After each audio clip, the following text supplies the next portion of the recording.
Within the terrain of Kin Nui Mountain, where the Toad Ridge can be found perched high above, there were houses that were almost empty in this community by the name of Toad Village. A man was narrating to his companion that when their old leader was around, they were so strong that even the local bandits listened to them. But when their leader died, the remaining brothers all ditched the new village master and ran away, and now they are the only ones remaining. The officers will soon arrive and clear out the bandits. They couldn't even defend against them, and they won't survive if they stay any longer. He urges his companion to flee the new village master before it's too late. Another man, whose clothing was wrapped and hung on a pole, emerged and expressed his dismay that the new leader was only 18, calling him too young and naive, before asking if they still planned to ditch him. He screamed righteously, telling those who wanted to leave their leader to get lost right away. He then ran off while grinning, saying he would go first, leaving his colleagues behind. Yet shortly after that, they smiled, looked at each other, and decided to leave as well. Cheng Dale sat in a wooden chair beneath the tiger skin rug while his hand was placed on his head, complaining that it hurts. He continued complaining about the memories pouring into his head and wondered if he may have been transported to another world. Cheng Dale was just a normal university student, playing in front of his computer with his headphones on, a strategic game called Hearts of the Mountain Bandits, when he suddenly fainted and woke up in a different world. His memories and the current body he was in were merging into one. In these memories, there was a village in despair. He became the owner of this poor village after his father passed away. Dawu was founded 120 years ago, and under its jurisdiction were 108 cities and 13 prefectures. It once ruled the sea and the land, but that was a very long time ago. Today, Dawu's imperial power was weakening, and people suffered due to the endless wars that happened almost every year. Those who couldn't survive had no other choice but to become mountain bandits, and the world was filled with them. Toad Village was one of them. When the old leader was around, Toad Village was quite powerful and famous in Kin Nui Mountain. The old Toad leader died not long ago, and the remaining bandits left one by one, and he believed he was the last one left. Cheng Dale sighed softly as he sat alone. Suddenly, a hand reached for his shoulder and called him a village master. It was Zhu Shenji, which surprised Cheng Dale that he hadn't left yet. Despite being the Toad Village strategist, Zhu Shenji's IQ was questionable, and his ideas had never been useful. Cheng Dale promptly took Zhu Shenji's hand in his and expressed his gratitude for staying behind. He stood up and went on to say that he would always remember this favor. Zhu Shenji responded, while holding Cheng Dale's hands, that he was misunderstanding something. He went on to say that the Toad Village resources had mostly been depleted and that the only thing left was a skinny horse, which he asked if he could take because no one else wanted it. This left Cheng Dale speechless and broken inside as Zhu Shenji asked for his tiger skin too. Cheng Dale sat back in dismay and replied to take it and leave. Zhu Shenji grinned as he held onto the rolled tiger skin rug and called for Linger to hurry up and take the horse with them as they would be departing. Even after traveling down to the mountain, they would still have to rely on it to earn their keep. Cheng Dale sighed as he sat alone. He worried about how he would survive alone in this unfamiliar world. Suddenly, a symbol appeared behind his head, and a hand emerged from it. This hand slowly stretched for his head and smacked him, which threw him off guard and made him wonder who it was. He stood up and looked back, perplexed about where he was and the place he was in. It was a vast space with pixelated sparkles floating around. A long-haired blonde female appeared in front of him, leaving him stunned. This lovely blonde lady had a pair of diamond-shaped antennas on her head. She described Cheng Dale as a brave young man. Her cyan-colored eyes gazed at him and she went on to say that he was finally here. Cheng Dale inquired who she was and where this place was. The blonde girl replied, while a blue diamond floated in her hand, that this was the system's subspace and she was the spirit of the system. Then, the spirit of the system with this blue diamond floated above him, applauding him for opening the hearts of the mountain bandits. This blue diamond abruptly unleashed rippling energy that caused it to explode into a tremendous amount of dazzling light. As a result, a blue pop-out screen with a loading screen emerged in front of Cheng Dale. As he looked at it, he recalled playing Heart of the Mountain Bandits just before being transported to another world. The blonde girl affirmed his thoughts and responded that she was also there to help him. The Toad Village, owned by Cheng Dale, was a beginner mountain with people leaving, and its population consisted of only 3 individuals, its leader, strategist, and groomer. Looking at the pop-out screen, Cheng Dale was taken aback by the fact that he had obtained a system after being transported. On the screen, a mission appeared: do not let the population reach 1 and stop the people from leaving. If the mission fails, the system would disappear. After that, he was surrounded by a bluish aura while a mission was issued for him to complete or regret later, as there would be no second chances. Then, the integration with the host continued, with Cheng Dale being penetrated by bursting light. The spirit of the system referred to Cheng Dale as a young boy full of energy, but the village's total population was extremely small. So, he needed to stop the strategist and groomer from leaving as a new mission appeared on a blue screen, instructing him to use a sincere way to stop the groomer and strategist from leaving. Cheng Dale replied that he could try to complete the mission, but he was unsure how he might leave the system's subspace. The blonde girl chuckled and invited him to approach her. She grabbed Cheng Dale and tossed him up in the air, saying, "There you go." Cheng Dale screamed, his eyes welling up with tears. Moments later, Cheng Dale sweated hard as he wondered, while his hands and knees were on the floor, whether it was all a dream. Suddenly, the spirit of the system whispered in his ears that if he failed to complete the mission, he would be killed, which made fear visible in Cheng Dale's eyes. The sun's warm rays beamed outside his home as Cheng Dale called for strategist Zhu. He hurriedly ran down to the forest after repeatedly calling for strategist Zhu and pleaded to wait for him. Cheng Dale finally regained his breath when he caught their attention and stopped walking away from him. Meanwhile, Zhu Shenji, with the lady and the horse beside him, questioned his village master if he regretted and wanted to withdraw his words. Cheng Dale got distracted and locked his focus on the lady. Zhu Linger placed her hand on her waist and arrogantly persuaded her father to leave. Cheng Dale blushed as he inquired about her identity with strategist Zhu. Zhu Shenji politely replied that she was his daughter, who usually takes care of the horses, and that he hadn't seen her before. While gazing at his daughter, he thought to himself that she was quite beautiful. Cheng Dale held on to Zhu Shenji, mistakenly called him father but corrected himself, then told him that he had thought of something. Without him, the village would be nothing. He went on to say that Zhu Shenji was amazing and persuaded him not to leave the village because he had worked hard for many years and contributed greatly to the village. Zhu Shenji, on the other hand, was enraged because he assumed Cheng Dale intended to die with them. But he calmly replied that he was unwilling to leave because he was old and only saw himself as a burden. However, determined Cheng Dale responded that after hearing his reply,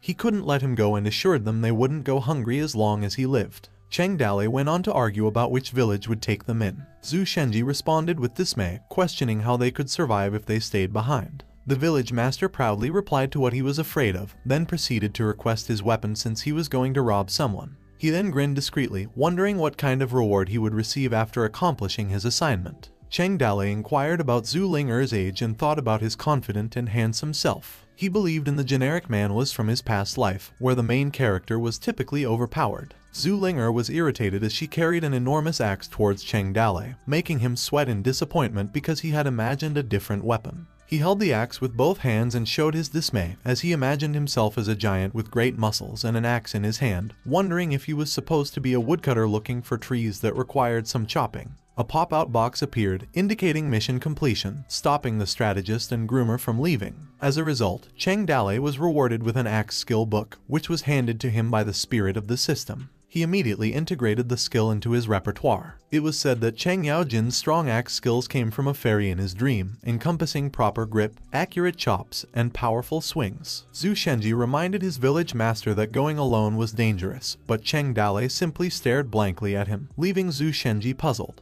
Zhu Shenji was surprised to learn that his village master wanted him to come along and that he would not be going alone. With the axe resting on his shoulder and a serious expression on his face, Cheng Dale asked Zhu Shenji if he had anything else to say. Zhu Shenji replied that he had nothing else to say, and they both set off, pulling the horse. A pop-out box appeared, presenting a new mission to carry out a successful robbery before nightfall. Success would grant them a chance at the lottery, while failure would result in death. With a grave expression, Zhu Shenji called for his village master. However, Cheng Dale smiled shyly and responded that he did not need to be referred to as the village master, while Zhu Shenji walked behind him. Instead, Cheng Dale grinned and insisted on being called boss. As they journeyed together, they arrived at a beautiful sunset view of a mountain surrounded by lush trees. Cheng Dale raised his hand, axe in tow. With the horse rearing up on two legs, their silhouettes etched against the backdrop of a breathtaking sunset, he yelled like a cowboy. With the midst of a mountain covered with lush trees and a breathtaking sunset, a squad of armed soldiers was moving through on horseback and walking behind a carriage. One of the soldiers called to Warrior Lin as they were two soldiers leading the route in front of the carriage on their horses. He warned Warrior Lin that there were a lot of mountain bandits in the area,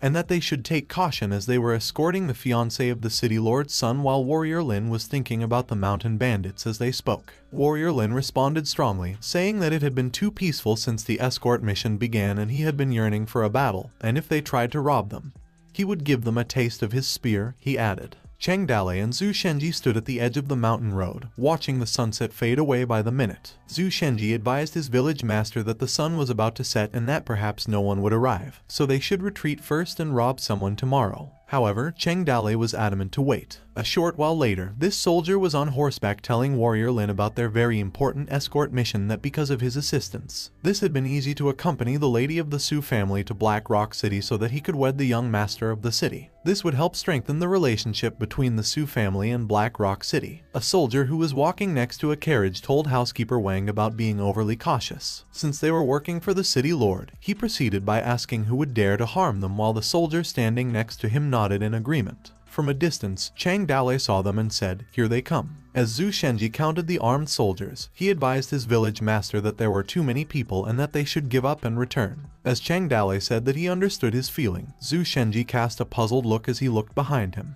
However, he persisted in boastfully telling him not to worry since he would die alongside him while lifting his arm, which disappointed Zhu Shenji as he thought to himself that he did not want to die alongside him. The armed team was making its way toward the curved road. Fearfully contemplating the need to find a way to escape, Zhu Shenji started sweating profusely. Zhu Shenji uncomfortably caressed the horse's rear and told Cheng Dalei that it was rather good, which left Cheng Dalei, mounted on a horse, staring back at him in confusion. Suddenly, Zhu Shenji stabbed the horse on its rear. As a result, the horse screamed and cried out in pain. While Cheng Dalei yelled in panic for Zhu Shenji's name from horseback, the animal accelerated wildly and its eyes welled up. Zhu Shenji announced to the armed men that the village leader of Toad Village was robbing them as they fled down towards the armed men in a panic. As Cheng Dalei and his horse approached the armed men, who simply stared blankly, Zhu Shenji went on to say that those who did not want to die had to submit or run away, leaving all their belongings behind. On the other hand, Zhu Shenji silently walked away from his village master with sobbing eyes, saying that he was sorry since he still had a daughter to feed and watch grow up, but he would burn some incense in his memory. However, Cheng Dalei, still on his horse, was enraged and berated Zhu Shenji not only for betraying him,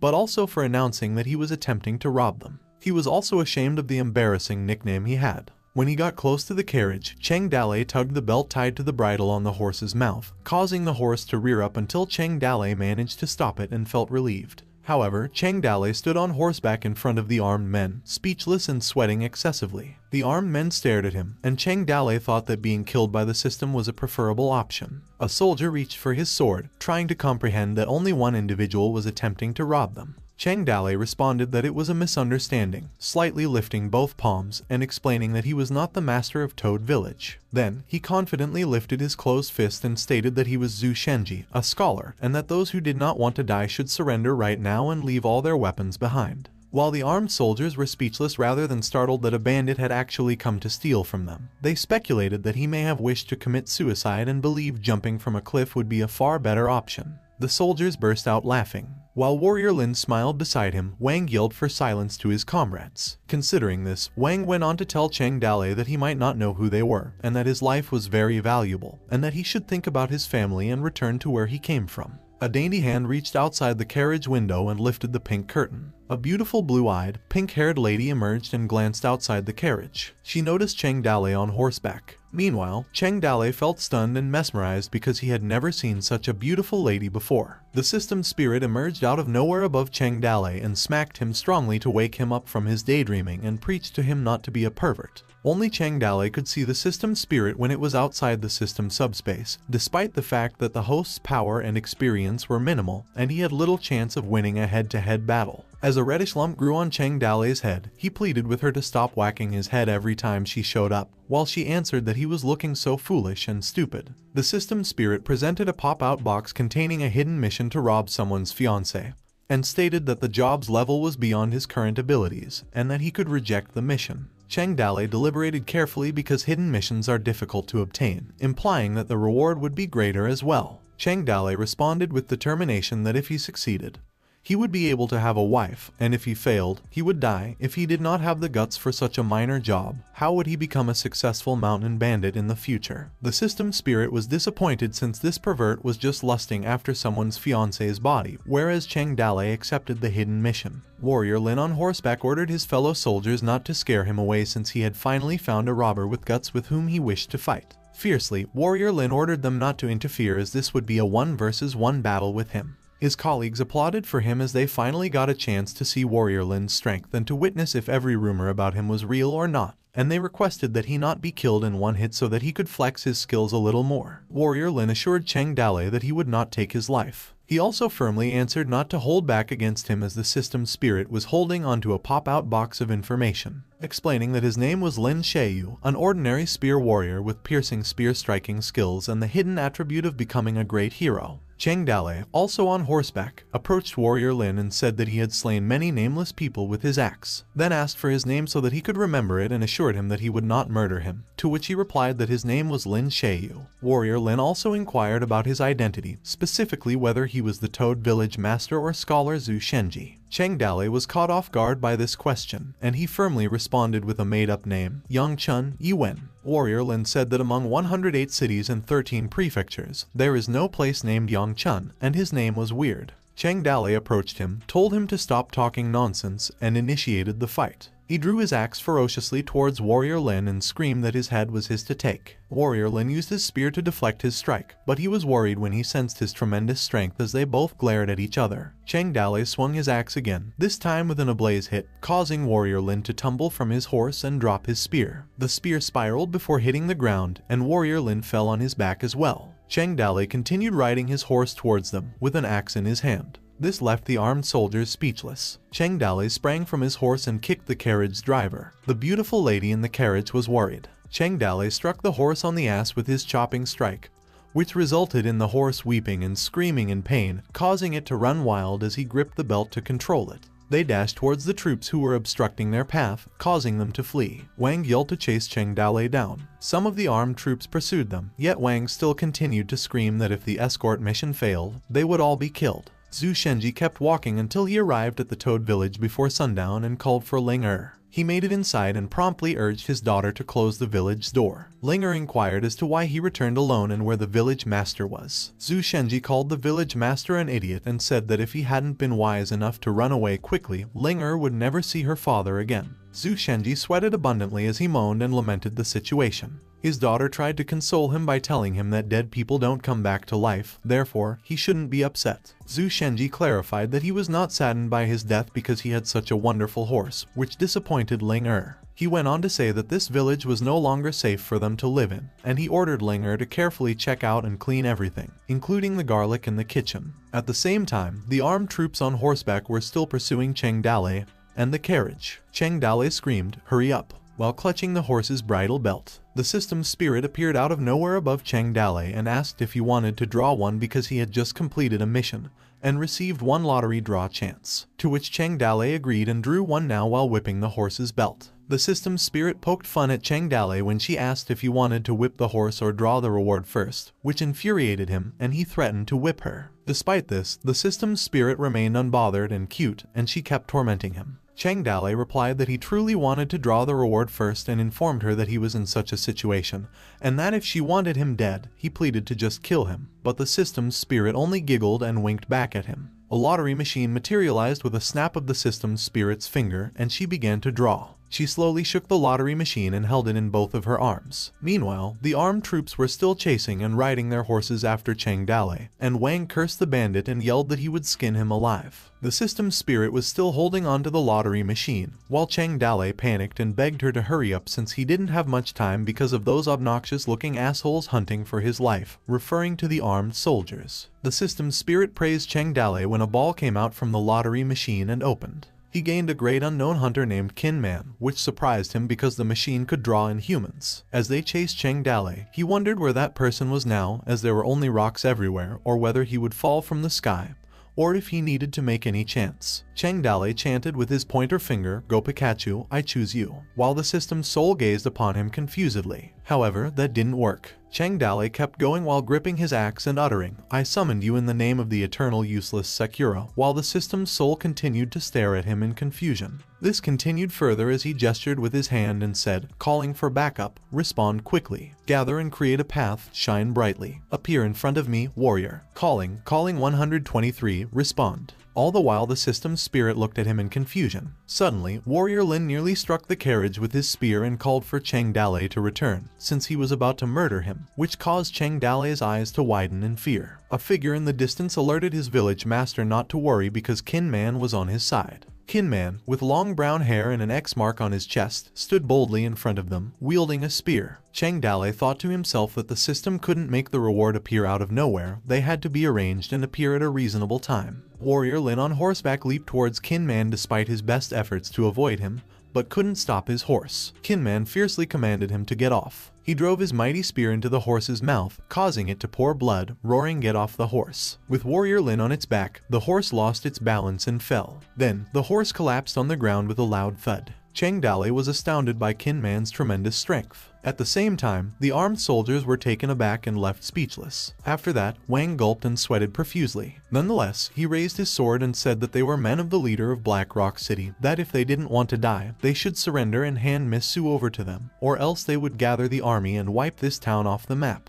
Kin Man stood tall and magnificent as his mighty spear swung and struck the stone, which squarely hit Wang's face, causing him to lose his teeth. Kin Man shouted furiously at him to get lost. As Wang screamed for retreat, all the armed soldiers fled as they needed to report this to the leader. Kin Man approached his village master beside the carriage and informed him that he had come to work for him. Meanwhile, the system's spirit held a pop-out box containing information about Kin Man, a great unknown hunter who, at age 31, possessed the skill of a 3-core plum blossom spear. He was a hunter who lived near Black Rock City, but now he was wanted by Black Rock City, so he moved to Toad Village to work under the village master. His backstory involved living with his wife near Black Rock City. However, when the leader of Black Rock City heard that Kin Man's wife was exceptionally beautiful, he sent his men to Kin Man's house while he went hunting. Kin Man's wife ran away because she did not want to sleep with Black Rock City's leader, so she jumped off the cliff and committed suicide. When Kin Man returned, it was already too late. Enraged, he rushed towards Black Rock City and killed more than 10 guards, making him wanted in Black Rock City. After that, he decided to work for the village master of Toad Village. A few moments later, Cheng Dalei realized that this was merely a character's backstory for him, but for Kin Man, it was all real life, and living in a war-torn era was extremely difficult. Cheng Dalei was stunned when the skinny horse he had dumped returned on its own and instructed Kin Man to mount it. Both Cheng Dalei and Kin Man reached for their horses' backs. The breathtaking sunset remained with them as they headed back to Toad Village. Zhu Shenji took a string of garlic and told Linger to carry the pot and check if anything had been left behind.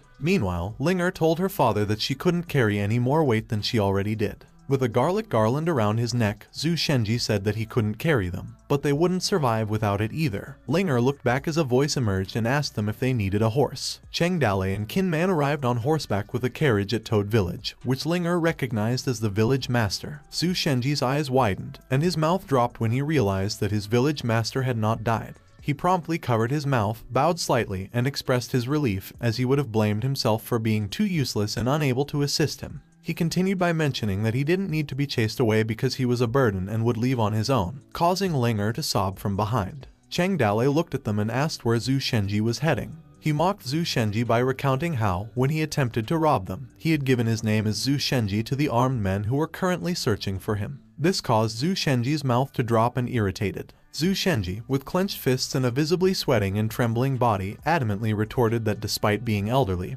he still had his brain to come up with solutions, while Linger sobbed behind him. He went on to explain that he would always be available to assist Cheng Dalei and gave a thumbs up. Reluctantly, Cheng Dalei agreed and instructed Zhu Shenji to come and help him pull the horse. He introduced Kin Man to Zhu Shenji and encouraged them to get along. Cheng Dalei directed Linger to feed the horses, Kin Man to prepare supper, and strategist Zhu to transport the person in the carriage to his room. He winked as he announced his intention to sleep with his wife. Quietly, Zhu Shenji boarded the carriage and began moving. Right after, Cheng Dalei reflected to himself that he had completed the covert mission, but had not yet checked the rewards. Cheng Dalei then snapped his fingers to call the system. So the spirit of the system appeared above Cheng Dalei, but she reprimanded him for being rude, giving him a whack. With her hands crossed, she reminded him to refer to her as the system goddess, to which Cheng Dalei agreed, sporting a reddish bump on his head. Afterward, the system goddess commended him for successfully robbing someone's fiancé. She went on to explain that his reward was the awakening of someone's hidden attributes as her palm was enveloped in golden energy. The system's goddess then stated that it was up to him to determine whose characteristics would be awakened. Cheng Dale was perplexed by the unexpected awakening but was interrupted. Zhu Shenji stood in front of Cheng Dale, who realized that the man's hidden attributes had been awakened. When the moon shone brightly on the Qin Niu Mountains, it was nearly dark. The defeated armed soldiers temporarily camped out with bonfires somewhere in the Qin Niu Mountains. Commander Wang asked his fellow soldier whether he wanted to live, to which his soldier replied that he naturally wanted to live. Wang pressed him once again on how many mountain bandits had attacked them earlier. His fellow soldiers were speechless as they gazed upon each other. Then one of them replied that there were 100 bandits, and he was sweating heavily. Wang was upset when he heard only 100, and he aggressively refuted his fellow soldier's allegation, stating that he had seen 300 with his own eyes. As Wang sat near the bonfire, he continued his story of how they risked their lives and fought the bandits, managing to kill only some of them. He mentioned that Warrior Lin had gone missing while Miss Su had been abducted, while his fellow soldier sat silently across from him. Wang told everyone that if they wanted to live, they needed to get some wounds on themselves, which they did by wrapping themselves in bandages. Then he ordered them to follow him back to the city to request reinforcements. Meanwhile, Warrior Lin stood quietly with his spear next to the bonfire. Warrior Lin was disappointed that he had failed Commander Huang's request to oversee this escort operation, resulting in Miss Su's abduction. With apparent injuries on his face, Warrior Lin promised Huang that he would risk his life to save Miss Su. A few moments later, the systems goddess held onto the information in a pop-out box for Zhu Shenji, a famous lousy strategist at the age of 49. His hidden talent was his stupid tactics, which he suggested would only result in a loss. Cheng Dale would fail if he listened to him. Cheng Dale felt disappointed since he expected to be a below-average strategist, but he couldn't believe he was trash even with his hidden talent. Zhu Shenji asked his village master what was wrong with him, to which Cheng Dale replied nothing and inquired what he wanted while scratching his head. Zhu Shenji reported that he had already talked with the lady, whose name is Su Yi, and she is the young master's fiancée of Black Rock City. He mentioned that his village master shouldn't have abducted her. He stated that the former village master had also meddled with Black Rock City and died. If their current village master were to do the same, they would face certain death if they attacked again. Linger, holding a bowl, informed her father and the village master that dinner was ready. In the dusk sky, Cheng Dale gave the command to gather Kinman, Zhu Shenji, and Linger to discuss the situation over supper. They gathered around and sat near the bonfire, with their supper hanging on a pole, as Cheng Dale asked if anyone knew what was happening in Black Rock City. So Kinman replied that he had some knowledge about it. Kinman described Black Rock City, which is 150 miles away from Toad Ridge and ruled by Han Huji, a womanizer, ruthless tyrant with 5,000 elite troops. Zhu Shenji lamented the 5,000 versus 4 people gap and proceeded to ask his village master if he thought they could win. Cheng Dale sarcastically replied, asking what Zhu Shenji wanted him to do: send her back, admit they were wrong, and request mercy. He asked Zhu Shenji if he believed that would work. So Zhu Shenji gave in and told him to disregard what he had said. Zhu Shenji and Linger looked dumbfounded, their mouths dropping, when Kinman recommended that instead of being on passive defense, they should take the initiative to attack first because he believed they could capture Han Huji with a 70% chance of winning. Zhu Shenji leaned in closer to Linger, suggesting that they should go because they would otherwise die. Linger sobbed, saying they were already dead. Cheng Dale insisted that escape wasn't an option. He went on to explain that firstly, Black Rock City was not lacking in women, and they wouldn't attack with all 5,000 elite troops. At most, they would send 100 or 200 men. Secondly, the city was 150 miles away, and it would take them 5 days to travel back and forth. In those 5 days, they should be able to set up an ambush and win the battle. The systems goddess appeared and notified that Cheng Dale had activated a new mission, to rely on his village and fight off the enemy attack. She added that the mission's difficulty was greater than the mountain power. Cheng Dale went on to explain that third, his father died while fighting them, and that he must avenge him. Besides, Kinman and Han Huji had bad blood. If they don't take revenge, how could they have the face to live peacefully? Kinman stated that they had to secure the village no matter what happened this time, and Cheng Dale responded that there are 2 ways leading to Toad Ridge. Zhu Shenji explained that the smaller road had a valley in between, so carriages couldn't use that road. But the other one might be used if they were going to ambush, so they needed to know their path. Cheng Dale remembered Zhu Shenji's hidden talent for terrible tactics. If he listened to him, they would perish. So he asked him which way the enemy might take. Zhu Shenji, with confidence, chose the official road while holding a smoking pipe, while Cheng Dale already knew which road they would take. The village master kept asking Zhu Shenji if he thought they could win, which left him puzzled. Zhu Shenji then stated that he was sorry, but he believed they would be wiped out, and no miracles would happen. So Cheng Dale responded that he believed they stood a chance to win and that a miracle may occur. Cheng Dale grinned as he continued, saying that even though it seemed like they had no chance at first, when he thought to himself about Zhu Shenji being useless, he merely needed to do the opposite of what he says, effectively ruling out the useless choice. A few moments later, the moon shone brightly and was partially obscured by thin clouds in the dusk sky. Someone reflected on the fact that God had not given up on her yet, and that toilet paper, used tissue paper, and torn clothes might be reused. It was Miss Su who sat on the bed alone in silence. When Cheng Dale entered her room and encouraged her to eat something, she was surprised but remained silent. Meanwhile, Cheng Dale thought to himself that Miss Su is such a beautiful woman with a nice body. Suddenly, Cheng Dale's alter ego had different thoughts because it desired her, and could do whatever he wanted with her. The real Cheng Dale, on the other hand, covered his mouth as he objected to his evil thoughts. He couldn't do such things with her because he was a decent guy in the past and was afraid that if he crossed that line, he would become a villain. The system goddess appeared and praised Cheng Dale as a righteous young man. She said that because of his kindness, a new mission had been triggered, which was to win her heart without using violence. She stated that only a real man could rule the world. But first, he needed to be able to win girls' hearts by being a gentleman. Cheng Dale offered her food, thinking that she wouldn't be able to sleep that night. He mistakenly referred to her as Ying Ying but then corrected himself and addressed her as Miss Su. He asked whether she, too, couldn't sleep that night. Miss Su asserted that her family was one of the 4 great families of Fallen Leaf City. She said that she would offer him gold as payment if he would allow her to go back. She went on to say that she was also the fiancée of the young master of Black Rock City, so she warned Cheng Dale of the consequences if he harmed her. Cheng Dale explained that there must have been a misunderstanding. He had a vendetta against the Black Rock City leader and had captured Miss Su to lure him out. He promised to set her free once everything was over. Miss Su labeled Cheng Dale a liar and stated that men only wanted to sleep with her, claiming he was no different. Cheng Dale stared silently as Miss Su pleaded with him not to harm her and promised to meet his needs, whether it was gold, food, or something else. Suddenly, the system goddess emerged with a pop-out box of information about Miss Su Ying, who, despite lacking talent, possessed good insight.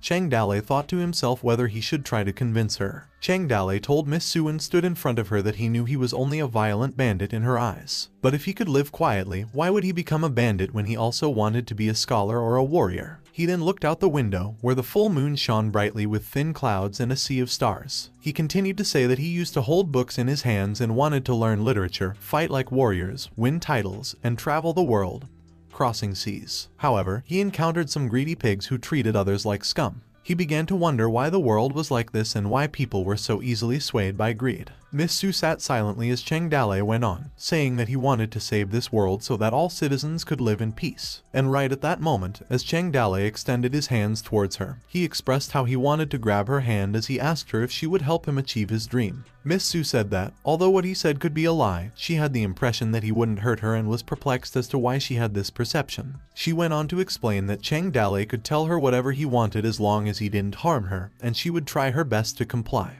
But Cheng Dale remained silent for a moment. Then Cheng Dale sat down near the table and asked her if she could tell him more about what had happened in this world, which was likely the only sincere statement he had made since entering the room. They faced each other in the room, as Cheng Dale was determined to learn everything about this world, including the fact that this girl was a merchant's daughter. Time had passed, and Cheng Dale bid farewell as he cupped his fist. After that, Miss Su read a poem by candlelight, with a sword in hand, the ambitious man, to rescue the people of the occupied land. Miss Su thought about the Wu Hook, which could be a sharp weapon, Guan Shang, and where the empire with only 13 prefectures had originated from. She knew that Cheng Dale was lying, but these words were too beautiful, and she praised such an amazing poem. She believed that if she could showcase this in the so-called talent poem meeting, it would definitely shock everyone. Meanwhile, Qin Man stood silently outside. He drew the attention of his village master. Cheng Dale was surprised when he saw Qin Man and asked him what he was doing there. Then he thought to himself if Qin Man had a habit of listening to people's private conversations. Qin Man cupped his fist and expressed how he felt that the village master was no better than those dirty bandits. But after he heard them speak, he was deeply moved by his words. And since he had a dream, Qin Man was willing to risk his life to make it come true. Suddenly, the system goddess appeared and told Cheng Dale that he had unknowingly achieved Qin Man's hidden mission, which was that Qin Man always had a heartache since his wife and children were taken away from him.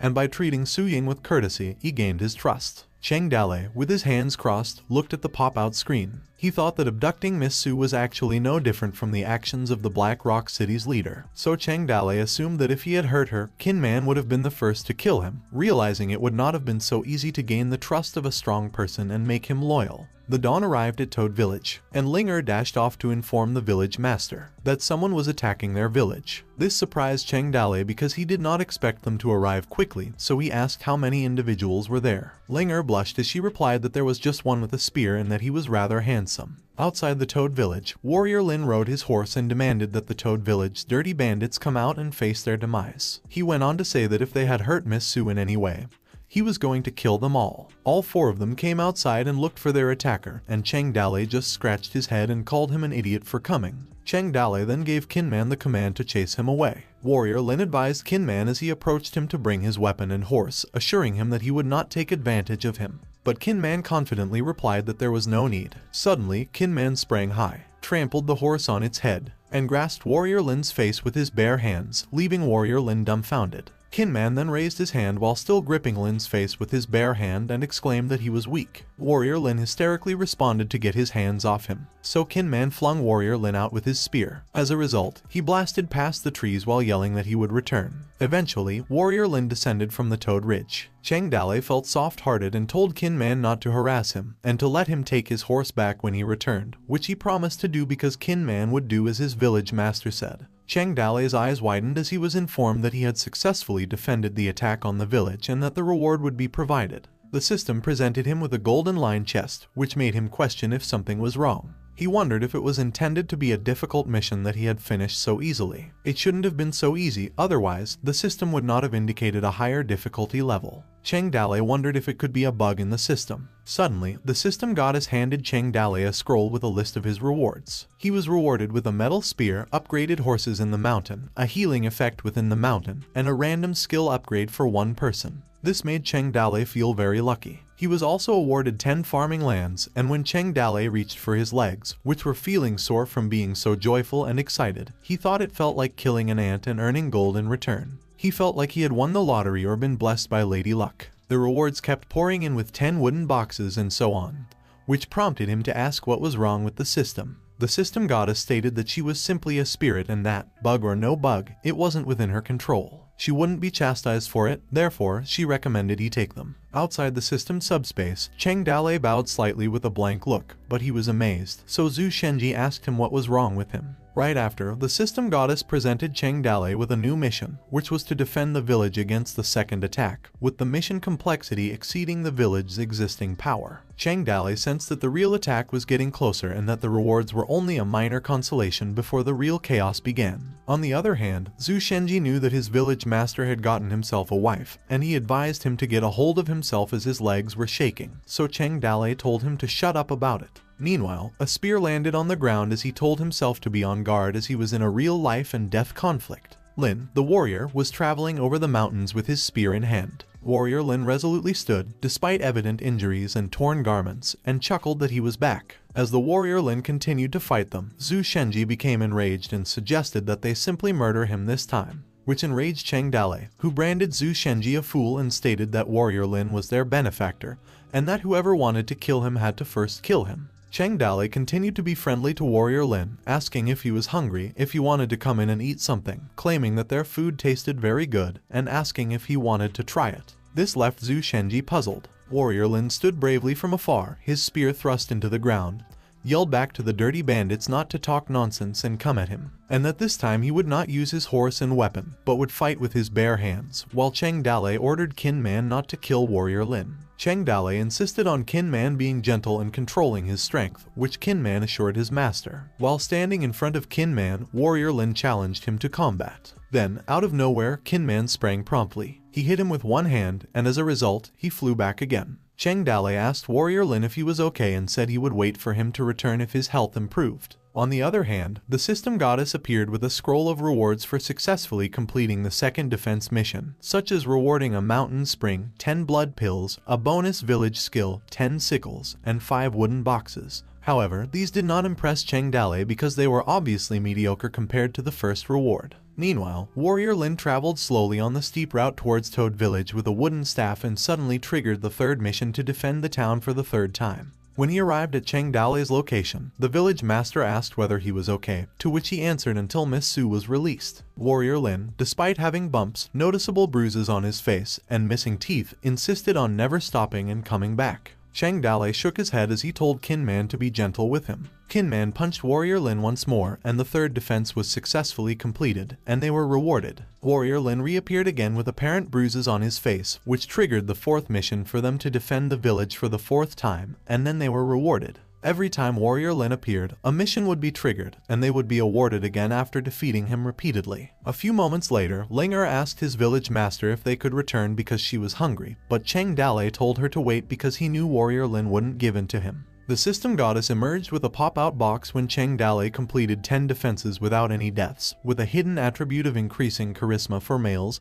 but being ineffective for females. The system thought that a kind-hearted person's fortune would be good because their righteousness would attract more and more teenagers who share their sense of justice. Cheng Dale questioned himself about why he had to play the nice guy card. He stood there and waited, wondering why Warrior Lin was late this time. Shortly, he sat down, believing that he would not give up easily. Cheng Dale became concerned when he thought that Warrior Lin had been attacked by some nasty individuals. He urged them to stay put while he went down the mountain looking for him. As the sun set, Warrior Lin stood near the edge of the cliff with his wooden staff, wishing to become a hero with his spear alone and save the world, while creating a peaceful world free of war. He let go of his wooden staff as he continued to be humiliated by the bandits like a frog in a well, losing not only his horse but also his spear. He cried as he vowed that he would die today and that perhaps in his next life he would become a hero whose name would be recognized throughout the Murim. While tears streamed down Warrior Lin's cheeks, Cheng Dale coughed and told him to choose one. The defeated Warrior Lin was enraged at this bastard bandit when he made a joke out of his misery. Even if he wasn't as skilled as he was, he would rather die than be humiliated by him.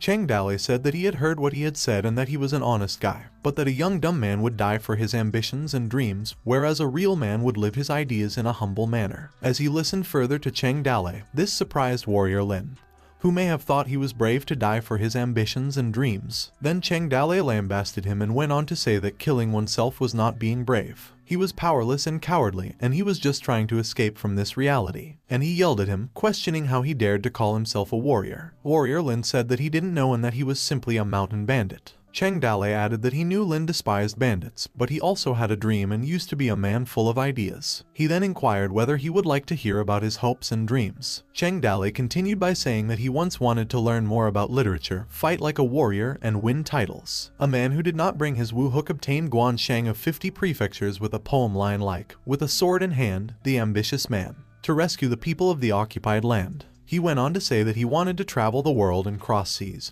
But then he met some greedy pigs who treated others like scum. He began to wonder why the world was like this and why people were so easily swayed by greed. Cheng Dale continued his speech, stating that he wanted to reconstruct this world and dreamed of saving it, allowing all citizens to live in peace. Right at that moment, Cheng Dale smiled and extended his hand towards him, saying he wanted to grab his hands in his and ask if he would help him achieve his dream. Warrior Lin was amazed by the words that came out of the mouth of a bandit. His eyes then drifted closed as Cheng Dale continued to inquire whether he could possibly help him fulfill his dream. Warrior Lin lost his sense of balance and was about to drift into oblivion when he questioned whether he was dreaming about how this young man, who had such a righteous dream, became a bandit. As Warrior Lin continued to wonder if his lack of insight led him to believe he was evil, he sank closer to the edge. Cheng Dale grasped Warrior Lin's hand and caught him as he passed out. He placed him down on the ground and assessed that he had serious injuries, yet he was still attempting to rescue Miss Su. A few moments later, a towel, water basin, and a bowl of medicinal soup were placed on the floor. Warrior Lin lay down with a cloth covering his body and a bandage on his head, while Cheng Dale asked Zhu Shenji if the village had any more medication. Zhu Shenji stated that he had been swept away by the gangs who had left a long time ago and questioned whether he had any fear of Warrior Lin because he could be a spy.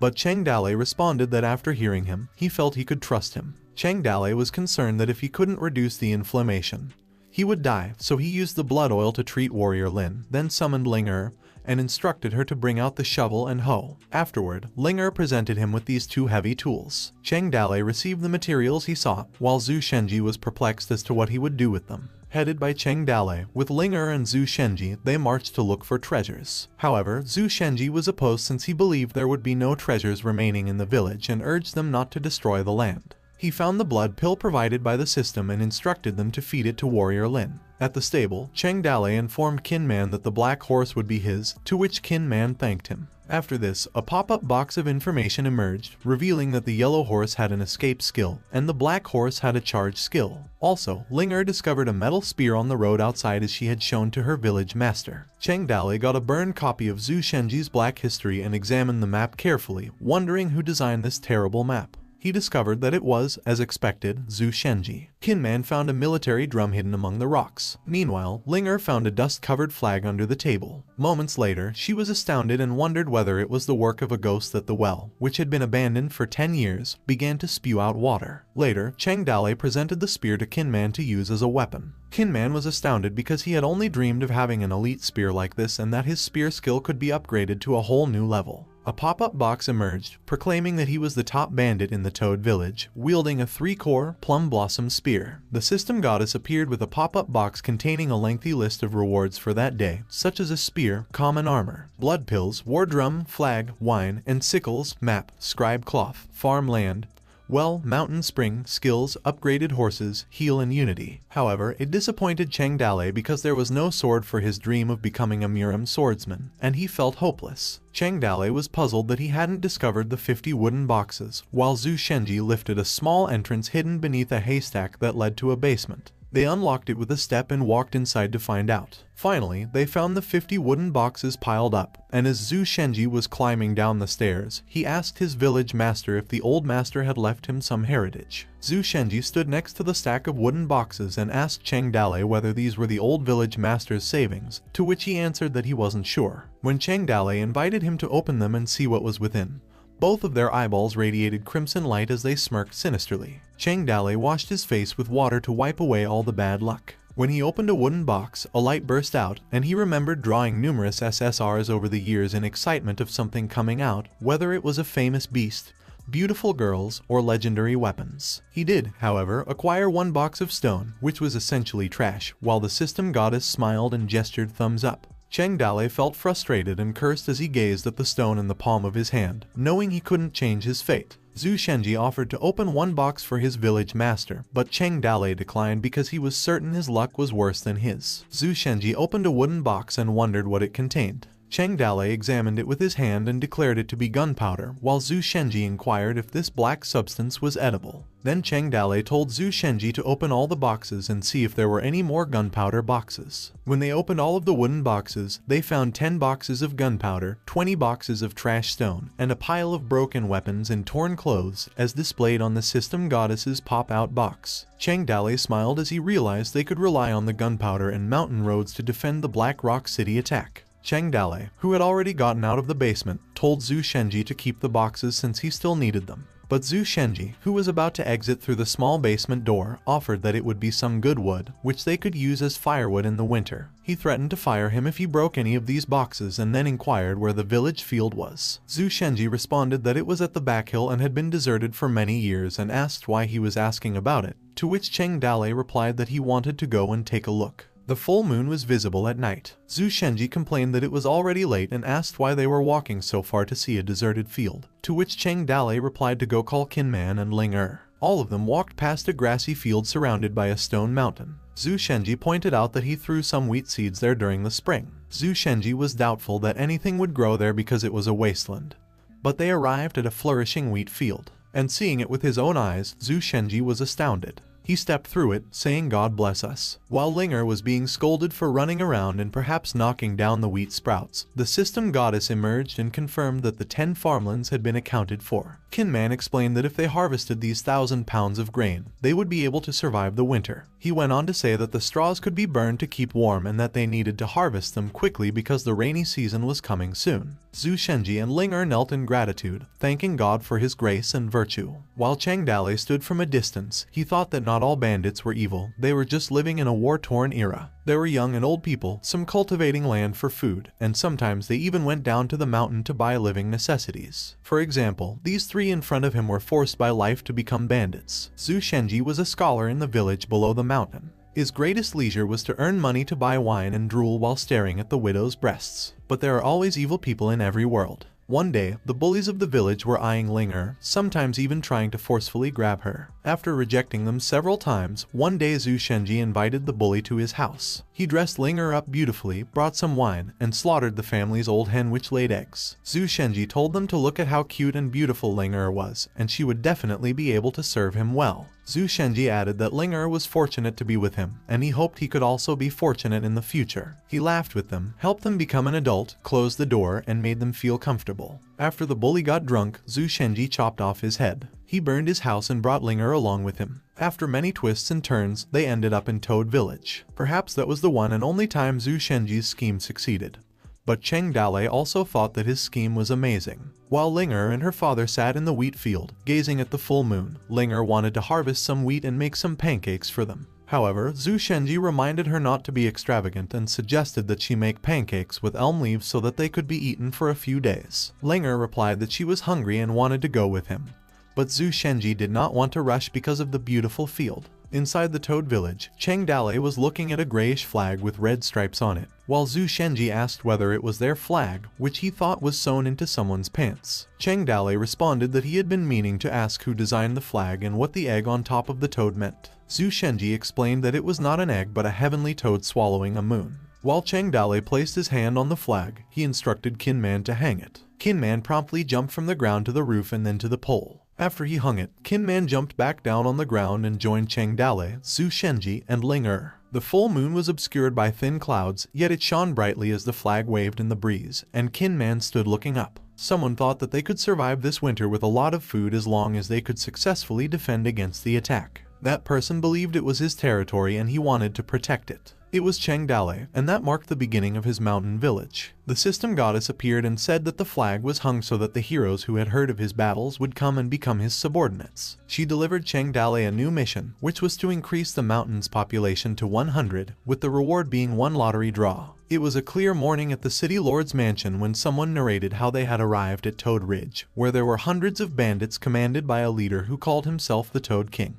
Commander Wang knelt in front of the city lord, with girls standing behind him, and a man sat alongside the table on the side. Commander Wang expressed his anger at their actions and how he had rushed towards them. While the city lord remained silent, Commander Wang began to sweat heavily as he explained that while they were fighting the bandits, a guy named Zhu Shenji rushed out. A man sat alongside the table inquired whether there were always so many bandits at Toad Ridge. Commander Huang sobbed as he responded that there were at least 200 people, and they called themselves Yuan from Yangchun. He then lowered his arms to the ground and continued, saying that not only did he try to protect the young master's fiancée from the bandits, but he was terribly injured and allowed her to be robbed. He believed he deserved to be punished and killed. The city lord agreed and ordered him to be killed. Someone caught the city lord's attention while they were dragging Commander Wang away. A young man emerged from behind the towering red curtain and told them to wait as he pleaded with his father to allow him to lead the troops on Toad Ridge and save Miss Sue. But his father responded that she was just a bitch and that daddy would find a new one for him. This young man bowed his head with both hands, begging his father to allow him to lead the troops because he couldn't call himself a man if he couldn't protect his wife. Tea was poured into the city lord's cup, and he then asked how many soldiers his son wanted. The city lord almost spat out his tea when he heard his son say that he wanted 2,000 soldiers. A man sat alongside the table was shocked by his young master's remarks, and he responded that 2,000 soldiers would require a large consumption of food and supplies. To travel with the supplies, they would need a lot of horses and troop arrangements, and a road to choose. Most importantly, there were only about 300 bandits, and he pleaded with his young master to reconsider. But the young master insisted that he had thought of everything and that he would prefer to overwhelm them with power. While the lady poured tea for the city lord again, he explained that Black Rock City had only 5,000 men, and he couldn't give him more than 1,000. The young master then demanded that he would like to have 200 cavalry, 200 archers, 300 swordsmen, 100 armored knights, and 200 spearmen. He confidently explained his strategy. Cavalry could chase after bandits who would run away. Archers could shoot the bandits from far away, providing support for the troops. Armored knights could block the charge impact by the bandits, and the swordsmen and spearmen would attack those bandits when their ambush was blocked. It would be a piece of cake. While his son turned his back and slowly walked away, his proud father pointed out that this was expected of his son because he had a dream of leading troops to war, and he could try it this time. The city lord went on to say that Commander Wang should go and redeem himself by following his son to war. Commander Wang thanked the city lord for his kindness and then bowed down. In his mind, he thought that having his head chopped there might not be a bad choice since there were only 2 bandits, and he could only wonder if the young master saw that after reaching Toad Ridge. When they left, the city lord asked the strategist Bai for his thoughts on his son's plan, to which he replied that in the mountains and forests, cavalry couldn't display their full potential, and since it's a long-distance travel, armored knights would not be suitable, and there was no point in using those troops. He went on to say that bandits were typically passive defenders, that overwhelming them with numbers was useless, and that the young master's plan was full of holes. But the city lord was aware of these facts and wondered why he was allowing the young master to act rashly. The city lord said that his son admired the general, that he studied the art of war, but that his skill lacked experience, and that the mountain ridge had already been attacked by them, that there would not be 300 bandits, and that he would not lose to them with 1,000 men.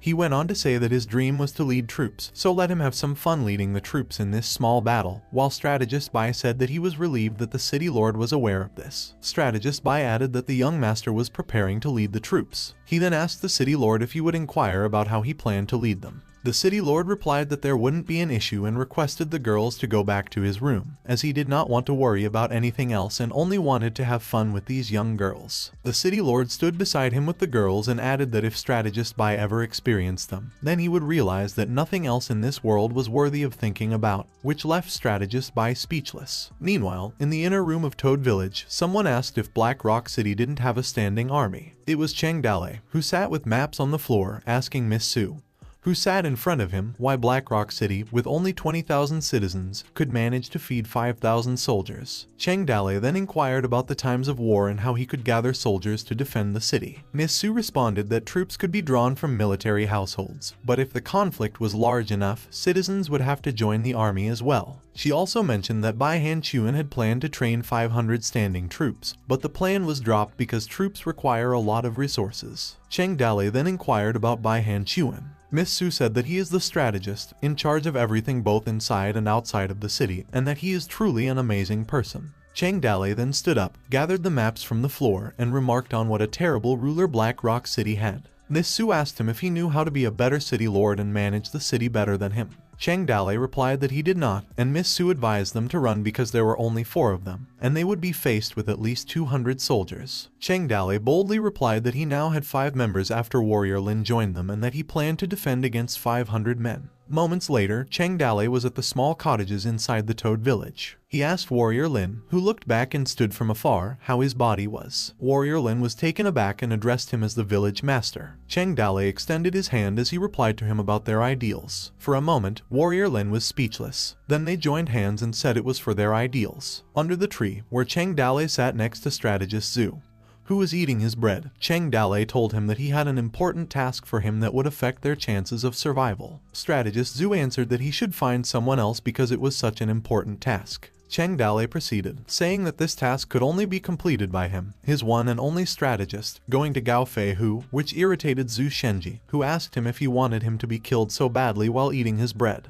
Cheng Dale explained that he was asking him to bring them good wine and that he wanted to inform the Flying Tiger bandits that Black Rock City would attack Kinnu Mountain, as well as the Doghead bandits, Bald bandits, Apricot Blossom bandits, Wild Boar bandits, and others. Zhu Shenji questioned if they would trust him, to which Cheng Dale responded by telling him to use his brain and make up a story. Zhu Shenji responded that he was scared because the past leader had some grudge with them, but Cheng Dale assured him not to worry and that he would let Warrior Lin follow him. Both of them went head-to-head when Zhu Shenji preferred that his village master come along, which enraged Cheng Dale because he wanted him to put himself in danger. Cheng Dale persuaded him to go while he winked and signaled with his hand that if he died, he would take care of Ling Er in his place. His face became frightening as he threatened to paste the erotic drawing he drew onto the walls of the Black Rock City, which surprised and horrified Zhu Shenji. In a wagon, Warrior Lin was in charge of the horses and jars behind him, while Zhu Shenji sat atop a haystack, and Cheng Dale and Qin Man stood behind them. Zhu Shenji was pissed yet stayed silent as he couldn't change his situation. Warrior Lin and Zhu Shenji departed, while Qin Man questioned his village master if they would trust the strategist. He answered that it was their only choice, whether they believed him or not, it was still worth a try. A wooden box was opened and filled with gunpowder. Cheng Dalei checked it, loaded with gravel and straws. He used oiled cotton lines as a fuse for the bomb trigger, and when he was done, he closed the wooden box. With a red flag, Cheng Dalei carried and waved it, instructing Qin Man to toss the box of gunpowder further away as this was the last test. A huge, fiery explosion erupted on the ground. Cheng Dalei and Qin Man stood at the back and watched the fire emitting black smoke. Qin Man expressed to his village master that this was the breath of an earth dragon. Cheng Dalei replied that this was the art of explosion. Meanwhile, outside the walls of Black Rock City, troops gathered and formed in front of an elevated stage as the sun's warm rays shone. The young master was glad for the clear skies, as this was a good omen. However, his soldiers thought otherwise, as they talked poorly about his good omen statements. Moreover, the sunlight beamed on them, making it unbearably hot. A soldier asked his Uncle Wang if he was coming to the war when he would turn 60 this year. Uncle Wang told him to quiet down and added that they were only subjugating a few thieves and bandits, so it did not matter if he was present or not. The young master stood with his sword by his side, his hair and robe blowing in the breeze. He placed his sword against the neck of a soldier who was holding a spear nearby, and inquired whether he was happy. The soldier responded with fear and confusion. The young master went on to say that he was happy for him because, in ancient times, when a famous general went to war, they would sacrifice one person. He chose him as his sacrifice. The soldier pleaded with the young master not to joke and accused him of kidding. The young master slit his throat, asking what made him thought that he was joking. As the soldier lay on the ground with tears in his eyes, he cursed for his glory. The young master stated that he would rest in peace from this day forward and that his family's name would be glorified with his name. The young master gave the command to set off with blood on his blade. Meanwhile, the soldiers stood calmly yet enraged, calling the young master an idiot. The soldiers of Black Rock City rode their horses as they headed towards the mountains, while the young master sat comfortably in his carriage with a bowl of fruits next to him and an umbrella against the heat. Commander Wang, on his horse, asked him why they weren't rushing to attack and why he was seated in a carriage. The young master cockily replied that he was not a soldier and did not need to charge into battles. The young master added that if he were to simply command his troops and only use his brain, or if he were to do hard labor, it would hinder his full potential in war, and asked him if he now understood.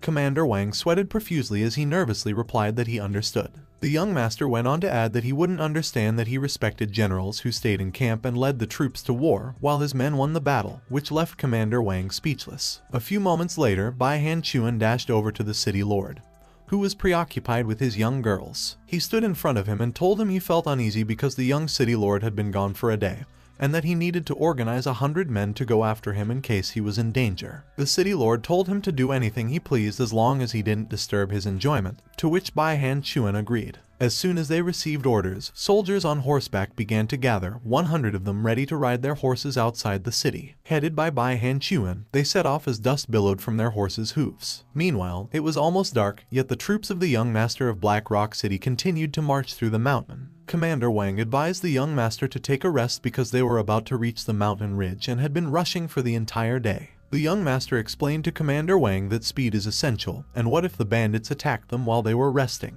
Commander Wang went on to explain that the soldiers were tired and that they might not be able to stand still much longer, and that some of them might not be able to hold on. However, the young master bluntly stated that his troops must be brave and have great willpower since they are heading to war, and many would die. And this little fatigue is nothing compared to death, which left Commander Wang astonished and dumbfounded. A soldier on horseback approached them and informed them that there were 3 roads ahead, the official road, the mountain road, and the valley road in between, and asked which way they should choose. Commander Wang strongly advised him to choose the official road and to stop asking stupid questions, but in his thoughts, he urged the young master not to take the other roads. The young master opened a scroll of war and ordered them to wait for him to check, adding that even though Commander Wang thought they should use the official way, the bandits would have known that. The young master was convinced that they would set traps along the route, but he would outwit them, leaving Commander Wang stunned and enraged. Meanwhile, a bandit in the bushes sat silently and secretly watched the soldiers. He fully convinced himself that what the Toad village said was true and that 1,000 troops were on their way to wipe them out.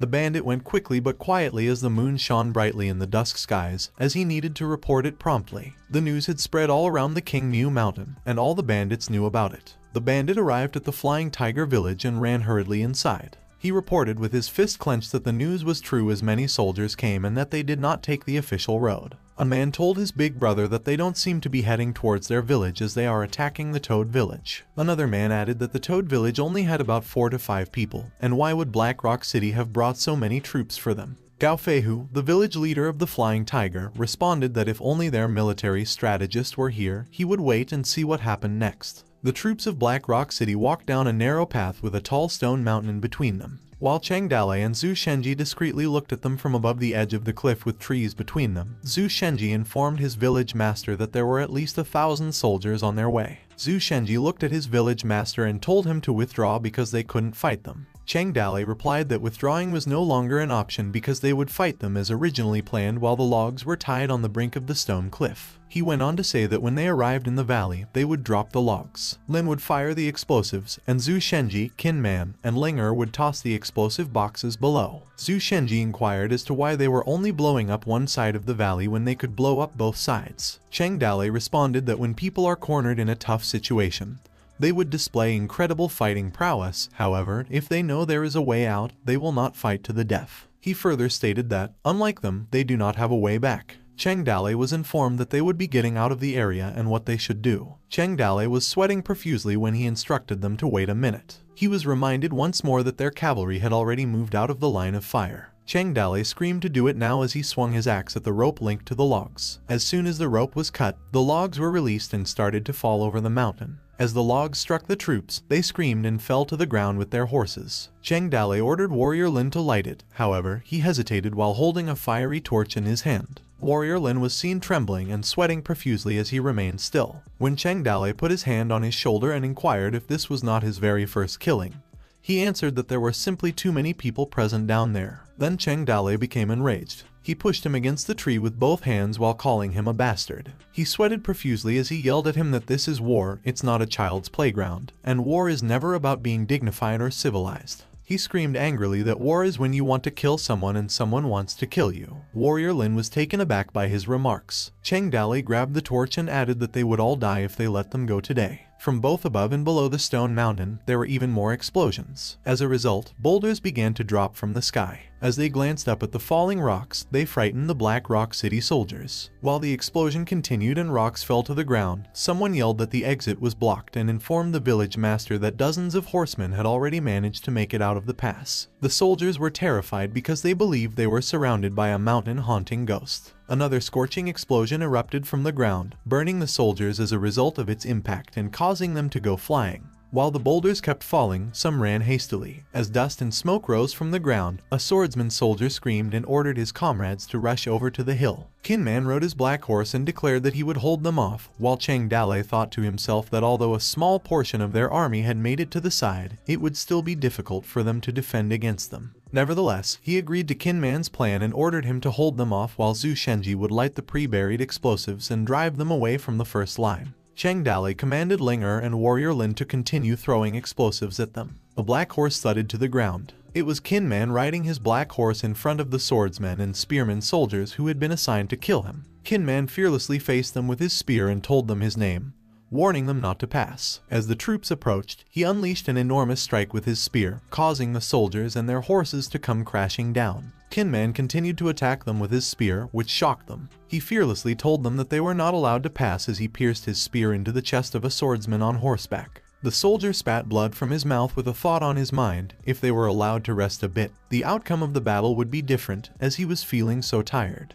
A few moments later, while the shattering explosion persisted and rocks fell down, soldiers hurriedly ran away from the narrow road. The fiery explosion erupted behind them, and someone yelled for their escape. Some were unable to avoid the explosion, and as they collided with it, they spewed black smoke. The remaining soldiers ran hurriedly out and reported to the young master, frightened, that there were monsters. The young master stood up in his carriage as he witnessed the blazing explosion and the black smoke it produced, while his soldiers ran away from it. However, the young master gestured his hand and forcefully commanded that no one was going to run away, and that those who would try to cross that line would die. The young master was convinced and thought in his mind that he was so handsome he would turn the tide of this losing battle into victory. His frightened soldiers explained to the young master that there were ghosts on this mountain. Most of his soldiers became enraged as they raised their fists and questioned why he wouldn't let them leave, despite the fact that they continued to run away with their weapons in their hands. The young master's eyes widened. He stood up and roared at his soldiers to go to their graves, but they ignored him and continued to run past him. The wheel of the young master's carriage broke. As a result, the carriage tumbled to the ground because it was out of balance. The young master stood up and saw the mayhem of his soldiers being flung apart along with the stone debris that resulted from the impact of blazing explosives. Commander Wang yelled at his young master, urging him to flee because they had failed and lost momentum, but they could still escape before the bandits caught up with them.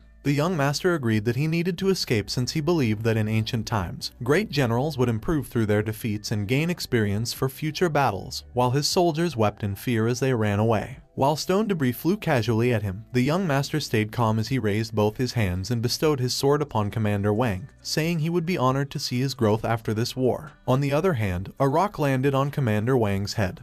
But he didn't mind because he was annoyed with the young master, to whom he was supposed to be grateful. Commander Wang felt annoyed by the comments he had made, which left him speechless. Commander Wang pushed the young master onto his back and cursed him to die, which shocked the young master. He referred to the young master as an idiot and told him to go and die by himself as he ran away to save his own life, leaving the young master alone. Meanwhile, on the cliff's edge, Cheng Dalei knelt near the ground, hunched, and looked down, unsure of whether they had won. While he thought in his mind that once a single person had lost motivation and started running, the others would also panic and run away, causing a domino effect. Zhu Shenji eagerly informed his village master that they had won. Cheng Dalei stood to his feet and raised his hand, commanding warrior Lin and strategist Zhu Shenji to follow him to the battlefield. They hopped on the carriage, with Zhu Shenji controlling the horse, Cheng Dalei and warrior Lin standing on the carriage with their weapons in hand, and Cheng Dalei ordered Linger to begin banging the drum. Linger grasped the stick and banged the round drum with passion. The carriage drove onto the battlefield as they chanted to charge and kill them all. They arrived at the scene to find Kinman fighting alone against numerous soldiers on horseback. Cheng Dalei screamed with all his might that those who didn't want to die would be spared if they got off their horses now because he only needed their horses. While Kinman proceeded to beat them alone, despite being pursued by numerous soldiers, another soldier yelled in fear for his ally to run. Other troops had already fled on foot, leaving their horses behind, while Kinman continued to poke his spear at them. Cheng Dalei, his troops, and the horses stood behind as they watched the soldiers run away. Cheng Dalei ordered Zhu Shenji and Kinman to bring the horses back to the stable, and warrior Lin to follow him since they were robbing some great swords. Meanwhile, another group of armed bandits gathered and lurked near the battlefield of the Stone Mountain's narrow pathway, which was engulfed in the blazing flames of the explosion and emitted dark smoke. It was the Flying Tiger Bandits. While his comrade questioned how the Toad village could withstand the assault of 1,000 warriors, leaving his village master dumbfounded. Shortly after, the village master of the Flying Tiger Bandits, Gao Feihu, responded, saying he too knew nothing and that they might have gotten some help from an expert. His comrade sighed as he couldn't believe the world was so unpredictable that even 1,000 soldiers could lose against 5 people. While beside him, another comrade scolded him to stop sighing as he was a mountain bandit and should not forget his job. Their village master, Gao Feihu, along with his sword, ordered his brothers to charge with him as they were about to rob them. The Flying Tiger Bandits slaughtered the soldiers and demanded that they hand over their weapons. They pushed the soldiers to the ground and were ecstatic with their loot. Someone stated he hadn't changed shoes in years and requested the soldiers' boots since he needed them. They stripped them and removed their pants. One of the soldiers begged that he was not gay and that he could offer the bandit anything but his virginity, and the bandit cursed him as he responded that he did not want his virginity, but only wanted his pants. Meanwhile, Cheng Dalei with his axe on horseback ran after the terrified young master of the Black Rock City, demanding to give him his sword. Still, Cheng Dalei pursued him with his axe and demanded that he stop running. A loud horse's stud was heard. An immense line of soldiers on horseback arrived at the Stone Mountain, creating a loud stud. Cheng Dalei came to a halt on his horse after hearing the sound of synchronized clopping of groups of horses, which led him to believe that a group of elite troops was nearby. The leader commanded his troops to swap their spears for swords. Cheng Dalei and his horse hid in the bushes as he observed the leader, who had such a strong aura. He pondered whether they could be part of the reinforcements but was perplexed as to why they had arrived so quickly. It was the strategist Bai Han Chuan of Black Rock City who came with reinforcements, and the young master raced furiously toward him, complaining that he had been bullied and all his soldiers had abandoned him. However, strategist Bai thrust his sword into the young master's throat, causing the young master to mouth pleas for him to spare his life. As the young master knelt on the ground, he bled. Strategist Bai ordered his soldiers to pick up his corpse because they would be heading back. A pop-up box appeared, containing information about Bai Han Chuan provided by the system goddess, such as the fact that he is a top strategist with a small reputation and fame, age 52, possessing the skill of 7 sword slashes, and no hidden attributes. While reading this information, Cheng Dalei reflected to himself that while Qin Man may be a bandit who could fight 1,000 people at once, a top strategist is in a different league. Strategist Bai suspected that something was lingering in the bushes, prompting Cheng Dalei to hide in the bushes. Strategist Bai ordered them to go back. This made Cheng Dalei ponder why they were leaving and speculate that, unlike Zhu Shenji, this era has some great strategists. He kicked a stone with his foot and cursed them for taking the sword with them, which he had his eye on. A pop-up box emerged for a mission that successfully completed their 11th defense and rewarded 1 lottery draw, asking if he wanted to draw now.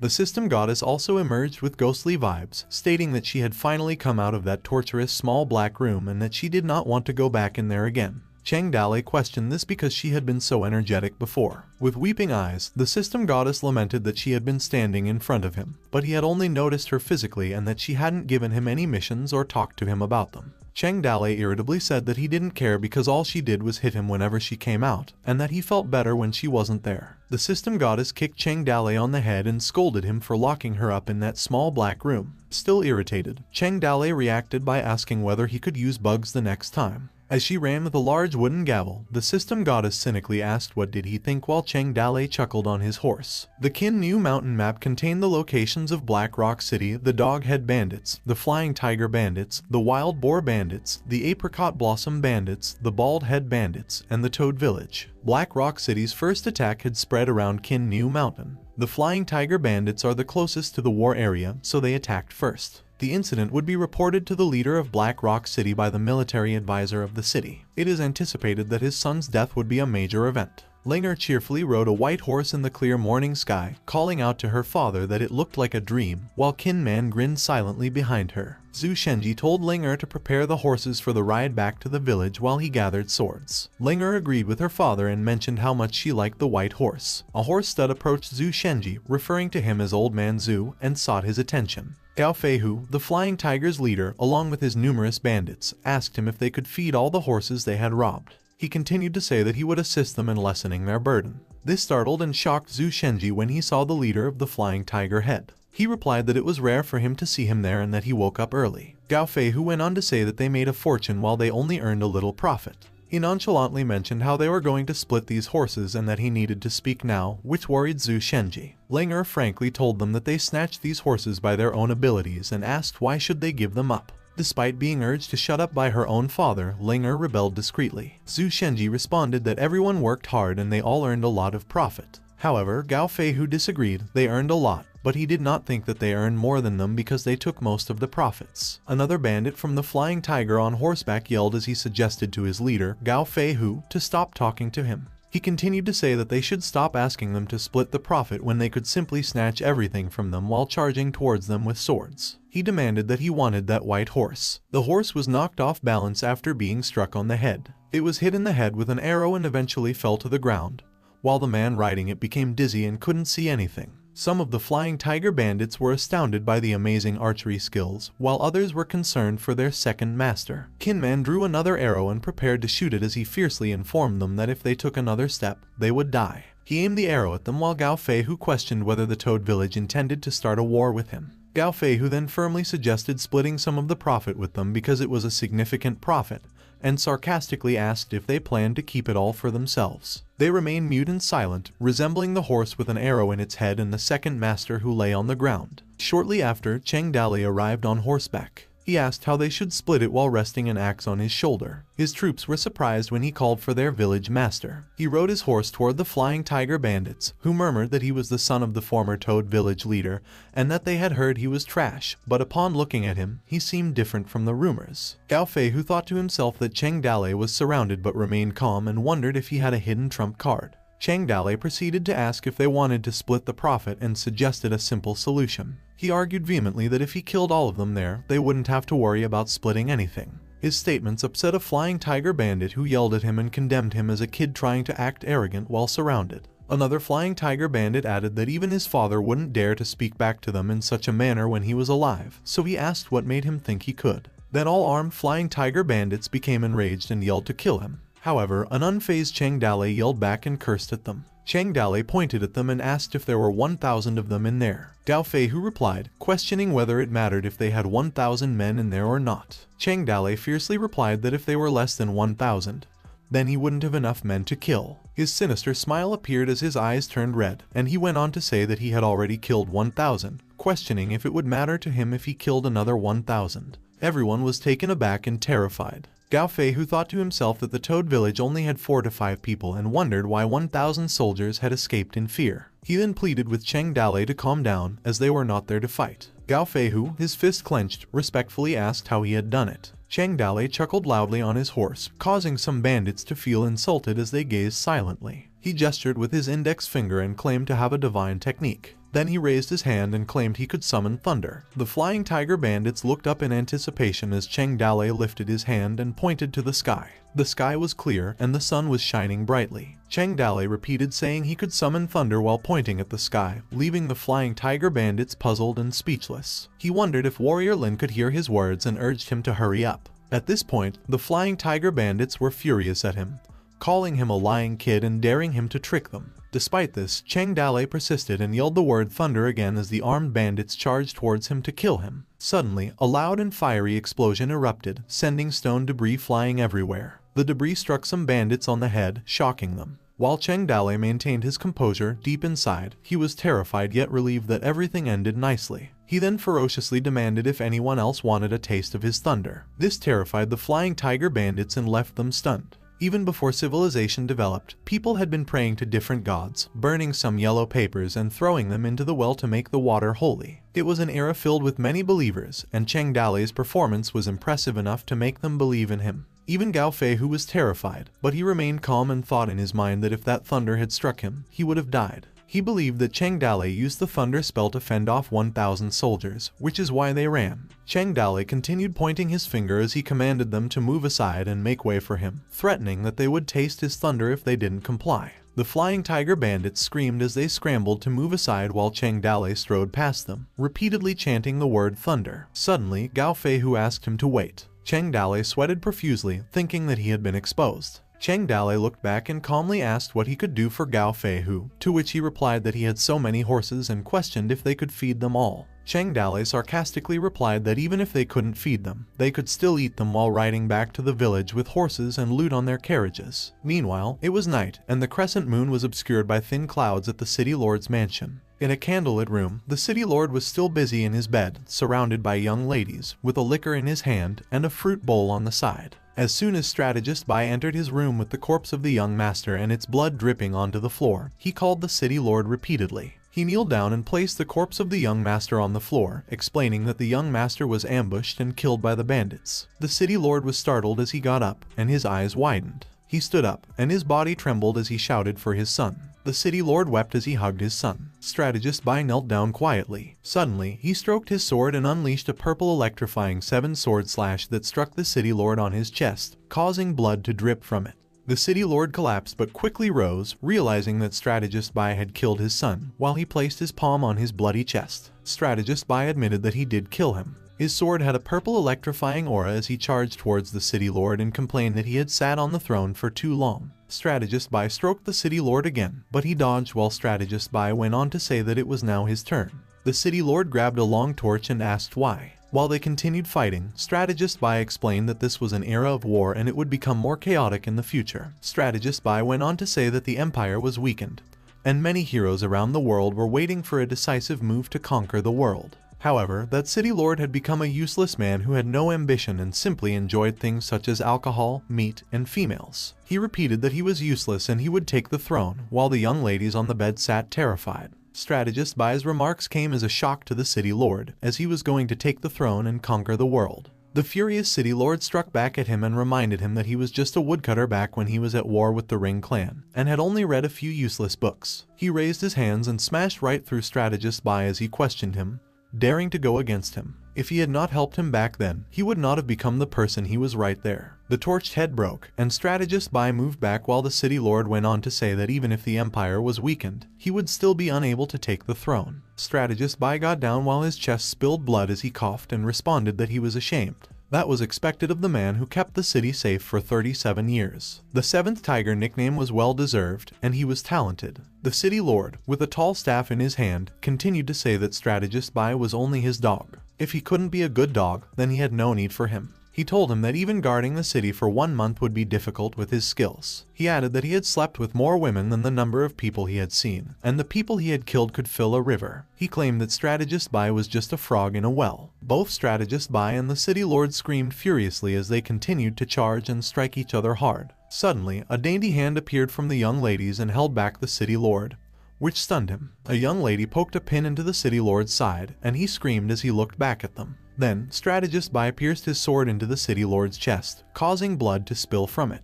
He screamed and then plummeted to the ground, while Strategist Bai stood in front of him with his blood-dripped sword. Strategist Bai knew he could not become a good city lord, but he still wanted to try. On the ground with blood spilled, the city lord murmured about something black. Strategist Bai mockingly asked what it was. Strategist Bai went near him as the city lord murmured in his dying breath about the Black Rock City, the kingdom's gateway. He warned not to let it be invaded by the Ring tribe, as the world would be in chaos. This left Strategist Bai speechless as he stood up. He left the candlelight near the curtain as he bid farewell to the city lord. That night, the city lord's mansion was set on fire. The warm sun rays beamed on the wheat field of Toad Village, while Zhu Shenji berated his village master for stopping lazing around because they needed to harvest the wheat quickly before the horse they stole would starve. A basket full of wheat was placed on the ground while birds ate the remaining bits. Cheng Dale gave up and said he couldn't do that anymore because he was tired. The wheat needed to be slashed in order to be harvested. Sweaty and exhausted, Warrior Lin couldn't believe a warrior like him would do such a thing.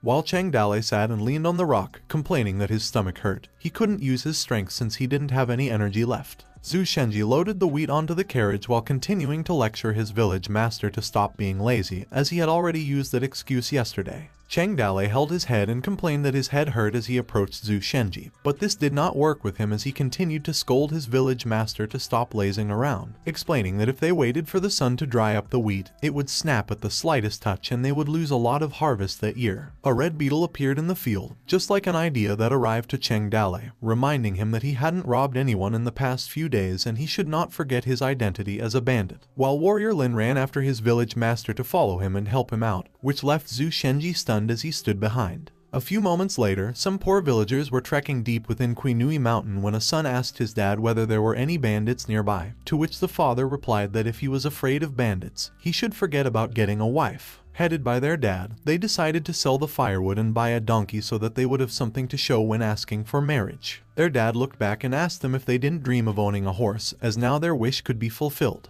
While Warrior Lin and Cheng Dale lurked behind the trees, the son argued with his father that horses and donkeys are different animals. His dad asked what the difference was between them, while Cheng Dale and Warrior Lin jumped towards them. The dad and his sons were scared, and their jaws dropped. They promptly kneeled down with their firewood beside them as they begged for mercy, hoping to be spared. This made Cheng Dale question why they were kneeling and told them to stand up. Cheng Dale was pleased when he heard that they wanted to buy a horse. The dad explained that he couldn't afford a horse and planned instead to buy a donkey because his eldest son couldn't find someone to marry. Once they had a donkey, they could ask the matchmaker to find a bride. Cheng Dale laughed and replied that they were lucky because he sells horses. He asked them if they were excited, happy, or felt fortunate. The dad replied that they did not have much money, to which Cheng Dale asked how much they had. The dad's hand trembled as he showed his 2 copper coins. Cheng Dale received the coins and then inquired if there was anything more. The dad responded that they had 4 wild vegetable breads that their mother baked for them to eat on their journey, and Warrior Lin received one of the wild vegetable breads. Cheng Dale asked how the taste was when Warrior Lin ate it, and it tasted good. Warrior Lin leaned in close to his village master and whispered that 2 copper coins and 4 wild vegetable breads were insufficient for a horse. Cheng Dale replied that they needed to sell the horses or they would have to kill and eat them. While the dad anxiously waited for them, Cheng Dale proposed that they be kind and sell it to them, doing some good deeds for the poor. Warrior Lin verified that he was going to sell it to them, and Cheng Dale agreed. Cheng Dalei informed them that he would give them a discount because they were his first customers. He also instructed them to follow him back to the mountain. The dad kneeled down and cried as he pleaded for mercy, begging Cheng Dalei to spare his children and offering to take him instead, as they still needed to give their Lai family license. Cheng Dalei put down the axe head on the ground near the dad, which frightened him. He addressed them in a terrifying tone, asking if they wouldn't follow them. The weary dad and his sons followed Cheng Dalei as he ordered Warrior Lin to take care of their customers. His son asked his dad if they would kill them, to which his dad, who sweats profusely, told him not to be a coward. However, his son pointed out why his legs were shaking. His weary dad explained that if they wanted to kill them, he would risk his life to stall them while his sons would run away. They arrived at the end of the steep slope of Toad Village, and his dad told his sons to be prepared to run. Cheng Dalei told them to go up the mountain while gesturing upward with his hand. The poor villager dad told them that he would risk something but got interrupted when Warrior Lin asked him what he would risk. At the stable, Cheng Dalei leaned on it as he questioned them for a fight and told them to quickly pick a horse first. Cheng Dalei asked them how many horses they wanted, which surprised the poor villagers because he was actually selling horses to them. He assured them that one would suffice. Cheng Dalei responded subtly angrily that they had wasted his time and only wanted to buy one. The poor villager dad asked, confusedly, what about two? The sons smiled in excitement when they heard Cheng Dalei question why only two and offer a horse for each of them since he had 3 children. However, their dad responded that they couldn't feed 4 horses, which made his son's jaw drop in disappointment. Cheng Dalei agreed that 2 horses would do and asked them if they knew how to harvest wheat. His sons were nevertheless unhappy as their dad expressed that they had some farm job experience. Cheng Dalei told them that if they could harvest a field of wheat before sunset, he would let them take 2 horses. Under the beaming sun and clear skies, Cheng Dalei ordered Warrior Lin to give them the equipment, which was a sharp scythe, and brought them to the field. Linger, with a bowl of food, headed to his father, while Zhu Shenji stood by the carriage full of wheat and berated his village master, saying that he was becoming lazy again. Cheng Dalei sat under the shade of a tree, slurping on his water bottle next to the basket of wheat, and disagreed with Zhu Shenji's remarks, stating that he worked hard, asking if he didn't see it. In Cheng Dalei's mind, he was delighted that Toad Village was like a small family. Kinman is a strong warrior, and Warrior Lin is a reliable younger brother. Linger is a good worker. He also had an unmarried prisoner, and he just needed a wife. Zhu Shenji obviously seemed like a grumpy old grandpa, while Linger happily sat on the carriage full of wheat. He kind of liked this place. Warrior Lin also sat comfortably on the other carriage full of wheat. In the field, the poor villagers kept harvesting the wheat. The son asked his dad whether they would really give them the horses, to which his dad replied that he thought they really meant it, and if they did not finish it before sunset, they would kill them. The sky turned fiery orange as the sun set, and the poor villager inquired if they wanted help grinding the wheat as well. Cheng Dalei denied it, saying there was no need for it and let them go to pick 2 horses. Cheng Dalei, Zhu Shenji, and Warrior Lin stood behind and watched them leave with 2 horses, while the son of the poor villager was excited when he asked his dad if he was dreaming. The bandits were letting them take 2 horses back home. A fiery orange sunset beamed as the poor villagers continued talking while they walked away. They expressed that bandits were good people. They gave them these horses because they pitied them. They also mentioned that the bandits even harvested wheat and expressed why wouldn't they. They found it unbelievable that not only did the bandits harvest wheat, but they also ate wild vegetable bread. They expressed that they were truly gods. Cheng Dalei, Zhu Shenji, and Kinman sat by the bonfire under the blue gradient sky with the ethereal glow of the full moon when Warrior Lin arrived with another soldier, who notified their village master that someone wished to join them. Cheng Dalei questioned who it was. Cheng Dalei looked at the soldier and recognized that he was that escort guy. Commander Wang narrated how his life had been very miserable and painful for him. The day he escaped death, he ran back to Black Rock City but discovered that the city lord had died and strategist Bai Hanchuan was fighting with the city lord's loyal guards, killing anyone related to the city lord. Commander Wang continued to say that he didn't know if he was considered a close person to the city lord,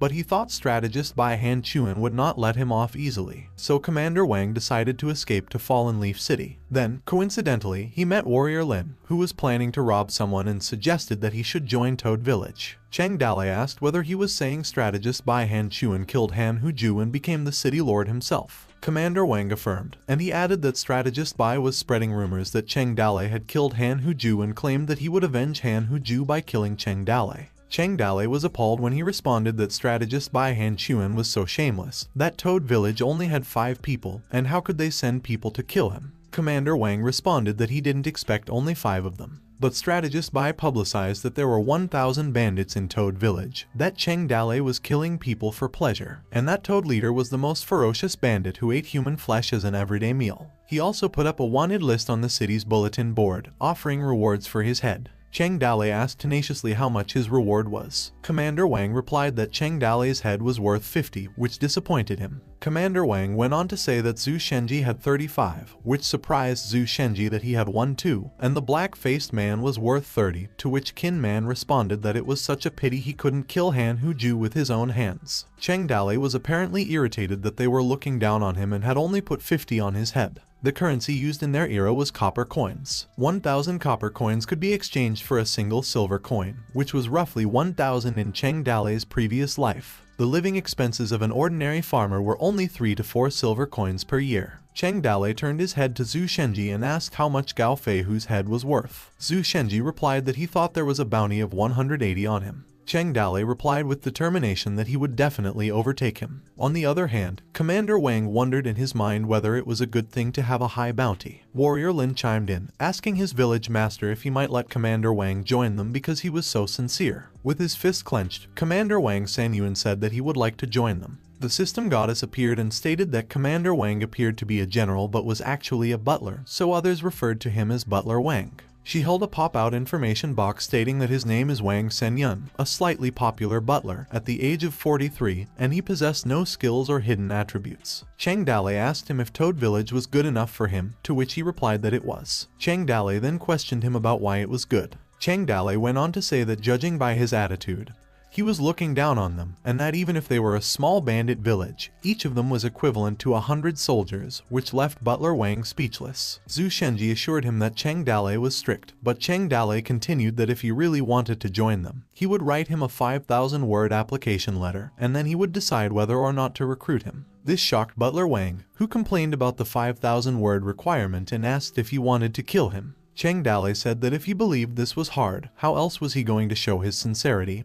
And how would it be beneficial for them? Butler Wang closed his eyes as he handed the village master a treasure map. He extended his hand and offered him a document, wondering if this would demonstrate his sincerity. Cheng Dale reached for it as he inquired about what kind of treasure map it was. Butler Wang said that the city lord treasured this map, but he stole it when escaping Black Rock City. While the map was in Cheng Dale's hands, Butler Wang continued to say that 30 years ago, they were attacked by bandits. While chasing them away, they acquired some valuables. They couldn't bring so many valuables with them, so the city lord hid those treasures in different locations. This map shows the locations of those valuables, added Butler Wang. Cheng Dale sat and opened the map, inquiring about the treasure locations on the map. Butler Wang replied that he didn't know. Looking at the map, Cheng Dale became perplexed because he did not know which Butler Wang was referring to. Butler Wang said that if anyone knew about it, the treasure would have already been dug out. Cheng Dale thought to himself that there were no words on the map indicating the specific position, only a depiction of a mountain and a river, so he wondered who would know where the treasure was. Cheng Dale said that the map seemed interesting, but Butler Wang still needed to prove his worth. Now that he thought about it, his clan was going through a crisis. If he resolved that crisis well, he would accept him into his Toad Village. Butler Wang reflected in his mind that no one had ever warned him that being a bandit was so hard. He asked Cheng Dale what he wanted him to do. When Cheng Dale explained that they had stolen many horses, Zhu Shenji and Butler Wang were puzzled.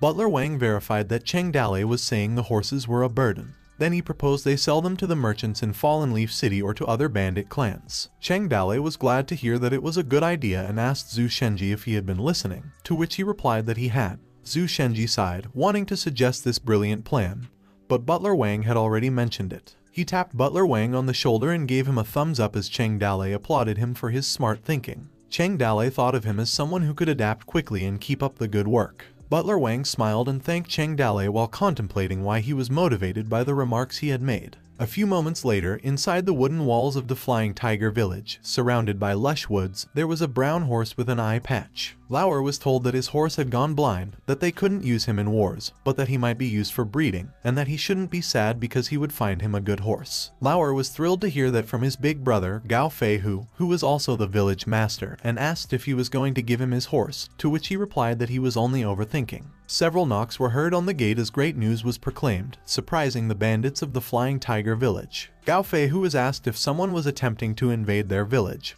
to which he answered and convinced them to go along with him to look into it. Many posters were hung on the trunks of the trees outside the Flying Tiger village. Chang Dale was waiting in the bushes with Warrior Lin and asked him whether he was finished pasting, to which Warrior Lin ignored his questions and notified his village master that the bandits had come out. Warrior Lin added that he was done and asked about himself. Chang Dale replied that he, too, was done and urged him to head over to the next village. Several Flying Tiger bandits went outside and saw the poster. One of them asked what was written on it. The intrigued bandits requested that their village master read it for them. The poster was an advertisement for horses for sale, selling them below market value, at a discount of 20% if customers brought the flyer. Gao Fei, who remained cool while reading the message, but he had the feeling that the terrible handwriting and weird sentences made his heart pump with excitement. A hand was yanking the poster from the tree, which perplexed Gao Fei, who. He questioned Lao about what he was doing and why he was tearing it off. Lao smiled and gave Gao Fei a thumbs up as he explained to him that if he brought this paper along, he would get a discount.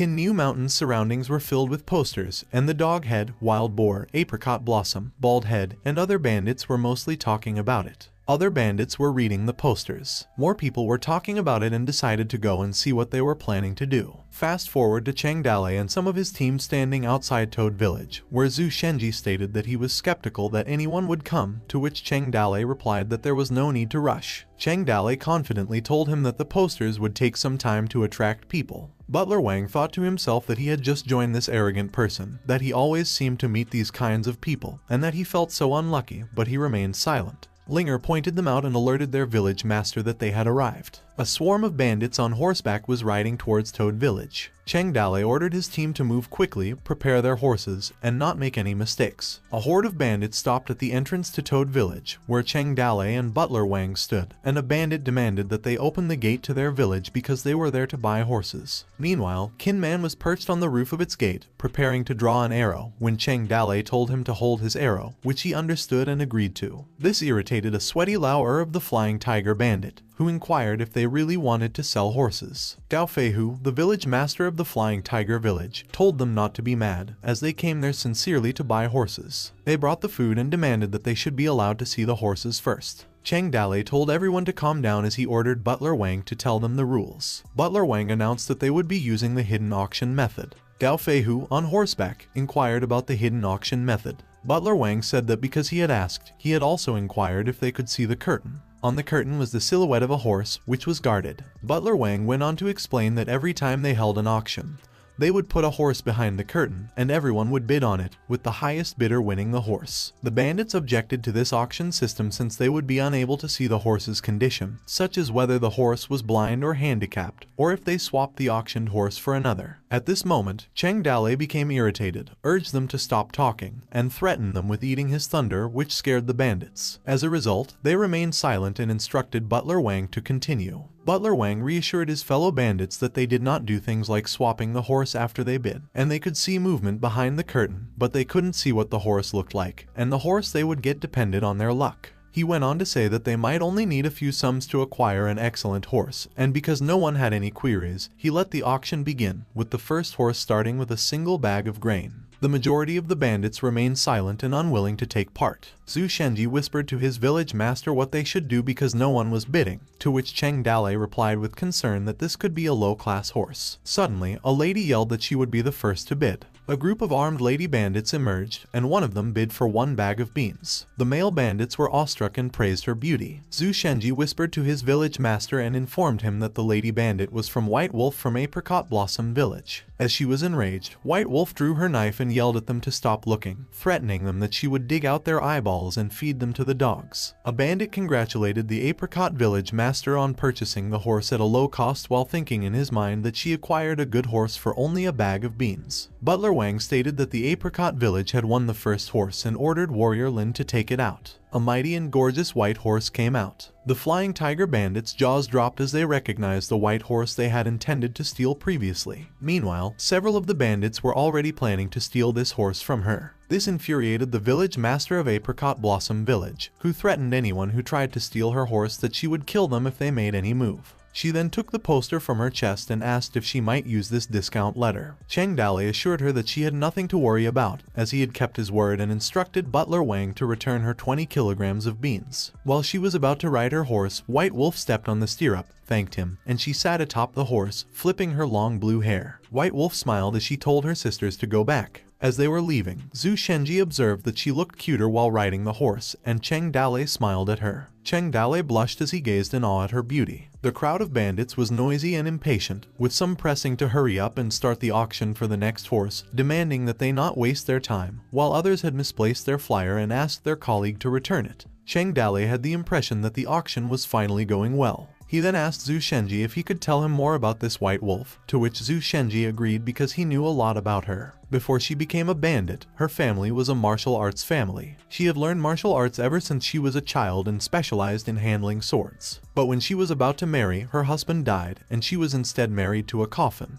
Everyone thought she had jinxed her husband, so she was looked down on and ridiculed by people. Then one night, when her grandpa climbed onto her bed and wanted to take advantage of her, she stabbed him and ran towards Apricot Blossom Village. Back at Toad Village, Cheng Dali blushed when he asked Zhu Shenji if the Apricot Blossom bandits were all girls, to which he answered that all Apricot Blossom bandits had similar stories like White Wolf. Most of them were widows before or abandoned by their families. Cheng Dali sighed, wondering why Zhu Shenji hadn't told him such important information, and added that they should befriend the Apricot Blossom bandits in the future. Zhu Shenji said that other New Mountain bandits wanted to join hands with the Apricot Blossom bandits, but they believed that all men are trash, so he advised him to give up that idea. Cheng Dali and Zhu Shenji's attention was drawn to a commotion, and a bandit grumbled that this was not what he wanted and accused them of doing it on purpose. This bandit went on to declare that this bid should not be counted because they deliberately sold him a blind horse. Butler Wang said that he had already attempted to stop him, but he had won the bid and they do not accept refunds. Cheng Dali approached them and inquired about the situation,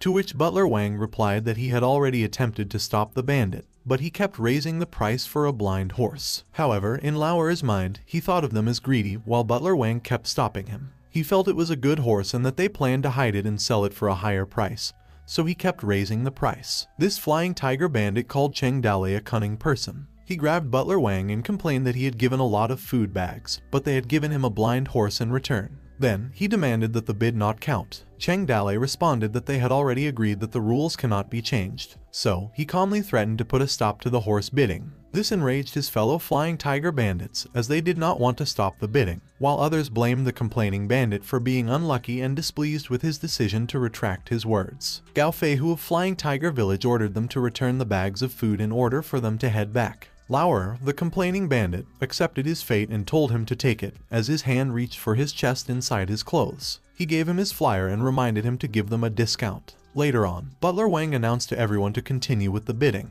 In the end, each horse was sold for at least 8 bags of food. A total of 76 horses were sold for 500 bags of food, a few pieces of equipment, weapons, and other items. 1 bag of grain means 100 kilograms, and 500 bags mean 50,000 kilograms of food. For them, it was a large amount. Toad Village had never had so much food before. Now, their storage vault was filled with wheat, soybeans, black beans, small grains, millet, and sorghum. Cheng Dali thought in his mind that, as expected, war was the easiest way to earn a profit. This amount was hard to earn from just farming. The sun was about to set when Cheng Dali suddenly remembered he still had a lottery draw chance left. Wang Xuan retreated, and he got a lottery draw reward chance. He would check his luck, as he would draw it tonight. A bandit was in command of his horse. It was the Flying Tiger bandits on their way back home. A bandit sighed as he struggled to control his horse. Gao Feihu questioned his comrades why they couldn't just walk while pulling the horse, to which Lauer replied that they were a group of bandits with horses, and if they got off the horse, people would believe they were poor. They stopped temporarily to appreciate the rosy orange sunset, which inspired Lauer to write a poem. However, his village master told him to shut up with his education, as he did not want to be tortured by his noisy poem. Lauer asked if there was really a lighting spell in this world, to which the village master believed that there was, as he had seen it with his own eyes. While he added that they should ask their advisor to come back, he must have known more about this. A few villagers were lurking in the bushes on the cliff edge of the mountain when a son asked his dad if there was a god in this world. His dad replied, questioning why wouldn't there be when Lai Dog had 2 horses that were given by the gods. After Lai Dog returned from the Toad village with 2 horses, rumors spread around the village that those horses were given to him by the gods. His son was growing impatient as they waited for so long there but had yet to see any god, to which his dad replied that they should wait a little more because these things are about sincerity. Suddenly, they heard a distant noise, which alerted the dad, who assumed in his mind that they had finally arrived. The dad leaped off a cliff and told his sons to follow up and see his performance. A few moments later, Gao Fei Hu told Lao Er not to be mad as he liked to head back and eat some food with wine. While Lao Er responded if they would try to sell these 2 horses, he inquired if anyone would buy them. Gao Fei Hu disagreed and told him that he doesn't think that anyone is as stupid as him. The villager dad rolled off the mountain while his sons were worried about him. The dad chanted for the mountain god to spare him repeatedly, which surprised the flying tiger bandit. Gao Fei Hu and his bandit stopped while he asked them who they were. The dad and his sons kneeled and referred to them as the mountain god and said there are poor people living below the mountain.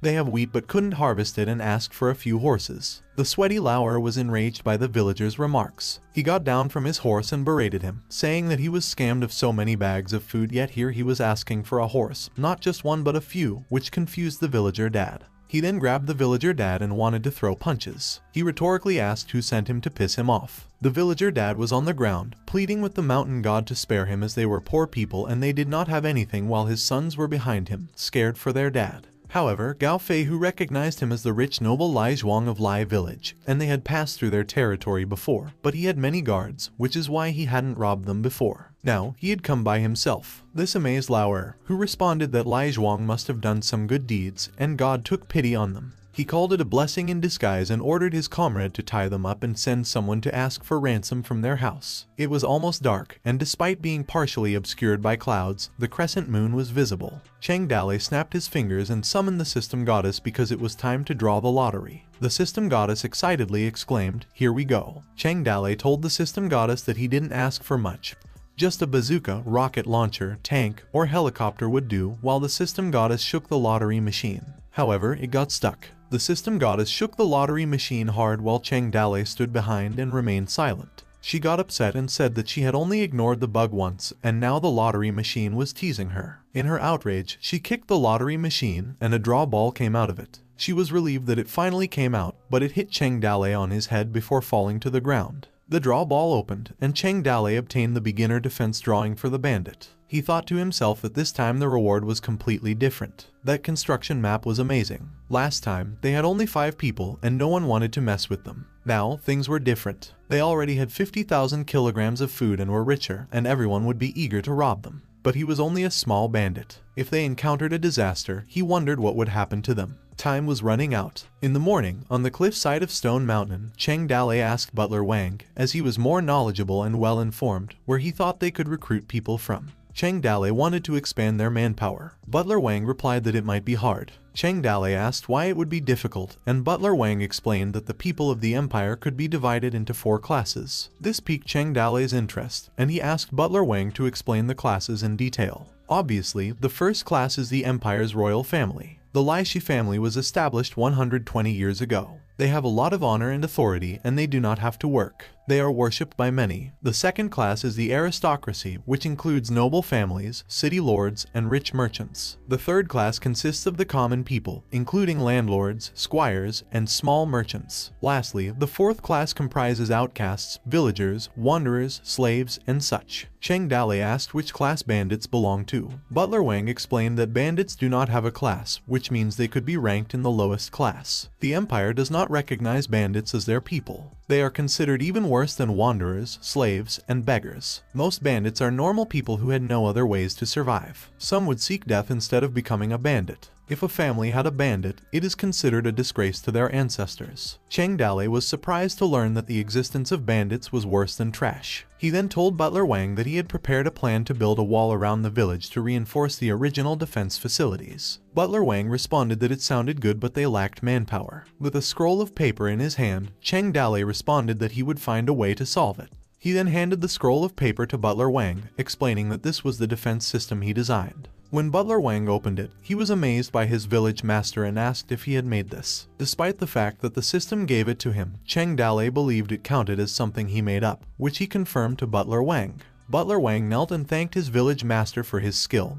promising to do his best to support him. Cheng Dali continued to say that regarding the matter of manpower, he would think of a way. If they couldn't find any, they could just recruit people from other bandit groups. Butler Wang replied to his village master that this could be a problem because they might act as spies to gather information about them. Cheng Dali replied that if that method didn't work, they would still have some dynamite left. Cheng Dali ordered him to go back and prepare things with the military strategists. He needed to take a look at the village landscape. At the brink of the cliffside, Cheng Dali thought to himself that this cliff was quite high. He stayed there until the skies turned rosy orange, with the sun about to set. Cheng Dali thought to himself that from here he could clearly see the coordinates and layout of the Toad village, which was in a complete mess. He thought the previous bandit leader didn't plan anything properly. He just randomly constructed the village, and he might have to destroy and rebuild it. The system goddess emerged and alerted that the exploration of the Toad village was completed. As a reward, the Toad village landscape was imprinted into his brain. Cheng Dali closed his eyes and thought to himself that this meant that next time, all he needed to do was explore any place, and he could get a map out of it. He then opened his eyes and thought that was very useful information. Gao Fei, who was roasting meat as he sat by the bonfire at the Flying Tiger Bandits village. Suddenly, he was surprised as he heard several knocks and heard the proclamation of great news, repeatedly. Gao Fei, who thought to himself upon hearing that sound again that he had a bad feeling about it. However, Lauer grinned in excitement as he urged him to go outside.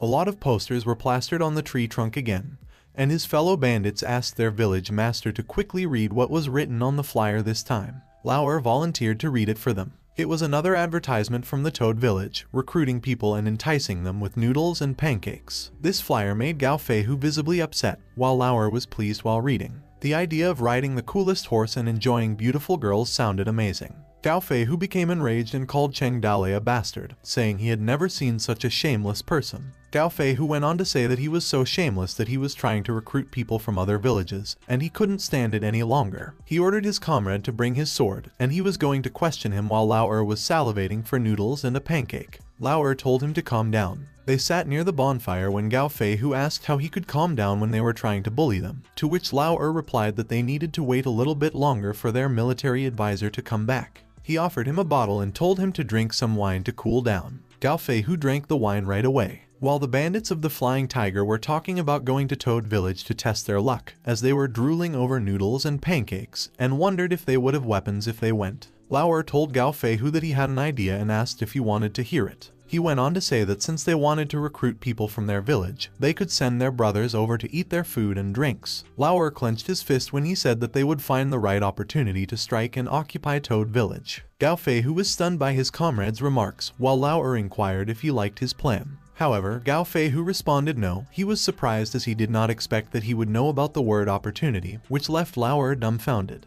A man was narrating his experience at Toad Village. His name was Zhu Xiao Shu, a minion of Flying Tiger Village, and his parents were bandits, so he was born as a bandit. Actually, his life as a bandit was not that great. People assumed that bandits ate meat and drank wine all the time.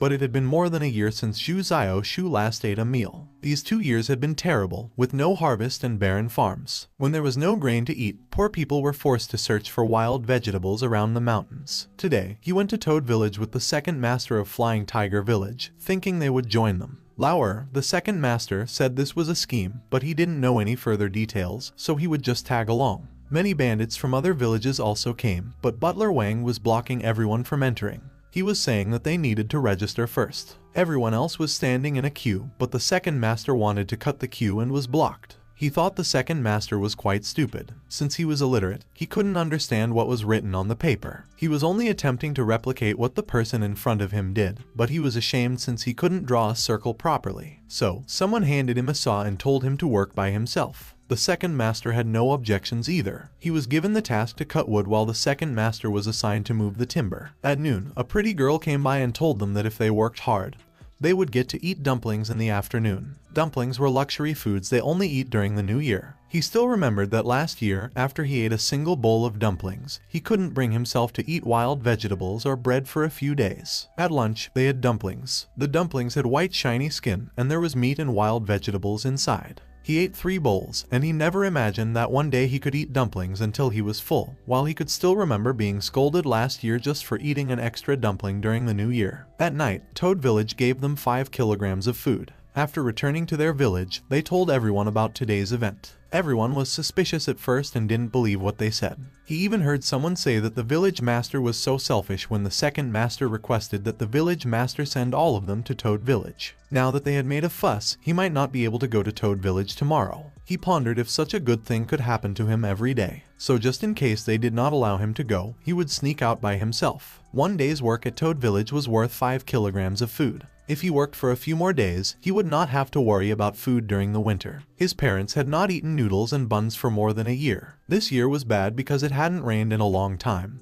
But he shouldn't think too much because he needed sleep first. A few moments later, inside Flying Tiger Village, the second master told Gao Feihu that the food they cooked was very delicious and that they also used just the right amount of salt. He laughed when he told him that he had secretly stolen some of their salt and they would never discover what he did. Gao Feihu was eating when the second master told him that he had sent him there to find out about Cheng Dale's thunder spell, and inquired whether he had found anything yet. The second master said that Cheng Dale had not even shown up today. Gao Feihu told him that when he went there the next day, he should bring more people with him so that they could find out all about his tricks. The second master enthusiastically agreed, saying he would go there tomorrow since he really wanted to eat more of their food, and begged him to come along because each meal had noodles. Gao Feihu cursed him to fuck off. The next day, at least 1,000 more guests arrived. Butler Wang, as expected, had excellent management skills. Some people were tasked with using stones to build walls, digging up earth, and smithing bricks. The whole village was filled with energetic people. Miss Su, on the other hand, was deafeningly quiet. She was sitting next to Cheng Dale and inquired why he wasn't going outside, to which he replied that he wanted his presence to be more mysterious. The rumors spread that Cheng Dale was increasing his cultivation and learning thunder spells. If he went outside too much and people saw that he, too, needed to use the toilet like them, all of their admiration for him would collapse. She then asked him why he was staying in her room. He replied because she was pretty. Miss Su stayed silent. Cheng Dale continued to torment her, telling her that he thought she was the most beautiful woman on the mountain, and Miss Su called him a liar. The bandits continued to work with the logs and stones. When someone pointed out that Kin Man was lifting a 340 kilograms weight, and was impressed by his strength, Kin Man, who was sweating profusely, modestly replied that he was not that amazing. Others asked Kin Man to demonstrate his strength just once. Suddenly, Kin Man lifted a stone mill while he said that he would try it out. This shocked the bandits because the stone mill weighed at least 450 kilograms, and they warned him not to overwork himself. Kin Man held up the stone mill with both of his hands, amazing several bandits with his monstrous strength, while others speculated that his strength must be more than 500 kilograms. Then Kin Man put down the stone mill. He humbly replied that he was nothing because he was not the strongest person there, and that his village master had twice his strength. Cheng Dale was watching them through a window and decided it was time for him to make his appearance. Miss Su stood by and watched him leave. She then peeked out of her window when the bandits recognized Cheng Dale and requested that he demonstrate his strength. Kin Man requested that his village master spar with him, but Cheng Dale told him that he did not have time for that and advised him to return to work. Kin Man, apparently unhappy, questioned his village master if he was looking down on him. He charged straight at Cheng Dale, who stayed calm. His fists were ready to strike, but Cheng Dale blocked him with his hand. Kin Man's hand trembled from the block, and he struggled to hold it. Cheng Dale instructed him to get lost as he let go of his hand, and Kin Man flew through the woods. He approached Kin Man, who was lying on the ground, and inquired if he was well, to which he replied that he was fine and thanked him for being gentle with him. Cheng Dale offered his assistance and warned him not to be impulsive the next time since he would get hurt if he used more than 60% of his strength. The bandits' jaws dropped in surprise. They wondered how strong he would be if he used 100%. Butler Wang ordered everyone to start working and those of them who were stronger to come over while he pointed his hand in a direction. He told them that they needed to smash a massive rock and dig out its materials to build walls. The bandits were talking about the boulder weighing more than 1,000 kilograms, speculating who could smash it and suggesting that Butler Wang should try it himself. Another bandit suggested the Toad Village master do it since he has monstrous strength and could easily break it. Butler Wang inquired of his village master if he would be bothered to smash a boulder, to which Cheng Dale replied that he should not come and ask him to do such small tasks. He also gestured for them to back up while stretching both of his hands. Cheng Dale gestured with his hand to call lightning. An explosive burst occurred on the ground, resulting in a loud noise and debris flying everywhere. The bandits were startled and used their hands to block the debris. Cheng Dale continued to gesture with his hands and told them once again not to bother him with small matters like this. He looked at them and questioned rhetorically what they were waiting for before telling them to get to work. The bandits instantly began working and stated that they were on it. Cheng Dale walked away while Butler Wang wished him a nice day. A few moments later, inside a house, Miss Su asked him what had happened to him, to which he complained that his back hurts. 10 days later, the construction project was completed, and the entire Toad Village was given a new look. It has now been divided into several areas. The outermost area is the defensive zone, surrounded by stones and mountains. There is also a watchtower near the wall. As long as the enemies are in clear sight, the person on the watchtower can spot them and quickly alert the whole village. Behind the defensive area is the preparation zone. If the invaders somehow break through the outer walls, this area will be used to slow them down. It includes a working area, a horse stable, a blacksmith's smithy, a hospital, and many other necessary facilities. A public toilet has also been built near the horse stable, as artificial fertilizers are also important. Next is the residential area, consisting of living quarters, houses, kitchens, a water well, a weapons depot, and a granary. All the trees outside have been chopped down, and there are traps set on the seemingly flat ground, designed by Kin Man.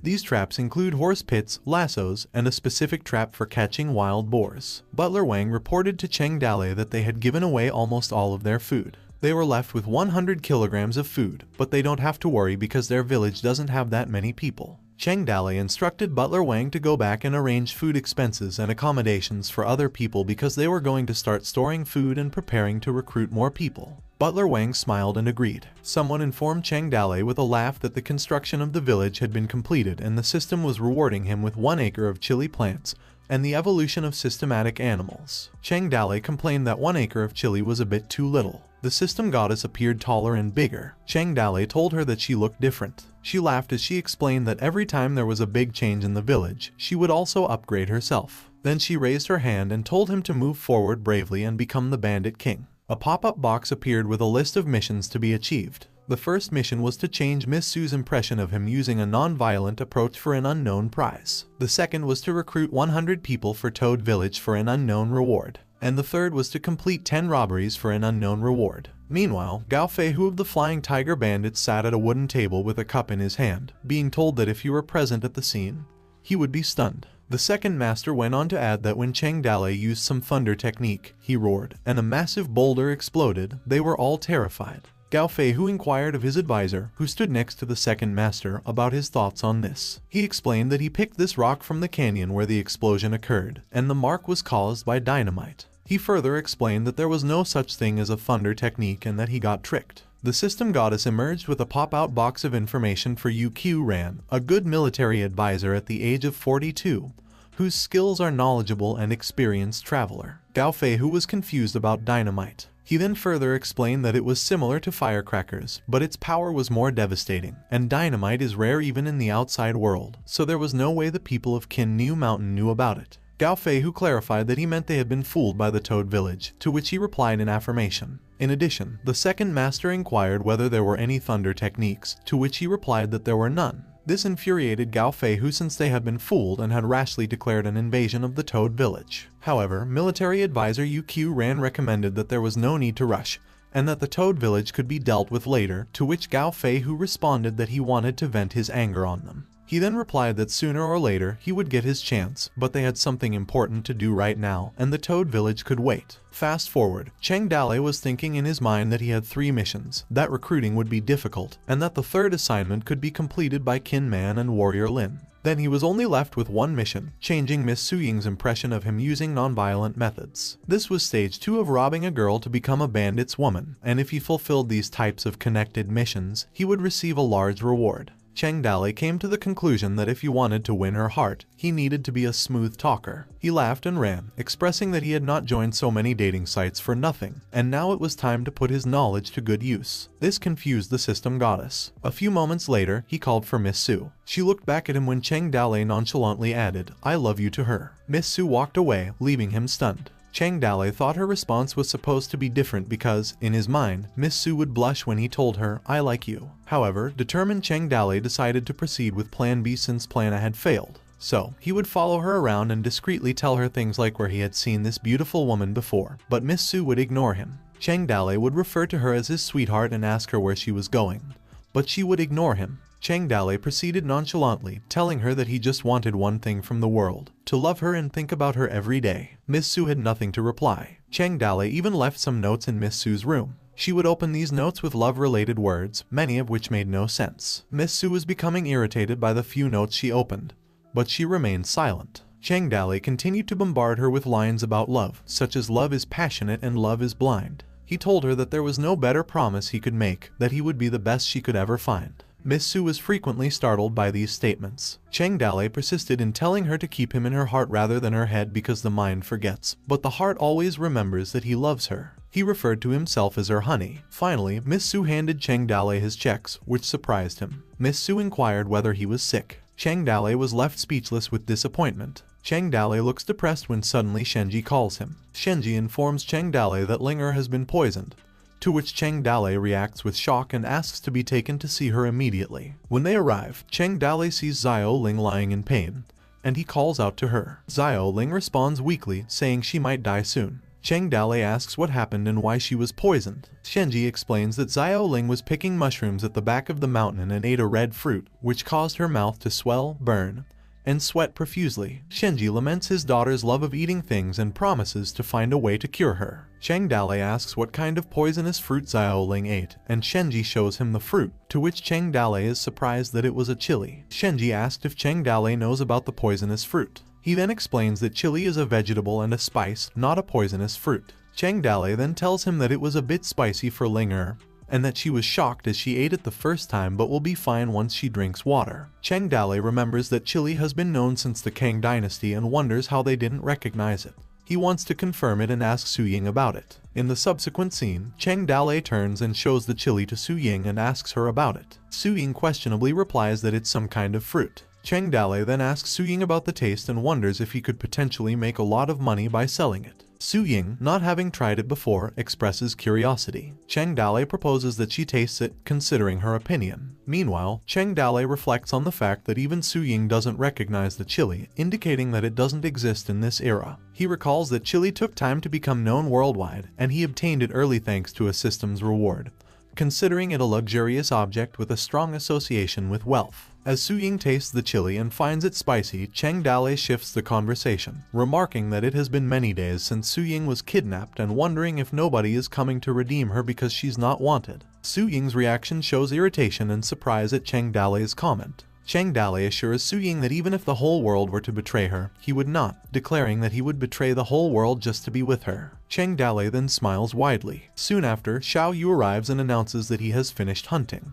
Chang Dali inquires if Xiao Yu caught anything worthwhile, and Xiao Yu replies that he only caught a rabbit and a girl who claims to be a maid from the Su family. A child interjects, accusing Chang Dali of eating their miss. Chang Dali expresses surprise that such a young girl would come to King New Mountain. Su Ying recognizes the girl as Xiao Yi and calls out to her. Xiao Yi expresses relief that Su Ying is still alive and mentions that she was worried she might have been eaten by them. Su Ying reassures Xiao Yi that she has done well, then Xiao Yi asks if Chang Dali humiliated her, to which Su Ying confirms that she's fine. Meanwhile, Chang Dali senses that the Su family may be facing some problems, so he decides to call San Yuan and Xiao Yu to understand the situation better. As Xiao Yu goes out hunting, he initially plans to rob someone, but he is surprised when only a small girl approaches him. She introduces herself as Xiao Yi, Su Ying's maid, and reveals that she specifically came to King New Mountain to find Su Ying. Despite the potential danger, Xiao Yi shows no fear and is determined to locate Su Ying at all costs. Initially, Xiao Yu intends to send Xiao Yi back to Fallen Leaf City, but when she learns that Xiao Yu is from Toad Village, she insists on accompanying him and coming along with him. Upon hearing the story, both Chang Dali and Sen Yuan express disbelief. They ponder why she didn't scream for help if she encountered other bandits and speculate if it's because Xiao Yu is handsome, jokingly considering his attractiveness as a reason for her trust. Chang Dali shifts the conversation and asks San Yuan how much ransom they should ask from the Su family. San Yuan hesitates, explaining that the situation within the Su family is chaotic. Chang Dali questions him about it, and San Yuan reveals that the boss of the 4 sea merchants,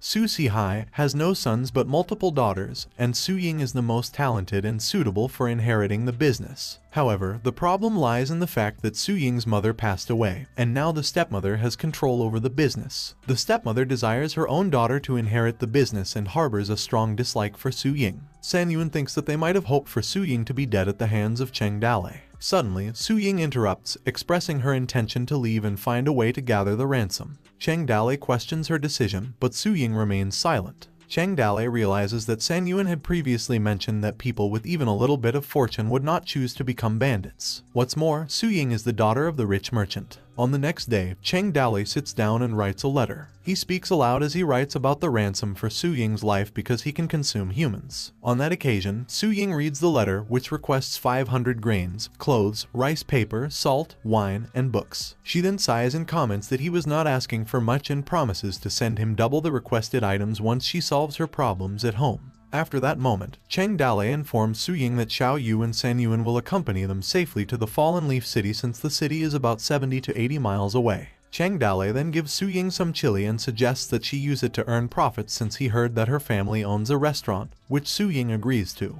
At that time, Cheng Dale thinks that he has tried his best to impress her but has failed to touch her heart, wondering if her heart is made of stone. He then instructs them to prepare as it is getting late. Cheng Dale crosses paths with Su Ying and recites a poetic saying, "Flowers bloom on the street but return slowly." Su Ying then stops Cheng Dale and decides to have a conversation with him, to which Cheng Dale asks if there's something she wants to talk about. She expresses her thoughts, saying that Cheng Dale had said many nice things and did things to make her happy, leading her to believe that she might fall in love with him. However, she suspects that everything he said and did was fake. Cheng Dale looks guilty as he doesn't respond. Su Ying continued, stating that he cannot expect to receive genuine love when he only offered fake feelings. She emphasized that whether he is sincere to her or not is not important, and the same goes for her sincerity toward him. Cheng Dale asked her if there's anything she wanted. She replied that before they bid farewell, she simply wanted him to be honest and tell her a genuine feeling. Cheng Dale pondered what a real feeling would be, considering the feelings he had when he first saw her. He then leaned in and whispered something in her ear. Cheng Dale said to Su Ying that when he first saw her, he got hard and started to trail off. Su Ying, not understanding what he meant, asks him to clarify.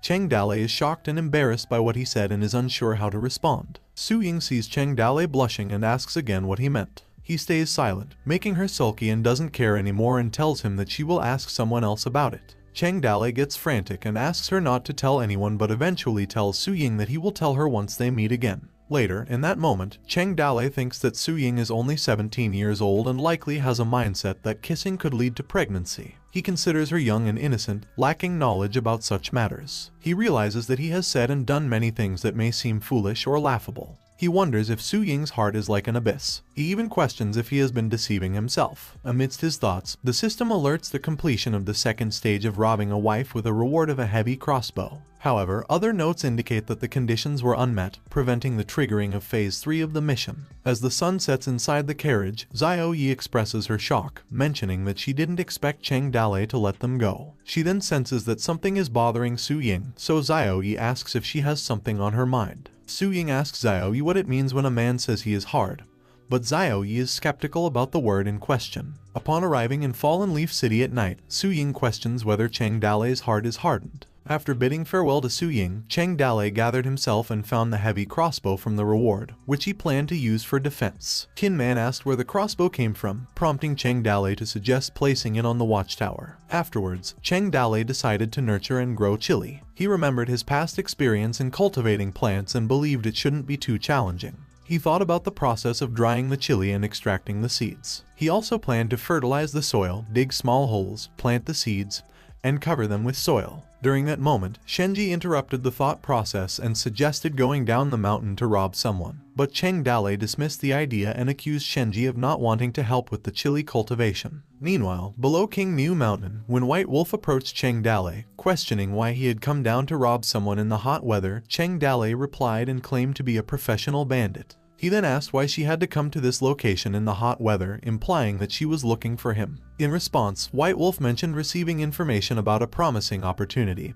and wondered if Cheng Dale would be interested in cooperating with them. Cheng Dale suggested discussing the matter back in the village. White Wolf noticed the chili plants and mistook them for fruits. Cheng Dale clarified that they were chilies and offered some to White Wolf for cultivation, but White Wolf didn't reply to it. Later, Cheng Dale offered her a cup while apologizing, as he could only serve her well water. He then asked about the upcoming opportunity she was talking about. White Wolf revealed that a batch of birthday gifts would be transported through King Mu Mountain in a month. She then proposed that Cheng Dale and her group team up to rob those gifts. Cheng Dale questioned if the gifts were from Zuban Chuan, To which White Wolf confirmed, a sly smile crossing her lips. White Wolf explained that Zhu Banquan, who had occupied the city, needed to pacify the local forces and secure support from the city lord of Yuzhou to stabilize his position. White Wolf suggested that the number of gifts would be large and they would use the specified route. She proposed an alliance, highlighting their combined strength and the potential to become rich. Cheng Dalei hesitates, stating that he cannot kill innocent people due to his godly spell, fearing punishment from the heavens. White Wolf expresses disappointment in Cheng Dalei's indecisiveness and withdraws the offer of cooperation. Cheng Dalei contemplates wanting to participate but not wanting to risk any losses. Before White Wolf departs, Cheng Dalei offers her some chili plants, suggesting she grows them. Once the chilies are fully grown, she can exchange them with the village for food. White Wolf insists that Cheng Dalei keeps the chilies for himself. Later that night, a bandit from the Zhu family approached Toad Village looking for Cheng Dalei, requesting to borrow some seeds for farming and promising to return them twice the number of what they borrowed. Cheng Dalei thinks that the Zhu bandit family has a small number of members, mostly elderly and children, and they lack both manpower for farming and seeds. Cheng Dalei asks him if they cultivate chili, to which the man questions about it. Cheng Dalei suggests that they cultivate chili and offers them some seeds to take back and grow. He then explains that chili is a valuable product and can be exchanged for other food items such as wheat, grain, soybeans, and chestnuts. He directs the bandit to San Yuan to obtain the chili seeds. Cheng Dalei thinks, expressing his concern that even the mountain bandits, who don't pay taxes, face a shortage of food, indicating a potential famine. After a few days, Xiao Yu and San Yuan return from Fallen Leaf City, bringing back pigs, chickens, cloth, salt, paper, grain, and a pen. Meanwhile, 50 to 60 bandits are scouting the area around 50 kilometers away from King New Mountain, preparing to ambush the guards. The news of the gifts spreads quickly throughout the mountain, and everyone becomes eager to snatch them. While Cheng Dalei focuses on raising chickens, growing vegetables, and occasionally robbing people. Cheng Dalei, Xiao Yu, and Qin Man take turns being on duty, and after 10 days, they have completed almost half of their tasks. Even when they encounter small merchants, they only take insignificant items like buttons in return. Sometimes they even show them the way out of Qin New Mountain. He really can't lay his hands on innocent people. Xiao Yu expresses his perspective that their actions may not truly be considered as robbery. Cheng Dalei responds that he can't rob the man because he's poor. However, he states that someday they will find a fat sheep to rob. In another place on Qin New Mountain, a woman asks the man to slow down and wait for her. She states that they should go back to Yuzhou City. The man responds by stating that traveling provides real-life experiences that cannot be found in books. He mentions that if he had stayed in Yuzhou City, he wouldn't have witnessed the beautiful scenes he is currently encountering. The woman questions what kind of nice scenes could be found in this seemingly poor place and expresses concern about the dangers of the area, including the presence of mountain bandits. The man brushes off the concern, saying he would cut down any bandits. Suddenly, Cheng Dalei bursts out from the nearby bushes, blocking their path, causing the woman and the man to be startled. The man shouts bandit in alarm, and Cheng Dalei calls them to stand in the middle. He thought that the woman is a eunuch. The man takes action and reassures the woman not to be afraid, declaring that he is there with her. However, the man contemplates how he will compete with his sword against a big axe. He remains silent for a moment before stating that they surrender. The woman is taken aback by the man's decision to surrender and expresses her surprise, as well as Cheng Dalei's confused face. At that time, the man introduces the woman as his sister and attempts to negotiate, offering to leave her behind if it satisfies Cheng Dalei, and allows him to leave. The woman becomes flustered and exclaims, "How could my brother sell me?" The man attempts to justify his actions, assures the woman that he has a bright future ahead, and promises to always remember her sacrifice. The woman is upset. She scolds him, calling him a bastard, and expressing her disbelief that he would consider selling her. Cheng interrupts their argument, asking for their names. The woman reveals her name is Lai Wan'er, and the man is Lai Xingzai. He also asks about their professions. Xingzai responds hesitantly, stating that he is a scholar. In his thoughts, Cheng Dalei expresses disappointment, considering scholars to be poor people. Cheng Dalei then asks why the scholar is there, to which Xingzai confirms that his dream is to travel the world and write many poems. He realized that Xingzai aspires to explore various places. He sarcastically remarks on their current situation, revealing that they have been kidnapped, showing that Xingzai and Wan'er maintain a poker face. Later, back at the Toad Village, Wan'er recognizes their location as the rumored Toad Village and asks Cheng Dalei if it is true. Curious, Cheng Dalei questions her statement, wondering what led her to believe it was the Toad Village. Xingzai Zai explains that they were the ones who, with just 5 men, fended off an army of 1,000, causing the soldiers from Black Rock City to flee in fear, even abandoning their armor and weapons. Cheng Dale is taken aback and wonders if he has become famous. Wanner has heard rumors about their group that eats humans and drinks their blood. She asks him if they kidnapped them to be their food.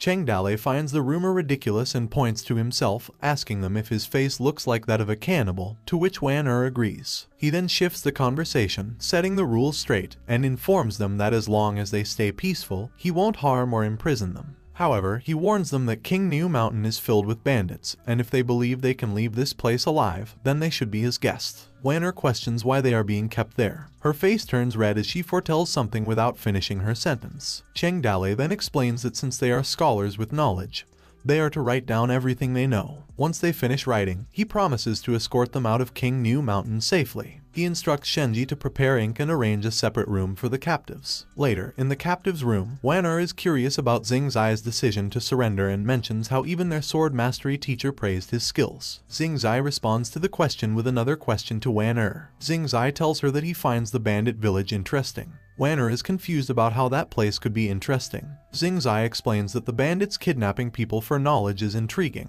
He finds it amazing. Pointing towards his sister, he instructs her to prepare the ink while declaring that as a poet, he will write a poem. Somewhere in Toad Village, Cheng Dale asks about the news, and San Yuan informs him that the escorting team will reach King New Mountain within the next 10 days. Based on the information they gathered, they will be sending a person named Lu Heng to escort the gift. Cheng Dale expresses curiosity about Lu Heng and asks for more details about him. Lu Heng is around 30 years old. He is an orphan and uses a big stick as his main weapon. Adopted and taken care of since he has no parents or relatives. San Yuan adds that Lu Heng is loyal and quite strong. Cheng Dale points out the obvious that if Lu Heng is strong, the other bandits wouldn't plan to rob him. San Yuan agrees and suggests that they might resort to ambush, poison, or traps instead of engaging in direct confrontation. He then asks Cheng Dale if they should interfere. Cheng Dale contemplates the situation and mentions that they only have a few people. The scene then shifts to King New Mountain, where an atmosphere of restlessness can be felt throughout. Inside the Toad Village, Xing Zai banged on the door of Wanner's room, calling her name excitedly. He told her that he had something to show her and urged her to get up.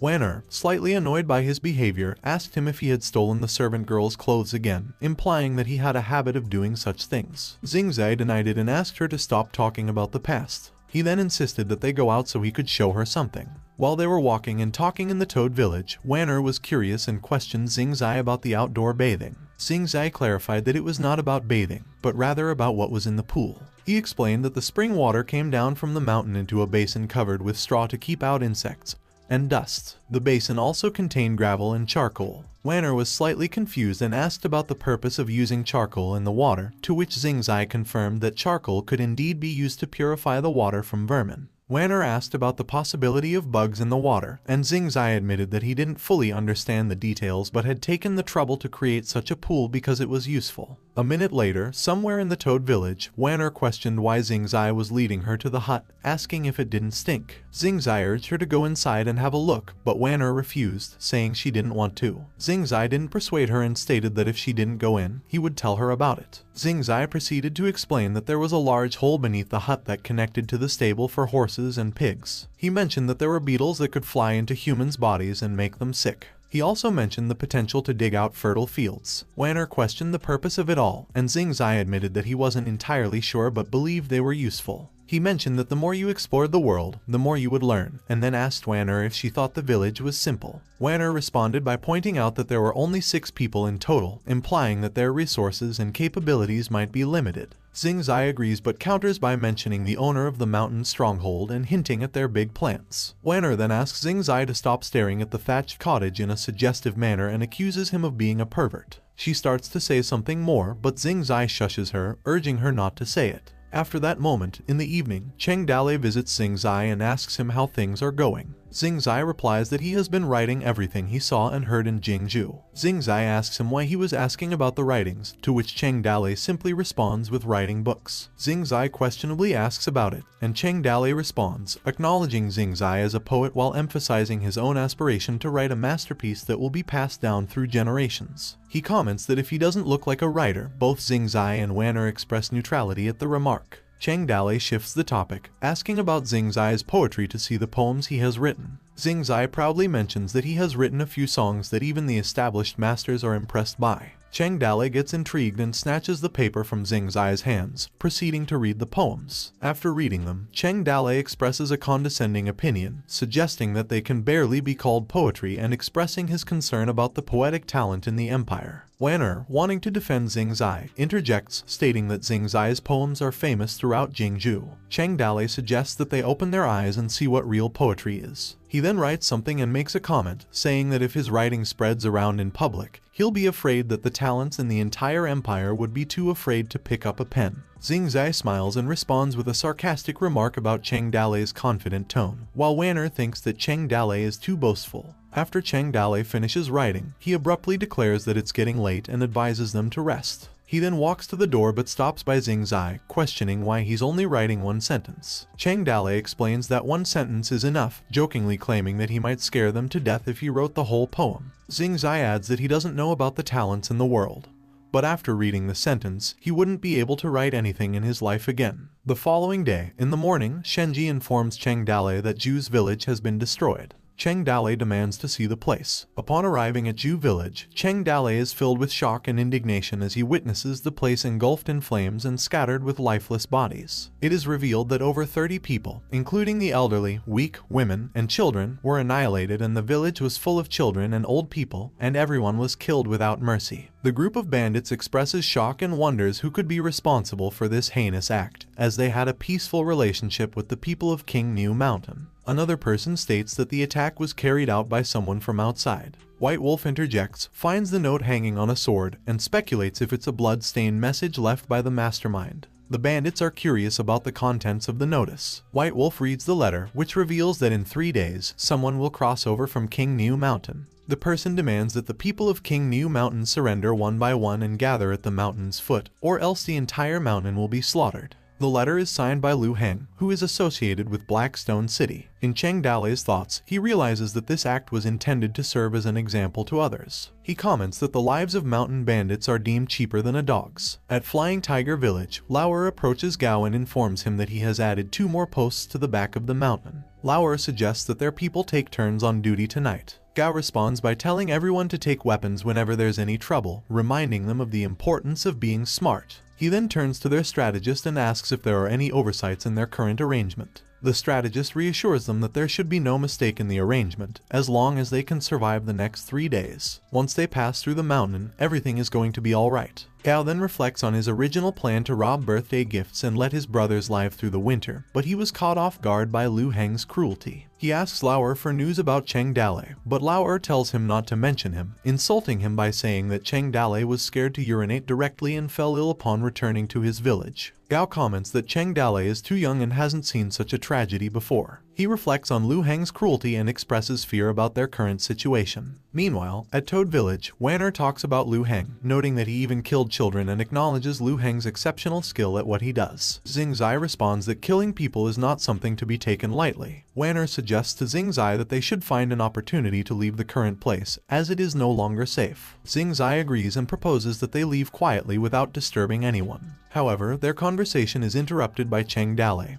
who casually opens their room and tells them that they are still chatting this late at night. Wan'er then questions Cheng Dale why he has come to their room, considering that he is rumored to be ill. She wonders if Cheng Dale overheard their previous conversation. Cheng Dale downplays his illness, mentioning that it's only a minor ailment, and expresses his desire to talk with them. Xing Zai asks Cheng Dale what they will be discussing today. Cheng Dale asks about the history of the empire. As Lai Xing Zai continues to share his knowledge, Cheng Dale finally gets a vague impression of the world. He realizes that this world is similar to his previous world, where Pangu opened the sky and Nuwa created humans. The 5 emperors ruled the world, and after that, the Xia, Shang, Zhu, and Spring and Autumn dynasties were in chaos. During the Chu and Han dynasties, they fought for supremacy. The Han dynasty established a country for 400 years. However, towards the end of the Eastern Han dynasty, the world was again thrown into chaos, and Kongzhuo was in turmoil. At this time, where history deviates from Cheng Dale's previous world, there is the name of Cao Cao, but he was caught and killed when he stabbed Dong Zhuo. Thus, he didn't make a big splash in history. Furthermore, there is also no subsequent 3 kingdoms hegemony. Instead, the separation of the 19 states led to the competition in the world.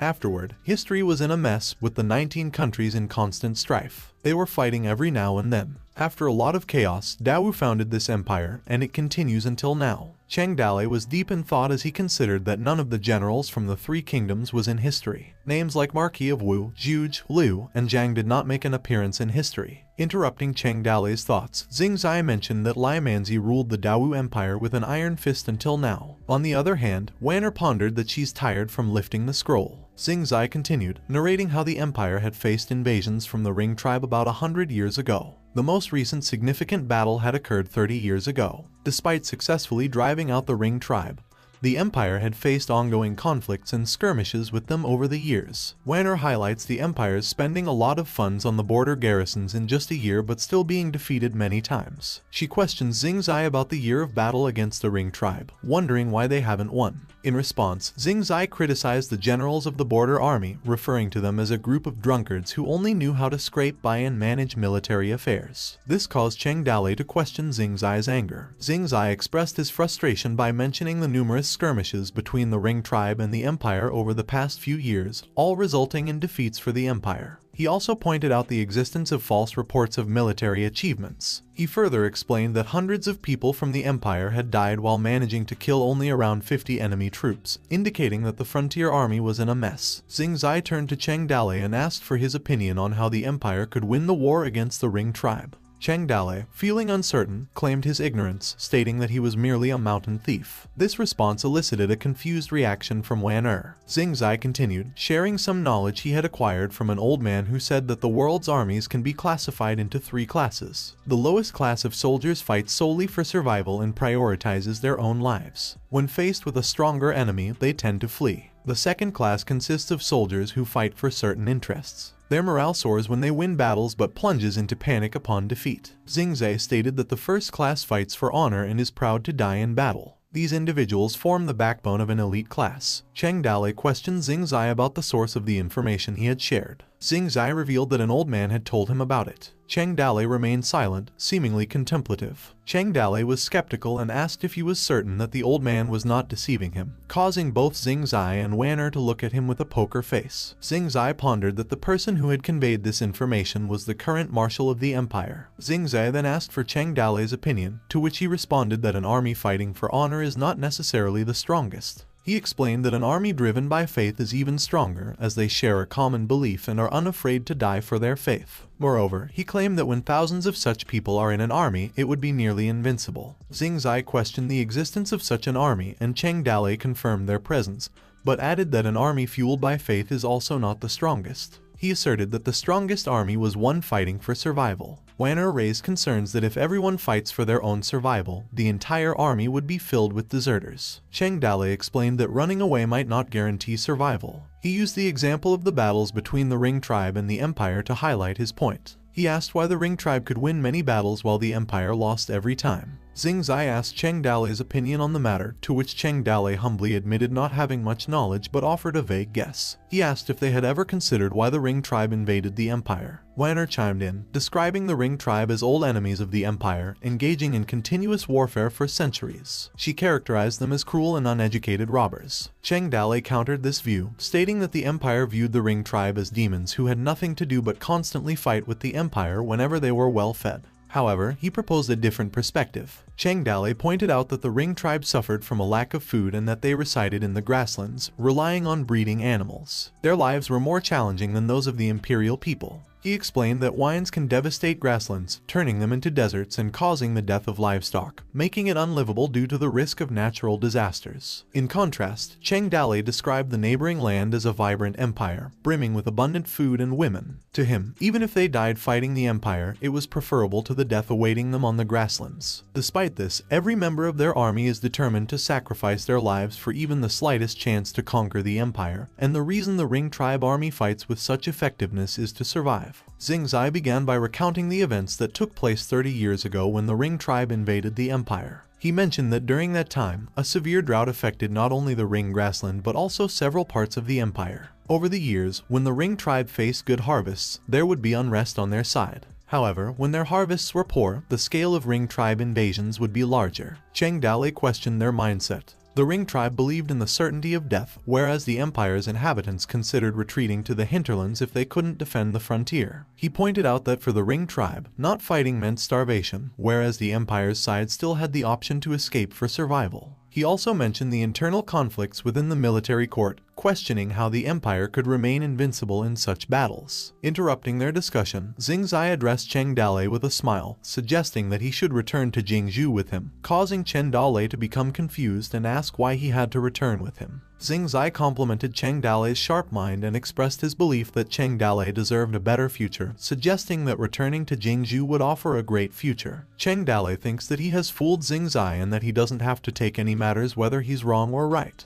He then looks at Lai Xing Zai, who seems to be serious. Cheng Dale acknowledges his sincerity as Lai Xing Zai seeks his opinion on important military and civilian matters, leading to a lengthy discussion about improving the Empire's current position. Cheng Dale ponders that he doesn't want to tutor Lai Xing Zai all day. He awkwardly responds to Xing Zai, stating that he was just flattering him. However, Xing Zai insists that Cheng Dale possesses great knowledge and could easily obtain a prominent position in the Empire. Cheng Dale dismisses this as flattery and questions why Lai Xing Zai is persistently bothering him. He makes it clear that he does not want to join the Empire, emphasizing his point by putting down his cup and heading towards the door. But he stops and turns back to Xing Zai and makes a request. He notices the good sword that Xing Zai possesses and asks if he can have it. Xing Zai simply gazes at him from a distance, smiling in response. After that moment, in the evening, Linger approaches Cheng Dale and asks for his help in grinding chili. Cheng Dale agrees and says he will be there shortly. Meanwhile, Xing Zai is contemplating his sword.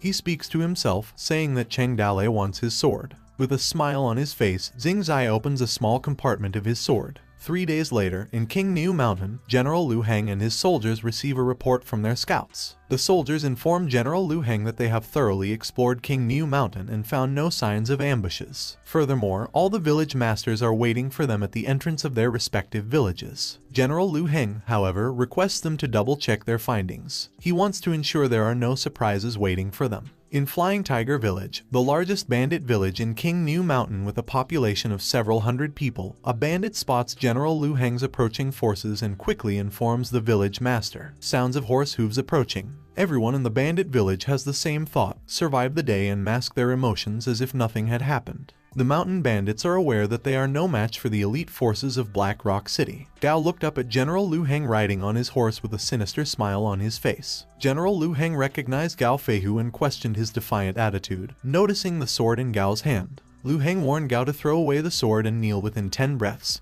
threatening to break the stronghold door and slaughter everyone inside. General Liu Heng pressed his weapon against Gao's shoulder, forcing him to kneel. Gao's frustration was evident as he gritted his teeth, but he remained silent. The other bandits called out to Gao, addressing him as their big brother. Gao eventually spoke up, claiming that he was there to accompany General Liu Heng across the mountain. General Liu Heng, seemingly satisfied with Gao's response, allowed him to join their group with a smile. Afterward, in Pearl Blossom Village, the place shifts to the sound of horses' hooves again. White Wolf approached General Liu Heng, bowing before him, and declared her intention to accompany him across the mountain. General Liu Heng told her to raise her head and commented on her beauty and figure, acknowledging her well-deserved reputation. White Wolf, however, maintained a straight face in response to his remarks. General Liu Heng let out a sinister laugh, pointing his weapon towards the forehead of the White Wolf. He acknowledged that the rumors he had heard were indeed true. His weapon slowly approached the chest of the White Wolf, remarking on its size with a sense of awe, while the White Wolf grinned, baring her teeth in grief. The White Wolf's face expressed anxiety as she remained silent. In the same place, the White Wolf's people called out to her, referring to her as the Big Boss. General Liu Heng, having thoughts, urged her to burst out in anger and break free,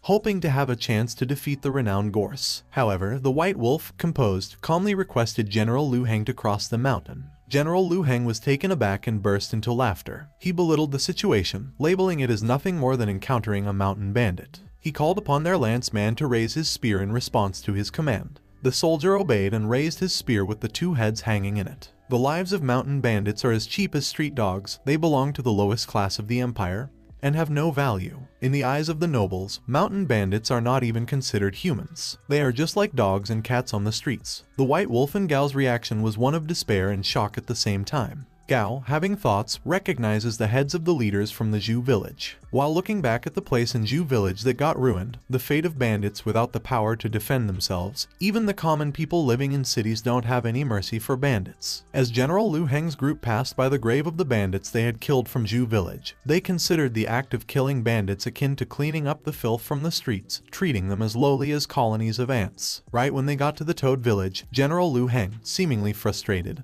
questions why nobody has come out to greet him. Impatiently, he declares that if the village gate does not open within the next 5 breaths, they will forcefully break the gate. After a minute of waiting, he suggests breaking in and killing everyone inside. Outside the Toad village, Gao wonders about Cheng Dale's intentions. He believes that Cheng Dale's previous victory against Black Rock City may have gone to his head. The gate of the Toad village suddenly opened, and Cheng Dale came out, riding a horse and carrying his weapon. On the other hand, Gao believes it would be better for Cheng Dale not to make things worse and hopes that he allows Liu Heng to pass through as if nothing has happened. Meanwhile, after Cheng Dale emerged from the Toad village, he suddenly sneezed due to his flu. General Liu Heng swiftly commanded Cheng Dale to throw away his weapon. Cheng Dale remained silent for a moment before finally speaking up, proclaiming that it was a robbery. Outside the Toad village, Gao wondered if Cheng Dale had not seen the river of blood in Zhu village. He also noted that there were several hundred soldiers in Liu Heng's elite troops. Gao wondered why Cheng Dale mentioned robbery. General Liu Heng then ordered Cheng Dale to get off his horse and kneel under his horse. Within 5 breaths, he would be forgiven. Cheng Dale reacted swiftly, shouting arrow as he raised his weapon. Linger followed by sounding the drum, and Qin Man tightened the big crossbow before releasing it. Suddenly, a swift, large arrow hurtled towards General Liu Heng's group of soldiers, hitting some of them.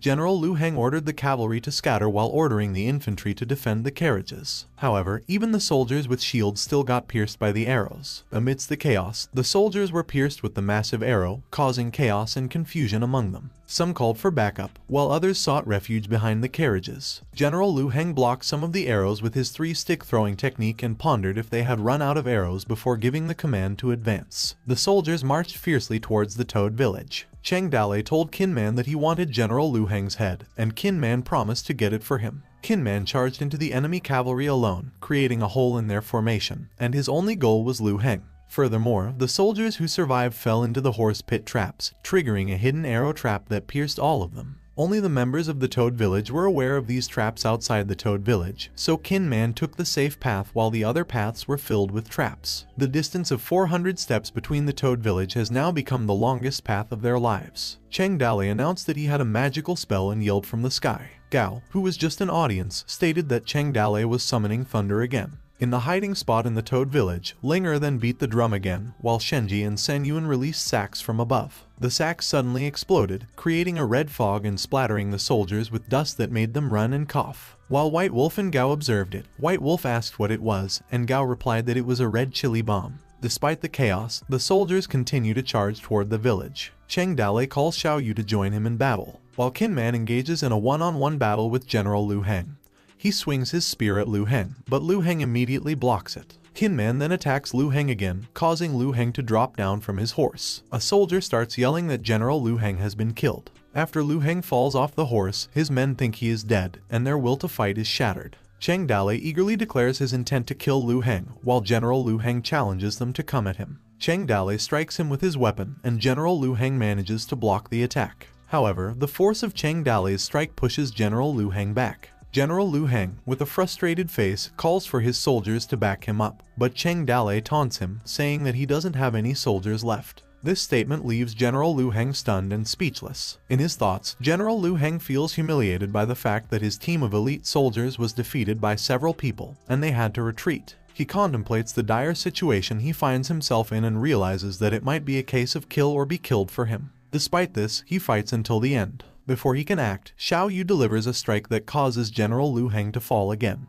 Cheng Dale then addresses General Liu Heng, mocking him for underestimating the difficulty of invading the Toad village. He taunts General Liu Heng's claims of power and superiority, stating that he likes to smash those who are stronger than him and kick their faces, sending them flying away. Cheng Dale taunts him to stop playing in the mud. He then points his axe at General Liu Heng's face while calling him a derogatory term and stating that he will spare his life this time. He instructs him to go back and deliver a message to Zhu Bachuan. Cheng Dale declares that Zhu Bachuan is free to choose any road he wants, but if he intends to cross Toad village, he will have to face Cheng Dale. General Liu Heng questions Cheng Dale's lack of fear regarding the potential revenge from Black Rock City. Cheng Dale boldly responds by challenging them to come. Inside the Toad Village, Xing Zai and Wanner were observing the unfolding events. Xing Zai expressed his surprise at how Cheng Dale was able to defeat hundreds of elite troops with only 6 people. Wanner replied that General Liu Heng had underestimated his enemy and fallen into the traps of the Toad Village, leading to his downfall. Xing Zai recalled a sentence from a poem written by Cheng Dale and asked Wanner if she remembered it. Wanner mentioned that the sentence consisted of only 9 words. Xing Zai speculated that if the poem were to spread throughout the empire, many talented writers might stop writing, expressing uncertainty about what would happen if the entire poem were to be written. Meanwhile, Xiao Yu, Qin Man, and Cheng Dale were shown smiling,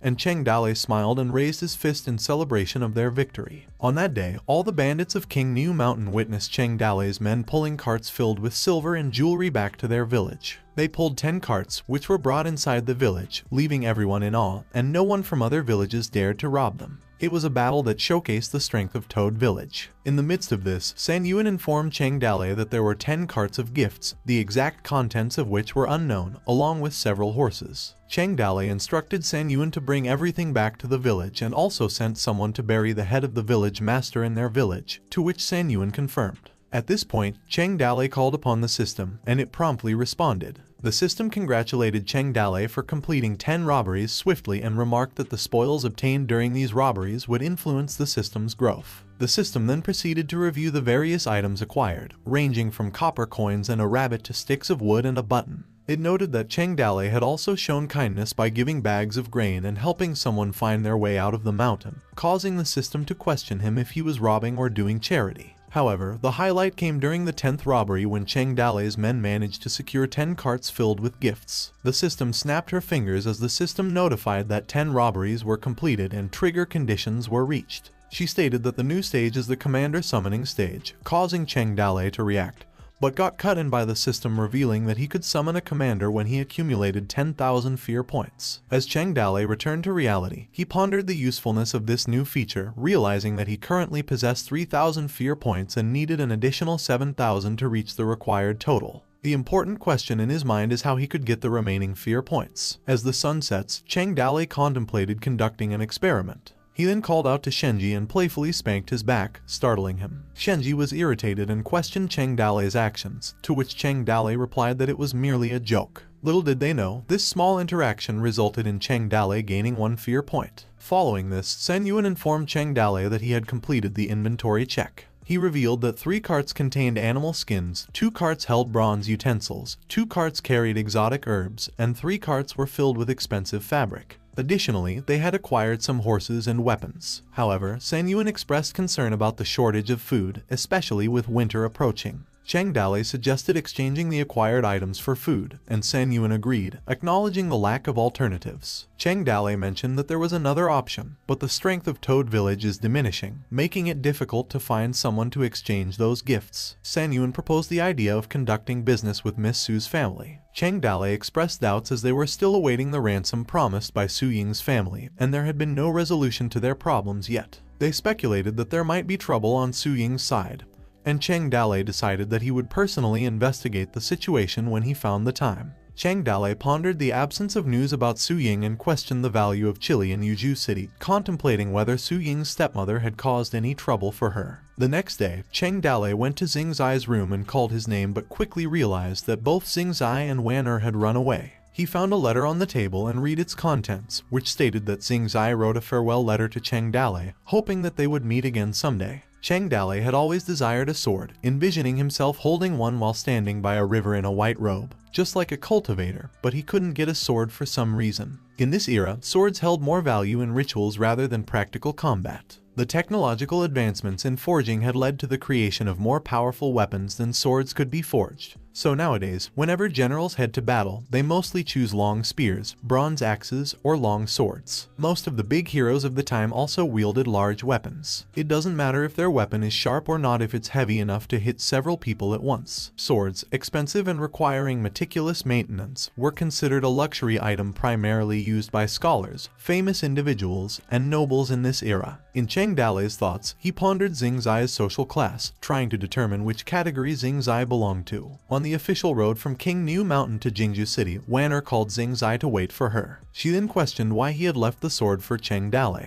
Xing Zai smiled and replied that it was just a sword, and he had simply given it to him. Wan'er, however, emphasized the significance of the sword, pointing out that it was a royal sword. Xing Zai responded with a smile. In the Toad Village, where San Yuan informed Cheng Dale that there was someone standing outside the village who wished to meet him, Cheng Dale instructed San Yuan to lead the way. When they arrived at the watchtower, Cheng Dale was curious about the visitor and asked if San Yuan knew anything about him. San Yuan revealed that the man outside was named Lai Jia and he was the boss of the Wolf Gang, a local gang in Black Rock City consisting of 100 to 200 members. San Yuan expressed surprise since he had no direct contact with the Wolf Gang before, wondering why Lai Jia had come. Cheng Dale speculated that Zuban Chuan might have sent him to negotiate for birthday gifts. San Yuan could not believe it, pointing out that they had previously robbed them, questioning their cooperation with them, given their status as mountain bandits. Meanwhile, Lai Jia thought that they were discussing something among themselves. Cheng Dale reasoned that Lai Jia might not want to engage in a fight, as he didn't have much time for them.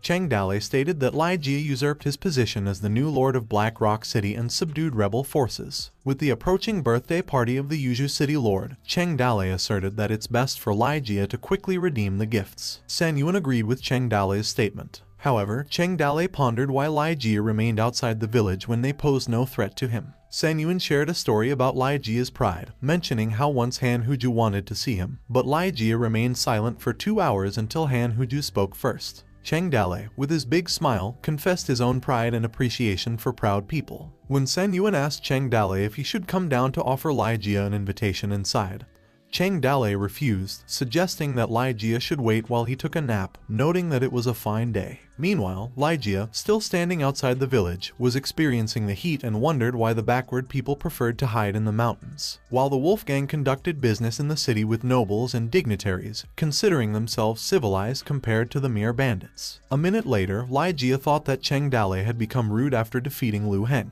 Lai Jia cursed as he wondered why nobody had opened the door for him yet. He speculated whether the villagers were preparing a grand welcoming ceremony for him, considering their behavior impolite. He also wondered if he should mention to those lunatics some tales about the city to broaden their horizons. Lai Jia also mentioned that the city lord was currently angry, and the consequences could be serious, as they needed to hand over the birthday gifts. In return, the city lord would provide them with some money. As he stood outside, Lai Jia noticed mosquitoes and flies, causing an itchy feeling. 3 hours later, Lai Jia had been waiting outside the village, feeling frustrated and overwhelmed by the heat of the sun. He cursed silently and sweated too much. Finally, to get their attention, Lai Jia shouted, introducing himself as he wanted to see them. San Yuan, noticing Lai Jia's call out, asked Cheng Dale if he should invite Lai Jia inside. After Cheng Dale woke up from his afternoon nap and was in high spirits, he thought that Lai Jia would get a heat stroke and suggested letting Lai Jia in to discuss the price Zuban Chuan was willing to offer. San Yuan opened the gates, and Lai Jia was glad that the gate was finally opened. He greeted San Yuan, as they hadn't seen each other for a long time, and felt relief as he finally got saved. Inside the Toad Village, where Lai Jia and San Yuan were in the room, Lai Jia was surprised that San Yuan had left Black Rock City and was now working as a bandit. San Yuan clarified that he was no longer a housekeeper but the manager of the Toad Village. Lai Jia expressed his disappointment that he couldn't meet Cheng Dale. San Yuan explained that Cheng Dale was busy but offered to discuss any matters with Lai Jia on his behalf. Lai Jia then revealed that Zuban Chuan was willing to redeem the birthday gifts for 20,000 coins and that he would serve as the guarantor. He considered it a great kindness from Zuban Chuan. San Yuan acknowledged Zuban Chuan's high regard for them but disagreed with the amount, stating it wasn't the correct value for the gifts. Lai Jia reminded San Yuan that they had robbed the gifts from Lu Heng, implying they didn't belong to them. San Yuan retorted, highlighting their status as mountain bandits and claiming that what they robbed belonged to them. Lai Jia reacted with surprise and accused San Yuan of shamelessness. At that moment, Cheng Dale appeared from the doorsteps, wearing a black hooded cape and radiating a terrifying aura, adding an air of tension. Cheng Dale, with his intimidating presence, decided to take charge of the conversation. He made a bold statement, declaring that they wanted 100,000 coins for the gifts, and asked if Lai Jia agreed or not. Surprised by the amount, Lai Jia yelled in disbelief. In his thoughts, Lai Jia remarked on the terrifying tone of Cheng Dale's voice. Cheng Dale expressed his dislike for bargaining and implied that he wouldn't mind if Lai Jia refused to pay. He then walked out while dragging the body of Shenji, who cried out for help, adding tension to the situation. Thinking about the rumor he had heard about Cheng Dale's alleged cannibalistic habits, Lai Jia felt a sense of unease. In response, Lai Jia quickly agreed to Cheng Dale's demand. San Yuan confirmed the agreement, stating that Lai Jia needed to bring 100,000 ransom money, and in return, Toad Village would return the birthday gifts. However, Lai Jia expressed concern about arranging such a large sum of money at the same time. San Yuan reassured him, suggesting that he could pay in installments. Lai Jia was unfamiliar with the idea of installments, and San Yuan explained that instead of cash, Lai Jia could use salt, cloth, and grain as payment. He only needed to make a 30% down payment. Additionally, the village would charge a 20% interest on all carts passing through King New Mountain until the full cash amount of 100,000 was paid off. San Yuan proposed signing a contract and then offering a duplicate agreement. After Lai Jia signs it, he can take it to Zhu Baochuan for his signature and seal. Once the down payment is made, Lai Jia will be able to take the birthday gifts with him. Lai Jia clarified if they could take back all the gifts once they made the 30% down payment of 30,000 coins. San Yuan confirmed that Lai Jia was correct. Lai Jia then asked San Yuan about the delivery of the money. San Yuan assured him there was no need to hurry and suggested something. Inside another room, Shenji asked when they could go out. Cheng Dale responded, suggesting they wait until San Yuan finished deceiving the leader of the wolf gang. Cheng Dale mentioned his upcoming trip to Yuzhou City and instructed Shenji to accompany him. Shenji made a playful remark, asking if Cheng Dale missed his wife since he was still young. Cheng Dale explained that there were two reasons why he was going to Yuzhou. One reason was his desire to see Su Ying, and the other reason was that he hadn't been to a city in a long time. On a calm sunny day in Flying Tiger Village, where Gao was fishing, he happily caught some fish, then proceeded to put them in his pot and let them dry so they would last for a while. Suddenly, Lauer interrupted his peaceful moment by shouting his name, which made Gao startle. As a result, the pot of fish that Gao was holding slipped into the water. Lauer, who was running towards Gao, informed him that the Toad Village had posted a notice again.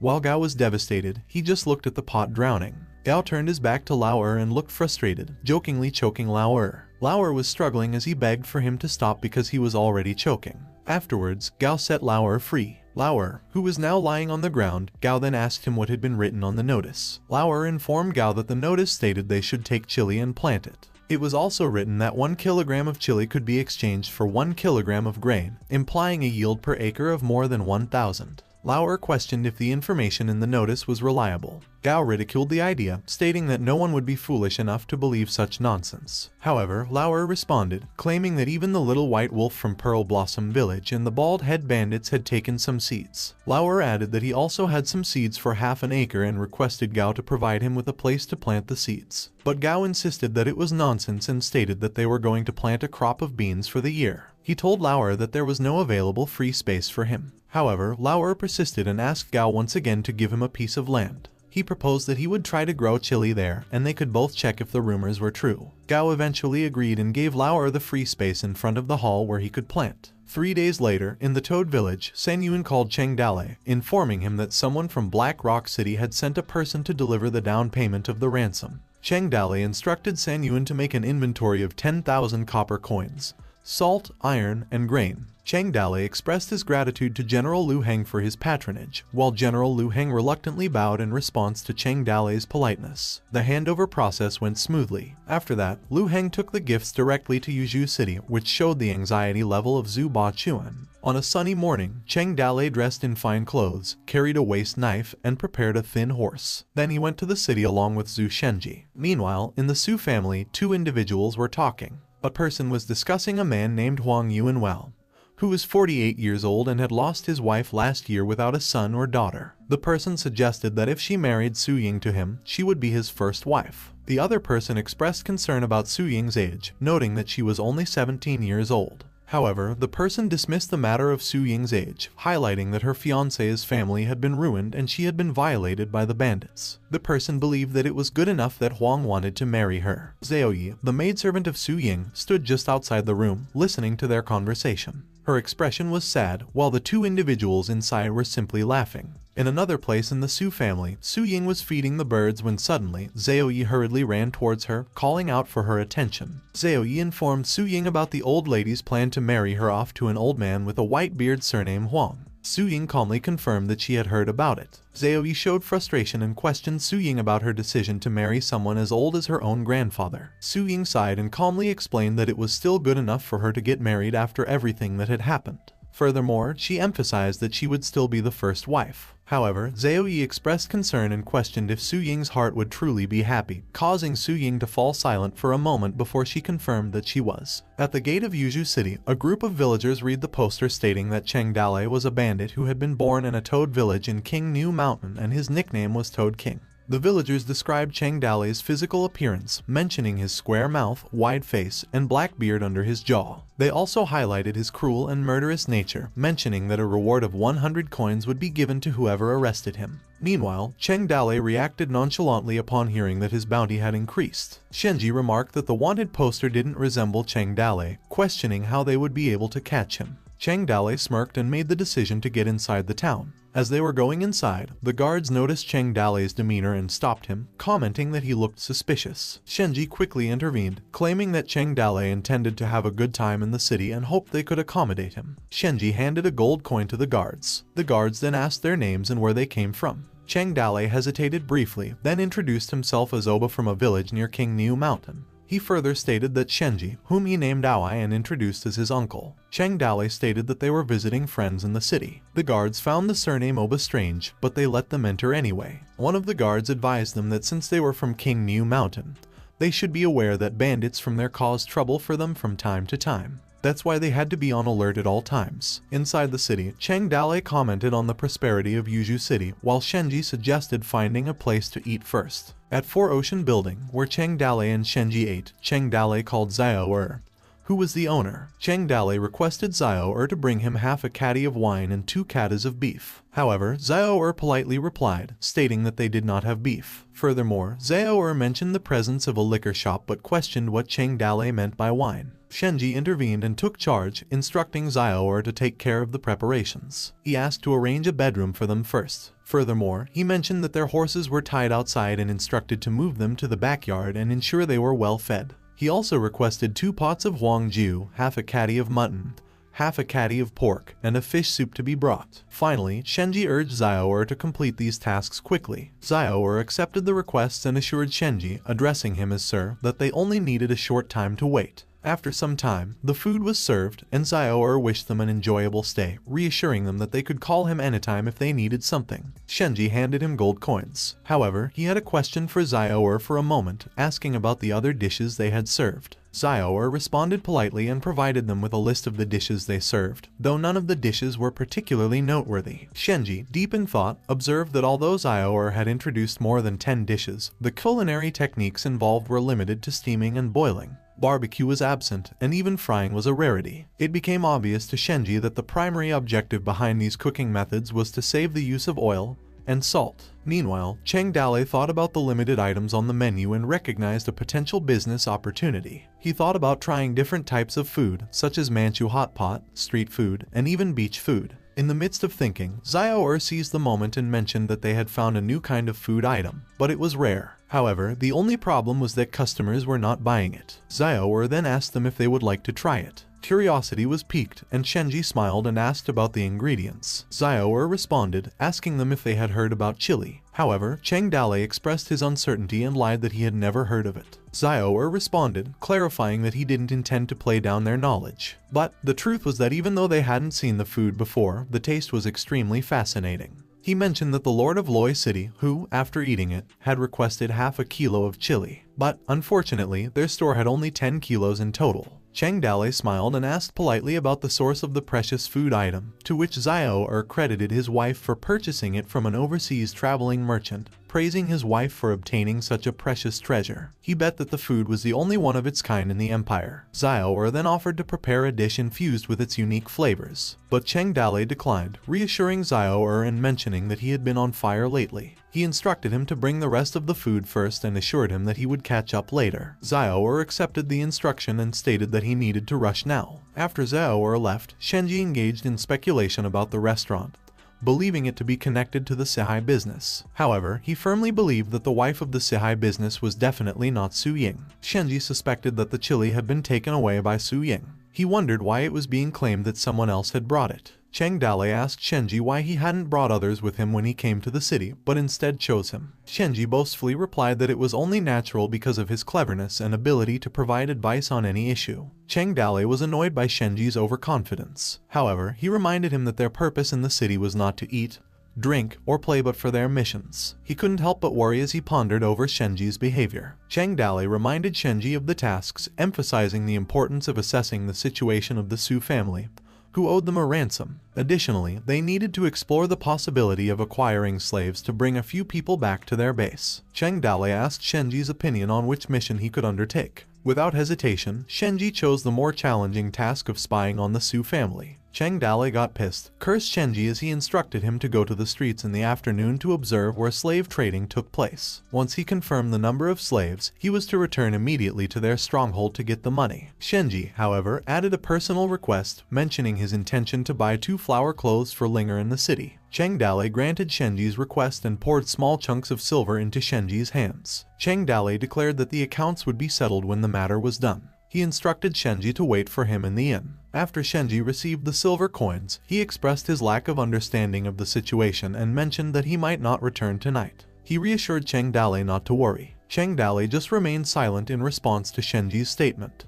After Shenji left, Chang Dali called out to the waiter, who approached him and politely asked how he could assist him. Chang Dali hesitated to say it and couldn't think of a word for a moment before the waiter concluded that Chang Dali's behavior indicated he was looking for a brothel. In a state of shock, Chang Dali shushed the waiter as he became flustered and asked about the best brothel in Laoai City. In response, the waiter proudly recommended the Huiyan building. Later that moment, in the Huiyan building, Chang Dali thought that he had finally entered the second city, feeling a sense of excitement and determination not to waste the good time in life. Inside the brothel, a woman approached Chang Dali and commented on his elegance and smoothness, which warmed her heart. Chang Dali's face was delighted by the ambience, and he noticed the pleasant fragrance in the air. He realized that it was indeed a good place for fun with a lot of people, but before he could continue his words, Chang Dali's face became serious as he noticed a familiar figure. He swiftly looked back and slowly approached the man. He placed his hands on Shenji's shoulders, calling him. When Shenji turned his back, he was shocked by the unexpected encounter with Chang Dali.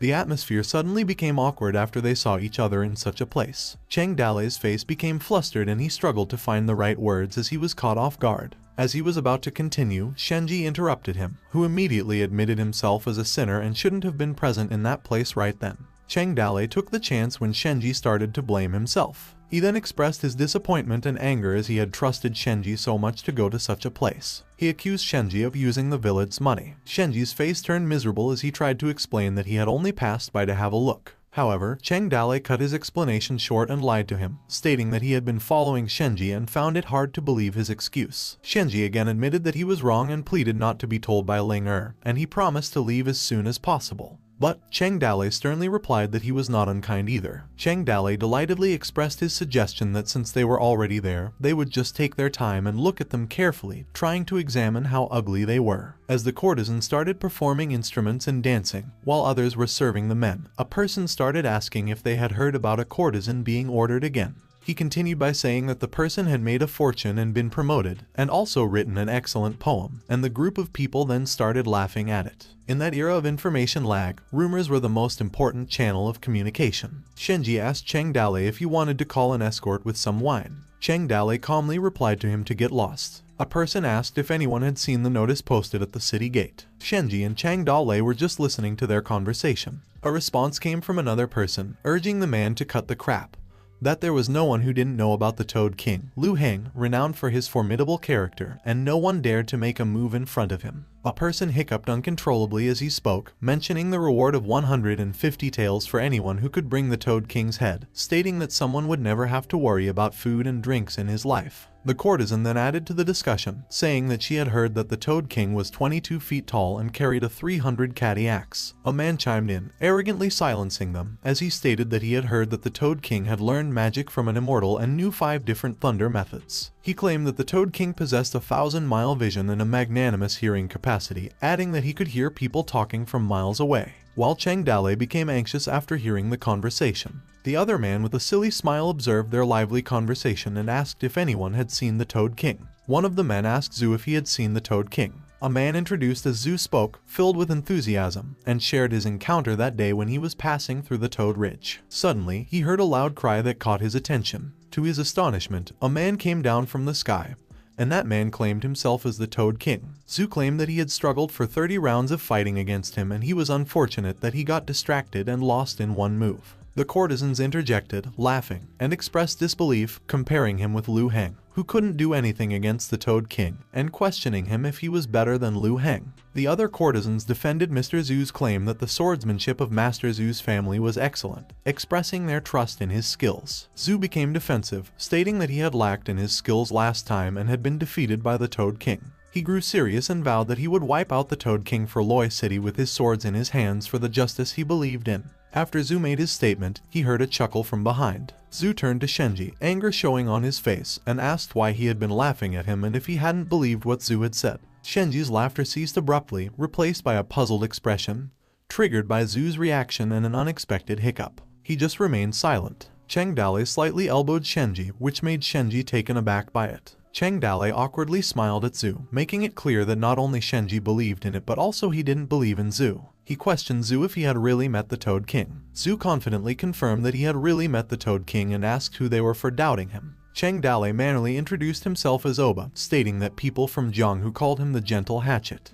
The crowd of men started to mention Oba with curiosity. Cheng Dale pondered that he had felt awkward when the bunch of roughnecks called him by that name. When Zhu suddenly spoke, laughing, and stated that whoever Cheng Dale was, his interest was only for the lady, and asked Cheng Dale if he had also been attracted to the lady's name. Cheng Dale irritatedly replied that he had been interested with a questioning tone, asking what had been wrong with that. The crowd stared to tease Cheng Dale in the vicinity, commenting that he had seemed interested in seeing the lady as well. Some of them remarked on his appearance, suggesting he had been poor and questioning where he had come from. Cheng Dale reacted with a sharp gaze toward them but didn't say anything in response. From the public gossip, Cheng Dale gradually inquired about the lady. Her surname had been Liu, her full name Liu Jiahong. The Liu family had also been a big family in Loi City. She had been worthy of the name of the chief courtesan. Her father had worked in the army and had been responsible for protecting the harbor from the pirates, but it hadn't been easy to suppress the pirates all the time. Later, it had been found that he had made secret deals with pirates. In a range, the city master was beheaded by her father and she was enslaved. Liu Jai, the prime daughter of the Liu family, was sold as an official slave. Cheng Dale went to the place with the intention of buying slaves. Describing Liu Jai's situation further, Miss Liu would turn 28 years old that year. Although she had been reduced to a courtesan and had gone from an aristocrat to a fourth-class pariah, it was not that no one wished to see her. First of all, you needed a large sum of copper coins as the entry fee. Then, you had to write an interesting poem to amuse her. Only by doing this could you have a chance to enter Liu Jai's boudoir. There was a curtain covering her. As for how to get Liu Jai to step out of the curtain, one would offer her a glass of wine and say a few words. If one was successful in making Miss Liu happy, she would say that she was tired and would ask for one to come back the next day. After repeating this 3 to 4 times, it was up to fate whether one could finally see each other. Finally, if one wanted to go to bed together, one would have to come up with a lot of money. Even so, there was a steady stream of people who wanted to spend money on it. Moving on, Zhu asked the maidservant of Liu Jai if the Miss Courtesan was available that day, while Cheng Dale asked the courtesan to bring him some ink. The courtesan agreed and addressed him as a young master. After a while, Shenji approached and questioned Cheng Dale about what he was doing, while the man keeping an eye on Cheng Dale commented that he was dreaming of meeting the lady. While Cheng Dale was making a poem, he heard a man from a distance complaining about something he had just read. The man cursed and claimed that the literary work was so bad that even children could do better. Cheng Dale just glanced and chose to ignore him. After Cheng Dale finished his writing, he asked for the maidservant as he placed the letter together with the small chunks of silver. Some men discussed the lady's potential choice for the day, noting that Zhu had been present for more than 10 days and questioning how much money he had spent. Another group of men mentioned that they had heard Zhu asking an expert to write a poem, but the lady was also known to be a poet herself. After a long period of anticipation, the men were excited as they anticipated the results, some eagerly discussing the imminent outcome. Suddenly, a maidservant came out from the room and bowed in a respectful manner and called Mr. Yu, who was Cheng Dale, informing him that the lady had invited him. This news surprised the group of men, leaving some stuttering and others in disbelief, their faces growing weary from the news. Cheng Dale smiled and playfully spanked Zhu's back and gestured a peace sign to him, while Zhu's face frowned as he was jealous. Zhu then talked about having been present for over 10 days in a row and mentioned a positive interaction he had with the lady yesterday. A man speculated that Cheng Dale's success might be attributed to the poem he had written. Zhu was confused and asked what poetry they were referring to, while the other men sympathized with him and told Zhu to stop shaking. Curious about their reaction, Zhu asked what had happened. The men noticed a piece of paper on his back and realized it was an image of a toad frog. the man exclaimed, stumbling over his words, that the image represented the Toad King. Some men expressed surprise and fear, asking themselves if the Toad King was there. Other men remarked that his warnings had been ignored, referring to his earlier discussions about the Toad King's abilities, such as 1,000-mile vision and listening. Zhu, with a gloomy face, read the note in the image, which stated it had been eye-catching and pleasing to the ears. As soon as Cheng Dale entered the room, he heard Liu Zhai reciting a poem and asked Cheng Dale if it was written by Mr. Wu. Cheng Dale politely requested her to address him by his name, emphasizing his easygoing nature, to which Liu Zhai called out his name, and Cheng Dale responded with a warm, friendly smile. As Cheng Dale waited and kept his silence in the room, he thought to himself that he should have taken a closer look at Liu, thinking how beautiful a 16-year-old girl was before she grew up. Liu Zhai gently reminded Cheng Dale that it was getting late, but he was lost in his thoughts. He thought that it wasn't early to enjoy bedtime and thought Liu Zhai's poetic lines might have meant she wanted to get out of there. Cheng Dale thought that it was a waste of money to be evicted like this. Liu Zhai asked Cheng Dale what he was going to do, and Cheng Dale slowly approached her curtain bed. As Cheng Dale was close enough to be able to open the curtain, Liu Zhai pleaded with Cheng Dale to behave himself as she noticed that the shadow of Cheng Dale was very close to the curtain. However, Cheng Dale ignored Liu Zhai's plea and still opened the curtain. Liu Zhai screamed in shock when Cheng Dale grabbed the curtain and looked at her. He wondered if the rumors had been exaggerated. He called Liu Zhai Little Loli and she looked pretty good, but he needed to ask about her family first. Cheng Dale told her not to be afraid and that he wouldn't hurt her and urged her not to scream.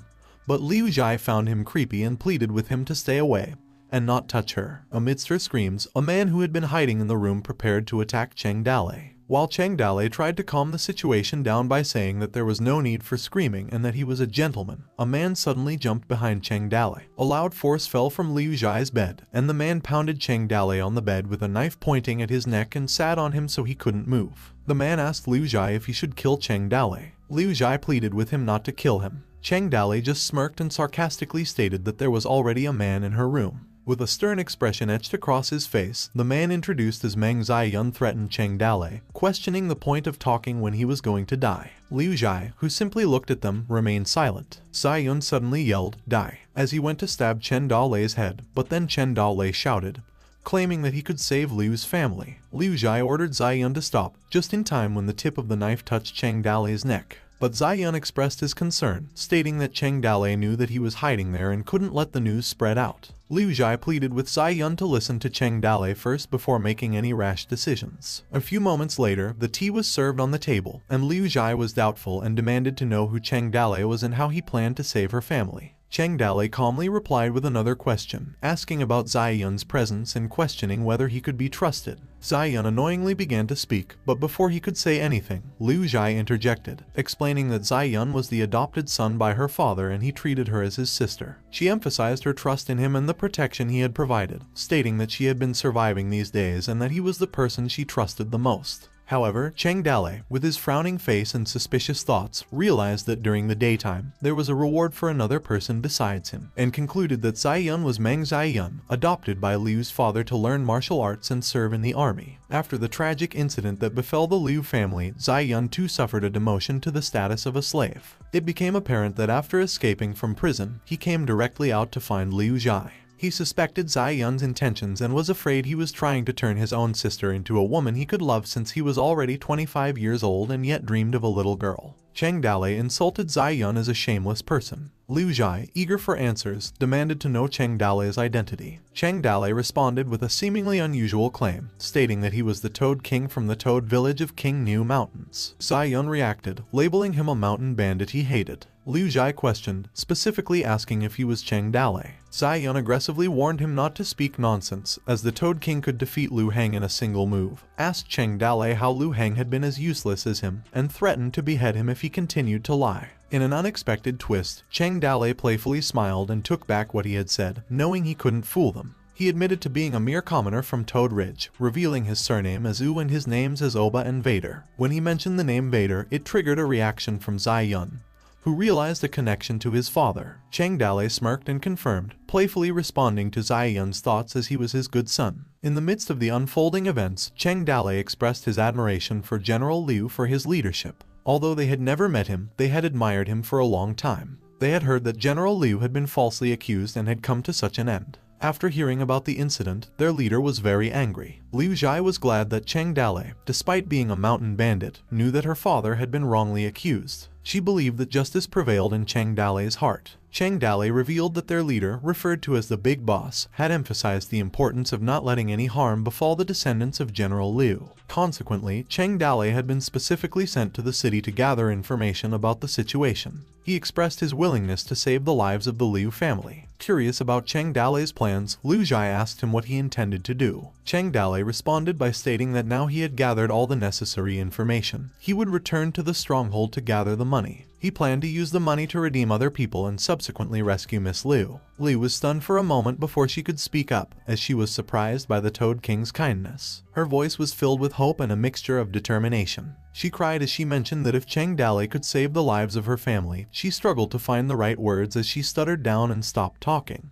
Cheng Dale was flustered in thoughts, taken aback by Liu Zhai's words. He wondered if she was willing to commit her body. Liu Zhai continued to speak and said that she would become the slave of Cheng Dale and would serve him forever in the next life. Cheng Dale's mind raced, trying to make sense of what Liu Zhai had just said. The thought of being born and living again in the next life terrified him. The group of courtesans gossiped about the rumors that were going around about the Toad King being nearby. Other courtesans expressed disbelief, and not all the courtesans were convinced. Some expressed skepticism of the claim, and some questioned if it was an old man. As the rumors continued to circulate, the group of men discussed Cheng Dale, wondering how long he had been inside. Some men questioned if he had succeeded in his first attempt, while Zhu just looked at Shenji, who seemed to be enjoying his drink. A maidservant then approached Shenji and interrupted his moment. She informed Shenji that the lady had called him for a meeting. Shenji's face was surprised when he learned that the lady had called him, and his face brightened up by the news. He commented that he hadn't expected Cheng Dale to be caring and how it was rare for someone to share their fruits of labor. Meanwhile, the group of men watched Shenji enter the room with jealousy. Zhu entertained the thought of making a joke about the lady having a fetish for 3 people. Later, when Shenji entered the room, he was greeted by the sword of Zai Yun, which made him frightened. He asked Cheng Dale what was going on. Cheng Dale, with crossed arms, responded by introducing Meng Ziyun as an underling of General Liu,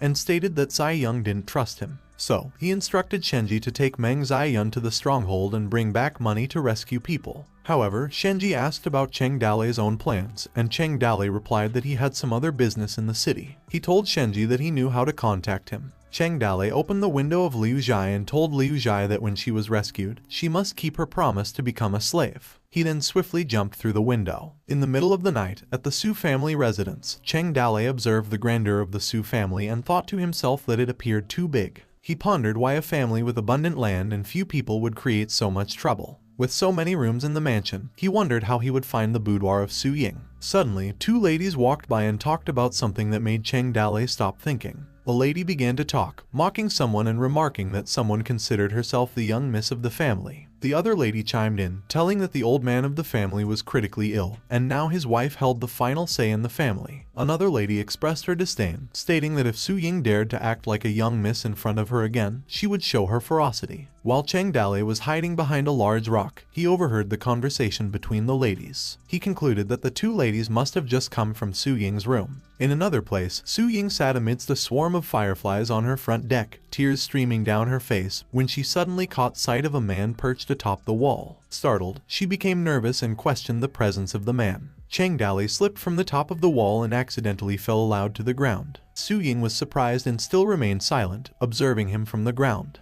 Cheng Dale greeted her with a casual yo, while Su Ying's reaction was horror. She wondered why Cheng Dale was still moving. Due to this, it gave 88 fear points from the Cheng Dale mission. Su Ying, still unaware of Cheng Dale's identity due to the late hour, warned him not to come closer and slid back slightly, while Cheng Dale stood up and tapped off the dust from his garment. Cheng Dale, with a big smile, greeted Su Ying first, commented on the long night, and expressed surprise that he wasn't the only one unable to sleep, as Su Ying was also awake. Su Ying finally recognized him and thought whether he was still suffering from the shock. Both were silent for a moment when Cheng Dale presented a gift to Su Ying, saying it was for her and asked if she would like it. Su Ying then smelled it and said that it was a woman's odor, asking him if Cheng Dale somehow met a woman. Cheng Dale started to sweat and didn't know what to say, but he found a reason that he had bought it, especially for her, and the seller was a little girl. Su Ying was suspicious and responded, accusing Cheng Dale of being a liar. Cheng Dale explained that it was a cologne and he had bought it for her, insisting that it was the most expensive and the best. Su Ying responded that she had never worn perfume, which made Cheng Dale curious why she wouldn't. Su Ying exclaimed that she was a naturally charming beauty. Su Ying then shifted the topic and asked Cheng Dale why he was there, to which he responded with a lighthearted remark about how he had been saying his goodbyes to her from King New Mountains and how her beautiful shadow had captured his heart, causing him to lose his will to eat or sleep.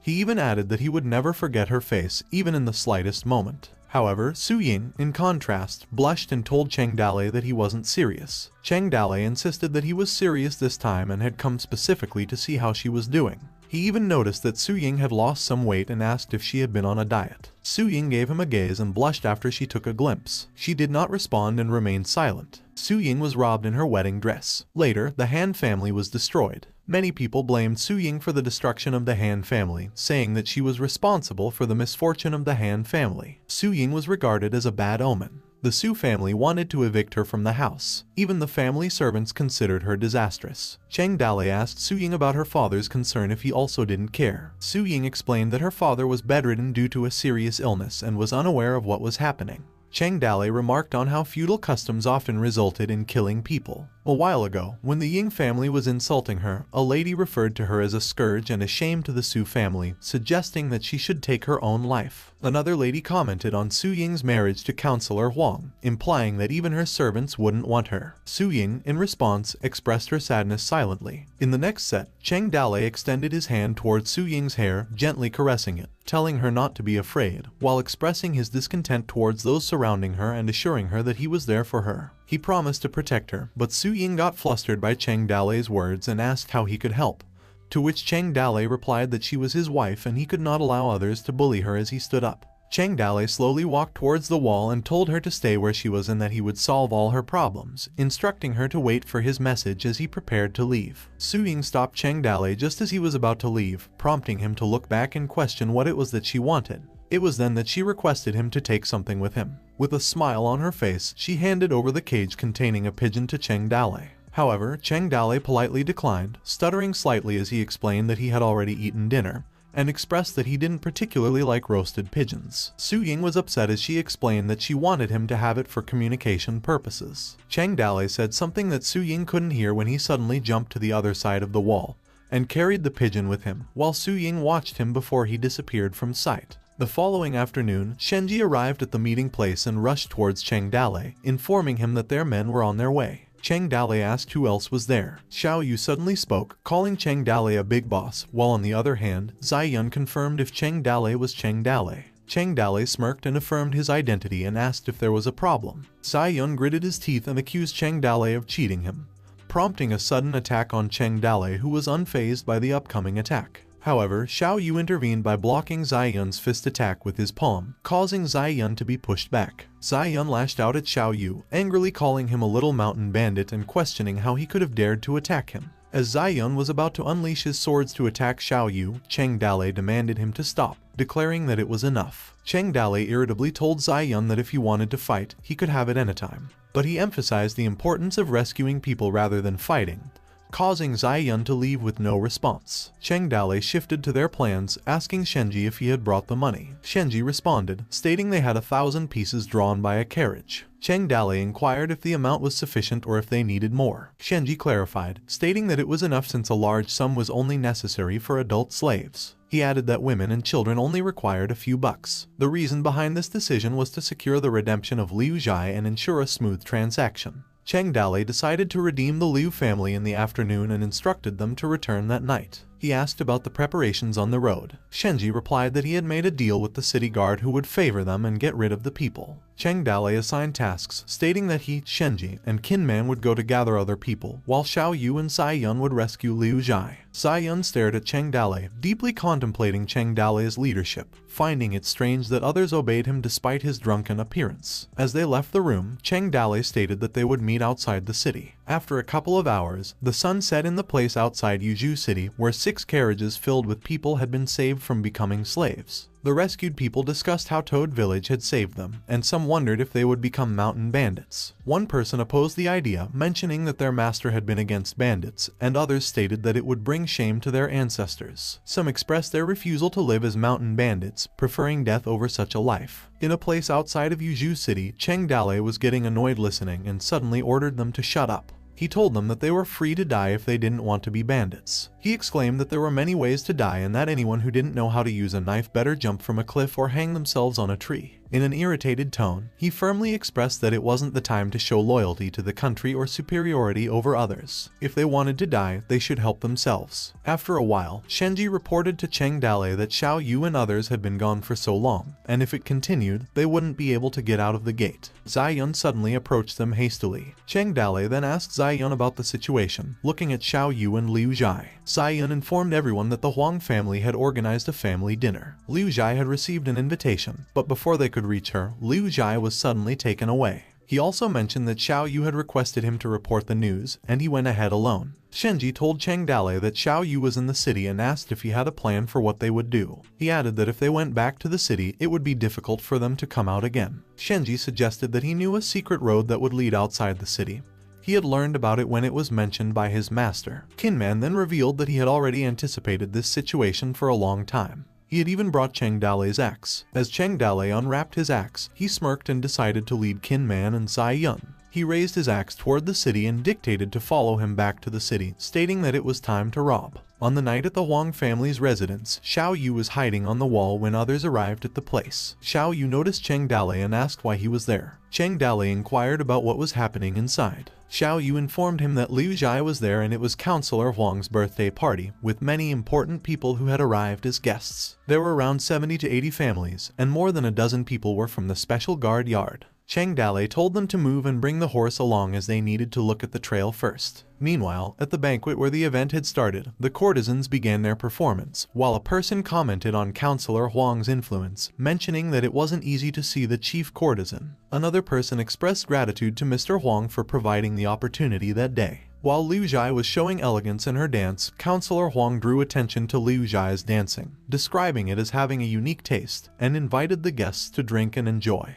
An old man remarked that Hui Yanlu's best item was naturally different from other cheap ones, and a pair of jade feet couldn't be valued in money. Counselor Huang responded by offering the woman to Mr. Wang, if that was his desire, suggesting that he could let the woman share a bed with him that night. Mr. Wang declined the offer, stating that he didn't dare as he was a gentleman and wouldn't seize someone else's opportunity for intimacy. However, Mr. Wang expressed a desire to invite Liu Zhai to his house for a banquet in a few days. Later, in another part of the Huang mansion, Liu Zhai walked into her room and took off her shoe, exclaiming that she was feeling tired. A maidservant told her to rest there and promised to send someone to take her back once the party was over. Liu Zhai calmly looked at the servant without any response. When the maidservant left, suddenly, someone opened the door to her room. Liu Zhai asked who it was, and a drunken man appeared. He called Liu Zhai babe and complimented her beauty, which revealed that the man was the eldest son of Counselor Huang. Liu, frightened, stuttered as she asked him what he was doing there. The eldest son creepily laughed while he slowly approached her. He then grabbed her hand forcefully and told her that it was obvious that he wanted to have intimacy with her, to which Liu Zhai let out a fearful scream. Liu Zhai managed to break free from his grip and ran away, but the eldest son followed closely behind, calling her in a creepy way as a little beauty. Despite her attempts to escape, Liu Zhai felt the soreness of her ankle and tripped and fell to the floor. A loud thud happened, and the eldest son was able to catch up to her. He grinned a creepy smile while holding Liu Zhai back and started to creepily whisper to her, letting her know that he had guards all over the place, making it impossible for her to escape.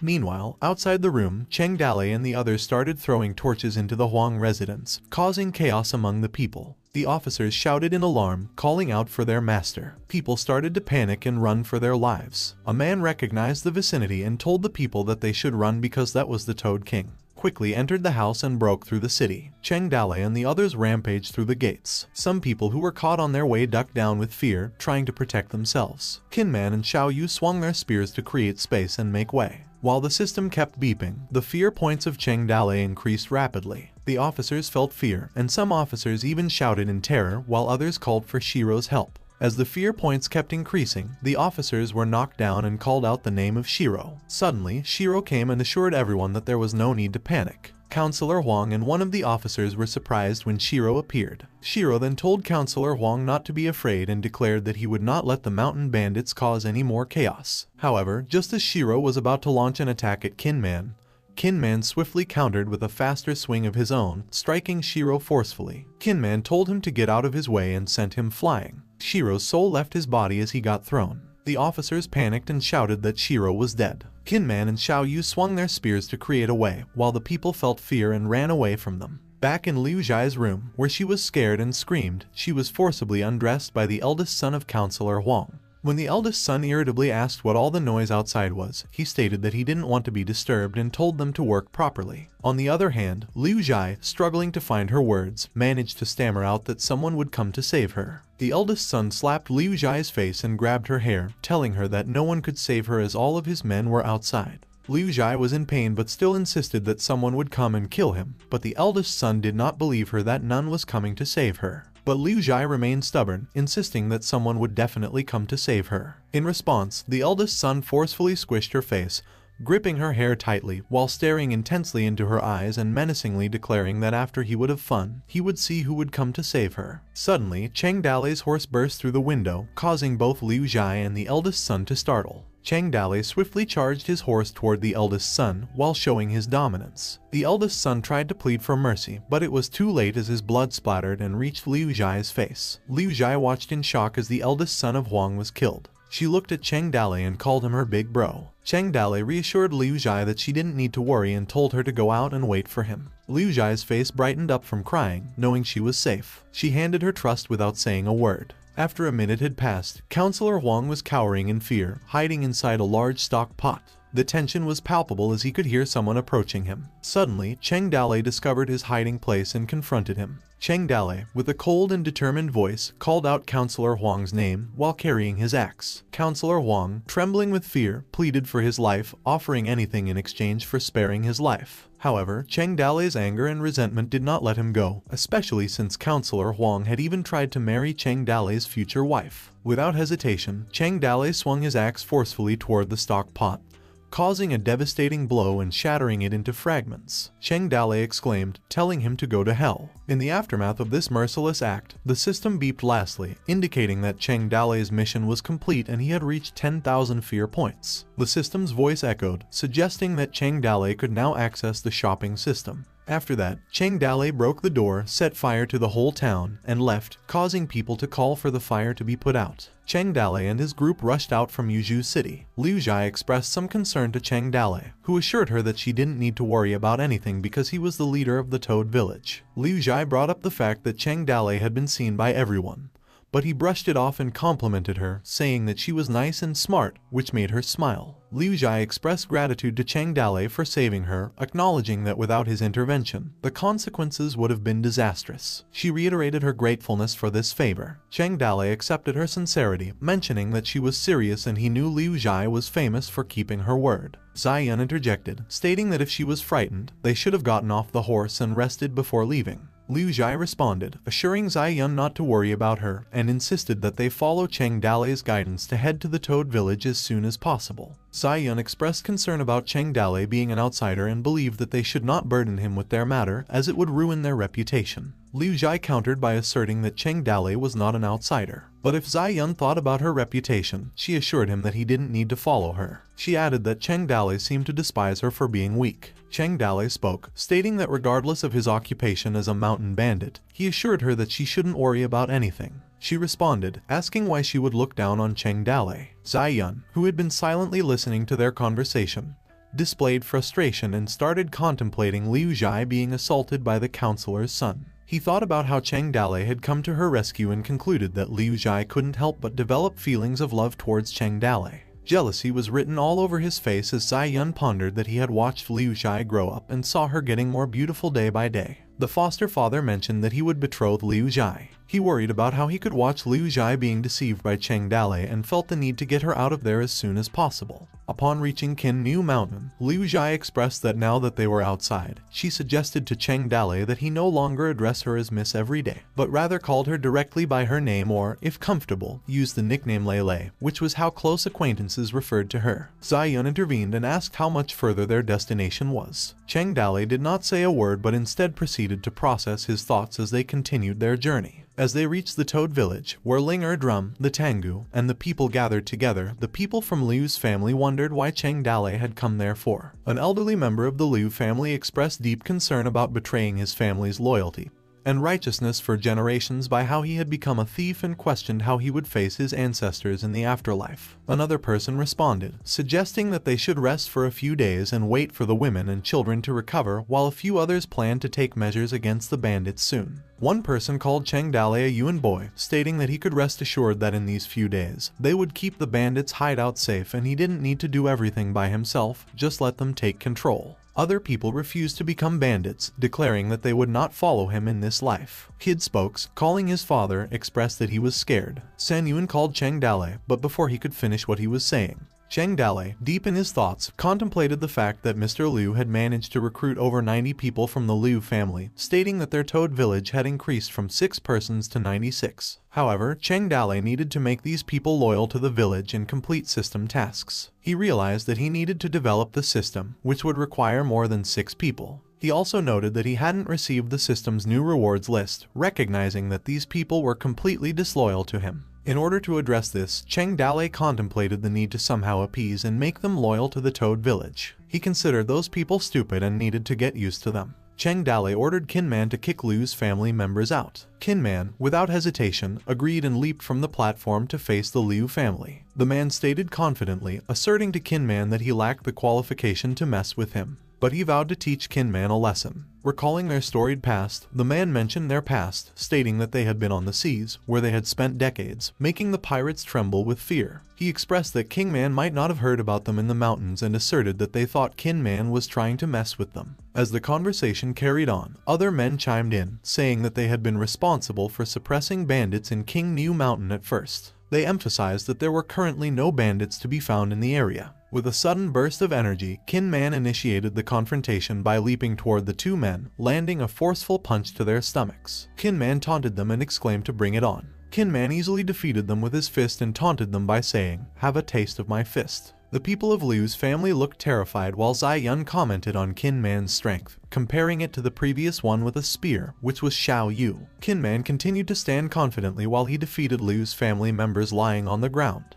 The elder man from the Liu family, introduced as Liu Muyun, just watched in disbelief without saying a word. Cheng Dale spoke and said that he was still standing there and questioned whether they thought the legend of the Toad King was fake. Liu Zhai approached Cheng Dale and suggested that they leave. Cheng Dale, without hesitation, agreed. In the afternoon of the same day, the Liu family was driven out of the Toad village. Cheng Dale murmured that he was not as benevolent as simply handing them over to the Toad village. Angry, Zhu Shenji lamented that the people they had rescued were shameless and ungrateful for asking them to take over their village. Cheng Dale then mumbled that since they live for their honor, they must also be prepared to die for that honor. He then told Kinman to remove all the traps nearby because he didn't want to hurt them, and he also told Lin Xiaoyu to go follow them so that other bandits wouldn't hurt them. Cheng Dale then informed them that the Liu family was branded with slave marks on their bodies, so they can't enter the city and that they have nowhere else to return to. He then ordered Huang Senyuan to relay his message to the people that their village began to recruit people and that those who wanted to join must meet certain standards and should be willing to abide by the rules. After some time, the slaves were resting in the forest beyond the mountain. When a child told his mother that he was hungry, she told him that he should sleep as he wouldn't be hungry when he fell asleep.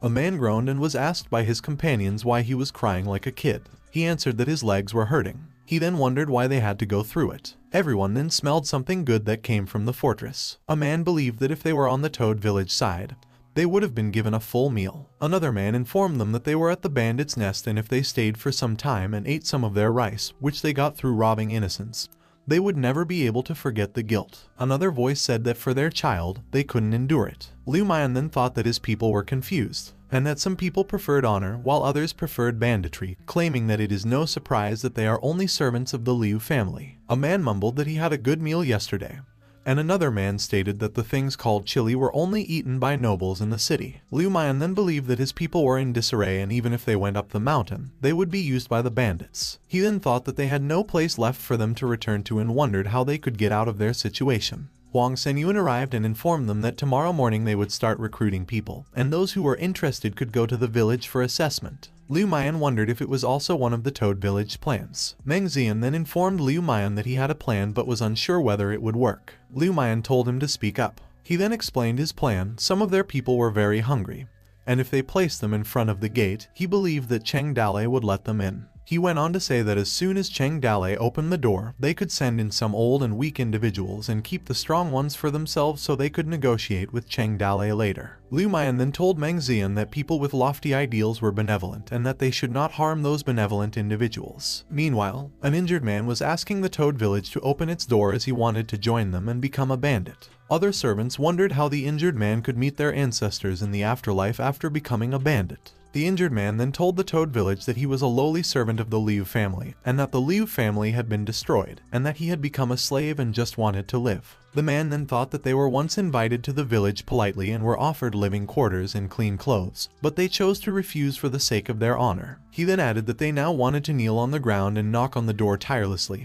hoping that it would open. The man felt humiliated, as if bowing and crying would not be enough to get them to open the door, and that he would have to give up his dignity and honor as a human being. After a while, Cheng Dalei realized he respected the Liu family, but he didn't realize they understood human language, which is why he had to go to such lengths. He then believed that begging for food was worse than begging for life. Morning came, and the village door opened, which shocked the group of people. They asked to be taken in, as they wanted to join the Toad Village. Cheng Dalei instructed everyone to line up, as the Toad Village recruitment test had begun. Huang Senyuan then informed them that in order for them to join the Toad Village, they must go through an interview and meet their conditions. A man yelled that he wanted to join the Toad Village. Huang Senyuan asked the man for his name, to which the man answered that his name was Sun Ju. He then asked Sun Ju what his job was before, and Sun Ju answered that he used to cook for his master. Huang Senyuan noticed Sun Ju's injuries. Sun Ju responded that his leg was smashed by a heavy boulder and that he had enough strength to pull his weight. Huang Senyuan then told him that it was difficult for him to decide. Desperate, Sun Ju told Huang Senyuan that he could handle the hard labor and that his leg would not interfere with his work. Huang Senyuan then asked Cheng Dalei for his opinion. Cheng Dalei responded by allowing Sun Ju to join for the time being, with his level positioned in the C class. Sun Ju thanked Cheng Dalei and inquired about the third class. Cheng Dalei assured Sun Ju that he would learn about it in the future and told him to see someone to tend to his injuries first, and reminded him that if he didn't perform well, he would be kicked out. Lin Xiaoyu informed Cheng Dalei that Lu Heng brought a small group of people over from Loi City. Cheng Dalei then inquired about Lu Heng's whereabouts because he wanted to meet them. Cheng Dalei called Lu Heng and asked why he had returned when he was about to give the king a birthday present. Lu Heng responded that he was back after finishing his work. Cheng Dalei then asked him if his situation was not going well. Annoyed, Lu Heng told him that his job went well. In fact, Lu Heng's trip to Yuzhu City was not smooth, it was terrible. Yuzhu King Yang Longting was the actual ruler of the land, and Zhu Banquan urgently needed Yang Longting's support after his usurpation of the throne. However, there was one thing Zhu Banquan didn't know. 10 years ago, the Wrong clan invaded, and Han Hu defended the lonely city, buying time for the reinforcements from the rear. And the person who led the reinforcement army at that time was the current Yuzhu king, Yang Longting.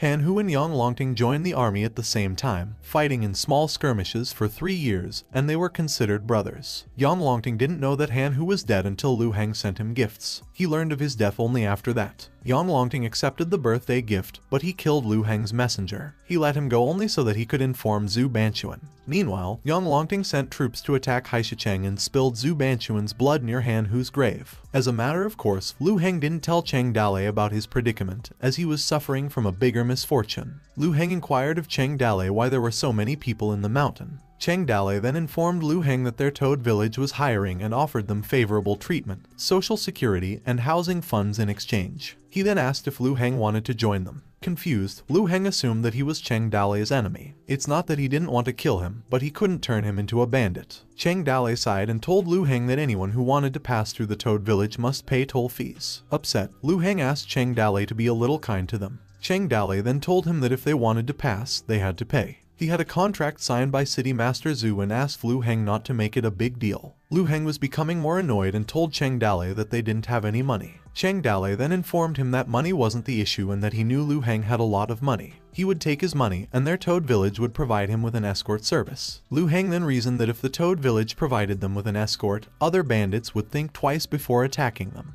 They couldn't provoke the Toad village again because they were dangerous. He then realized that he didn't have enough money. Cheng Dalei then told him that if they didn't have any money, they could just leave 2 people in exchange. Liu Heng then thought that small mistakes lead to bigger misfortunes in the future. He took out a jade from his pocket and asked Cheng Dalei if it would be enough for their toll fee. He promised that it would ensure his men returned home safely. Cheng Dalei smiled and told Liu Heng that he would arrange for him to cross over the mountain safely. Liu Heng bowed and thanked Cheng Dalei for his help, saying that they would meet again sometime. He then thought that the next time they met, they would be enemies. After some time, Huang Senyuan informed Cheng Dalei that more than 50 people had joined the Toad village at the time, but there were now only 30 people left. Cheng Dalei then ordered Huang Senyuan to close the stall. Meanwhile, one of the people told his companions that, in his opinion, Cheng Dalei was still righteous. Another one mumbled that the Toad village never treated them badly, even redeeming them from slavery and providing food and lodging. The other retorted that it was because they refused Cheng Dalei's generosity. Liu Mian was listening to his companions and called them out. The next day, Liu Jihan called for Cheng Dalei and asked if he could go down the mountain and talk to Liu Mian and the others, as they were very grateful to him. Cheng Dalei responded that he also wanted to talk to Liu Mian. However, he was busy at the moment and couldn't waste another day. Liu Jihan felt dejected and walked out. Cheng Dalei believed that Liu Mian wanted him to lower his head so he could be satisfied. He then reasoned that he was afraid that at that time, Liu Mian would have to come up by himself. In the evening, Liu Jihan came back and told Cheng Dalei that the Liu family would like to dedicate her to him and that they only hoped, in return, he would be kind to the Liu family and take them in. Cheng Dalei inquired as to what she meant by dedicating. Dedicated means that as long as Cheng Dalei agrees, he could have ownership of Liu Jihan. And it doesn't mean that Liu Jihan would be Cheng Dalei's wife or a concubine, but only an object to be used. Cheng Dalei would fully possess Liu Jihan's body and mind, and he could order her to do any kind of thing he wanted, whether it was warming his bed or even selling her to someone else. Cheng Dalei then wondered if the Liu family was out of options. That's why they were forced to exchange Liu Jihan for their safety. He thought that as long as he made a good relationship with them, the Liu family would not cause much trouble in order to save the face of the young lady. He then claimed that people always make rushed decisions when they're in panic, and that even though Liu Jihan was reduced to a slave, he shouldn't take advantage of the situation right at the time she was just being used as a bargaining chip. He believed that if he refused them, she would be in a worse situation inside the Liu family. Cheng Dalei stood up and patted Liu Jihan's head and told her that he would take in the Liu family. The Liu family had come under the protection of the Toad village, and they were coming up the mountain in an endless stream. Meng Zian told Liu Mian that they were now going up the mountain and that it was getting late, and he had not properly rested for some days. Liu Mian agreed and told him that they would now start moving. After some time, Liu Mian and Meng Zian arrived at the gate of the Toad village, which they then noticed by Cheng Dalei. Liu Mian made a stance, took off his headband, and yelled to their ancestors that he would now be coming to join them. He then bashed his head against the ground, which made Meng Zian and the others' jaws drop open wide. Cheng Dalei then believed that there are such people in the world who would gladly die for their honor. He then asked Liu Mian's lifeless body why he had to play the hero. The scholars must not be unyielding and should take responsibility for their people, not just die at their own will. The Liu family couldn't believe that Liu Mian had killed himself. Cheng Dalei believed that with Liu Mian's death, hatred had taken root in their hearts, and that one day it would become a deadly poison. He then pondered how he could remove their hatred. Cheng Dalei instilled fear in the people. He believed that fear points could also be obtained in that manner. Huang Senyuan asked for Cheng Dalei's orders. Confused, Cheng Dalei didn't know what to say in that situation. He then instructed Huang Senyuan to bury Liu Mian's body, take the Liu family to their homes, and asked him to go to sleep.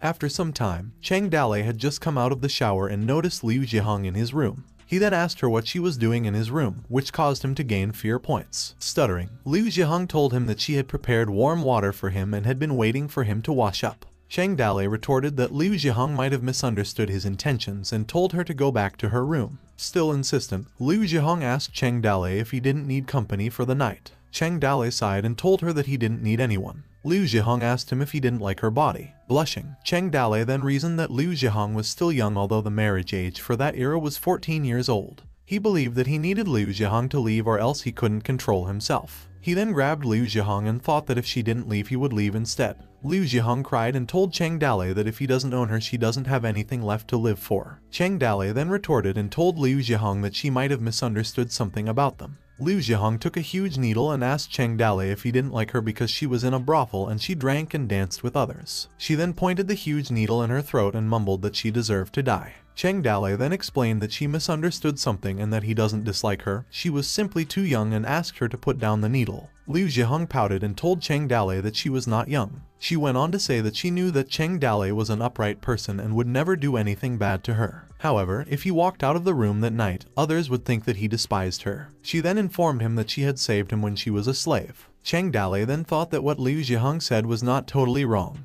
and people at that time would believe in superstitions, which could cause problems for her. He then believed that it would work. Both Cheng Dale and Liu Zhihong lay in bed together. He then told Liu Zhihong that they were going to talk about it first and asked her not to come over secretly as he wouldn't tolerate it. Liu Zhihong called for Cheng Dale. He then asked if she was still not asleep. Liu Zhihong responded that she had never done anything to serve people. She then asked if he wanted her help with something. Cheng Dale mused that there was one thing she should pay attention to: drinking more milk in the future. She retorted that there were no cattle in the village. Cheng Dale then told her to eat more papaya, to which Liu Zhihong had no idea what a papaya was. He then told her to do more chest exercises, of which she had no idea. Cheng Dale then told her to sleep. After a while, Cheng Dale kept overthinking and wondered where he was, believing that it was the palace of the system. The system appeared, and she informed Cheng Dale that it had been a long time since she had seen him. Cheng Dale was curious about what the system was holding. The system told Cheng Dale not to mind minor things. She then informed Cheng Dale that now he could upgrade the village to level 2 to access more options, as he had reached 10,000 fear points. Cheng Dale couldn't believe it and responded that he had just recently made the Liu family join the Toad village, and there were a total of 98 people in the village, while a total of 100 was required to upgrade it to level 2. A system notification popped up, to which Cheng Dale read that if he had less than 100 population, he couldn't access the feature. He then asked the system why everything was so difficult to make. The system responded that the requirements for primary structures were simple, while complex structures required higher levels. Cheng Dale was upset and told the system that she hadn't mentioned it before, believing that maybe she didn't even know about it. The system giggled and asked Cheng Dale to give her a few minutes, and she would help him activate the banner skills in advance. The magic card then activated. She then informed Cheng Dale that the recruiting skill cooldown was extremely long and changed with his village reputation. A flag with an image of a toad appeared, and the recruitment was open for grade C. The next day, a person informed Cheng Dale that 2 people had come to join them and were waiting near the gate. Cheng Dale greeted the 2 strangers and told them that joining his toad village was a great honor for both of them, and that he was naturally honored too. Liao Jia and Liao Yi both greeted Cheng Dale. Cheng Dale then thought that there were 2 heroes in one system window and that their skills were good enough. He then believed that it could be because his recruiting skill level was too low and wondered if he could recruit more powerful heroes if the banner skills increased. Cheng Dale assigned Huang Senyuan to sign Liao Jia and Liao Yi, informing them that they would be part of their family starting that day. A notification from the system appeared, stating that Cheng Dale's mission was complete and he had now gained 1 prize draw, and asked if he wanted to draw it. He then mumbled that the village level comes first and asked the system to call the system spirit. The system spirit appeared and informed Cheng Dale that the world channel building was complete. She then told him that he could now call a hero which was not available in that world from the channel, but it would cost him 10,000 fear points for once. Cheng Dale pondered how long it would take to accumulate 10,000 fear points. The system assured Cheng Dale that if his reputation improves, the speed of collecting points would also increase. World channel development completed, the reality rewrite logic chain repair, and the paradox of space and time have been corrected, and the barrier stability open channels started connecting. The system then told Cheng Dale that the stars from different space and time would cross the world and come to his side. She then snapped her fingers, breaking the chain. The system then told him to lead them and create his own legend during tough times. A system notification appeared, stating that the world channel development had been completed, and the village had been upgraded to a secondary village. It cost him 10,000 fear points in 1 call, and he got 1 random hero. Another system notification stated that the village upgrade was completed and all the village skills were upgraded. The system upgraded Toad Village to level 3, and the owner's level increased by 1. With each Toad Village improvement, the owner would be rewarded with 1 random skill. The system then asked Cheng Dale if he wanted to draw the lottery as she had just finished. Cheng Dale then opened his profile and noticed his eloquent skill, which piqued his curiosity. He also wondered if his speaking ability increased his capacity to debate or deceive. He then mumbled that the first scenario was similar to Prime Minister Juge, who started speaking before the battle and stated that he had never seen such a brave man. At that moment, Wang Sidu burped. Throughout the battle, Prime Minister Juge continued talking incessantly, while Wang Sidu surrendered even before the fight began. Cheng Dale asked the system if it was that kind of skill. The system responded that it depended on how he would use it, and asked if it wasn't a great skill. Cheng Dale mumbled that he wanted to summon a hero, but the 10,000 fear points were equivalent to all the development costs. He then set his thoughts aside and told the system to draw the lottery. The system excitedly summoned the gacha machine. Meanwhile, below the Toad Village, Xiao Dai thought that Su Ying was also contemplating something, and she was taking all those actions because of Cheng Dale. Now that something had happened, she asked Xiao Dai to find Cheng Dale. Despite the destruction of the Huang family, Su Ying also faced immense hatred but believed that it was not her fault. Xiao Dai added that their master had also expelled Su Ying from the house, providing her only with a restaurant business for support. She sighed and reasoned that Su Ying, being a princess, had to disguise herself in women's clothing and wear a black veil when going outside. She further explained that the restaurant business was extremely poor and couldn't support her at all. Additionally, there were usually troublemakers in the restaurant who tried to sabotage their business. Xiao Dai believed that Cheng Dale was at fault and wondered if he could actually help Su Ying, as she herself had requested to find him. Meanwhile, the system powered up and hit the gacha machine, causing a golden ball to appear. Cheng Dale became curious about the golden ball. The system then mumbled that she had done a great job. Cheng Dale took the golden ball, which produced a massive fire, and a weapon appeared in his hand. A system notification popped up, congratulating Cheng Dale on acquiring the Ghostface Axe. The system then informed him that the Ghostface Axe weighs 108 kilograms and was made by the legendary smith Magiakon, with an additional passion skill. Cheng Dale tried to lift the axe, which caused him to drop to the ground as it was so heavy. He then thought that the axe should be a huge improvement over his previous one. However, he couldn't lift his new axe. He then believed that he had to find a way to increase his strength and that, for the time being, he could only leave it. The only thing he could do was scare people with it. After spending some time in the Toad Village, Liu Zhihong asked Cheng Dale if he was hungry and whether he wanted her to cook something for him. Cheng Dale responded that he was not hungry at the moment and asked her about the women's gymnastics he had taught her. Liu Zhihong informed him that she had been practicing a lot. Cheng Dale then asked her to show him how much she had practiced, to which she agreed. She then grabbed her coat, turned around, and asked Cheng Dale about its use. Cheng Dale informed her that it was for her to stay healthy, never laze around during workouts, and that there are people in the world who are less privileged than her but work harder than her. He then advised her to eat well in the future and mentioned that the most important thing for her at her age was development. Blushing, Liu Zhihong told him that she would work hard. The door opened, and a person appeared. Xiao Dai asked what they were doing. The Liu family and Su family were friends with each other, and the young misses from both families were already very close friends. Cheng Dale realized that it was Xiao Dai and wondered why she was there. Doubtful, Xiao Dai asked Cheng Dale why Liu Zhihong was present. Xiao Dai then stared menacingly and noticed that there were 2 futons on the bed. Liu Zhihong poured tea for Xiao Dai. Xiao Dai then informed Cheng Dale that Su Ying was thinking about him and commented that he looked happy. Cheng Dale smiled, mumbling that Su Ying also missed him, and asked Xiao Dai how she was. Xiao Dai felt depressed and informed Cheng Dale that Su Ying was in a difficult situation at the moment and that he could see it for himself. She then handed him a paper. Cheng Dale told Xiao Dai that he would send someone to Luo City to pick her up. Annoyed, Xiao Dai asked Cheng Dale if he considered Su Ying just another beautiful girl, and stated that she would never join a bandit like him. She went on to say that the last time he attacked the Huang family, the whole city was searching for him and that he couldn't enter the city at all. Cheng Dale sighed, and then the system told him that the 3rd stage of the young Mrs. mission had been activated, stating that he should help Su Ying run a restaurant and become the #1 richest person in Loi City. Cheng Dale then asked Liu Zhihong to call Huang Senyuan, Liao Jian, and Liao Yi, to which Liu Zhihong obliged. Cheng Dale smirked, which prompted Xiao Dai to question him. He then walked closer to Xiao Dai, who asked him what he was doing. He leaned closer and called her name. Terrified, Xiao Dai suspected that the reason Liu Zhihong was sent away was to take advantage of her, prompting her to believe that Cheng Dale had finally revealed his true face. Cheng Dale handed silver to Xiao Dai and told her to use it to buy herself new clothes, asking her not to tell Su Ying about his situation. Xiao Dai sighed in relief. Huang Senyuan arrived with the others and wondered what was going on. Cheng Dale asked him how much cash their village had at the time.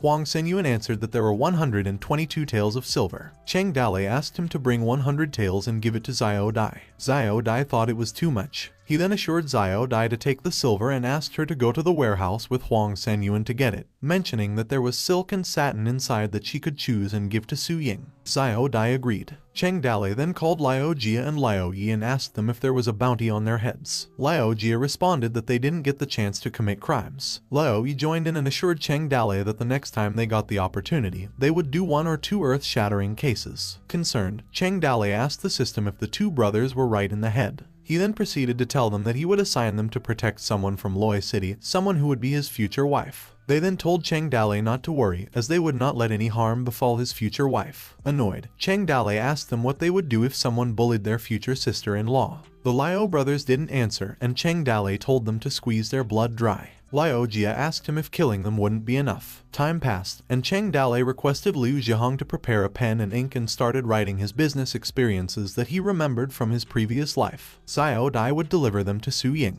As he couldn't write in his current world, he asked Liu Zhihong to write it for him. Xiao Dai took the gifts and rushed back, with Cheng Dalei personally escorting her until the gates of Loi City were in sight. Meanwhile, store owners in Loi City were attempting to sell their products. Su Ying was writing her income and expenditure and thought that although her store was in a good location, there was a lot of competition with Sihelu restaurant. A man thought that Su Ying covered her face with a veil even when she was doing business against him. Lai Dadu, the Sihelu restaurant owner, then thought that Su Sihai was seriously ill and would not live for a long time, and as long as Su Ying could be driven out of Loi City, the Su family would be given the name of Lai starting then. He then smirked and claimed that Su Ying was the daughter after all and wondered how long she could live there. A group of men entered Su Ying's restaurant and inquired about her decision to sell her restaurant. Su Ying responded that she had already told them that she would never sell her restaurant to them. The man retorted that he recommended she not be so stubborn and that it was a men's world, not something a weak girl like her could handle alone. Su Ying then told them to get out as they would be closing soon. The other man declined, saying they came to drink and that she didn't have any reason for saying such things to customers like them. Su Ying clenched her brush as she couldn't do anything.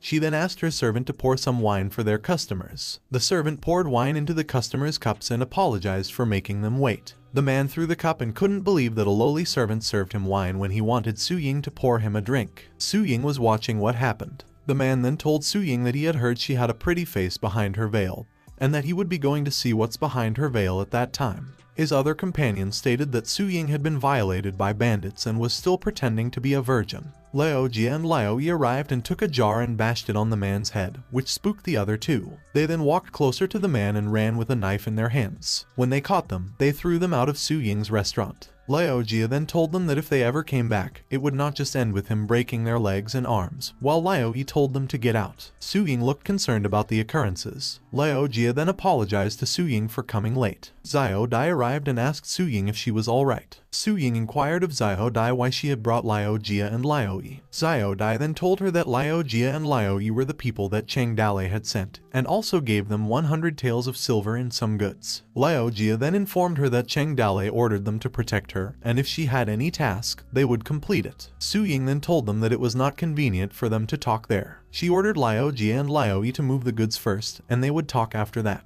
She then asked Xiao Dai if there were any problems during her trip. Xiao Dai responded that she didn't have any trouble, and that she encountered some bandits along the way. However, once she mentioned that she came to seek help from the Toad village, they didn't dare to touch her. Su Ying was relieved that Xiao Dai was alright. Xiao Dai also informed Su Ying that Cheng Dalei wrote a letter for her. Su Ying realized that it was a woman's handwriting. Xiao Dai then told her that she had a very sharp intuition. Su Ying inquired of Xiao Dai about what transpired during her journey. Surprisingly, Xiao Dai believed Cheng Dalei. However, she did not know what actually happened as she only saw 2 beds in the room. And it would not be a big problem even if Su Ying really knew that Liu Zhihan was a slave to Cheng Dalei. However, Cheng Dalei was so close to Su Ying, and it could cause a problem later. Su Ying sighed as she couldn't believe Cheng Dalei. Moments had passed as Su Ying read Cheng Dalei's letter. Xiao Dai told Su Ying that with the silver Cheng Dalei sent, the restaurant could be renovated. She also mentioned that the chilies he sent were very popular. Su Ying wondered what Hudy fish was. After some time, in the mainland, Lin Sheiyu guided the Liu family in training.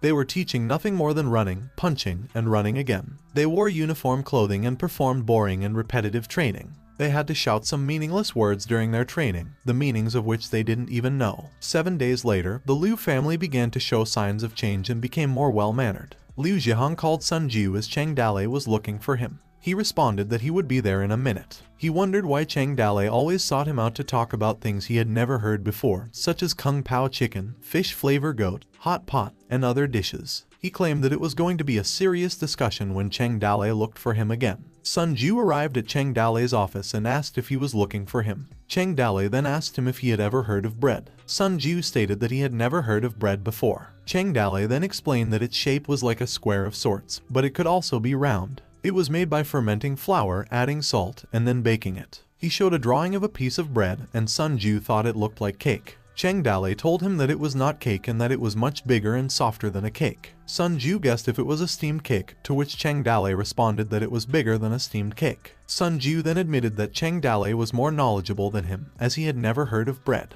Cheng Dalei told Sun Jiu that he must first make the oven and add fermented wheat flour into it. He then explained further how to make bread. Cheng Dalei mumbled that the key to making bread was an oven and that they would need to make one first. A few moments later, they went to the kitchen. Cheng Dalei then told them that they couldn't make bread like they made steamed cake. Cheng Dalei struggled to remember the contents of the recipe used for making bread and that the method of making bread was not that simple, and making bread in the oven requires a little skill. Sometimes the bread is burnt, and other times it is undercooked. After several failures, the first batch of properly cooked bread was made. Cheng Dalei then told Liu Zhihan to try the bread with some ground honey. Liu Zhihan took a bite and stated that it was good and that Cheng Dalei must also try it. Cheng Dalei then told them that they should study next how to make the bottom of the pot. At some point on that day, the entire Toad village tried the new type of food called bread. The unique taste was very popular with everyone, especially with children. Meanwhile, in Loi City, Su Ying asked the man if it really was impossible to hire people and that salary wasn't the problem. A man responded that at the time, salary was no longer a matter of concern, and even if he took money from her, he couldn't hire people and that no one wanted to work in her restaurant. He went on to say that his mother was very old and he was ill, and he didn't think that he could serve her again in the future. Su Ying was curious if the shop manager wanted to leave and if there was any problem. She had enough money to solve it. The shop manager told Su Ying that he regretted leaving her, so he didn't want any money. Su Ying insisted that he was also a family member of the Su family and that if he wanted to go, she would not hold him any longer. She then told him to come to her office to receive his salary. The shop manager asked Su Ying not to force him as he wanted to leave. Su Ying then couldn't do anything. Lai Dadu observed from his window what was happening between Su Ying and her shop manager. The shop manager then bid farewell to Su Ying. Su Ying then realized that she had been forced out of the Su family's house and was given a rundown restaurant. She believed that they must be there to cause some trouble again, as they never gave up. Xiao Dai asked Su Ying if she wanted her to go to the market and try to find new workers. Su Ying then told Xiao Dai that there was no need for her to go, as no one would agree to work for them. Xiao Dai was wondering and asked Su Ying what they should do. Sun Jiu arrived and asked if she was Su Ying. Su Ying agreed and asked Sun Jiu who he was. Sun Jiu then told his companion to come out, as they had already arrived. He then introduced himself to Su Ying. Embarrassed, Su Ying told him to stop calling her sister-in-law in the future. Sun Jiu responded that if she needed anything, she shouldn't hesitate to ask them. Su Ying covered her face in embarrassment. Meanwhile, at the Seihalu restaurant, Lai Dadu wondered where Su Ying got the money to renovate and reopen her restaurant that day. He then believed that Su Ying must be good at using underhanded methods to obtain money from rich people and claimed that it would not affect his business. He then instructed his waiter to go to the restaurants across the street and inquire if they could lend them chairs since their restaurant had many customers. The waiter responded that he didn't think they would let them borrow their chairs. Lai Dadu laughed and told the waiter that it didn't matter if they agreed or not. He informed them that they didn't need their chairs as they had no customers. He then greeted the Honorable Zhang and invited him inside his restaurant, as he had been waiting for him since morning. Honorable Zhang told Lai Dadu that he wanted a private room and to serve all of his special dishes for his friends, as they had all come from different cities. One of Zhang's companions mumbled that he had heard that the dishes at Lai Dadu's restaurant were all unique. He personally came to check if it was true or just a rumor. Lai Dadu then informed them that he had prepared a room for them on the second floor and asked them to proceed, as he would prepare their order. He then informed Honorable Zhang that the chili they used in their dishes was their specialty made in Loi City, and that they only used fresh ingredients. One of Lai Dadu's servants informed him that there was a problem. Lai Dadu asked him what was wrong. The servant informed him that their chili was out of stock, to which Lai Dadu was shocked and wondered how it happened. The servant told him that their customers mostly came to their restaurant for their special dishes. Upset, Lai Dadu then thought Su Ying was arrogant and definitely had an idea about it. He then informed Mr. Zhang that their chili stock had run out and asked him if he wanted to change his order. Mr. Zhang told him not to worry, as he understood that chili was expensive and he was the only one who sold dishes made with chili. He reassured Lai Dadu that he didn't need to worry and that he would pay him as much as he wanted. Lai Dadu then told Mr. Zhang that he was not trying to increase the price and was telling him the truth that they had run out of stock of chilies. Upset, Mr. Zhang believed that Lai Dadu's restaurant was doing great business. He then smelled something and wondered what the fragrance was. He then told Lai Dadu that it smelled of chilies and wondered if he was trying to fool him. Lai Dadu was confused and told Mr. Zhang that the smell wasn't coming from their restaurant. He then wondered where the source of the odor was. Xiao Dai was yelling that Hudi Fishing was open, and new customers could enjoy a 20% discount, and there were also snacks to eat. Mr. Zhang told his companions that they should go to Su Ying's restaurant and check it out. Anxious, Lai Dadu asked Mr. Zhang not to leave as he would serve him and his friends vinegar-flavored fish, which was their signature dish. He then asked his other customers not to leave. Xiao Dai was all cheerful as she saw a huge wave of customers. She then noticed Lai Dadu mumbling something about telling his customers to leave and how they wished they had eaten at his restaurant instead. Xiao Dai then asked Lai Dadu if she could borrow some of their chairs as they had a lot of customers at the time and they didn't have enough seats for everybody. Enraged, Lai Dadu told Xiao Dai that he would never let them lend any chairs. Xiao Dai responded that if he didn't want to lend them chairs, he could have just declined, as there was no need to shout, and realized that he didn't have any customers that day. Lai Dadu was caught off guard by what Xiao Dai said. Meanwhile, at the Toad Village, Cheng Dale asked Liao Jia if the situation over Loi City was okay and if she ever missed him. Liao Jia then told him that Su Ying wrote him a letter and ordered him to deliver it to him personally. Cheng Dale then asked Liu Jihan to read Su Ying's letter to him. The letter that Su Ying sent had only 4 to 6 lines, and in the letter, Su Ying did her best to express her gratitude towards Cheng Dale. She was very grateful for the recipes and other things he sent. She also mentioned that she was happy to hear that he had a lovely girl with him and hoped he would have a good relationship for 100 years. If one day she could meet Liu Jihan again, she would personally congratulate her. Cheng Dale then mumbled that the words in Su Ying's letter clearly conveyed killing intentions and raised questions about women. He then asked for a pen and ink to write a response letter himself. Liu Jihan asked Cheng Dale if he didn't need her to write the letter at the moment. Cheng Dale told her that she could do it next time. He then let the messenger pigeon fly and thanked Liao Jia for his hard work. He asked Liao Jia to go back and bring Su Ying's reply to him. If there was a problem in Loi City, he should let him know. Liao Jia obliged and asked Cheng Dale why he didn't let him deliver the letter to Su Ying. Cheng Dale was speechless in response to Liao Jia's question. After some time, the messenger pigeon flew into the city and arrived at Su Ying's window. Su Ying caught the bird and took the letter it had. She wanted to know what Cheng Dale's justification was. Her eyes grew wide open after reading the contents of Cheng Dale's letter. Su Ying was perplexed, wondering what he was doing and why the carrier pigeon was there to contact her in case of an emergency, and she couldn't believe he had only sent her 3 words. She then wondered what Cheng Dale was doing and whether he wanted her to say yes. Xiao Dai arrived and told her that Cheng Dale had sent her another letter. Xiao Dai was curious about what Cheng Dale had written in his letter, to which Su Ying replied that she didn't know because she hadn't seen it yet. Su Ying's head was full of confusion as Cheng Dale's letter had only 1 word in it. Another pigeon carrier arrived carrying a message asking if Su Ying had already taken a shower. She then mumbled that it seemed that Xiao Dai had to go personally and bring carrier pigeons to raise over the Toad Village. Meanwhile, people in front of Su Ying's restaurant were debating why there were so many people crammed together and wondering if there was free money there. One person in the crowd said that if they didn't know it yet, Hai Dai Lao opened the day before and was crowded with people, and if they didn't come earlier, there would be no more seats. Su Ying's customers were very cheerful. Sun Ju then told one of Su Ying's employees to remember not to rush and to be polite to their customers, as the hot pot she was holding was hot and she had to take her time slowly. Xiao Dai rushed to serve the customers, which resulted in her tripping.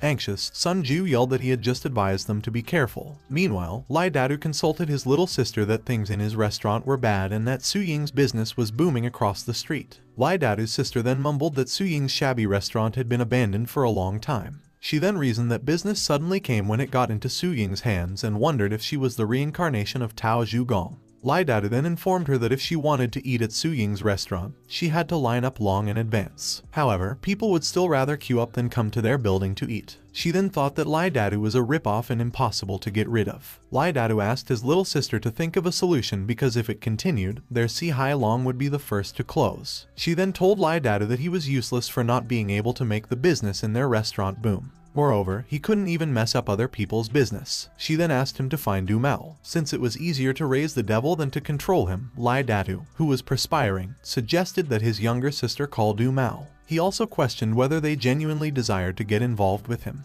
She retorted that professionals handle professional affairs and Du Mao only wanted money, which they would give him. Later that day, Lai Datu stood up in front of a huge gate. Sweating heavily, he knocked on the gate and someone opened it from behind. A man with a threatening demeanor asked what his business was. Lai told him that he was looking for Du Mao. He was then told to come inside. The man called Du Man as they were moving through the yard to inform him that his friend from Yuzhou would be arriving in 2 days and that he had been asked to take care of him. A voice asked what line of work it was. Another voice said that on the sea, he robbed a batch of goods and intended to stay there out of sight. He mentioned having a lot of stuff. A crowd of onlookers gathered around Lai Datu as he walked, and Du Mao, a man with red hair, was sitting beneath the tree. Lai Datu then showed his offering and told Du Mao that it was a reward for a little help. Gold came pouring out of Lai Datu's gift, which made Du Mao's man smile. Du Mao stared at Lai Datu and ordered one of his men to get it done for them. Ba then happily agreed and told Du Mao to watch him. After some time, Du Mao's men arrived at Su Ying's restaurant and murmured that her business was pretty good, saying that they would go inside to check it out. One of Ba's companions asked him if their food was as good as the rumors suggested.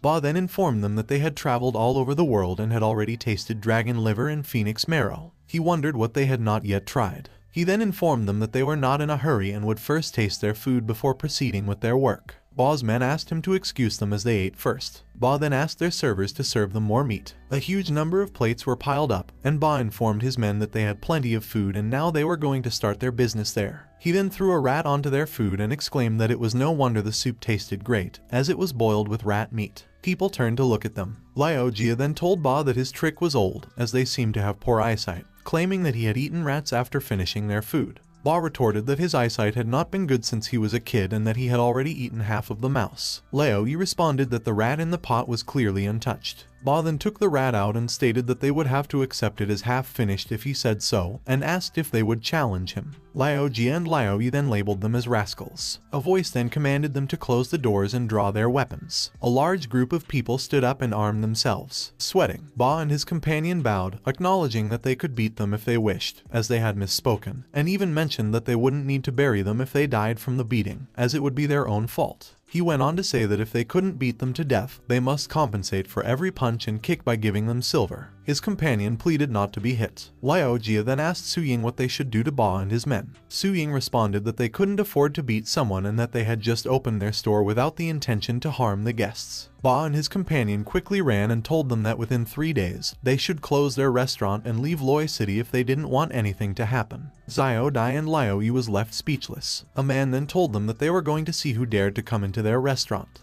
Meanwhile, Lai Datu's employee told him that the manure vehicle was blocking Su Ying's restaurant, and it turned out it was blocking theirs too, resulting in no business. He then told him that when they go bankrupt and leave, they would no longer have to worry about not having any business, and that he didn't need to be afraid of it. However, a few days later, the culprits who were blocking the door with the manure vehicle were caught. The culprits were beaten, to which Xiao Dai told Su Ying that great thieves hang out with the little ones and that they were going to confront them. Meanwhile, at the Toad Village, Liao Jia reported to Cheng Dale that Du Mao was crazy enough to tell them to close the store, and if it wasn't closed within 3 days, he would bring people to destroy their building. He continued by saying that while he and his brother Liao Yi were not afraid of Du Mao, they were only concerned that Cheng Dale's business would not succeed, and that they just held their breath in their hearts, waiting for his decision. Zhu Shenji then informed Cheng Dale that he may not know who Du Mao was. He was no ordinary person. Cheng Dale then asked what he meant. Zhu Shenji proceeded to inform him that Du Mao once got drunk and beat a fierce tiger to death with his bare fists, and he also had a dozen villains in the city. When they had nothing else to do, they would train together in martial arts. Cheng Dale then humorously responded, no wonder he was called Du Mao if he beat a fierce tiger to death with his bare fists. Zhu Shenji then told him that some people had joined Du Mao over time, and everyone was recruited.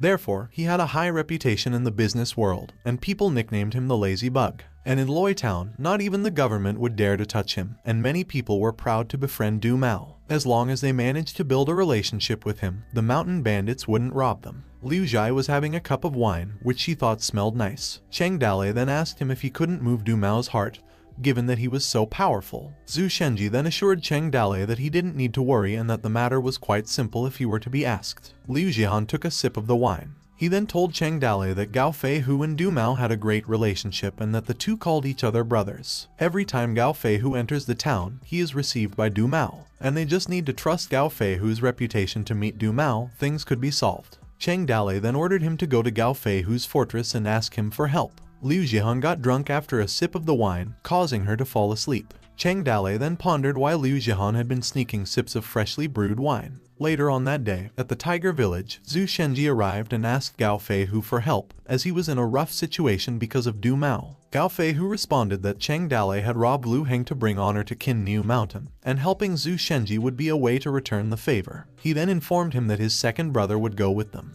The next day, at the gate of Loi City, Qin Man then asked Gao Fei Hu's brother if there was any problem with his relationship with Du Mao. The second person in charge responded that he didn't even need to come in person, as passing him a message would be enough for them to get it done. He then asked one of Du Mao's men to tell his boss that Gao Fei Bao was visiting. Du Mao's men then told them to wait, as Du Mao was resting. One of Du Mao's men then noticed Gao Fei Bao and asked why he came and if he wanted to drink flower wine. Another man said that he should be careful of them, as they would judge his head to be worth 120 silver at the time. Gao Fei Bao then told them not to talk nonsense and asked where Du Mao was, as he had something to ask him. He was then informed by Du Mao's men that Du Mao was drunk and taking a nap inside and asked him to wait for a while. They then noticed Zhu Shenji and Qin Man and asked them about their origin and if they were new in the Fei Hu village, as they didn't look familiar. Gao Fei Hu then told them that they were friends from the Toad village and introduced Zhu Shenji. A man then became familiar with Zhu Shenji's name, who had a nickname, Jade-Faced Scholar, and it was said that he was behind the masterful plans for Toad Village's recent hard battles. Another man said that Zhu Shenji's name sounded extraordinary and wondered if he was real or fake. One of Du Mao's men then asked Gao Fei Bao what his thoughts were on how many villages they would be able to beat, and if the Toad village was so capable. Zhu Shenji mused that it was not easy for him to say.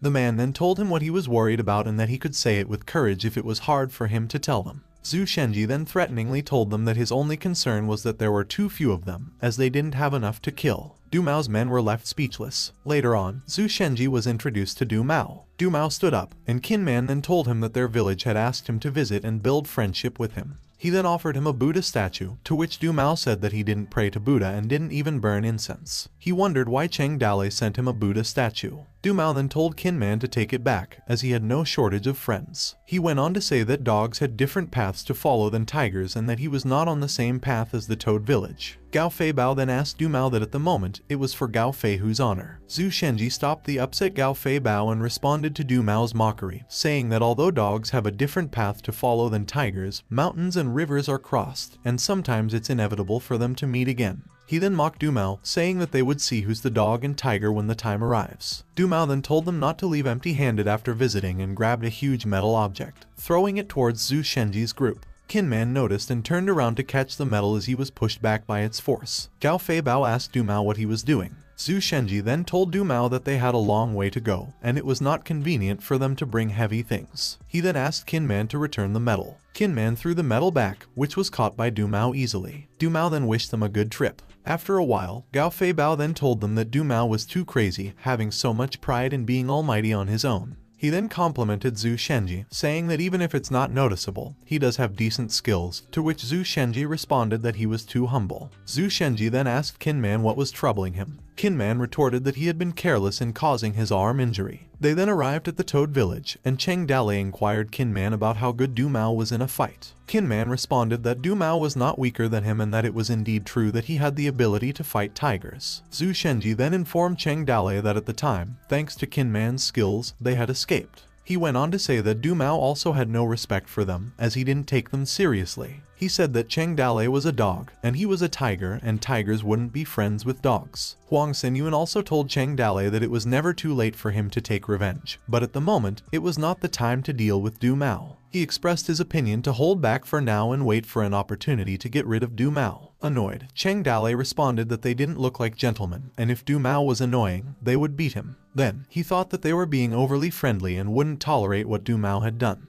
Huang Xinyuan was concerned and told Cheng Dale that they couldn't fight with their current strength unless he had an idea. Cheng Dale then told them to get ready as he would personally go into town. Later, Gao Fei Bao complained to Gao Fei Hu about how Du Mao would have treated them with respect if they had visited him, instead of being treated like trash. He continued by saying that Du Mao no longer regarded them as friends and was different from before. Gao Fei Hu told him to shut up as he was mumbling like a coward. One of Gao Fei Hu's lackeys told him that Du Mao was disrespectful because of Toad Village, as its reputation wasn't small. Gao Fei Hu asked Gao Fei Bao for their opinion on Toad Village. Gao Fei Bao believed that with Cheng Dalei's temper, they would end up in a fight. Gao Fei Hu smiled and wondered what Cheng Dalei would use to fight Du Mao, as they already had an idea of how skillful Du Mao was. The man suggested to Gao Fei Hu that it might be a good idea to take advantage of the situation and use Du Mao to bring down Toad Village. And if Toad Village lost, they would know how to act in the future. At Toad Village, Qin Man questioned Cheng Dalei about whether or not he really wanted to go with him to Loi City. Cheng Dalei responded that he had already met with Du Mao and that it was not convenient for him to show his face again.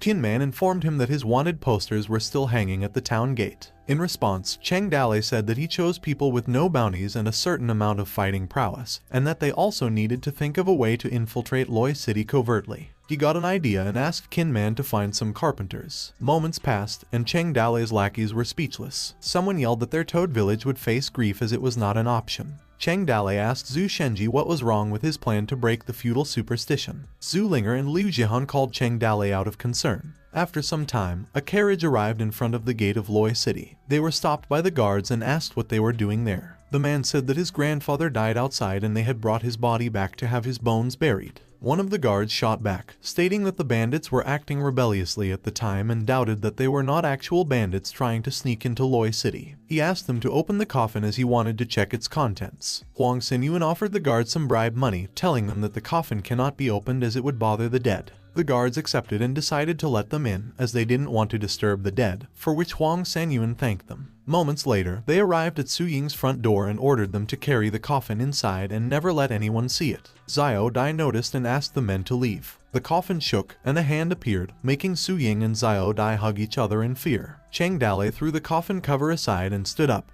wiping his clothes as he was sticky from being inside the coffin. He stepped out of the coffin and greeted Su Ying, as they hadn't seen each other for a long time. Su Ying, bewildered, asked Cheng Dalei for the reason for his visit. Cheng Dalei responded that if she had a problem, he wouldn't dare not to come, even if it is the most dangerous place. Su Ying informed him that living people who sleep inside coffins meet with misfortune. Cheng Dalei ignored Su Ying and ordered his men not to put the coffin in Su Ying's courtyard, as it brings misfortune. He also asked them to bring the wine he had prepared, to which his men obliged. Blushing, Su Ying had a thought that she wanted to ask him about Liu Jihan and the note. However, she didn't know what to say in front of him and wondered what was wrong with her. Her eyes grew wide open as she felt flattered. She informed Cheng Dalei that ever since they blocked her restaurant with a manure vehicle, she couldn't do a thing about it, even after several arrests. They just kept the door closed, and that it was no big deal to her and she just let them be for a few days. When the time comes, they'll settle old debts and new ones together. Su Ying went on to say that with the few people he brought, she believed that they were no match for Du Mao, and she asked him if he could beat him. Cheng Dalei reassured Su Ying and told her not to worry, as he already had a good plan. Still flattered, Su Ying turned around and ignored him. Confused, Cheng Dalei wondered what was wrong with her. At Du Mao's residence, they were having a party. Du Mao chugged a jar of alcohol, which amazed his men with his capacity for drinking liquor. The other man informed the group that when Du Mao drinks 1 bowl of wine,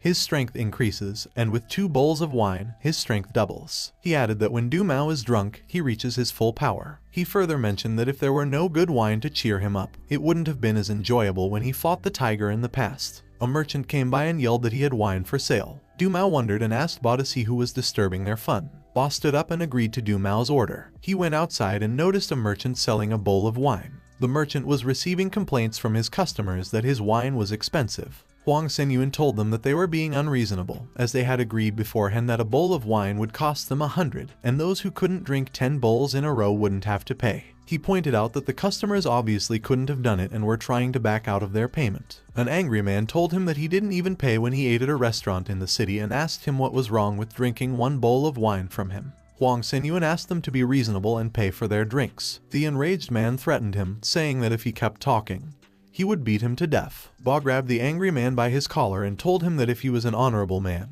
he must admit when he had done something wrong and asked him to drink 10 bowls of wine. If he couldn't, he should pay for it. The angry man asked who Ba was and told him to drink 10 bowls himself if he had the capability. If he couldn't finish, he's a wimp. Enraged, Ba asked Huang Xinyuan to give him a bowl of wine. Huang Xinyuan poured him a bowl and told Ba to consider the bowl as his gift of thanks. Ba asked him if he meant that he couldn't afford his wine and that he could even pay for 10 bowls. Ba drank Huang Xinyuan's wine, which made his eyes widen, and he thought that it was strong. Huang Senyuan told him that if he couldn't drink, he should not force himself as his wine was pretty strong. The man laughed and told Ba that he wimped out. Ba responded that he didn't wimp out and that the man was the one who wasn't capable of drinking it. He told Huang Senyuan that he'd take him to a place where someone is able to drink 10 bowls of wine and pointed towards Du Mao's residence, doubting if he dared to go with him. Huang Senyuan told him that he only had a small business. Ba told him that they were going to pay him every single penny and that he didn't need to be afraid. Huang Senyuan asked Ba if he could let his people accompany him as he was afraid to go inside.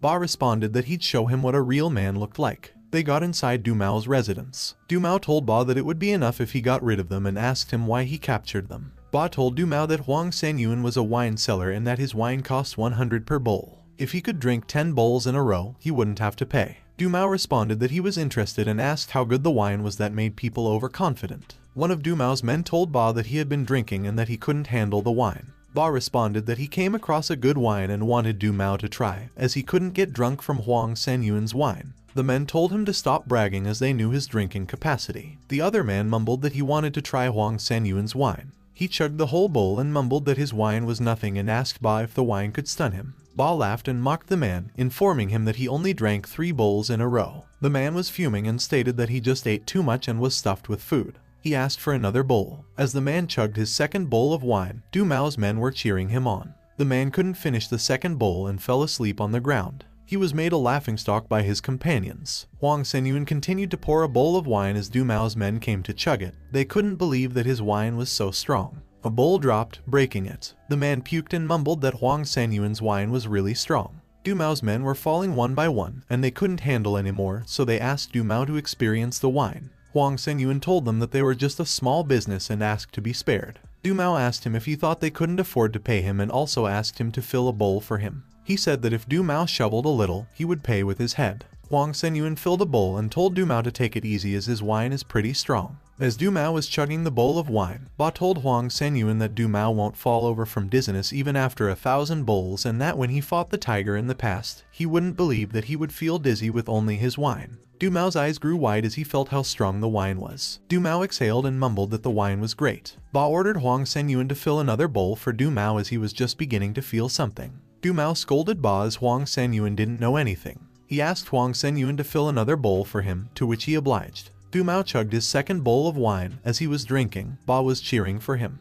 After he drank all of the wine, he coughed, which made Huang Senyuan advise him that if he couldn't drink anymore, he didn't have to pay, as he felt bad for asking him. Du Mao insisted on filling him another bowl of wine. Huang Senyuan thought that Du Mao was really a warrior when he thought of Cheng Dale. One bowl could already make him lie on the floor. After a few bowls of wine, Huang Senyuan offered Du Mao another bowl and asked him if he still wanted to drink. Fuming, Du Mao mumbled to fill the bowl up. Huang Senyuan advised him that he should stop if he doesn't want to burn incense and doesn't respect Buddha, as drinking too much wine increases his risk of death. Du Mao's eyes widened as he realized that the man was not a nobody as he dropped the bowl. Huang Senyuan ordered his men to attack. Cheng Dale and the rest of the Toad village appeared. He announced that they are doing business and no one who messes with them could leave. His companions were ordered to tie up Du Mao's men and attack him. Du Mao shouted and slapped one of Cheng Dale's lackeys and proceeded to attack the rest. Lin Xiaoyu leaped and attacked the drunk Du Mao. Du Mao grabbed Lin Xiaoyu's spear and punched him, creating a distance between them.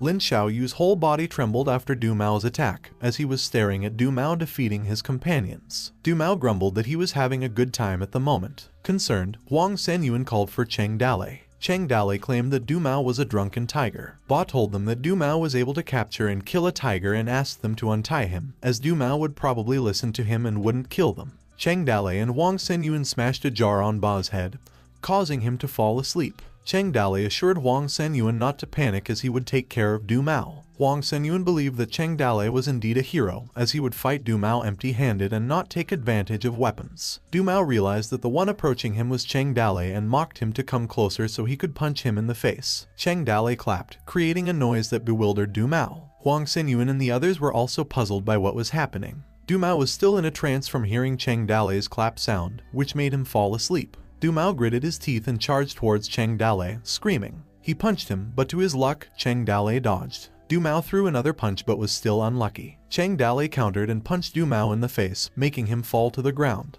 Huang Senyuan and the others' jaws dropped as they couldn't believe that Cheng Dale could also fight. They cheered that Cheng Dale was so powerful, he beat Du Mao in one move. Time passed after the fight, and Du Mao was asleep in a dark room. He woke up and wondered where he was. Du Mao asked who the people outside were and threatened to kill them if he got out. Cheng Dale asked him if he was out of his mind from drinking wine. Du Mao realized that it was Cheng Dale. Cheng Dale mocked him, telling him that it was a pleasure to meet him. Annoyed, Du Mao challenged Cheng Dale if he had the guts. Cheng Dale responded that he was a leader and not trying to play the hero, and that he thought their fight was good. Du Mao was enraged by Cheng Dale's mockery and told him that he had been careless last time, and if Cheng Dale wanted to kill him, he wouldn't resist. Cheng Dale told him that he wouldn't kill him if they had a conversation about recruiting. He asked Du Mao if he would like to join the Toad Village. Du Mao zipped his mouth, and seconds later he laughed, which also made Cheng Dale laugh, mumbling that his laugh was ugly. He told Cheng Dale that he had once been a person with ideals. After a wave of long speeches, Du Mao told Cheng Dale that he wanted him to join the Toad Village if he had the guts to face him head-on. Anxious, Cheng Dale thought that Du Mao was not easy to fool and believed that his eloquent skills were useless against him. He believed that the matter of recruiting him would be discussed in the long run. Meanwhile, people were talking about what happened to Du Mao. People were gossiping that they saw Cheng Dale hit Du Mao's head with a palm strike, leaving him half dead. Su Ying thought that after eliminating Du Mao, the Toad Village's influence would expand through the Fallen Leaves city. Du Mao's evil gang could no longer rely on him. A man mumbled that Du Mao had been a bully for years and felt relieved that someone cleaned him up while pouring tea into his cup. He added that Cheng Dale's action against Du Mao proved that he was more terrifying than him. The man he was drinking with responded that he wished all the gangs fighting each other were dead, and that life had been difficult for the rest of the world. The other companion stated that Su Ying had always covered her face with a black veil, and wondered how she looked under the veil, claiming that Su Ying's face must also look good given how good her body was. The man reprimanded his companion, telling him that if he didn't want to live anymore, he didn't have to say what he said, and questioned him if he knew who was the one running Su Ying's restaurant. The man asked who it was, to which his companion answered secretly that it was Cheng Dale, which they couldn't believe. The system praised Cheng Dale, stating that he did a great job arranging the people in the streets and alleys of tea houses and restaurants and spreading the news about him, and that he was now famous at the time. Meanwhile, at the Sialu restaurant, someone was gossiping that they had to earn money without resting from morning to night. Lai Dadu told his little sister that they didn't have any customers. The little sister asked why he didn't learn from Su Ying and send someone to steal their recipes if Su Ying was so good at business. Lai Dadu replied that everything was easy to copy from them. However, Hu Dialao's business was built on chili peppers, and they didn't have any idea where to find some peppers. The little sister questioned him on where Su Ying got their chili stuff. She believed that it didn't matter if Sahelu's business was good or bad, as long as they got rid of Su Ying and took away their family's property, there would be money for them in the end. She claimed that Su Ying looked like she wanted to take root at the moment. She ordered Lai Dadu to greet their guests as they were coming. Lai Dadu greeted the guest at the entrance and asked Mr. Zhang why he hadn't been visiting their restaurant for a long time, and also wondered what he would like to eat at the moment, and that he would tell the kitchen to serve him some fish stew with bamboo shoots, which was their specialty. Mr. Zhang responded that they didn't come to eat, as they had already reserved a table in the restaurant across the street since there was a queue at the time, and there was no place for them to sit. So he came to their store to rest. Lai Dadu was speechless at what he heard. Mr. Zhang asked Lai Dadu if he minded him sitting at his store with his friend. Lai Dadu stuttered while telling Mr. Zhang that he didn't mind, as he could sit for as long as he liked. Meanwhile, at Su Ying's house, Xiao Dai informed Su Ying that their customers had mentioned having some big business for her. Mr. Zhang introduced his friend from Qingzhou and mentioned that they wanted to buy a batch of chili peppers from her. Su Ying informed them that their chilies came from someone else's hands and that she also needed to ask them. She promised to contact them when she had news. An envelope was given to the man and he was instructed not to make any mistakes, as it was an important matter. Mr. Zhang and his friend were willing to pay a high price. After a while at the Toad Village prison, Du Mao was resting in a haystack when he heard footsteps approaching. Du Mao asked for some wine and threatened that if they were even a moment late, he would blow their heads off. The man questioned him if he was really Du Mao. Gao Fei Bao told Du Mao that he would go back and talk to Gao Fei Hu. He suggested that Gao Fei Hu ask Cheng Dale to release Du Mao and advise Du Mao to drink less in the future. Enraged, Du Mao yelled if Gao Fei Bao was insulting him. Gao Fei Bao asked Cheng Dale how he did it. Cheng Dale responded by telling him to read more books and newspapers, drink less cold water, and take more cold baths. He ordered Liu Jihan to bring him a basin of water. Moments later, he washed his face, thinking that he should always wash his hands and face, burn incense, and take a bath, as being diligent could change fate. Liu Jihan told Cheng Dale that she was going to sleep as she felt sleepy. Cheng Dale called the system, asking it to summon the general. The system appeared and informed Cheng Dale that he currently had a fear level of 20,000. It asked him if the summoning should be done. Cheng Dale asked the system to draw. The system informed Cheng Dale that he was using the beginner ordering platform and that each summon would cost him 10,000 fear points, and he would immediately receive a summon from bad quality to excellent quality. The system went on to say that if he summoned 11 times in a row, every 100,000 fear points, he would inevitably obtain one of excellent quality. Cheng Dale believed that the system was telling him to summon 10 times in a row, as summoning only once was too risky, and that the system was pretty tricky like an unscrupulous game dealer. He reasoned that if he drew immediately, the probability of obtaining ordinary quality was high, and it could also be straight to bad quality, thus adding 2 little brats to his village. He concluded that it was too hard for him to save 20,000 fear points, and it would actually be quite torturous if he held back from the draw. Cheng Dale told the system to draw, to which the system summoned the summoning general. The system raised her hand, and the summoning general appeared, stating that there were many heroes in the world who were competing in the rise and fall. Cheng Dale laughed at the summoning with special effects. Suddenly, a man appeared to whom the system congratulated Cheng Dale on getting a bad brewer. The man's name was Zhang, and he was an unpopular and bad winemaker. Upset, Cheng Dale thought that despite the brewer's usefulness, his rank was bad and claimed that it was not good at all. He wondered if Zhang would be the one in his favor or would be a burden to him, and that he still had 10,000 fear points left, believing that he could try again. He clicked and mumbled that he was going to try one more time. A star burst, and another man appeared, after which again the system congratulated Cheng Dale on getting a normal military general. Guan Yu, the man whom Cheng Dale got, was an unpopular, normal military general.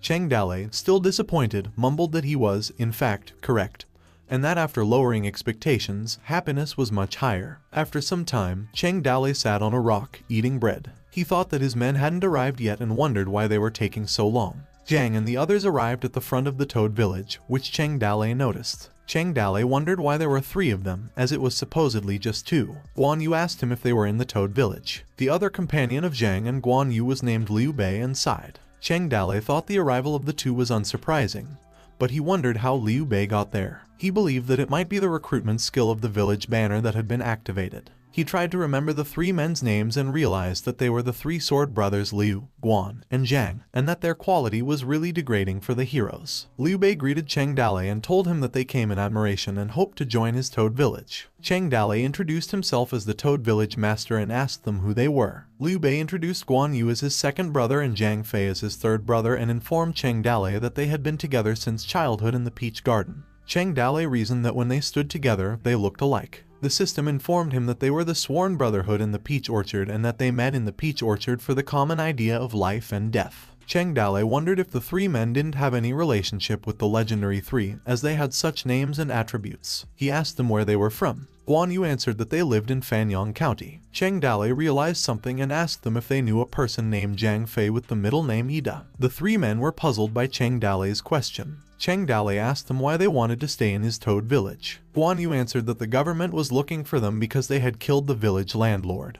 who was evil, and that they had heard about Cheng Dale's reputation, so they came to join him. Cheng Dale smirked and thought that he knew they had killed someone, and the legend had it that Guan Yu Cheng had killed the evil landlord and switched to selling green beans. He proceeded to ask them which one of them had killed the man. Guan Yu pointed at Liu Bei, to which he responded that it was not worth it. Shocked, Cheng Dale yelled in his mind that it was Liu Bei who had killed the man. Zhang Fei joined in and told Cheng Dale that he suddenly remembered that the person Zhang Zidai he mentioned was his great-great-grandfather. Curious, Cheng Dale asked him to tell him more. The 3 men couldn't remember the names of their ancestors, and it took them a while to recount the story of their ancestors. According to Liu Bei, his ancestor was a very idealistic person who had vowed to become brothers with the ancestors of Guan and Zhang in the Peach Garden. As they took possession of the 3 weapons, the Mandarin Duck Sword, the Green Dragon Crescent Moon Blade, and the Zhang 8 Snake Lance, they were determined to sweep the world of rebellion and support the Han Dynasty. However, things didn't go very smoothly as they were defeated while attacking the Yellow Turban Thieves, and later, during the 19 Nations Mixed War, they defected to whoever had more influence. In the end, Liu Da'er wandered through the chaos of the world for most of his lifetime, achieving nothing, and the 3 returned to Fanyang County when he was 60 years old to settle down. The young men were full of ambition, dreaming of breaking into the world with swords. But when they returned, they were already old and filled with the experience of change in their eyes. And every day, Zhang Ida opened the door to sell pork, Guan Yun Cheng pushed a cart in front of his door to sell mung beans, and after half an hour, Liu Da'er, who sells straw sandals, came. And after sunset, the 3 would get together and drink day after day. Every day when Liu Da'er was drunk, he would always argue that he was the uncle of Han. if heaven could help the lonely one, how many people in the world would be worthy of being king, and some other topics. The village children often made fun of him as they often saw an old man with white hair and a beard shouting something. Liu Dao would raise his cup to the heavens as he was drinking. Later on, he died at the age of 72. Guan Yuncheng and Zhang Yi also died one after another, and the descendants of the three continued to settle in Fangyang County. Who could have imagined that if he had been given a stage, the old man with white hair, half crazed and half mad, mocked by urchins, would have been the mighty Emperor Liu Bei of Han. And in their generation, Zhang Fei had learned to make wine, and Guan Yu inherited the legacy of his ancestor and liked to read military books. Liu Bei, however, learned the art of medicine from a man named Hua. Future generations of children and grandchildren were always sworn brothers in the Peach Garden.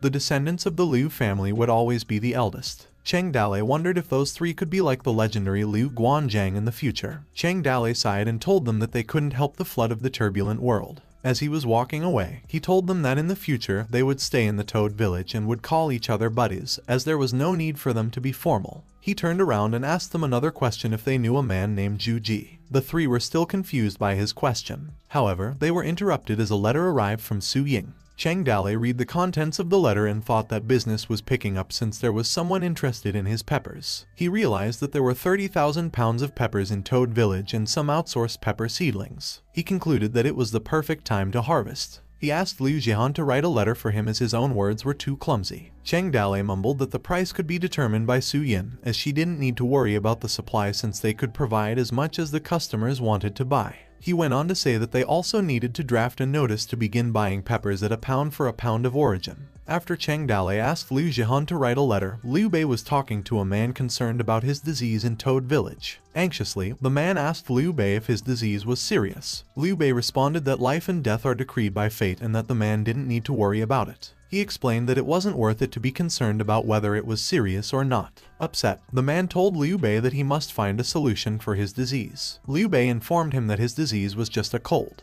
The man asked if it was a bad cold. Liu Bei reassured him that it was just a normal cold, leaving the man speechless. The man turned back and mumbled that he still felt bad even though it was just a minor illness. Liu Bei called for the next person. Cheng Dale thought that Liu Bei was an extreme pessimist and worried that it would affect their army if they continued in that manner. Moments later, Cheng Dale confronted Liu Bei and asked if he would mind if he didn't let him work as a doctor in his village. Liu Bei responded that sooner or later, all those who had a life would die, and whether to see a doctor or not was still the same. He wondered why people even competed for fame and fortune when, in less than 100 years, all people would be mere bones in abandoned graves. Cheng Dale couldn't believe what Liu Bei said and thought that the fight for fame and fortune was still quite interesting. He believed that Liu Bei's communication skills were really strong. He also believed that in the future, he should have less contact with Liu Bei in order not to compromise his own young hero's ambitions. Cheng Dale asked Liu Bei if he could help him handle his difficult matter at the time. Liu Bei responded that Cheng Dale's life belonged to him since they joined the village, and that Cheng Dale could tell him anything. Cheng Dale told Liu Bei to follow him as there was one person he would like to ally with, and he needed Liu Bei's help to convince him. They arrived at Du Mao's prison. Du Mao noticed that someone was approaching as he heard some clattering. He asked Liu Bei if he had bought some wine again, which made Liu Bei sigh and mumble not worth it to Du Mao with a gloomy look. Du Mao was sweating as Liu Bei's look triggered a tingling inside him. Liu Bei sat down and told Du Mao to come near him as they were going to talk. Du Mao shook his head and told Liu Bei to get out as there was no one who wanted to talk to him. Meanwhile, on the front step outside the Toad Village, White Wolf noticed that a crowd was gathering in front of a poster. A man mumbled that a kilo of peppers was traded for a kilo of grain and inquired of his friend how many peppers he had planted in his village, to which his buddy replied, "Not a single one." Another man muttered that when someone finished planting, the yield of an acre of peppers would be more than 10 times that of grain. Another man asked him if he thought the poster was telling the truth. The man sighed and responded that it would be nice if it were true and reasoned that there were no such good things. He noticed White Wolf and inquired if her village had planted a lot of peppers, as he had heard. Another man told her that they were going to be rich, and one joined in, saying that they had nothing to worry about in the incoming winter as it would be comfortable for them without worrying about food supply. Annoyed, White Wolf pointed a knife at the man's neck and told him to shut up, and if he kept yapping, she would cut his head off. She walked towards the Toad Village gate and thought that if Cheng Dale dared to lie to her, she would have him prepared for his death. At the Toad Village, Zhu Linger was cooking, which made White Wolf think that the smell of peppers was quite strong. Zhu Shenji noticed White Wolf and asked her if she was off work, as they hadn't seen each other for a long time. White Wolf told him to call Cheng Dale as she wanted to settle up with him. Zhu Shenji believed that she might have wanted something romantic, as a woman looking for a man to settle a score was rare. He claimed that Cheng Dale was fast at such things and didn't even leave an opportunity for him. Zhu Shenji informed White Wolf that Cheng Dale was in the back. Cheng Dale greeted White Wolf and asked her if she had eaten. White Wolf asked him if he had forgotten what he had promised her. Liu Jihan was spooked as Zhu Shenji thought that Cheng Dale and White Wolf really had to spill some tea. Anxious, Cheng Dale asked her what it was. White Wolf assumed that the pepper field yielded 2,000 to 3,000 pounds, and the grain yielded only a few hundred pounds, believing that people would think they were insanely poor. She yelled at Cheng Dale if he had forgotten about his promise after the seeds that he gave her in the past. Cheng Dale blushed and told her that she had to be clear as the reputation of the two villages would be tarnished if word got out. White Wolf scratched her head and informed them that she was just talking about peppers. Cheng Dale replied that she scared him for a moment. He asked White Wolf how many peppers she collected in her village, to which she answered 2,000 pounds. Cheng Dale sighed as the amount was quite little. He told her to send it to him in accordance with the previously agreed upon 1 pound of pepper, and a pound of grain, wheat, or soy. She got to pick out something. He asked her to dry roast the pepper before shipping it to him. Cheng Dale ordered them to hurry up and be ready as first come, first serve. White Wolf looked down, blushing, and reasoned that she didn't expect that Cheng Dale would be so negotiable and that she couldn't do anything about him currently. Cheng Dale turned to look at her, wondering why she hadn't left yet. He believed that White Wolf didn't want to go, as she wanted to talk more to him since it was only logical for women to be attracted to him, as the Toad village was now considered to be rich and powerful. Cheng Dale tried inviting White Wolf into his room as he composed another poem. White Wolf turned back and ran away, which left Cheng Dale speechless. He scratched his head, mumbled, and reasoned that she might not be into poems and should talk about something else next time. Meanwhile, the men outside the Toad village asked White Wolf if Cheng Dale had admitted and assured her not to worry about it as it was not a big deal. Another man asked what Cheng Dale had said. She ran, ignoring all the men, and thought that there would be no more hunger in her village in the upcoming winter. The men murmured that the old generations had said that no money falls from the sky. That was why you should learn from your mistakes so that you don't make more of them. The other man said that it was so sad, while the other said White Wolf ran so fast. After a few days, a few more villages that planted peppers came to accuse Cheng Dale. They climbed the mountain in anger, came down the mountain in dismay, and upon their return, they began to roast peppers. She had negotiated a price with the merchant and bought a bucket of peppers for a bucket of wheat. And now they wait and see how much of the stored bell pepper seedling can be harvested. Meanwhile, at the prison, Liu Bei was still working on Du Mao's mind. And according to Liu Bei, it was quite effective. Du Mao sobbed in his prison cell and mumbled that he wanted to die. A few days later, the construction of the new medical center was completed, and with Su Ying's help, they had provided themselves with enough herbs. The system notified Cheng Dale that he was rewarded 1 medical book after the completion of the construction of the medical center. The Kainjin formula, created by the King of Medicine, could be used by healers with an excellent rank. Cheng Dale read the book and thought it was a hidden quest at the right time, as a gift for Liu Bei, and that Liu, Guan, and Zhang's hidden attitude was on the level of legendary characters and had to be focused on during training. He wondered if the descendant of Emperor Zhao Lai of Han had to be trained as a doctor. On the other part of the mountain, red smoke was covering the entire mountain, which Gao Feihu was overlooking. Gao Feibao came running towards him and asked Gao Feihu if he had heard about something. Gao Feibao replied that he had already heard and had no idea the Toad village would do something crazy. Gao Feibao asked him if he thought that it was true. Gao Feihu contemplated that he couldn't believe that 1 hectare of pepper yields 10 times as much as other crops, wondering if it was real or not. Gao Feibao informed him that they had several pounds of peppers and asked Gao Feihu if he should look at them, saying that if it was true, they didn't have to do anything. But if it was fake, he would teach the Toad village a lesson. Gao Feihu ordered Gao Feibao to go if he wanted to, as he would give up hope when he arrived, and scolded him that he had already told him not to plant. However, he wouldn't listen. Moments later, at the entrance of the Toad village, a carriage was fast approaching. The people realized that it was Gao Feihu and wondered if the Tiger village had also planted peppers. A man asked Gao Feibao what he was doing, as he remembered that it was he who had told them not to plant peppers and claimed that he secretly took seeds to plant. Gao Feibao retorted that he only wanted to expose the Toad village lies and that he was transporting peppers to them at the time, and that if they didn't give grains, he wanted to see what excuse they would come up with. A man joined in their conversation and praised Gao Feibao for his smart move. Gao Feibao invited the people to climb the mountain together to hear Cheng Dale's explanation, to which the crowd happily agreed. Wang Xinyuan noticed the approaching crowd and asked Cheng Dale if they were about to start a fight, and if they needed to call for backup. Cheng Dale assured him not to panic. Gao Feibao got down from his horse and told Huang Xinyuan that they were visiting to exchange grain, and that what he said must be counted.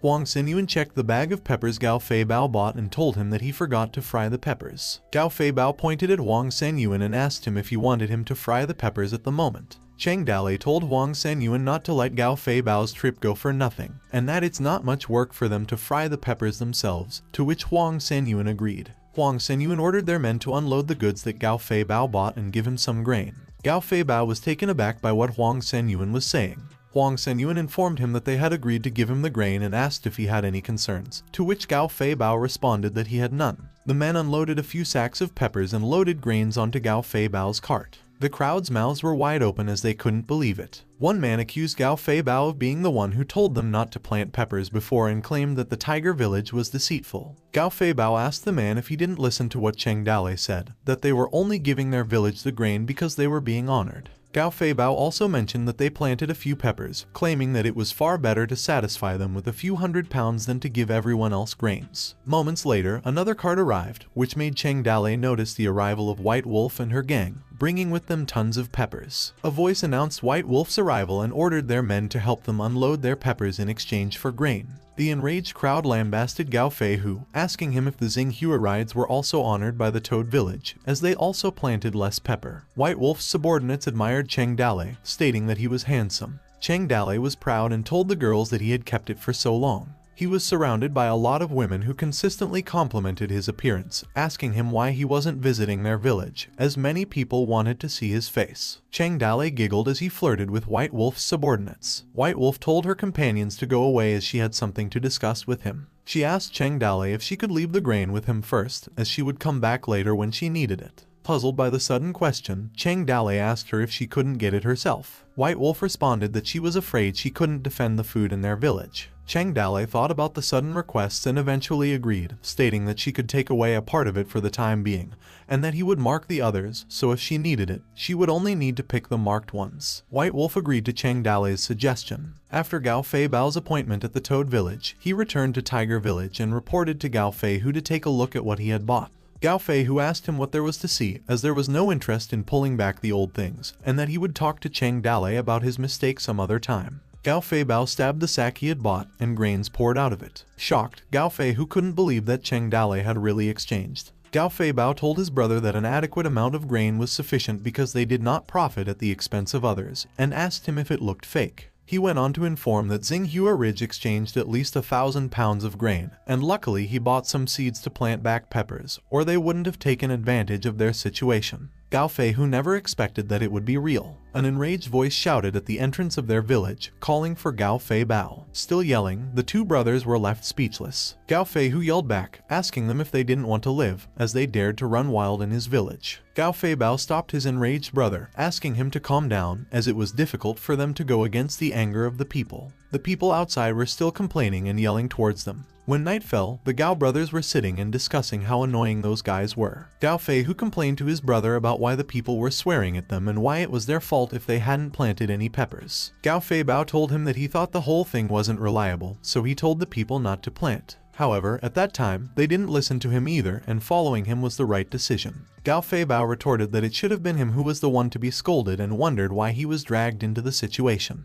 A few days later, Cheng Dalei and the merchant from Qingzhou exchanged under the Toad Ridge. It resulted in a 10-to-1 exchange, where 1 pound of pepper was exchanged for 10 pounds of grain. And on that day, it was not known how many villages sent people to spy on the Toad village. The spies reported seeing car after car loaded with grain going up the mountain to the Toad village. There were even rumors that the stock of Toad village was 500,000 pounds of grain at present. As time flew by, Su Ying wrote Cheng Dalei a letter telling him that the restaurant had become more regular, with customers every day, and they were already planning to open more restaurant chains. Cheng Dalei thought that Su Ying's restaurant was developing so fast and wondered if it was due to the strength of a merchant's daughter. The system notified Cheng Dalei that the Rob the Village Lady mission was complete and that he was rewarded with 1 draw time, as insufficient conditions were unable to activate mission level 4, and asked him if he wanted to draw. Cheng Dalei told the system that he would draw. The system summoned the lottery machine and mumbled to be more conscious this time around. The machine congratulated Cheng Dalei on obtaining 1 secret book of swordsmanship.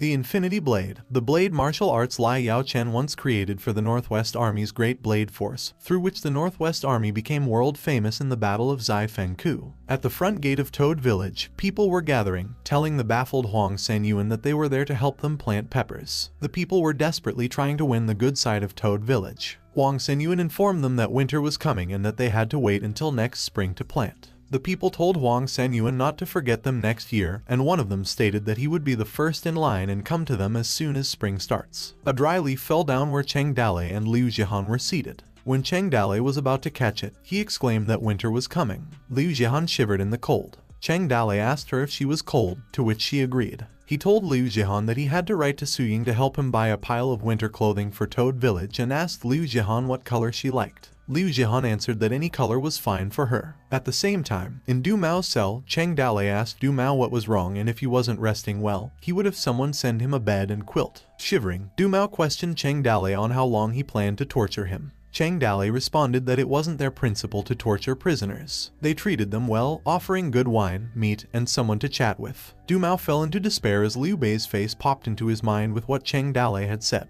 Cheng Dale thought that Liu Bei was able to even invite Yu Liang in the past. Even if Du Mao had only 1/10 of the power, with time, Liu Bei would be able to move his heart. Liu Bei arrived and called Cheng Dale. Cheng Dale stood up and congratulated Liu Bei for his hard work. Du Mao noticed Liu Bei, which made his face pale. He was shocked and yelled at him never to come over. At the training ground, Cheng Dale and Guan Yu sat together. Cheng Dale questioned Guan Yu and his brother, who never practiced martial arts. Guan Yu explained their elder brother's belief that martial arts are one-on-one combat, and thus not worth learning, or they should learn how to fight against a whole legion. Cheng Dale thought to himself, indicating that Guan Yu was bragging, as he was just at an ordinary level. Despite this, he suggested that Guan Yu consider learning some self-defense. Guan Yu hesitated, citing a lack of available teachers. Cheng Dale handed a book to Guan Yu, suggesting he see if it suited him. Guan Yu opened the book and briefly glanced at its contents. Cheng Dale asked if he could read it and offered assistance. Guan Yu expressed a partial understanding of the book, mentioning that it contained foot combat sword techniques but was not suitable for horse combat, which left him feeling disappointed.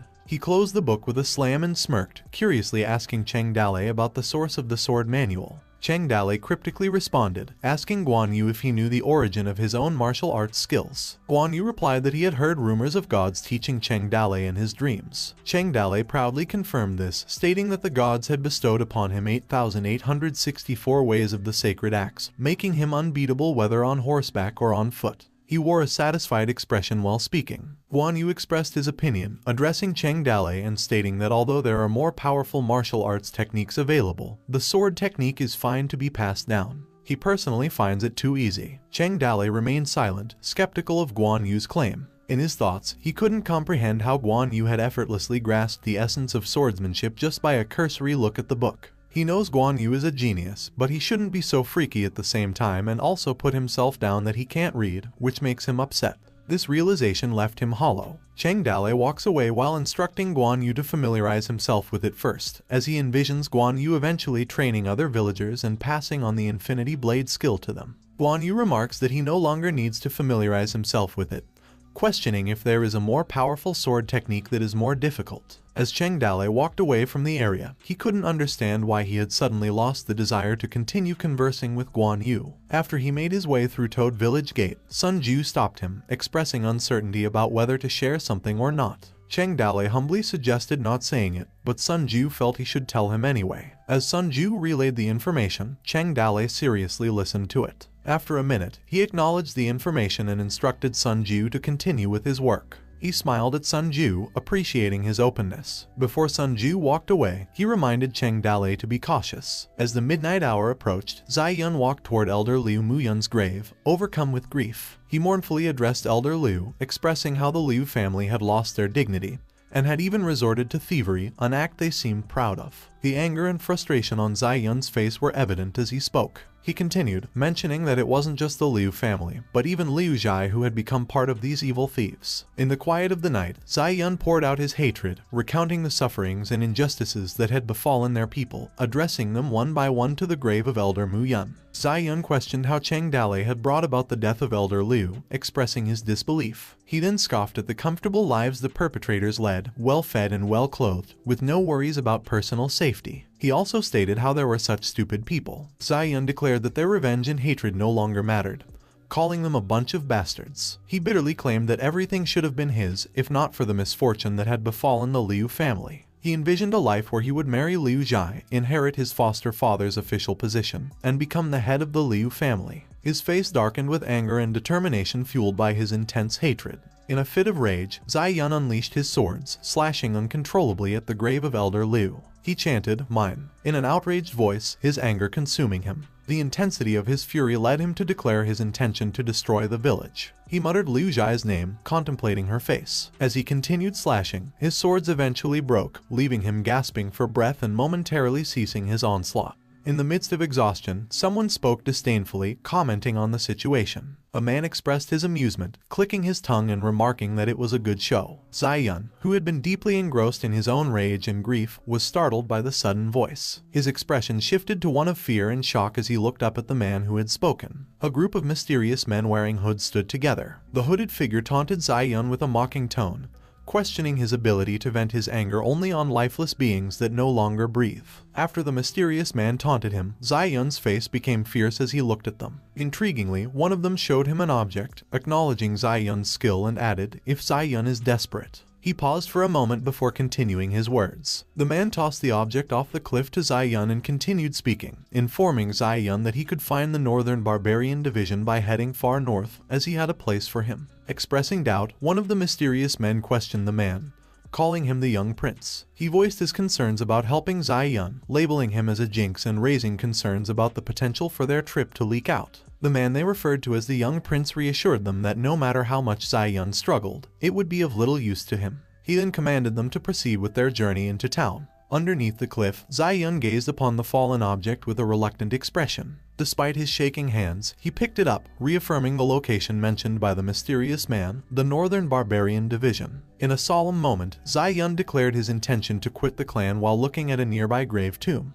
Under the cover of midnight in the Toad Village, Zion made his way to the storage room where the food stock was kept. He walked slowly inside and tried to set fire to it, driven by a sense of nervousness. Thoughts raced through his mind, urging him to burn it all completely. Trembling, he attempted to ignite the fire while grinning. A sudden voice interrupted him as Cheng Dale interjected, sarcastically asking Zion if there was a shortage of fire. Zion felt a sudden surge of fear as he quickly turned around and saw Cheng Dale and the villagers standing behind him. Cheng Dale taunted him, asking if Zion wanted him to lend him a fire. Cheng Dale instructed Xiao Yu to protect Liu Jai, while Guan Yu was tasked with taking some men to guard the gate, preventing Zion from escaping. Amidst the tension, Liu Jai anxiously called out Zion's name. Zion's frustration reached its peak as he caused a commotion, unsheathing his swords. With a swift jump, he lunged toward Cheng Dale and shouted Cheng Dale's name. But Cheng Dale unsheathed his swords and commented that the wages of sin are death before blocking Zion's attack. Zion was surprised and taken aback by Cheng Dale's improved skills. He couldn't help but reminisce about their previous encounter when he effortlessly kicked Cheng Dale away with one foot. Zion questioned how Cheng Dale had improved so much in such a short time. Undeterred, Zion continued his assault, launching a series of attacks against Cheng Dale. However, Cheng Dale skillfully parried each strike with his exceptional defense. In an unexpected turn of events, Cheng Dale slid back due to the force of Zion's attack but quickly regained his footing. Kinman sensed an opportunity and intervened in the fight. He suggested that Cheng Dale shouldn't have to do it and offered to kill Zion himself. He then swung his spear towards Zion. Unable to block or evade the strike, Zion was sent flying, coughing up blood upon impact. While lying in a pile of sacks, he vowed that if he didn't die that day, he would seek revenge and kill them in the future. Zion's thoughts raced through his mind. He couldn't afford to die there, not now. With a surge of determination, he grabbed a sack of flour and threw it at Kinman. Zion's internal echoes stated that he couldn't die there. Momentarily blinding Kinman, the other villagers coughed due to the flour. Taking advantage of the chaos, he dashed out of the storage room, leaving the villagers clamoring to stop him. Someone suggested taking out the torches, while another villager chased after Zion, their resentment towards him evident. Food meant everything to the folk, as many people were constantly on the move just for some food. But Meng Zion wanted to burn the granary today, which would drive everyone to their death. Between the flickering of the torches, even the Liu family hated him to the bone at that moment. In the prison of the Toad Village, Du Mao wondered about the commotion outside, questioning the noise filtering through the walls. At night, amidst the disarray of Toad Village, the search for Zion was underway. Alone, Zion carefully concealed himself in a secluded spot. He saw a guard looking for him. The guard spotted him and tried to defend himself while Zai-yun was going to attack him. Suddenly, a scream elicited reached inside the Toad village and through the ears of Kin Man and Cheng Dale. Upon hearing the sound, Kin Man's instincts kicked in. Calling Cheng Dale, he exclaimed urgently, pointing in the direction of the prison. Realization struck Cheng Dale, his expression morphing into one of surprise. The word prison echoed in his mind, filling him with a sense of dread. Cheng Dale acted swiftly, urgently calling out to the people. He urged them to move quickly and prevent Zai-yun from releasing the monster. His plea echoed through the village, filled with a sense of urgency. Meanwhile, Zai-yun picked up the keys that belonged to the guard. Purposefully, he began making his way towards the prison, his steps echoing. At the prison, Gu Mao's curiosity was piqued by Zai-yun's presence. He asked what had brought him there and if his intention was to kill him, his voice laced with intrigue and skepticism. Zai-yun's response proposed a deal to Gu Mao, stating that he would grant him freedom in exchange for saving his life in return. Beyond the confines of the prison, the villagers gathered, clutching torches that illuminated the darkness. Their gazes were fixed on the entrance, anticipation filling the air. The prison guard recounted his harrowing encounter, describing how he had been caught off guard by a swift strike from a large blade, rendering him unconscious on the floor. In his dazed state, he witnessed Zai-yun hastily enter the prison and lock the door behind him. Cheng Dale stood in silence, his thoughts churning. The prison guard then turned his attention to Cheng Dale, addressing him as the village master. He expressed his belief that martial arts should be virtuous and speak of respect, and not fight an internecine battle. Suddenly, the front locked door of the prison was kicked open by Gu Mao, Cheng Dale, Kin Man, and the village guards, causing surprise among everyone present. Gu Mao, full of determination, proclaimed his freedom after forcefully breaking down the door. He looked at Cheng Dale with a smirk on his face, declaring his intention to kill him. Cheng Dale reacted swiftly, ordering his comrades to spread out and urging them not to die in vain. Kin Man was recognized by Gu Mao, who effortlessly destroyed the prison door with a single hand. He declared that their previous fight didn't last long enough, so they would have another round this time. Gu Mao and Kin Man confronted each other face to face, with Kin Man responding to Gu Mao as he wished. Kin Man then swung his spear toward Gu Mao, who used the door as a shield to block the attack. Both Kin Man and Gu Mao slid back from the impact. But Kin Man quickly launched another attack, which Gu Mao skillfully evaded. During their exchange of skillful attacks, Gu Mao leaped and aimed a strike at Kin Man, who expertly blocked and evaded it. Gu Mao appeared to be enjoying himself, wearing a smile as he gracefully dodged Kin Man's moves. In the midst of their fight, Cheng Dale issued a command to Kin Man, instructing him to retreat from the fight. At the same time, he ordered the archers to divide themselves into groups of 10, preparing for the attack. The groups of archers unleashed a volley of arrows, surrounding Gu Mao with a barrage of arrows. He used the door to protect himself. As Cheng Dale's voice echoed, he directed the archers, instructing the first team to stand by while signaling the second team to release their arrows. Despite being targeted by a barrage of arrows, Gu Mao managed to evade most of them but sustained a grazing hit on his cheek. He quickly instructed Zai-yun to follow him. As Gu Mao and Zai-yun fled, using the door as a makeshift shield, the villagers pursued them relentlessly, encouraging one another to corner Gu Mao and Zai-yun near the cliff, effectively cutting off their escape down the mountain. They also moved to block the outside entrance, attempting to cut off their path. Despite being struck in the leg by an arrow, Gu Mao persisted, carrying Zai-yun towards the cliff. Under the shimmering moonlight, Gu Mao and Zai-yun arrived at the edge of the cliff, only to find themselves cornered by Cheng Dale's group. Cheng Dale spoke first, addressing Chief Du and suggesting that there was no way out. He proposed that Chief Du should join his village, where they could enjoy feasting on meat and drinking large bowls of wine together, promising it would be enjoyable. Filled with anger, Gu Mao rejected the proposal, declaring that he wouldn't fall for such tricks. Even if he became a ghost, he would hunt Cheng Dale down. Cheng Dale sighed and scratched his head, frustrated by the turn of events. He then commanded Liu Bei to assist in persuading Gu Mao, to which Liu Bei responded with a sigh. After the exchange of words, Cheng Dale gives an order to Liu Bei, instructing him to convince Gu Mao. Liu Bei, wearing a bored expression, questions the worthiness of the task at hand. Gu Mao, upon seeing Liu Bei, is shocked and filled with terror. In his thoughts, Gu Mao wonders if Cheng Dale's influence extends this far, expressing his frustration. With a bored look, Liu Bei menacingly tells Gu Mao to behave and suggests that he should return so they can have a discussion. Gu Mao's thoughts reveal his resistance and desire to never see Liu Bei again, leaving him flabbergasted and sweating profusely. Gu Mao tightly grasps Zai-yun, who, worn out from the pain, urges him as they were about to run away. Without hesitation, they both leap off the cliff, leaving Zai-yun stunned and filled with fear as Zai-yun's voices blend in with screams during the fall. A villager expresses his concern, warning that the cliff they were falling from was hundreds of meters high, fearing that the fall from such a high cliff would result in their bodies turning to mush. Liu Bei, puzzled by the situation, voices his confusion as he wonders internally about the sudden turn of events, realizing that he hasn't even had a chance to speak yet. While Cheng Dale states that falling off the cliff may not necessarily lead to death and could even trigger a rare event or something, Kinman proposes sending a squad to go down and investigate.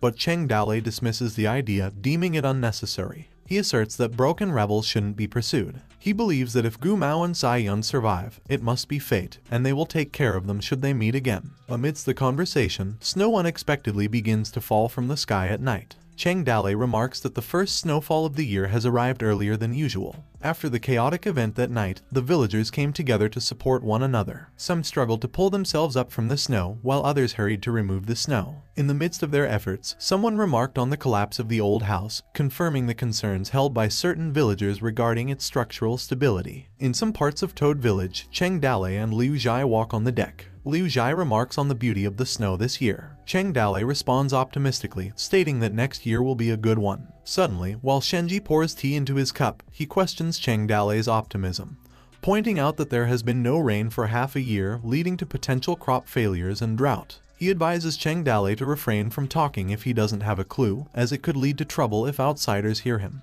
Cheng Dale, seemingly unfazed, questions the lack of rain for most of the year and wonders if it's like this every year. Shenji continues, emphasizing the severity of the current year, highlighting the fact that there have been barely 2 days of rain during the rainy season. He believes that it's as if the gods are intentionally starving the people. He adds that now, just as the seeds have been sown in the field, a heavy snowfall has covered the land, causing the plants that have not yet emerged from the ground to freeze to death. Cheng Dale sees an opportunity in the snow to travel to Black Rock City and gain fear points. He contemplates converting their carriage into a sled, reducing the load on the horse and increasing their speed. And he considers that if they were to encounter the grim people of Black Rock City, it would be easier for them to escape. Cheng Dale instructs Liu Zhai to fetch San Yuan as they have a big announcement to make. Soon after, the group now begins their journey, and Cheng Dale converses with the group as they embark on their adventure. He remarks about the poetic beauty of the road from King New Mountain to Black Rock City, which is flooded with night light in the snow field, and both poetry and emotions are boundless. The man passes through the roads in the village ahead, and the road seems as long as the night. Zhang Fei is taken aback by Cheng Dale's poetic abilities, expressing surprise. Cheng Dale, in a playful manner, admits to his skills and laughs about it. Cheng Dale recounts his past studies in a sage book, reflecting on his desire to contribute to the country and its people. He expresses regret that circumstances have led him, a scholar, to become a mountain bandit. He ponders aloud if he and Zhang Fei are in the same boat. Zhang Fei's revelation about his literary interests left Cheng Dale somewhat surprised. He couldn't help but think to himself how unexpected it was for someone like Zhang Fei, who didn't seem to get hung up on looks, to have a literary side. Despite Zhang Fei's vulgar exterior, Cheng Dale found the situation somewhat comical, and couldn't hide his disbelief. Zhang Fei praised Cheng Dale's poem, clearly flustered by its beauty. As the sun began to set, casting a warm glow over them, the system suddenly announced a mission involving robbing wealthy families. It informed them that the objective was to successfully complete 2 out of the 10 planned robberies. The system expressed excitement and joy, addressing Cheng Dale as a righteous figure and emphasizing the importance of his role as a mountain bandit. The system announced that there were wealthy and cruel families in the city and suggested taking the initiative to teach them a lesson. As Cheng Dale was preoccupied with his mission book, he pondered the account of how he had gotten the upper hand over the Huang family, recalling how he had successfully captured Liu Zhai and also apprehended Du Mao. He vividly remembered how cunningly he had tied up Du Mao and brought him to the mountain. With a sense of confidence, Cheng Dale concluded that the task would not be difficult. However, an unsettling feeling of impending doom caused doubt to arise regarding whether the operation would go wrong and if everything would go according to plan. Seeking information, Cheng Dale turned to Kinman and asked about their proximity to Black Rock City. Kinman informed him that they were an hour away and suggested a nearby Buddhist temple outside Black Rock City where they could stay later. Preparing for their arrival, Cheng Dale suggested resting for a day when they arrived and then venturing in at dawn to get an overview. Upon arriving at the abandoned Buddhist temple, their plans were disrupted as Xiao Yu spotted a fire inside. He quickly informed Cheng Dale that someone else had taken their place first. Curious about the current occupants of the deserted temple, Kin Man wondered what they were doing there in such weather. Cheng Dale suggested to Kin Man that they should go inside first and investigate the people in the temple. Deciding to investigate further, Cheng Dale and Kin Man approached the ruined Buddhist temple cautiously. Upon opening the door, Cheng Dale discovered a burning campfire, causing him to tighten his grip on his weapon. Cheng Dale's voice echoed within the temple as he mentioned that they were also staying there and asked about the destination of the people in the temple. He also requested them to reveal themselves and settle the matter peacefully. In a moment of silence, the person inside, who was hiding, recognized Cheng Dale and called his name. Cheng Dale's expression transformed into a poker face upon recognizing the person as Gao Fei Bao, the Vice Master of Flying Tiger. After a brief moment, Cheng Dale praised Gao Fei Bao for his dedication and hard work despite the cold weather. Gao Fei Bao laughed and reciprocated the admiration, pointing out that Cheng Dale shared the same commitment despite the cold weather by not enjoying the luxury in the village. Cheng Dale smiled as he shared the purpose of training his men, emphasizing that his intention was not to get rich. He playfully asked Gao Fei Bao about his own intentions and humorously said that they might not have any food in their village as he giggled.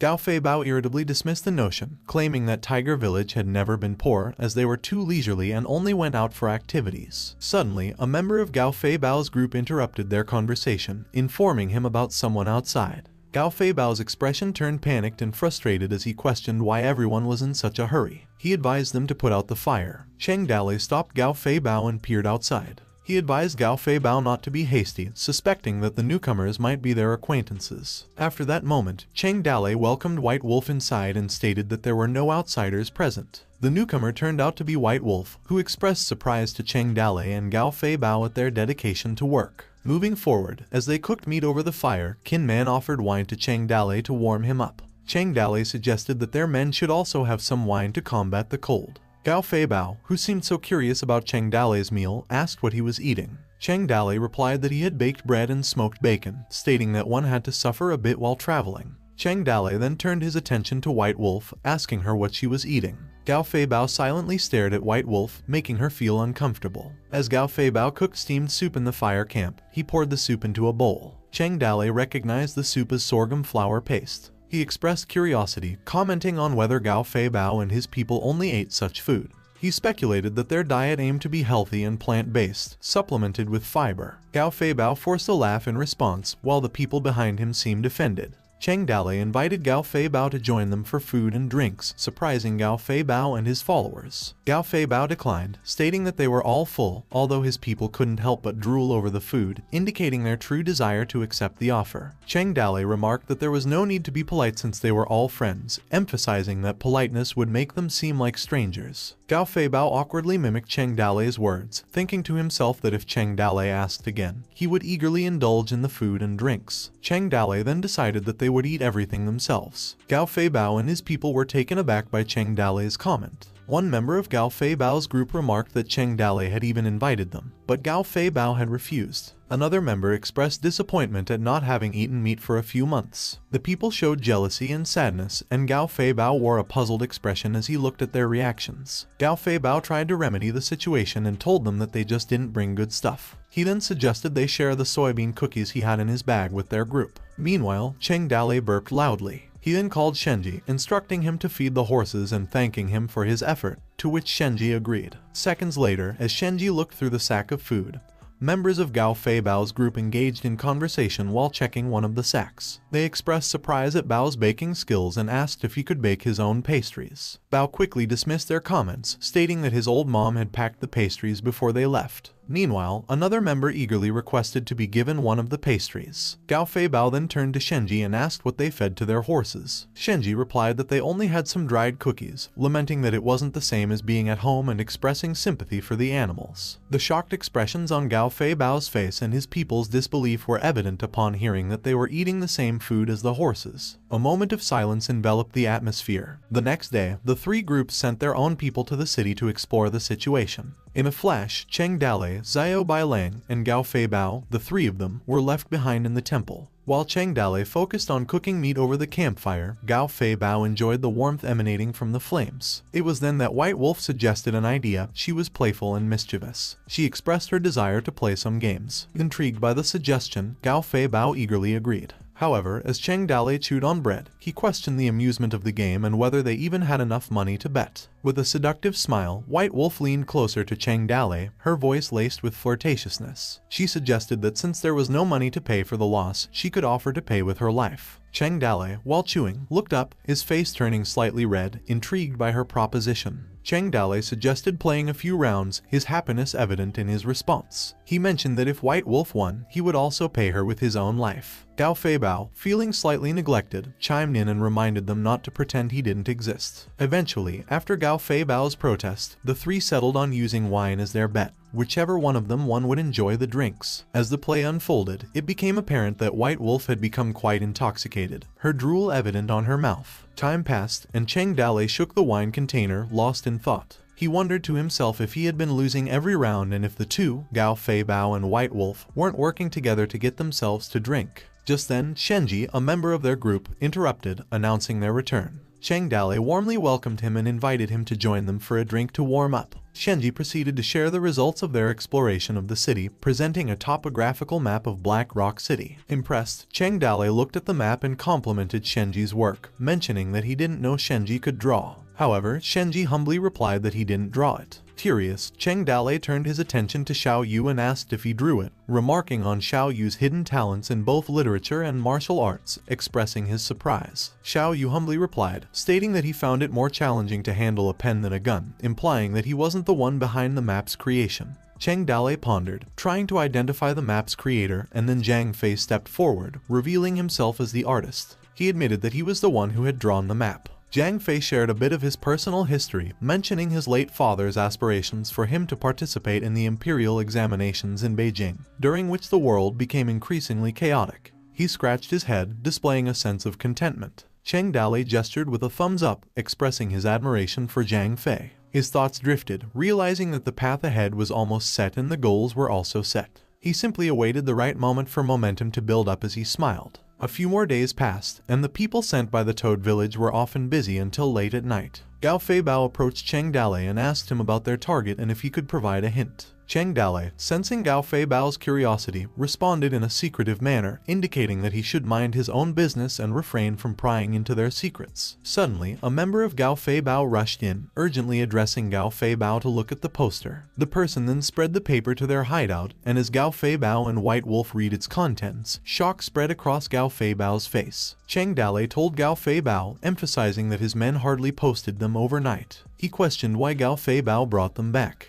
White Wolf interjected with concern, asking Cheng Dale if he planned to rob the entire city. Cheng Dale clarified that the situation wasn't as exaggerated as Gao Feibao thought. He explained that he was being cautious and his objective this time wasn't focused on money. Intrigued, Gao Feibao asked for clarification, wondering what Cheng Dale was really aiming for. Cheng Dale simply replied that he wanted fame. After that moment in Black Rock City, in a bustling restaurant, two men engaged in a conversation that seemed to carry a sense of intrigue as they read the poster. These two mysterious men were the barbarians previously encountered by Zai Yun. The man whom they called the young prince asked about the origin of the Toad King. The other man responded, sharing his findings and stating that the Toad King and his followers were mountain bandits from King New Mountain. He revealed their reputation for defeating 1,000 elite soldiers from Black Rock City, causing Zhu Banquan's forces to suffer defeat. The young prince calmly stated that the Black Rock City soldiers are considered elite soldiers, but he thought that those mountain bandits were interesting. He suggested that they should meet these mountain bandits if the opportunity arises. Amidst their conversation, Cheng Dale, who had been listening, interjected with a voice of skepticism.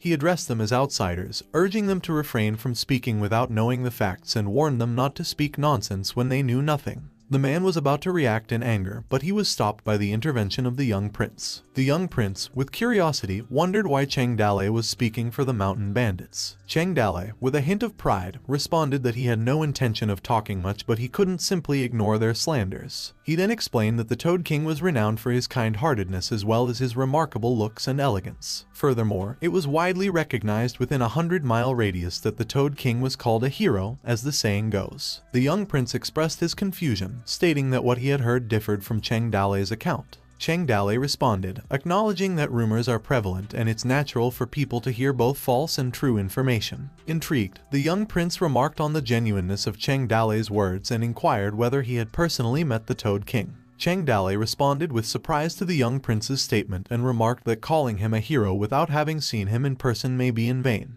Expressing his desire to meet the Toad King in the future, he then stood up from his seat and left a tip on the table. Cheng Dale responded that there might indeed be a chance. As the young prince and his man left the restaurant, Cheng Dale and Shenji remained behind. Shenji, filled with a mixture of curiosity and suspicion, pondered aloud about where the person came from. He wondered if those people had powerful backing. Cheng Dale's expression grew solemn as he suspected that the Ring clan might be among those with high status. Outside the restaurant, Shenji couldn't contain his curiosity and asked Cheng Dale how he knew about them. Cheng Dale jokingly responded to Shenji's question, explaining that he possessed divine skills passed down to him by the gods, enabling him to tell certain things. He also made a request to Shenji, asking him to address him as young master while in the city. In the evening at Jia's residence in Black Rock City, a group of people gathered. One of them made a comment, remarking that on Jia's son's wedding day, even with just 1 or 2 pieces of silver, they could already immerse themselves in joy and witness a memorable ceremony. Shenji couldn't resist commenting about Jia's family having a big mouth. He questioned if there was once a famous official in their family. Liu Bai chimed in, acknowledging the truth in Shenji's statement. He noted that one member of the Jia family had indeed worked as a small official in the city. Liu Bai emphasized the current chaotic state of the world and highlighted that in the past, if the family displayed certain words on their door, it would have had the power to bring destruction upon the whole family. Cheng Dale, eager to join the event, suggested that they enter the venue.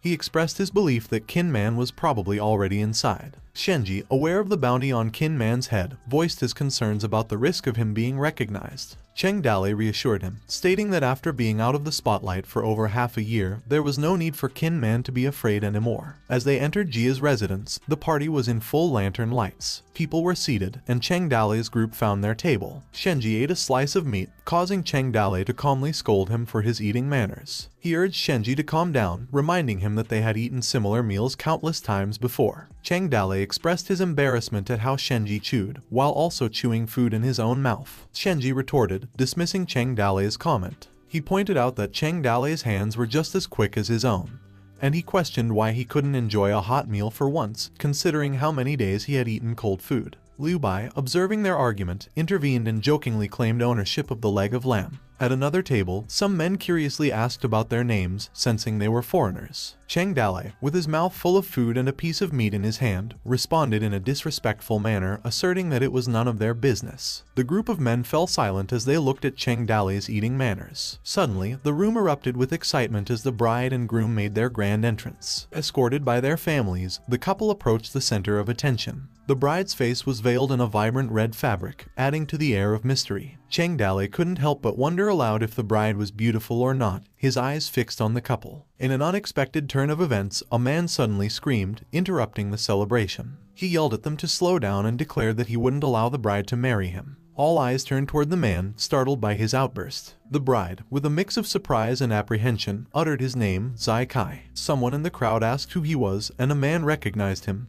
dictating his name as Luo Zai Kai. He explained that he was a close friend of the groom and even held a marriage certificate with the bride. However, the Luo family went downhill, and the Jia family took advantage of the situation and forced the woman into this marriage. Another person chimed in, expressing disbelief, wondering if such a thing could actually happen. Meanwhile, Cheng Dale and his group listened attentively, absorbing the unfolding drama. Zai Kai, seizing the moment, stepped forward with determination. He mentioned that he had a marriage certificate, called the bride's name Zulan, and declared that she couldn't marry the groom. The wedding is about getting married according to all the traditional rules, and other lengthy rituals are indispensable. If the marriage certificate is correct, then the marriage won't be possible today. Jia Wu, the groom, seething with anger, commanded the housekeeper to remove Zai Kai from his sight. Zai Kai, facing the wrath of the crowd, struggled to break free from their clutches, enduring punches and kicks as he refused to give up. The people crowded around him, mentioning that they should get him out of there and pushing him away. Someone smashed his face to the ground, causing him to be battered and bruised. Zai Kai lay on the ground, but he gathered his strength to shout at Jia Wu, expressing his deep betrayal. He accused Jia Wu of being a deceitful scoundrel, pretending to be his friend while forcing Mrs. Lan into the marriage. Zai Kai lamented that he had treated someone as cruel and unscrupulous as Jia Wu like a friend. Inside her veil, Zhu Lan, the bride, uttered Zai Kai's name again and was taken aback and began to cry. Jia Wu, fueled by anger at Zhu Lan's tears, shouted at her, demanding to know why she was crying. Further infuriated, Jia Wu ordered his people to attack Zai Kai, urging them to beat him mercilessly and dispose of his body in the mass grave outside the city. The onlookers watched as Zai Kai was subjected to a barrage of punches and kicks, while someone snatched the marriage certificate from him. Zai Kai cursed as he struggled to crawl towards the person who had taken the certificate. Zai Kai realized the dire consequences. His thoughts raced as he recognized the hopelessness of his situation. He only thought about the marriage certificate but felt the weight of despair settling in. In a menacing tone, Jia Wu taunted Zai Kai, questioning his worthiness to compete with him. Wielding a wooden stick, he blamed Zai Kai for his inability to keep a woman by his side and challenged his audacity for causing trouble in their place. Jia Wu swung the stick forcefully, striking Zai Kai's head and sending him flying. Zai Kai landed on the ground, barely conscious, and caught a glimpse of Zhu Lan rushing towards him, screaming his name. He also caught a glimpse of the man's mentioning of burning the marriage certificate among the gathered people. Some murmured with disdain, while others agreed to the act, clutching the certificate in their hands. Zai Kai, observing his surroundings, caught glimpses of the faces present as he lay supine, his gaze shifting upwards. With a mixture of resignation and sorrow, he thought of Zhu Lan. Struggling to articulate his words, he sought her forgiveness, acknowledging his failure. In the midst of this dramatic moment, he saw a glimpse of Cheng Dale waking him as he was about to close his eyes. On the other hand, Cheng Dale noticed Zai Kai's fading consciousness and made attempts to rouse him, calling out to him repeatedly. Cheng Dale examined the bruised and battered body of Zai Kai and posed a probing question to him, asking if he believed in justice. After Cheng Dale questioned Zai Kai, who couldn't seem to answer, Cheng Dale stood with a smile before forcefully knocking over the tables. He addressed the Jia family, stating that the Toad village was conducting its business and they were only targeting the Jia family, advising the others to leave if they wished not to be involved. In the background, Liu Bai muttered that he was not full yet. Suddenly, the crowd exclaimed in fear, shouting about mountain bandits. Amidst the panic of the people, some scrambled to flee the place, while Jia Wu and his companions confronted the bandits. Jia Wu questioned them as to where they came from, wondering how these petty bandits dared to cause trouble for their family. Meanwhile, Cheng Dale, Shenji, and Liu Bai found themselves surrounded by Jia's people. Jia Wu commanded his followers to beat them, while Shenji expressed concern to Cheng Dale about the larger number of people they faced. Cheng Dale, with a loud voice, shouted Qin Man's name and ordered him to take down their people. At another table, Qin Man, Xiao Yu, and Zhang Fei heard Cheng Dale's command. Qin Man responded with aggression, attacking the Jia people who were trying to stop them. Jia people were thrown aside by his onslaught. Jia Wu, commanding his people, urgently ordered them to stop Qin Man. As the Jia people contemplated how to subdue him, fear evident on their faces, Qin Man swiftly grabbed the head of one of Jia Wu's people. Qin Man intensely and rashly goes to Jia Wu, who points his weapon at Qin Man. In Jia Wu's thoughts, he acknowledged Qin Man's remarkable speed just before Qin Man forcefully slammed his head to the ground, making him unconscious. As someone intervenes and yelled stop, Old Man Ju showed up and called out Cheng Dale, addressing him as Master Cheng, seeking his attention. Old Man Ju, filled with desperation, pleaded with Cheng Dale, stating that they had no grudge against him and asking for mercy for his son's life. He promised to fulfill any of Cheng Dale's desires, assuring him that he would definitely be satisfied. In response, Cheng Dale questioned Old Man Ju's claim of no hatred, reminding him that he had asked for a share of their family's money, but he didn't do it. He then accused him of forcefully marrying a girl. Cheng Dale further questioned, mentioning that he was unable to let a woman stay with him due to his own inability. He asked if Old Man Ju would agree if someone tried to steal his daughter-in-law today. Terrified and helpless, Old Man Ju offered to give the girl to Cheng Dale if it pleased him but begged for his son's life. Cheng Dale clicked his tongue dismissively, contemplating the situation. In his thoughts, Cheng Dale realized the potential stress he would face if Su Ying were to discover that he had brought another woman back to the village. He also admitted his lack of interest in women who were already taken. Noting the apprehensive expression on the boy's face, Cheng Dale realized that soon he would be gone and the girl would become the object of trouble once again. Cheng Dale then unveiled the veil covering the woman's face and complimented her beauty. He concluded that her desirability was the reason two men had fought over her. He then decided to take both her and the young men with them. He remarked that the wind was tight and tugging, urging his group to follow him while emphasizing the urgency of their escape. As they fled from Ju's residence, Qin Man carried Jia Wu and Zhu Lan on his shoulders. Cheng Dale warned his group that the troops would soon catch up to them and instructed them to use the secret passage they had used to enter the city, to which the group of Cheng Dale acknowledged his command. The Empire guards pursued them, shouting for them not to escape. As the moon glimmered in their path, the group hurriedly fled outside the city, with Cheng Dale guiding them. When they reached the place where they had left the horses, Kinman questioned the whereabouts of their horses. Cheng Dale revealed that the horses were located in the sparsely populated evergreen forest in front of them. He paused briefly, scanning the surroundings, and to his shock, his words stumbled as he anxiously questioned the whereabouts of the horses. Somewhere outside of Black Rock City, Cheng Dale expressed his frustration upon realizing that their horses were missing, and the sled had been pulled away. He angrily questioned who dared to rob him, vowing to spare no mercy if he discovered the culprit. In his irritation, he pounded his fist against the ground. Shenji suggested that perhaps someone passing by had taken the horses, but Cheng Dale promptly rejected the idea, stating that the place was well hidden.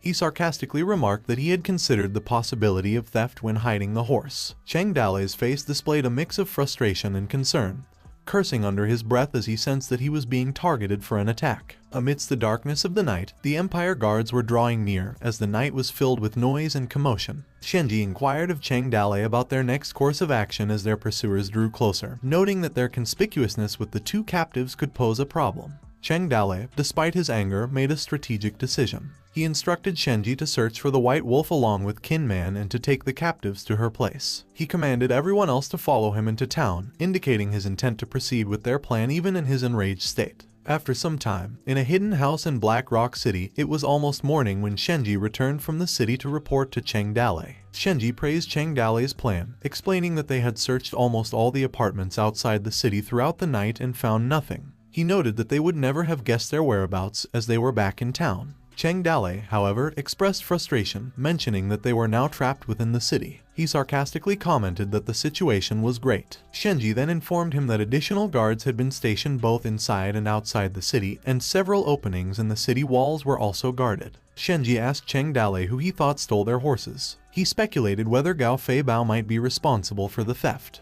Cheng Dale considered it a possibility and expressed his determination. He stated that whoever the culprit might be, he would make sure to catch and eliminate them. He bit his thumb in frustration. Liu Bai commented that getting so angry over a few horses was unnecessary. In a fit of rage, Cheng Dale frantically questioned the whereabouts of his axe, realizing that it had also been stolen. Meanwhile, approximately 30 miles away from the city, a group of men had gathered around a campfire. Among them, one individual commented on the audacity of the mountain bandits who had dared to enter the city with such a small number of members and cause a commotion. They chuckled, knowing that the bandits had not expected their horses to be taken. The man wondered how much the bandit would hate them, which prompted laughter from the group. As they continued drinking and eating, another man remarked on the strength of the wine they were consuming, which was much stronger than their horse milk wine. Some commented that one of the wine containers was empty, expressing frustration. The man shifted their conversation towards the stolen axe, addressing the young prince, expressing his interest in the axe, and sharing his intentions to use it in the future. However, another man playfully interjected, engaging in a friendly argument with the man whom he called Ida. He pointed out that he had actually set his sights on the axe first.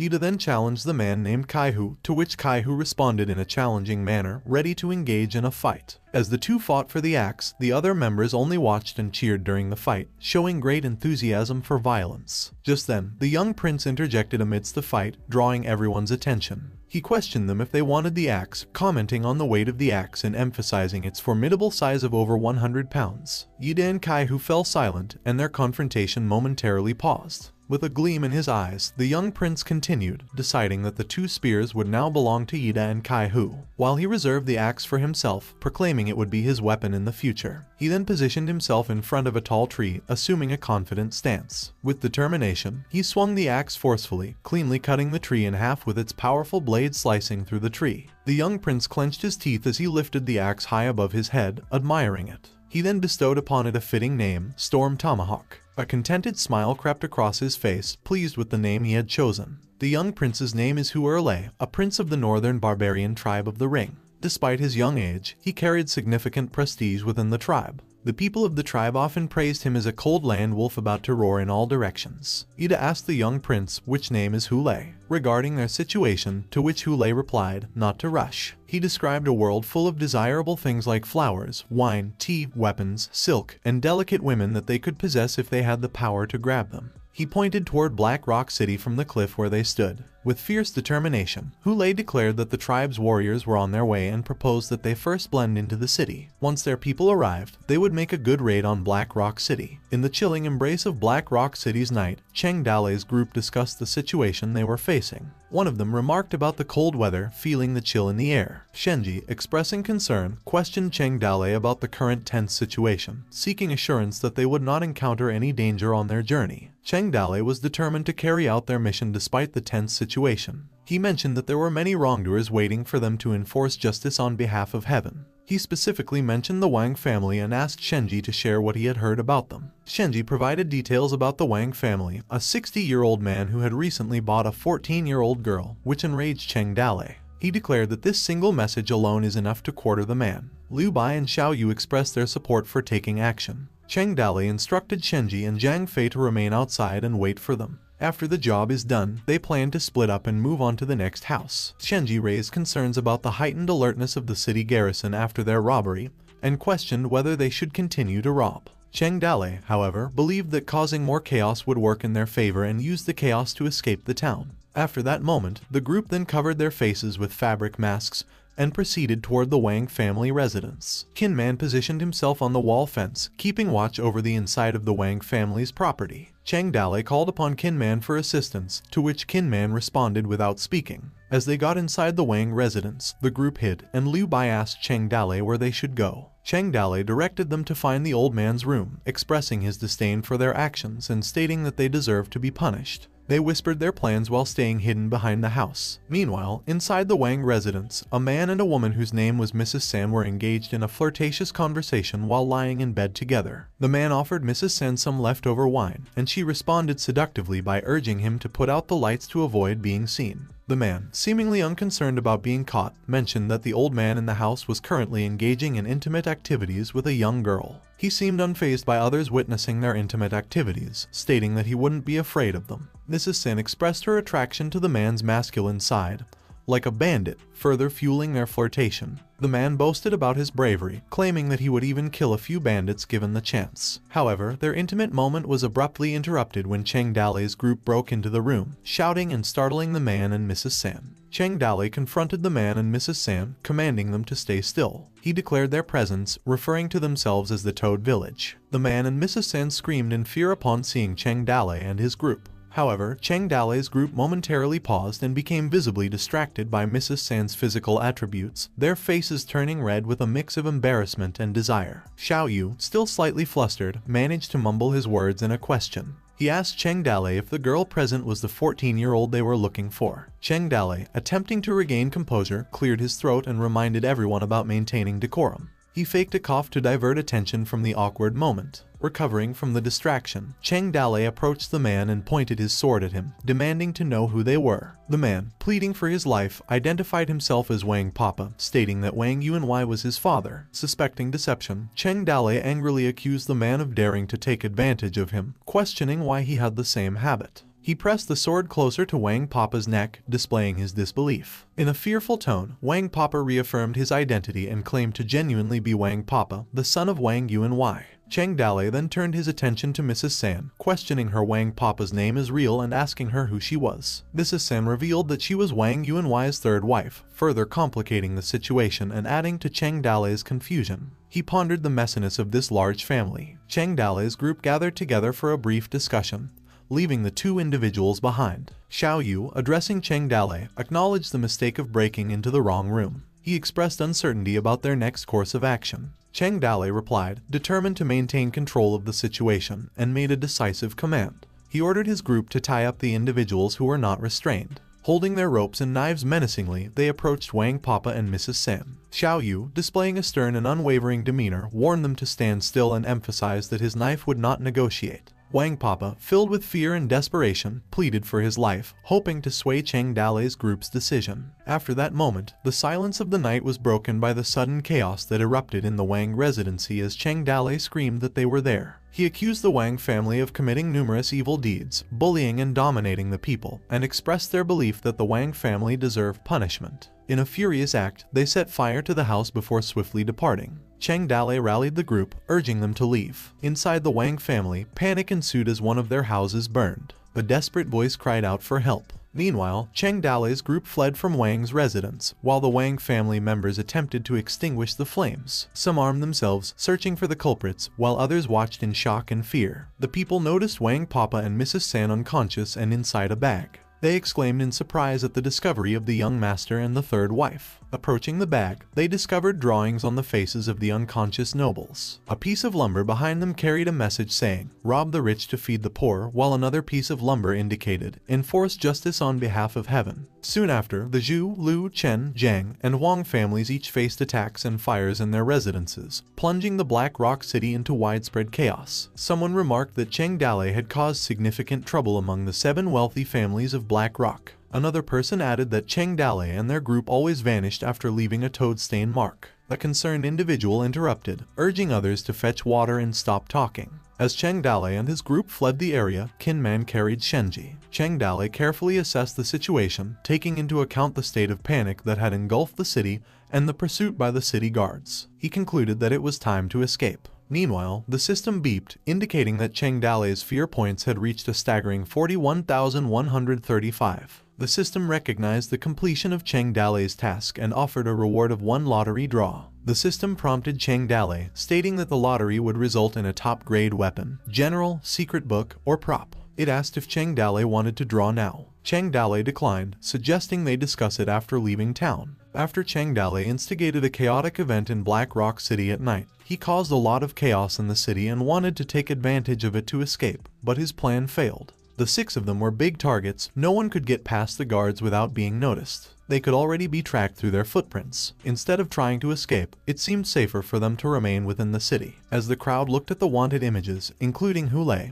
he appeared delighted by the sight of their images and sported a smug expression. Somewhere in Black Rock City, as the sun was setting, Shenji, who had just returned to their hideout, informed Cheng Dale that he had brought back food. Additionally, Shenji shared that while on the street, he had met an acquaintance who offered to hide them in his house for a few days. Cheng Dale recognized the acquaintance and mentioned his name, Luo Zaikai. He asked Shenji if they could trust him. Shenji assured Cheng Dale, explaining that aside from Zaikai, only an elderly mother resided in his home. Shenji expressed his confidence that Luo Zaikai would not betray them, especially considering that he seemed to be the one pursuing Zulan. Zaikai approached Cheng Dale and expressed that he had stood up for him the other day. He assured Cheng Dale that he would never betray him, emphasizing that he was willing to guarantee it with his life. Considering the information and assurances, Cheng Dale made a decision. He decided that they would temporarily hide in the Luo family home and wait for things to cool down. Afterward, they planned to find a way to escape the town. After that happened, at night, inside the Luo family's residence, Cheng Dale slept and experienced a vivid and unsettling dream. Startled by the intense imagery, he abruptly woke up, his body drenched in sweat. He exclaimed that something was wrong. Sensing a disturbance, Kinman hurried into Cheng Dale's room and asked him what happened. Still feeling uncomfortable and out of breath, Cheng Dale expressed uncertainty and responded to Kinman that he wasn't sure while clutching his head. Kinman pressed further, inquiring how Cheng Dale knew that something was wrong. However, Cheng Dale remained silent, lost in deep thought. In his thoughts, Cheng Dale contemplated the overwhelming surge of fear points and concluded that it was definitely not good. Eventually, he spoke up, suggesting to Kinman that he should rest while Cheng Dale took over the night watch. After some time had passed, in the early morning at the Luo family residence, Zaikai, filled with anger and determination, screamed at the rooms where Cheng Dale was staying, threatening to fight him to the end. Cheng Dale, puzzled by Zaikai's behavior, questioned what he was doing. Kinman, unsure of the situation, wondered if Zaikai had been acting this way since he went out earlier that morning. Continuing his outburst, Zaikai accused Cheng Dale and his group of being unscrupulous mountain bandits, vowing to report them to the guards and take them to court. Cheng Dale, yawning, instructed Kinman to restrain Zaikai. Kinman clenched his fist before delivering a blow to Zaikai, causing him to scream in pain. After a moment, they tied Zaikai up and made him kneel before them. In an attempt to understand the situation, Cheng Dale calmly addressed Zaikai, urging him to speak slowly and without rushing. Zaikai expressed his outrage, stating that if he is afraid of death, then he'll study the books of the sages in vain. He then accused Cheng Dale of being responsible for the destruction of the entire Jia family and questioned whether Cheng Dale truly cared about his own life. Cheng Dale casually remarked on Zaikai's scholarly nature before reacting to the news about the Jia family. He He questioned whether he heard correctly, asking if the Jia family had indeed been wiped out. Zai Kai conveyed his dismay, emphasizing that Cheng Dale seemed unaware of the gravity of his actions. He then passionately explained that the previous night, the entire Liu family, consisting of 37 people, had been killed, regardless of whether they were old or weak, with no survivors and corpses all over the ground. He mentioned the presence of a toad painted on the wall in blood, implying that they were scared to take responsibility for what they had done. Shenji interrupted and called out to Cheng Dale, but overwhelmed with emotion, Zai Kai continued speaking. Zai Kai mentioned his fiancée, expressing concern that she had been caught by Cheng Dale and that he had had no news about her since then. He feared that she might have met the same fate as others and been killed by Cheng Dale as well. Cheng Dale questioned the meaning behind Zai Kai's statement, asserting that she was clearly the daughter-in-law of the Jia family. He pointed out that they hadn't gone out all night yesterday. He irritably smiled at Zai Kai, expressing his surprise that Zai Kai hadn't noticed at all. Seeking clarification, Qin Man asked if they were being impersonated, which startled and frightened Zai Kai. He began questioning them, reminding them of their supposed blessings from the gods. He dumbly asked if Cheng Dale could use the 5 thunder spells if he possessed psychic abilities and if they had the magic of the gods. In a fit of anger and embarrassment, Cheng Dale responded that Zai Kai shouldn't talk nonsense. He quickly turned his back on Zai Kai and faced Qin Man and Shenji. Shenji expressed annoyance towards Zai Kai, while Cheng Dale instructed Shenji to ignore Zai Kai and suggested entering the house to discuss the situation further. After several hours had passed, Cheng Dale's group gathered for a meeting to discuss the situation at hand. Cheng Dale, adopting a serious expression, summarized their discussions and stated his thoughts. Xiao Yu questioned who might be impersonating them and asked who they thought it could be. Qin Man stated that it might be Gao Fei Bao who was a possible suspect. However, Shenji dismissed this possibility, explaining that mountain bandits typically rob to earn their living and avoid unnecessary killings of people, and they would never do anything that would break people's spirits. Qin Man wondered who else it could be. Jiang Fei intervened and suggested the existence of a third force in town that they didn't know about. Liu Bei agreed, pointing out that a whole family had been destroyed overnight without any signs or noise. He emphasized that the unknown group seemed to possess a more professional technique than theirs, indicating that those certain groups were likely savage people. Cheng Dale remained determined, stating that no matter who they were, if they were unable to escape the city, the other group definitely couldn't get out of the city either. He declared that those who dared to use his name for evil purposes should be prepared to pay the price and expressed his intent to find and kill them. In a certain location within Black Rock City, rumors were spreading like wildfire about Cheng Dale. Someone said that they had heard that Cheng Dale was terrifying and rumored to have committed countless crimes. It was said that he had slaughtered his mother when he was only 8 years old and his father at the age of 9. They also mentioned that Cheng Dale ate human flesh, and it was rumored that he indulged in consuming 3 pounds of flesh and 3 pounds of blood at every meal. Inside a nearby restaurant, 2 people were still gossiping about Cheng Dale. One person stated that Cheng Dale is the kind of person who comes every 1,000 years as a great evil, and the future will apparently be very cruel. However, at another table, Cheng Dale disguised himself and observed the conversation unfolding before him. The individual expressed their belief that one day, someone would defeat Cheng Dale, and he would be fed to the dogs, while Cheng Dale would be killed by a blade with force, making the mountain bandits. He vowed to get drunk and swore that he would never return until he was dead. While Cheng Dale at the other table was just listening to them silently. In the bustling streets of Black Rock City, a crowd of people stood, their attention captured by an unfolding spectacle. Among the onlookers were Shenji and Jiang Fei, caught up in the commotion.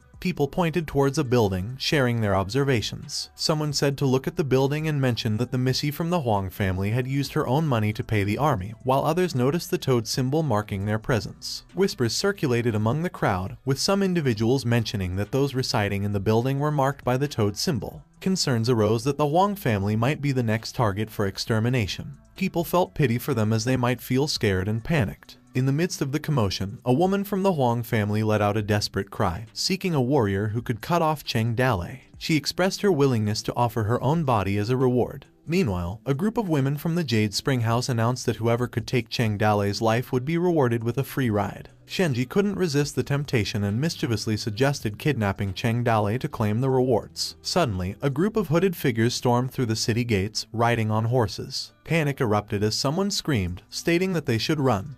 and great chaos ensued at the North City Gate caused by the strangers who had broken through. The group of strangers, which was the barbarians, fearlessly fought their way through the gates, swiftly dispatching any guards in their path. Citizens in the city described the gruesome events, with someone stating that they instantly came over and killed people. They added that they cut the heads in half with just one axe stroke. However, an individual speculated that those were the mountain bandits from the Toad Village. They remarked on the bandits' reputation for toughness and noted that they wouldn't dare to mess with them. Meanwhile, Cheng Dalei and Liu Bei hid behind a nearby wall. Cheng Dalei's anger grew, and he indicated that he had found the group that was using their name, and that those groups were responsible for the massacre of the Jia family. As Cheng Dalei looked at them, he irritably said that the man was holding his axe. At that moment, General Liu Heng and his soldiers were seen preparing to confront the group, receiving expressions of support from the citizens. One woman approached General Liu Heng, urging him to return triumphantly while she would wait for him. Meanwhile, another woman approached General Liu Heng and expressed her unwavering belief in his heroism, stating that she knew he could never be wrong. In a separate message, another woman conveyed her well wishes to Mr. Zhu, urging her to take care of their journey. The man riding on the donkey happily sent a message to a woman in the crowd, promising that when he returned from killing bandits, he would propose marriage to her. He blurted out his words with excitement. Another man expressed his determination, assuring Zhaju that she need not worry. He confidently declared that today he would kill Cheng Dalei, emphasizing his words by making a hand gesture. While in hiding, Cheng Dalei couldn't help but express his disdain for the citizens who were riding donkeys, cows, and mules, questioning their intentions and wondering if they were going to war or what. A person in the crowd explained that the city's organized township warriors were all generous and righteous men. Another person added that their goal was to do justice and eliminate the threats. Amidst all the events, the system beep interrupted with an alert, informing Cheng Dalei that his fear points were approaching 1 million and congratulating him. She added that when the fear points reach 1 million, Cheng Dalei would be able to randomly redeem one item of top quality. Liu Bei noticed that people were leaving.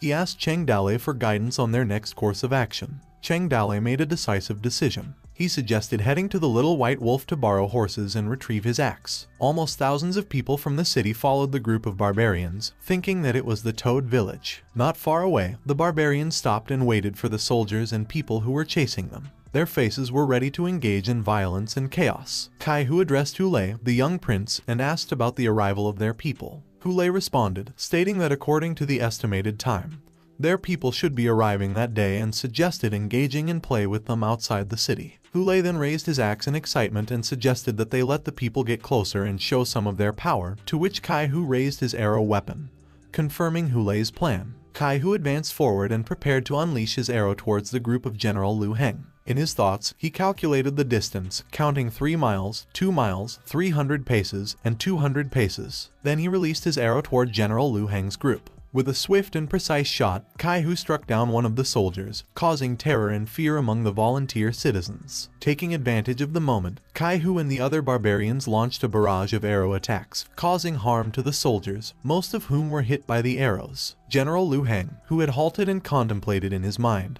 thought that Kai Hu was just a few hundred paces away. With a bow in his hand while on horseback, he could take a man's life with a single arrow. He couldn't help but compliment the riding skills of these individuals, acknowledging that they were truly terrifying. General Liu Heng then ordered his soldiers to get down and control their horses. Intrigued by the situation, General Liu Heng felt frustrated. He began to think that it didn't seem like the bandits were led by Cheng Dalei, but rather resembled the notorious Ring clan. The barbarian group continued their assault, engaging in fierce combat with the soldiers and the pursuing crowd. Hulei urged the warriors of the northern barbarians to play against the soldiers. Confident and daring, Kai Hu expressed to Hulei that he should do it. He then called out the group of soldiers, encouraging those who didn't want to live to step forward to pick up their death. General Liu Heng, determined to face the threat, shouted, questioning who would step up to fight Kai Hu. One of the soldiers volunteered, assuring them that he would defeat Kai Hu and bring an end to his menace within 3 rounds. A soldier expressed anticipation, contemplating whether Master Zhang, the soldier who volunteered, could successfully defeat the villain and eliminate him for the sake of the people. Another soldier responded, affirming that today they would witness the true extent of Master Zhang's power. As Soldier Zhang charged toward Kai Hu, a fierce battle ensued.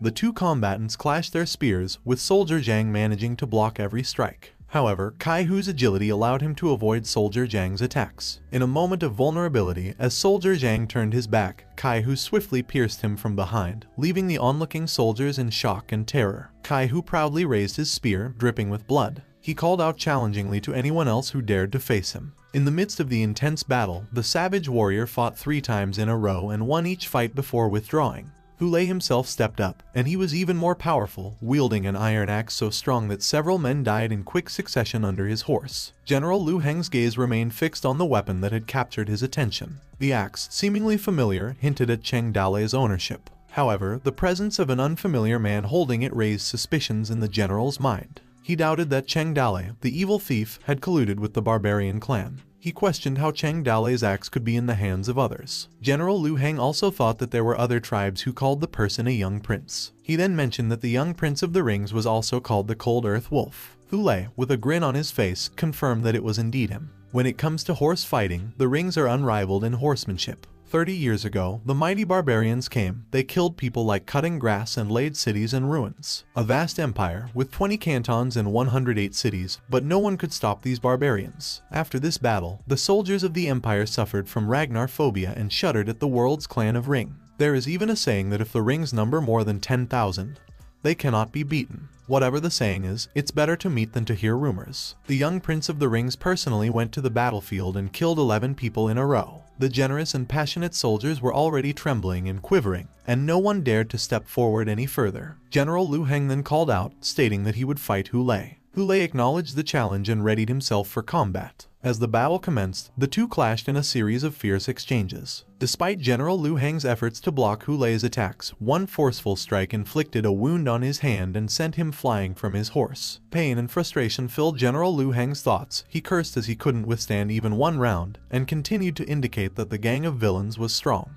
Meanwhile, Hulei, displaying a menacing aura, raised his axe, preparing to deliver a fatal blow. General Lu Heng, with a mix of determination and fear on his face, thought that the axe would kill him for good. As General Lu Heng seemed to have no escape from his situation, suddenly a group led by Cheng Dalei appeared and rushed toward them. Just as General Lu Heng was about to be struck by the axe, it stopped in midair before his face. Hulei's thoughts were interrupted by the realization that someone in the area knew his name. Ida sarcastically commented on the approaching group led by Cheng Dalei, stating that they might want to offer their horses once again. Both Ida and Kaihu chuckled at his sarcasm. Filled with determination and anger, Cheng Dalei screamed for Kinman to kill Hulei. Kinman approached, seemingly ready for the fight, and Hulei responded with a prepared statement. Hulei struck his axe effortlessly, destroying Kinman's makeshift weapon with his own axe. Kinman, who showed frustration, pondered in his thoughts, cursing the terrible quality of makeshift weapons. In the midst of the fight, General Lu Heng shouted to Kinman, throwing his weapon for him to use. Kinman, fueled by annoyance, retrieved the weapon thrown by General Lu Heng and prepared for another attack on Hulei. Confidently, Hulei announced that he would show him what he could do with his storm tomahawk, while Kinman responded with a defiant yell. As they rushed toward each other, Hulei tried to get Kinman's attention, while Kinman responded that Hulei should go to hell. They engaged in an intense fight, exchanging blows with their weapons and their horses colliding into each other. The soldiers who watched the fight marveled at the terrifying power of Hulei's storm tomahawk.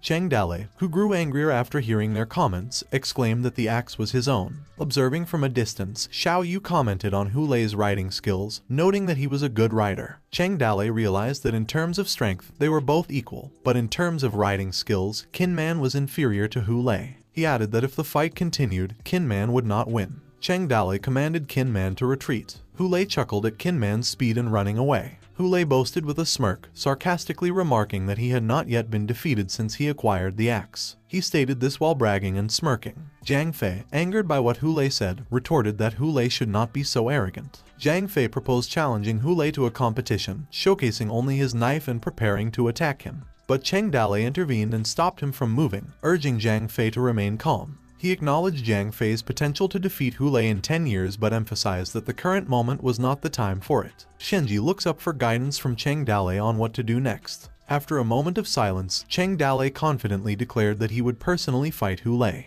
Outside of Black Rock City, Shenji urged Cheng Dalei to be cautious. Cheng Dalei, with an air of confidence, stated that he still had some unused trick up his sleeve. He slowly approached Hulei and threatened him, asking if he could endure it. In response to Cheng Dalei's claim, Hulei was doubtful and stopped his scamming. He arrogantly questioned Cheng Dalei's capabilities while maintaining a smile. This prompted anger in Cheng Dalei, who fiercely challenged Hulei and asked if he was able to withstand it. Taken aback by Cheng Dalei's intense demeanor, Hulei questioned Cheng Dalei about what he wanted to do. The horse's reaction was one of shock as well. Cheng Dalei, with a serious expression and unwavering determination, continued to press Hule, repeating his question about whether he would be able to endure what was about to come. Growing increasingly enraged, Cheng Dale screamed at Hule, demanding to know what he was capable of. With a deliberate tone, Cheng Dale revealed that he possessed only one trick, emphasizing the significance of this move. He called it draw as he attempted to activate his rewards in the system. In his thoughts during the fight, Cheng Dale expressed his reliance on the system, hoping it would provide him with a top-level warrior to team up with Kin Man, ensuring Hule's certain death. Meanwhile, in the system, it showed up with the machine pleading with the system for gentleness before forcefully smashing it.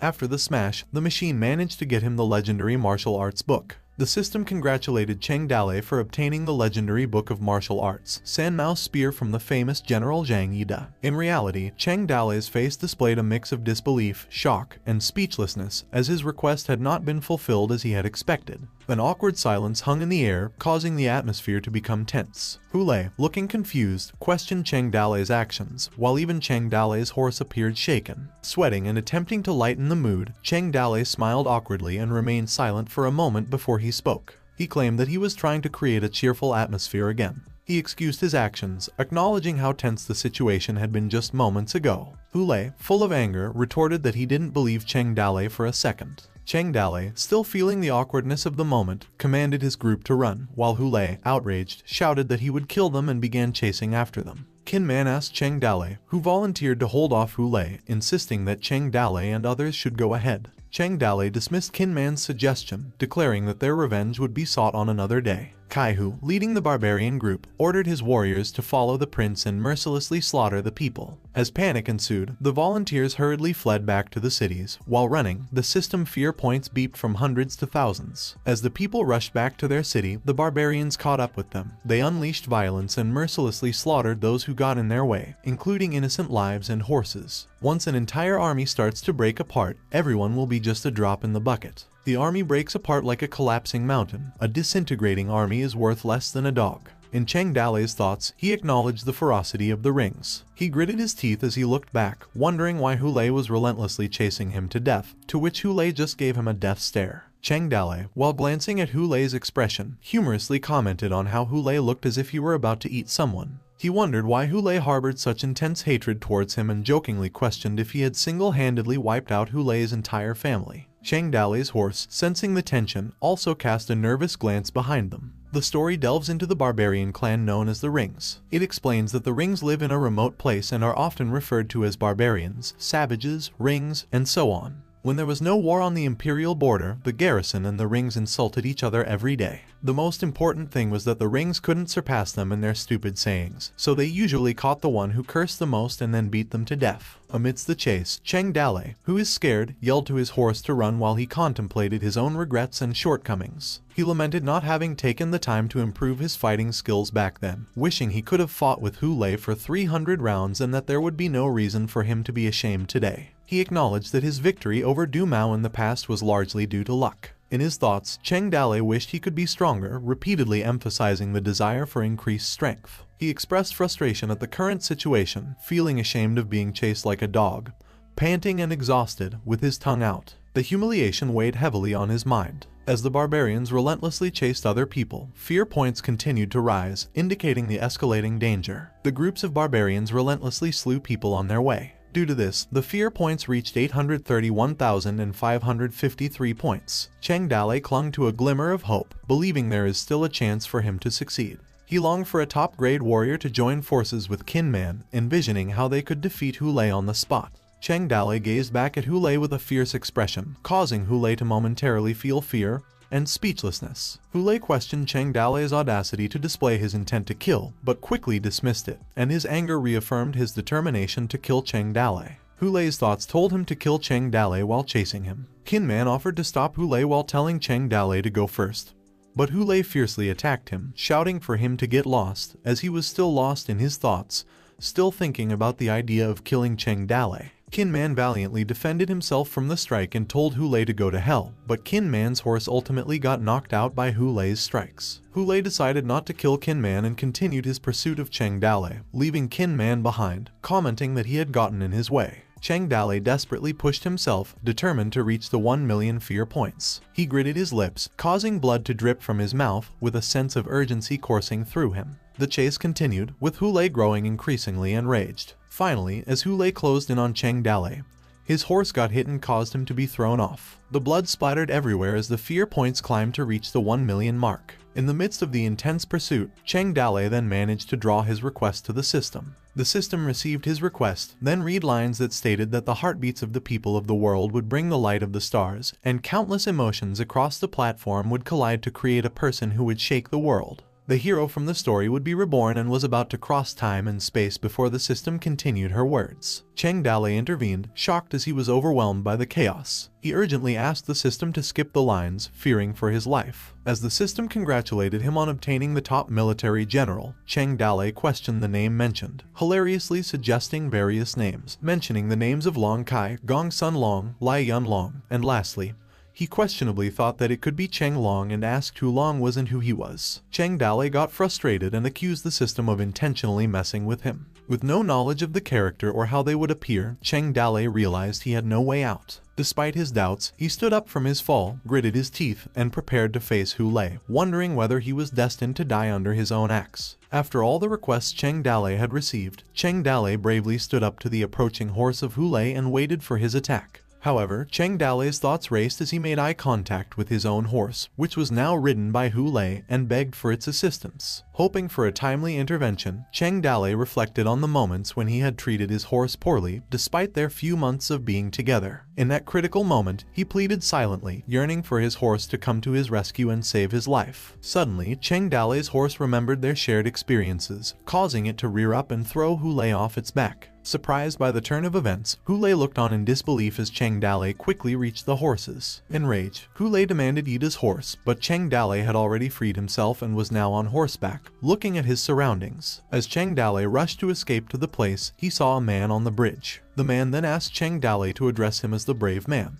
Before Cheng Dalei passed him, the man quickly asked Cheng Dalei if he had ever seen a handsome gentleman with marvelous eyebrows and a graceful posture. Cheng Dalei got curious, so he stopped after he had passed the man and looked back. The man just gave Cheng Dalei an innocent smile. When he looked back at the man casually talked to Hulei, addressing him as brave man as well, but Hulei arrogantly told the man to leave. Cheng Dalei, who had been standing behind the man, quickly rushed out to the place. However, the man was just silently looking at Hulei, who then passed him. Cheng Dalei returned after a turn just to playfully respond to the man, revealing himself to be the handsome gentleman with picturesque eyebrows and a graceful posture that the man had been looking for. The man looked at him directly and gave a mischievous smirk and a wink, which amused Cheng Dalei, who was trying not to show his annoyance and instead offered an encouraging look. Realizing that the man was not the one he had sought, Cheng Dalei awkwardly doubted and asked the man if he was not the handsome gentleman with picturesque eyebrows and a graceful posture, but the man just laughed without saying a word.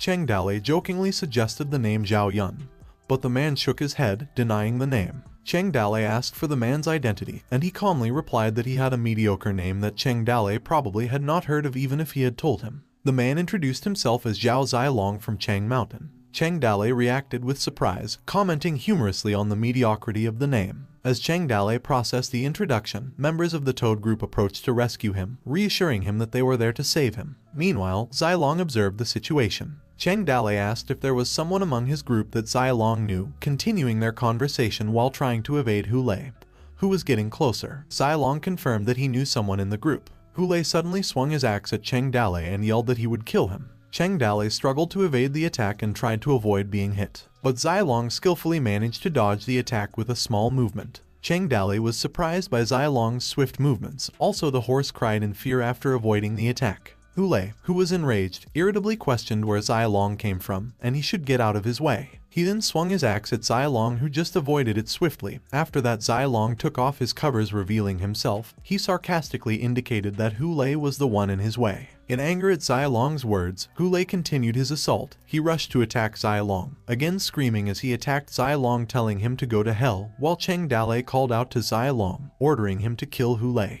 However, Zilong remained silent, but Liu Bei chimed in, urging Zilong to kill Hulei. Zilong then reacted and revealed his spear, covered by a fabric.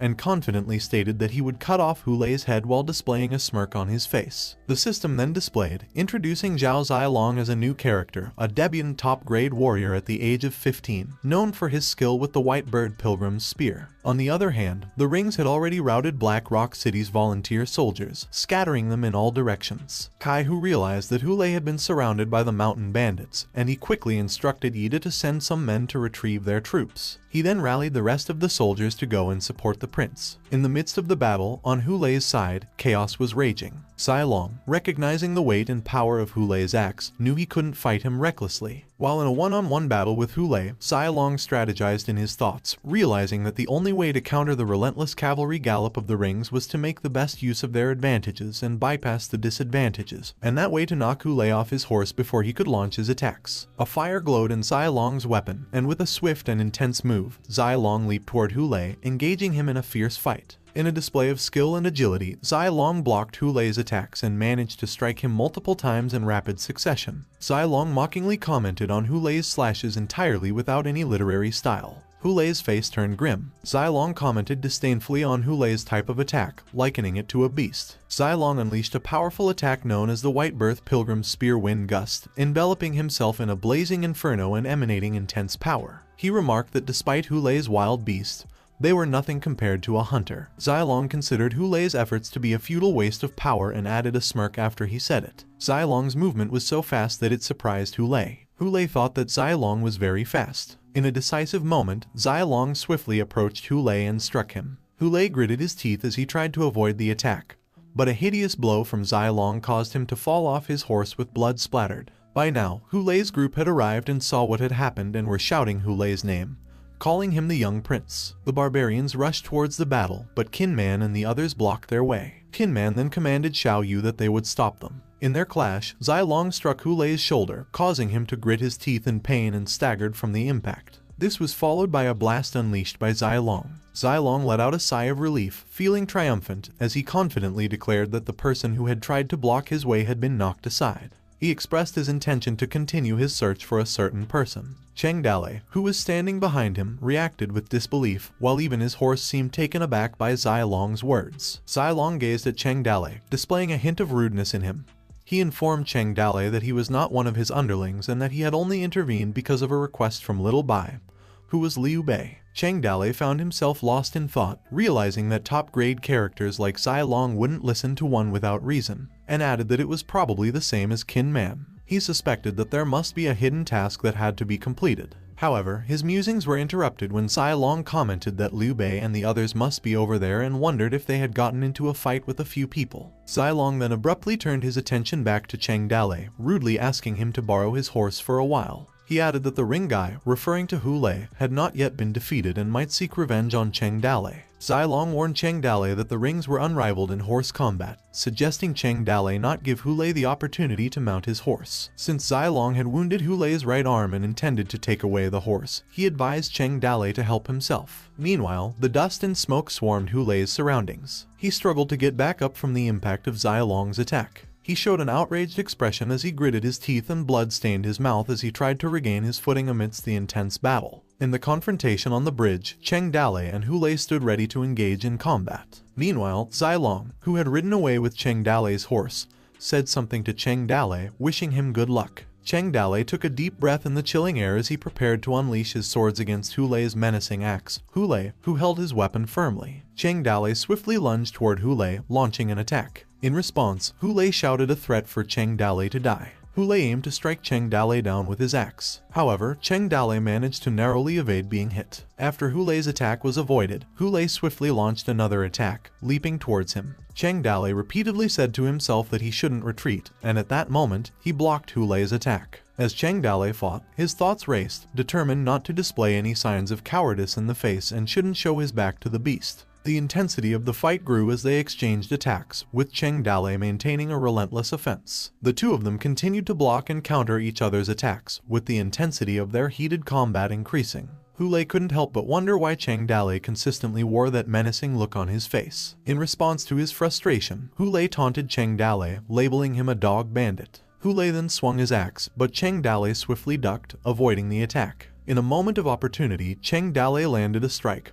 causing Hulei to cry out in pain as his hands were cut by Cheng Dalei's swords. Bleeding profusely, Hulei fell onto the ground while Cheng Dalei pointed his sword at him. Hulei weakly called Cheng Dalei a bandit, struggling to sit up and gritting his teeth. Cheng Dalei firmly spoke up and questioned if he didn't know that stealing meant chopping off hands, and proceeded to insult Hulei, calling him a horse thief. In the distance, Hulei's barbarian groups witnessed everything, and one shouted Hulei's name. But before anyone could react, Zai Long charged on his horse, swiftly slicing through Kai-Hu, to which Kai-Hu puked some blood himself. Hulei, feeling helpless, cried out Kai-Hu's name as he could do nothing but watch from a distance as Kai-Hu was taken away. Seizing the opportunity, Hulei let out his frustration towards Cheng Dalei, and then threatened him to die as he was about to launch an attack. Cheng Dalei, unmoved, calmly struck a final blow, causing Hulei's blood to drip onto Cheng Dalei's sword, while Hulei unconsciously still called him a bandit. Standing over him, Cheng Dalei questioned Hulei if he believed in justice, and asked Hulei if he had never heard of a particular legend even though he had been in town for a long time.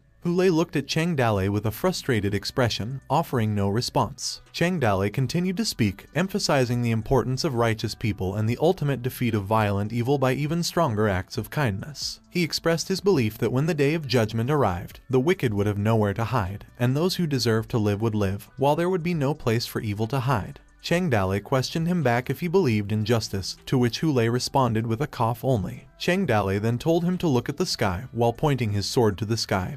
He asked him how high it was. He then proceeded to look to the earth while pointing his sword down, asking how white the snow on the earth was. He then concealed his sword in its sheath. Cheng Dalei directed his gaze towards the axe, while Hulei interjected, referring to it as his own axe and mentioning its name, the Storm Tomahawk. Cheng Dalei raised the axe high above, reminding Hulei that it had been his weapon, cursing him for claiming ownership. With anger in his eyes, Cheng Dalei swung the axe down upon Hulei, blood splattering in every direction even towards his face and clothes. Amidst the carnage, Cheng Dalei declared the sky's height, the whiteness of the snow, and the ownership of the axe as undeniable truths that should never be questioned. After a long day of fighting the barbarians, General Liu Heng surveyed the surroundings. He felt a sense of fear as he realized that Hulei, the young prince of the northern barbarians, had died there at the hands of a group of mountain bandits. General Liu Heng's gaze fell upon Cheng Dalei, whose body was covered in blood. They locked eyes, and General Liu Heng took a nervous gulp rising in his throat. Cheng Dalei addressed General Liu Heng, commanding him that the head of the horse thief, which was Hulei, would be given to him. Tin Man interjected, thanking him for the weapon and returning it to General Liu Heng as he threw the weapon to him. Cheng Dalei then announced to their group that they were ready to depart. As they traveled back home, Cheng Dalei suddenly realized that the military strategist was missing. Tin Man informed him that the strategist was hiding after providing the horses and was likely behind a tree stump in front of them, while General Liu Heng just watched them move on from a distance without intervening. After a couple of hours, they reached Shenji's location, where Cheng Dalei asked Zai Long if he had been searching for Liu Bei and his brothers. Zai Long confirmed, and Cheng Dalei further asked about how they had met in the first place. Zai Long responded that it was a long story, but according to Zhao Zai Long's own account, he explained that his surname was Zhao, and his first name was Zai Long and not Zhao Yun. He was born in Chang Mountain in Zhending country and had fled to Zhuo country because of the plague, and his parents had entrusted him to Zhang Fei's family before they died. Although he was ostracized by the locals in Zhuo country, he became close to Liu Guanzhang's three brothers because he grew up in the Zhang family, especially due to Liu Bei's admiration. Later, he was accepted as a student by a martial artist named Tong for 5 years. 5 years later, he returned to Zhuo country after learning the art but learned that the three had joined a mountain bandit group after committing a murder. He then followed them until here. After Zai Long's narration, he expressed his intention stating that since Liu Bei had settled in the Toad village, he would be joining too and seeking advice from the others in the future. Cheng Dalei welcomed this with pleasure. Qin Man expressed gratitude to Zai Long for saving them, acknowledging that without his help, they could not have cleaned them up. Zai Long confidently stated that courage surpassed the fear of life and death. Xiao Yu praised Zai Long's skills, tapped his shoulder, and stated that he had not expected Zai Long to be such a good fighter at such a young age, and asked him how he had done it. Zai Long responded that if Xiao Yu's heart was not afraid, he could achieve almost anything. Zhang Fei admired Zai Long's bravery, remarking that he would dare to face even 1,000 troops, that he dared to break through. Zai Long replied with confidence that the spear was like a thunderclap that shone through the liver and intestines. Cheng Dalei observed Zai Long, finding his words to be both strange and familiar at the same time. He blocked Zilong's path momentarily, silently contemplating his thoughts. Zilong apologized and mentioned that Cheng Dale had been in his way, causing Cheng Dale to change his expression and think that Zilong thought highly of himself. Eventually, Cheng Dale shifted the topic and asked about Xiao Yu's weapon, but Xiao Yu dismissed it. Cheng Dale should not worry about it as it had been just an ordinary weapon, and he could just get a new one. Cheng Dale's mind wandered as he reflected on the events of the battle. He couldn't help but notice that the rings had only been dozens of riders, yet they had managed to instill fear in hundreds of people in the area. Cheng Dale contemplated the possibility of a larger invasion by the rings, similar to what had occurred 30 years ago. He questioned whether the Empire would be able to resist the Ring's cavalry. Recalling his discussions with Xing Zai, Cheng Dale remembered the ongoing problem faced by the Wu soldiers for years. Some advocated the formation of infantry quadrangles and the use of heavily armored soldiers to repel the Ring's cavalry attack. Others advocated defending the city. Although the rings could gallop well, it had still not been easy to attack the city. There had also been those who suggested focusing more on improving cavalry skills, but the Empire had lacked quality horses and skilled horsemen. In the end, Cheng Dale concluded that maybe there had been a better way. Just like the battle that day, the rings had not been that invincible. After contemplating, Cheng Dale remembered something and presented it to Zhang Fei. Zhang Fei had been surprised and asked Cheng Dale where he had gotten it. Zhang Fei then recognized the book as a lost heritage of his family. Cheng Dale responded with a questioning tone, asking Zhang Fei if he had never heard of the gods who had bestowed their skills upon him. Meanwhile, outside in Black Rock City, the volunteered soldiers informed General Liu Heng that they had retrieved the last dead body of the barbarians. General Liu Heng ordered his troops to leave. However, their departure was interrupted by the approaching noise from behind.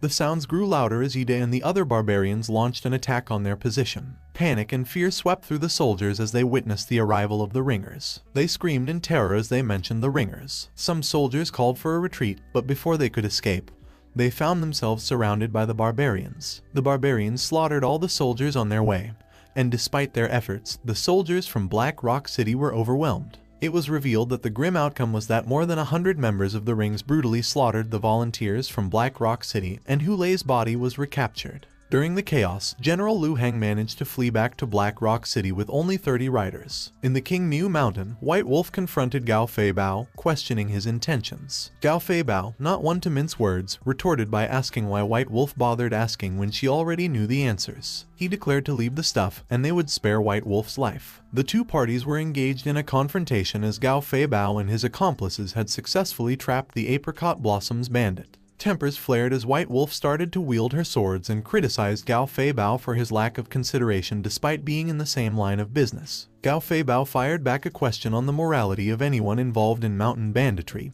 and expressed his reluctance. To make things worse, Gao Fei Bao asked if she was forcing him to kill someone that day, visibly irritated. White Wolf replied that he had done the worst already. Gao Fei Bao irritably indicated that White Wolf shouldn't accuse him of being cruel to her. The tension was momentarily interrupted when Cheng Dale interjected and questioned the ongoing commotion. Gao Fei Bao, frustrated by the interruption, irritably told them that Tiger Village was doing business there. Before he finished his words, his threats were stopped as he realized that it was Cheng Dale. Suddenly, Gao Fei Bao, shifting the topic, expressed his surprise at Cheng Dale's presence there. Cheng Dale, scratching his face nonchalantly, explained his need to return home. In an unexpected turn of events, White Wolf sought assistance from Cheng Dale, leaving Gao Fei Bao and his group bewildered by this sudden alliance. Cheng Dale, however, reminded Gao Fei Bao of the potential consequences and rule-breaking associated with a rushed decision, speaking it with a blank expression. Gao Fei Bao, feeling caught off guard, could only awkwardly stare at Cheng Dale. He then defiantly declared that there would be no more robbery. After a moment of silence, White Wolf expressed her gratitude to Cheng Dale for his intervention and promised to repay his kindness some other time.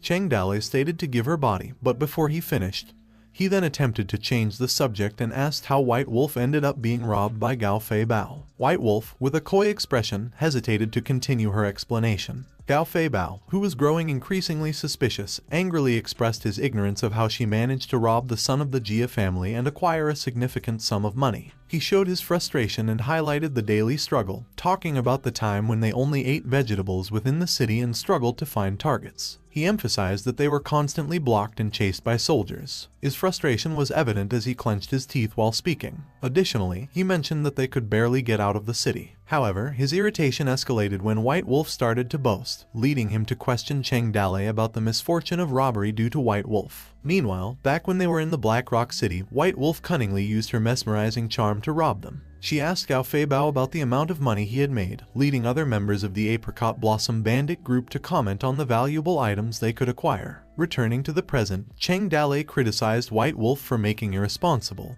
and sarcastic remarks and noted that Gao Fei Bao was already unhappy. White Wolf responded by laughing uncontrollably, appearing somewhat bashful. Gao Fei Bao dismissed Cheng Dale's attempt to appear righteous. He accused him of pretending to be a good person. He then questioned Cheng Dale about their results this time. Cheng Dale confidently responded that they had made a full profit. Gao Fei Bao scoffed as he expressed skepticism and implied that Cheng Dale was exaggerating their success. Meanwhile, in the Toad Village, San Yuan stood in the watchtower as he observed the situation, when suddenly an arrow struck the tower, startling him. He then screamed out to the intruders. San Yuan, who was feeling irritated, addressed Gao and expressed his frustration at resorting to violence instead of having a discussion. Standing beside San Yuan was Guan Yu. Gao calmly replied, urging manager Huang to understand that they were all trying to make a living and requesting him to open the door, promising not to harm anyone. San Yuan proposed waiting for Cheng Dale to return before continuing the discussion. Gao, who was lost in his thoughts, dismissed the suggestion, knowing that if Cheng Dale were present, then he would not be able to take down the Toad Village. Meanwhile, all the villages from King New Mountain, including the Tiger Village, the Wild Boar Forest, the Bald Slope, the Dog Head Ridge, the Double Bear, and the Apricot Ridge, attempted to attack the Toad Village. San Yuan, realizing the gravity of the situation, became scared at the thought of all the mountain bandits converging on their village. Gao warned San Yuan that he only had 10 seconds to open the door and surrender, or they would engage in a fight against them. As Gao started to count down, San Yuan turned to Guan Yu and expressed his fear while seeking some advice. Guan Yu, seemingly unimpressed by the bandits, likened them to dogs and cats as he displayed his confidence in facing them. San Yuan mentioned to Guan Yu that Gao Fei, who was the word king on his forehead, who rode the black horse. Gao Yu responded, seeing Gao as a marker selling his head. Gao was just silently watching over them in the distance. San Yuan questioned and sensed the same familiar feeling while looking at Guan Yu while Gao continued to count down. He suspiciously asked Guan Yu about his skills and urged him to show them. He suggested that Guan Yu should reveal his true abilities rather than trying to maintain a professional facade while Gao's counting reached number 7. Amidst the chaos outside the Toad Village, Cheng Dale, Gao Fei Bao, and White Wolf were having a conversation. Cheng Dale could not resist criticizing White Wolf while highlighting the irony of a mountain bandit nearly falling victim to a robbery themselves. He sarcastically questioned the situation and wondered aloud if it was not humiliating for White Wolf to go to the Black City to steal, only to have their horse stolen in return. When Cheng Dale and his group arrived in front of their village, he witnessed the presence of bandits, questioning why they were there and what they were doing. Suddenly, the fear points abruptly increased to hundreds. Gao wondered why Cheng Dale came back at a particular time.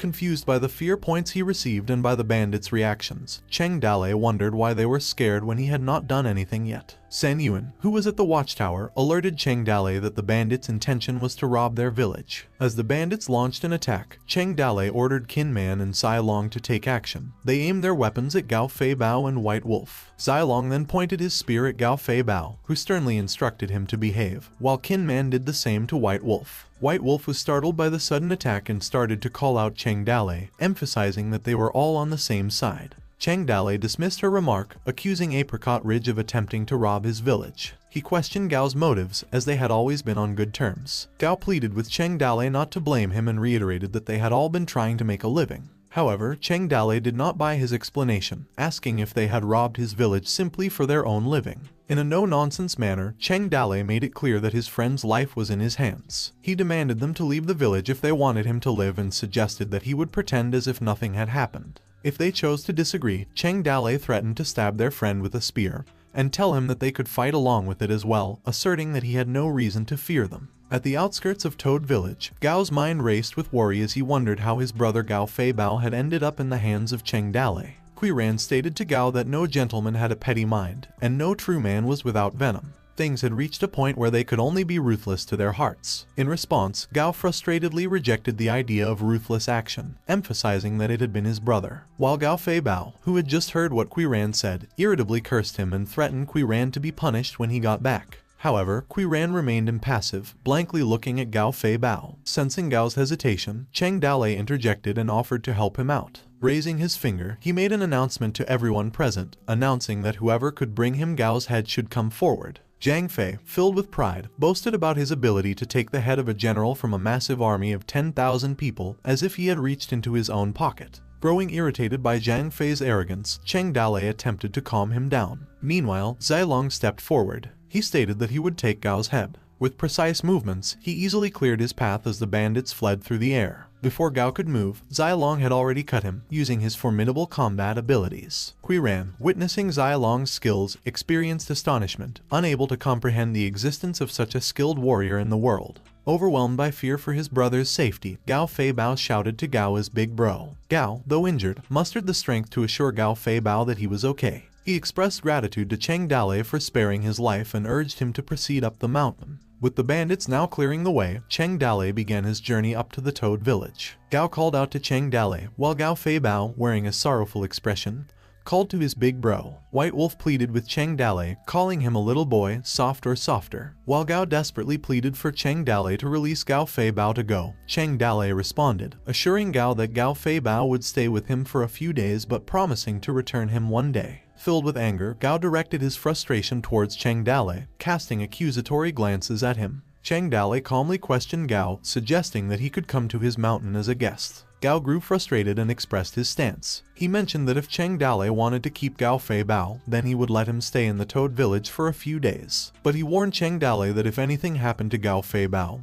he would not hesitate to fight it out. Cheng Dalei glanced a look at Gao behind him. He stated that even though Gao would fight, it didn't guarantee that Gao would win. Inside the Toad village, now enveloped in the night's darkness after the earlier events, Liu Zhai approached Cheng Dalei, suggesting he soak his feet in hot water before taking a bath, while Cheng Dalei sat, engrossed in reading a large piece of paper. Cheng Dalei muttered to himself, stating that the world isn't meaningless, his eyes fixed on the big paper. Curious, he turned to Liu Zhai and asked why she believed that the bandits were ganging up on them, as he always thought that he was a good person. Liu Zhai's retort implied that the reason for resorting to robbery was the lack of earning a living, she said while pressing the towel. Cheng Dalei, upon reflecting on her remark, disappointedly questioned that they were robbed just because they couldn't earn a living. He emphasized the unfairness of their actions as a reason. Cheng Dalei just sighed and gently dismissed Liu Zhai, saying there was no need to serve him to that extent while patting her head. In a compassionate gesture, Cheng Dalei instructed Liu Zhai to bring another pot of hot water so that they could soak their feet together. He advised her to take a shower and rest early due to the cold weather outside, while he took the towel from her hand.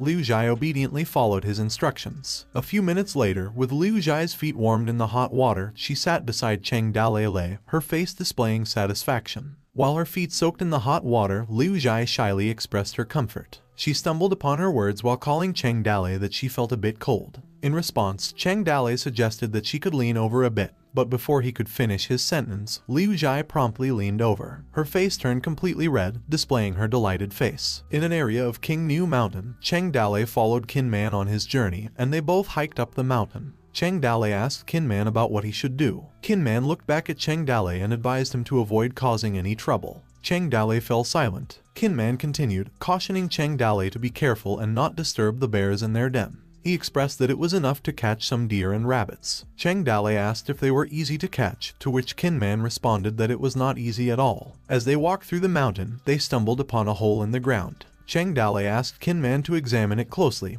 curious about the animal responsible for digging it. Qin Man calmly replied that it had been dug by a person. Cheng Dalei expressed his surprise, questioning why someone would dig and asking if they were not afraid of freezing their hands. Qin Man explained that despite the appearance of snow covering the mountain, many plants continued to grow underneath the snow that could fill the stomach. He mentioned that he used to dig for food in the past but no longer needed to do so. Cheng Dalei asked if they were searching for ginseng, to which Qin Man clarified they were looking for grassroots. As they continued their journey, Cheng Dalei and Qin Man encountered a homeless kid and a mother. Cheng Dalei questioned them, asking if they were the ones who dug the holes. He asked them where the village they came from. Moved by their situation, Qin Man offered the homeless individuals a loaf of bread. The kid eagerly received it and bit it. She then showed it to her mother, and they split the bread in half, embracing each other. Cheng Dalei and Qin Man proceeded with their exploration, leaving behind their footprints in the area. Cheng Dalei glanced back towards the homeless individuals, who expressed silent gratitude without uttering a word.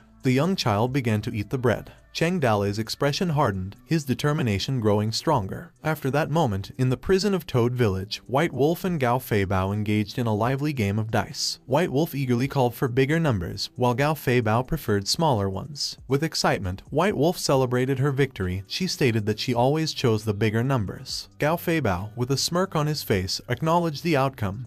His gaze momentarily fixated on White Wolf's chest, while another person beside Gao Feibao stated that they needed to remain resilient. Undeterred, White Wolf demanded another round of the game. However, their game was interrupted when Cheng Dalei unexpectedly appeared in the prison, commenting on their lively game and expressing if he could join them. But he shifted the topic by announcing that he had good news for them. He decided to release some of them first and emphasized that the rest would remain locked up based on their behavior. He inquired which one of them wanted to be the first to leave. Gao Feibao and his people began discussing the situation. But Gao Feibao erupted in anger, stating that he should not pretend to be nice and that he wouldn't give in to him. He expressed his determination to stay, willing to face any consequences together. One of Gao Feibao's men commented on his speed in expressing their sentiment, feeling that they would have said the same. Another man criticized the unfairness of Gao Feibao's actions. Cheng Dalei contemplated the sudden change in Gao Feibao's attitude, his face reflecting confusion. Cheng Dalei insisted that he had to go that day, urging them to discuss among themselves who would leave. Gao Feibao jokingly wrapped his arms around Lai and threatened him. But Lai was visibly frightened, citing his 80-year-old mother and his 8-year-old child. He begged that he be allowed to stay for 2 more days. Another man reassured Lai that in the future he would honor his mother, raise his child, and take care of his wife. However, his words were abruptly cut off. White Wolf silently looked at them from her cell, contemplating whether she should also make a decision. Suddenly, the prison door opened, and Liu Bei entered with a food cart, announcing that dinner was ready. Cheng Dalei commented on the coldness, and one of the prisoners requested the door to be closed. Liu Bei warned them that they wouldn't receive food if they continued to talk. They held conflicting thoughts about leaving the place, as they would not go out, not in that life, while looking at the magnificent food prepared for them. Some were firm about staying, thinking that they hadn't harvested in agriculture, and that prison was their only chance for a relatively normal life. On the other hand, Gao Feibao expressed a different perspective. He felt that being in prison felt like being at home, and that the feeling inside the prison was even better than what he felt at home. Also, he admired the talented and pleasant conversations of people there, and he particularly enjoyed the delicious food provided by the prison. White Wolf, in particular, had a happy expression on her face as she savored the thought of the tasty meals. Cheng Dalei and Liu Bei left the prison, and Cheng Dalei asked Liu Bei about the group of people they couldn't drive away.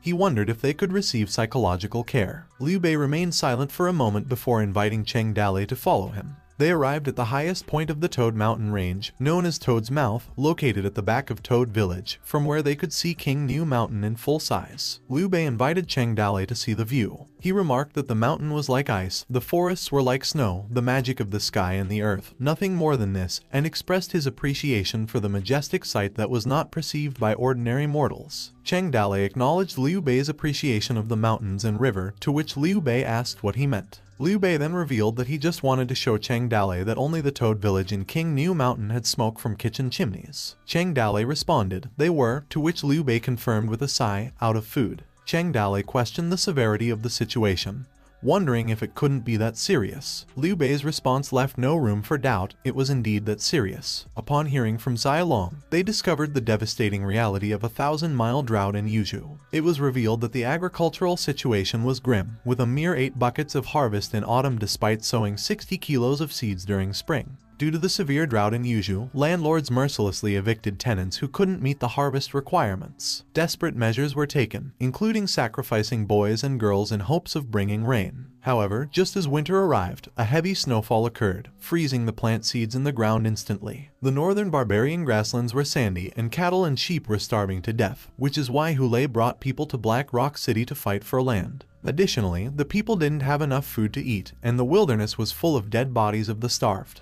People ate from their children and cooked from their bones. Liu Bei observed the dire situation on King New Mountain, noting the scarcity of food. He expressed concern that if the situation persisted, desperate people would likely risk coming to them. He foresaw a gathering of 5,000 hungry men who might have posed a threat to Toad Village, and that the Toad Village might not have been able to hold them back. Liu Bei advised Cheng Dalei to start planning early. Liu Bei saw the dire situation as a potential opportunity. He suggested that in the face of human lives being undervalued, they could seize this moment to recruit troops, acquire horses, and sweep the other mountain villages of King New Mountain. By doing so, they could strengthen and unite the King New Mountain. However, Cheng Dale fell into silence, his gaze fixed on the cliff. Just a couple of seconds passed, and Cheng Dale noticed a man down below and questioned Liu Bei about what the guy was doing down there. Liu Bei calmly responded that the guy was burying the dead. Cheng Dale wondered why the guy had to do it secretly. Liu Bei responded, suggesting that if the burial were not done secretly, someone might have dug up the bodies and eaten them.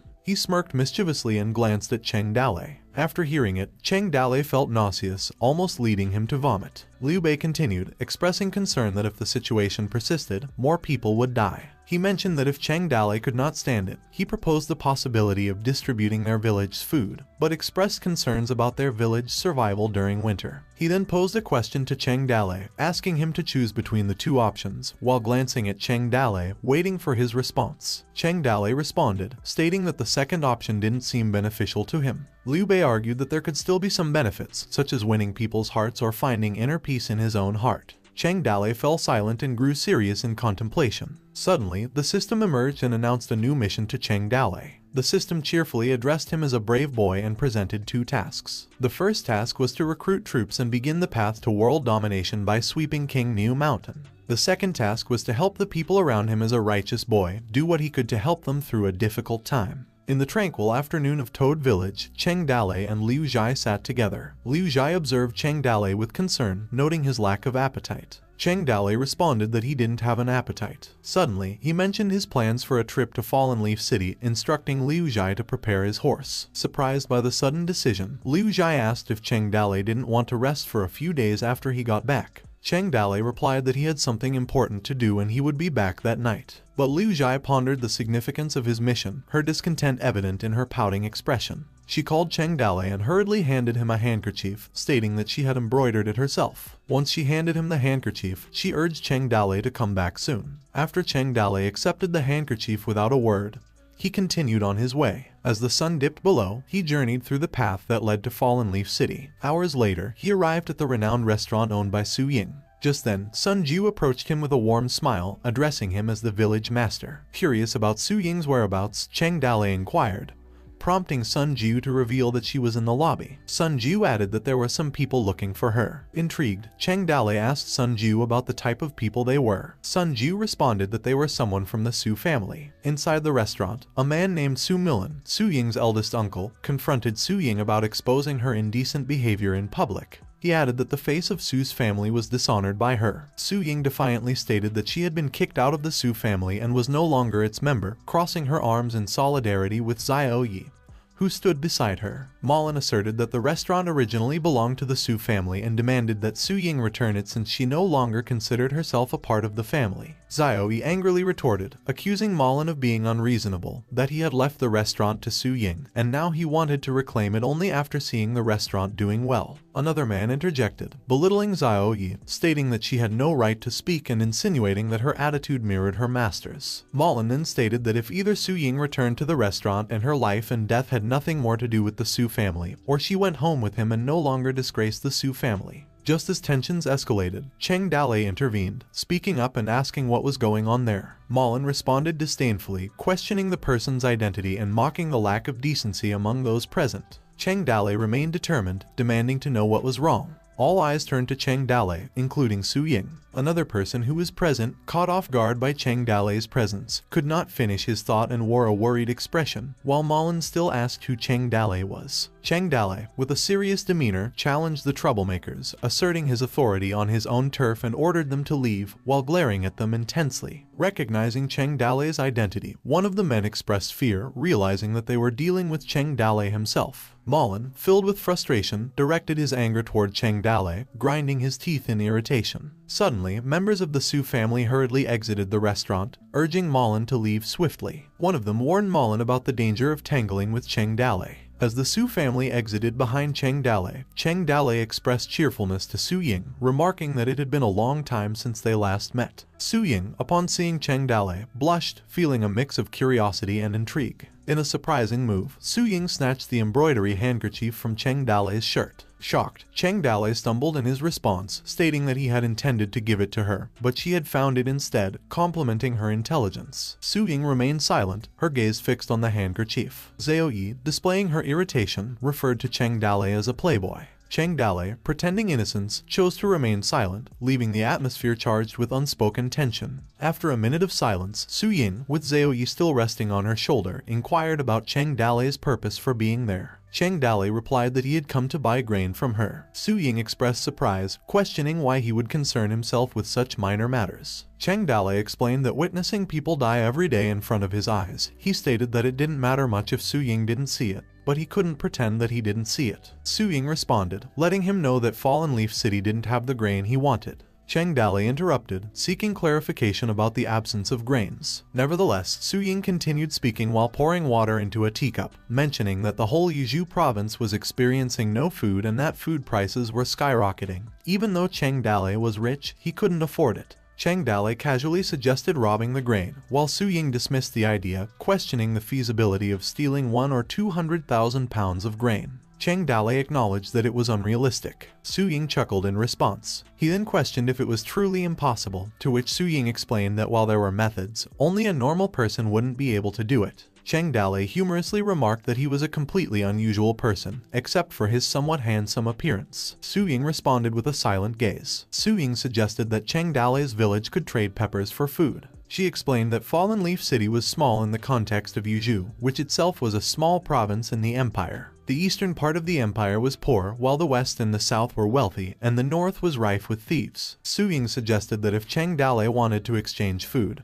he would need to travel to the south where he could obtain it from Yangzhou. As Su Ying marked the names of Yangzhou on the table, she explained that Yangzhou consistently had a bountiful harvest, providing enough food to sustain the entire country. Throughout history, it had always been the breadbasket of the world. Cheng Dale inquired how far Yangzhou was, and Su Ying mentioned that by traveling through Jiazhou, Yanzhou, and Yuzhou, she foresaw that he would arrive in 3 to 5 months. Cheng Dale expressed concern, noting that by the time he returned, most people would already be dead. Su Ying maintained a normal expression as she listened to him. Su Ying then suggested an alternative. She explained that since Fallen Leaf City was located by the sea, Cheng Dale could take the water route, which would only take about 5 days with favorable winds. A complete round trip would likely take around half a month. Cheng Dale reacted with surprise, repeating 15 days. Su Ying warned him about the potential dangers of the sea route, including turbulent waters, fast-changing conditions, pirates, bandits, and powerful locals. She explained that one disaster could mean no turning back. Many people had taken this route before, but they narrowly escaped by a hair's breadth. Accepting that it was his only viable option, Cheng Dale wrinkled his nose in resignation. He stated that it was the only thing left to do. He declared that it was settled, and requested that Su Ying prepare a big boat for him, expressing his desire to leave tonight. While standing up from his seat, he indicated his readiness to depart. Sun Ju, surprised by Cheng Dale's sudden departure, asked if he didn't want to stay a while. Cheng Dale replied that it was time for his departure and that he couldn't afford to rest now. In Flying Tiger Village, a person voiced their hunger and another person inquired if there was any food left. He then asked if the Toad Village had tens of thousands of pounds of grains. The person lamented their starvation and expressed a desire to live in Toad Village. Unmindful to them, Gao, a bystander in the distance, overheard their conversation.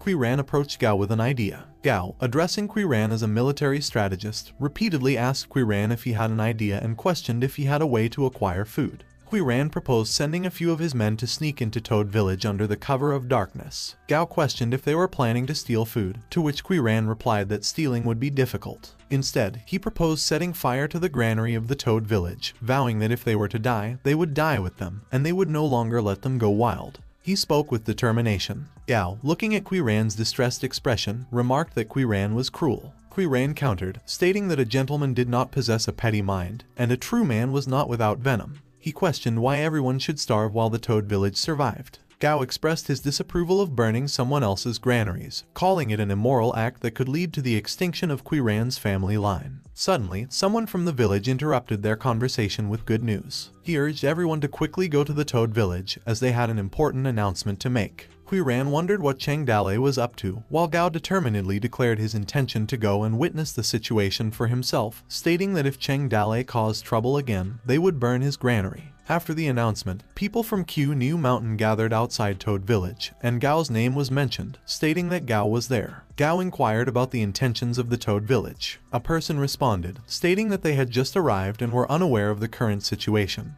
but guessing that the Toad Village had come up with some bad ideas again while murmurs of people behind circulated. Someone suggested joining forces with him to take down Toad Village. Just then, someone announced that the Toad Village gate had opened. White Wolf appeared and addressed Gao Fei Bao, reminding him that he owed her a few meals. Gao Fei Bao responded confidently, indicating that it would be easy to handle, while Liu Bei irritably urged them to leave, mentioning that they had nearly eaten the village dry. Gao's worried expression met his brother, and he asked Gao Fei Bao if Cheng Dale hadn't done anything to him. However, Gao Fei Bao reassured him that everything was fine and even remarked that he had gained weight, joking about Gao's weight loss. Gao was taken aback, realizing that his worries had been unnecessary, considering the abundance of food in the Toad Village. Later, Cheng Dale emerged and addressed the crowd, catching Gao's suspicion. Gao angrily questioned Cheng Dale's motives, wondering why he had done that. Cheng Dale announced that they had good news for them. He happily announced that they would begin distributing oatmeal on that day. The crowd fell silent for a moment before erupting into noisy questioning, expressing doubts about Cheng Dale's earlier statements. Someone questioned if they had heard correctly. Doubt lingered as they wondered if Cheng Dale was trying to deceive them or if he had been simply bored.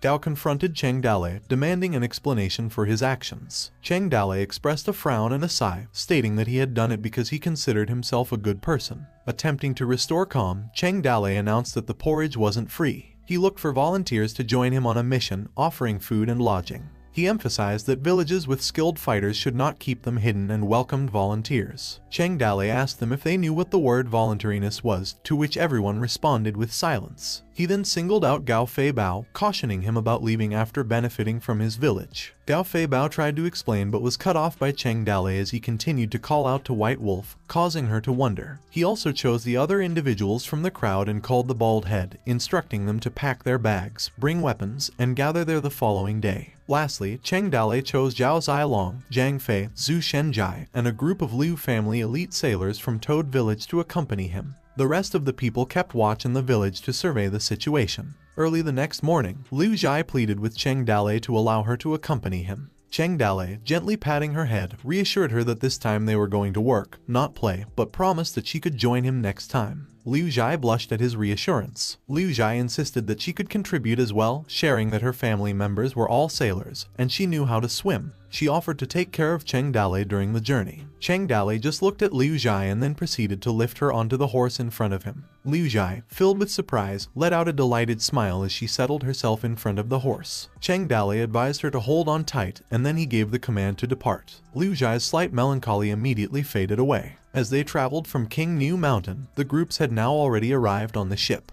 Among the crowd, people diligently carried provisions on board. Zhao Yi walked on the ship deck with a burdened expression, carefully lifting a heavy baggage onto the ship. Coincidentally, she crossed paths with Cheng Dale, who observed his people. Cheng Dale then noticed Zhao Yi behind him. He greeted Zhao Yi with enthusiasm, asking about Su Ying. Zhao Yi responded irritably that Su Ying was unwell due to the wind and cold. Cheng Dale expressed concern, seeking reassurance about the severity of Su Ying's condition. Zhao Yi casually dismissed his concerns, mentioning that Su Ying just couldn't come to see him off. In response, Cheng Dale remained optimistic, urging Zhao Yi to convey his well wishes and promising to visit Su Ying upon his return. He advised Zhao Yi to hurry back and take care of Su Ying. Zhao Yi's tone remained indifferent as she relayed Su Ying's request for her to follow Cheng Dale on board and take care of him. Cheng Dale, pleased by the attention, playfully remarked on his newfound popularity lately. Zhao Yi chose to remain silent, averting her gaze, indicating her lack of interest in his comment. Zhao Yi expressed her confusion regarding Su Ying's intentions, questioning what Su Ying was thinking, and sighed with disbelief. Later on, a person announced to raise the sail, while another stated, "Let's go." As the ship departed from the deck, the system observed them from above, and suddenly a beep came from the system.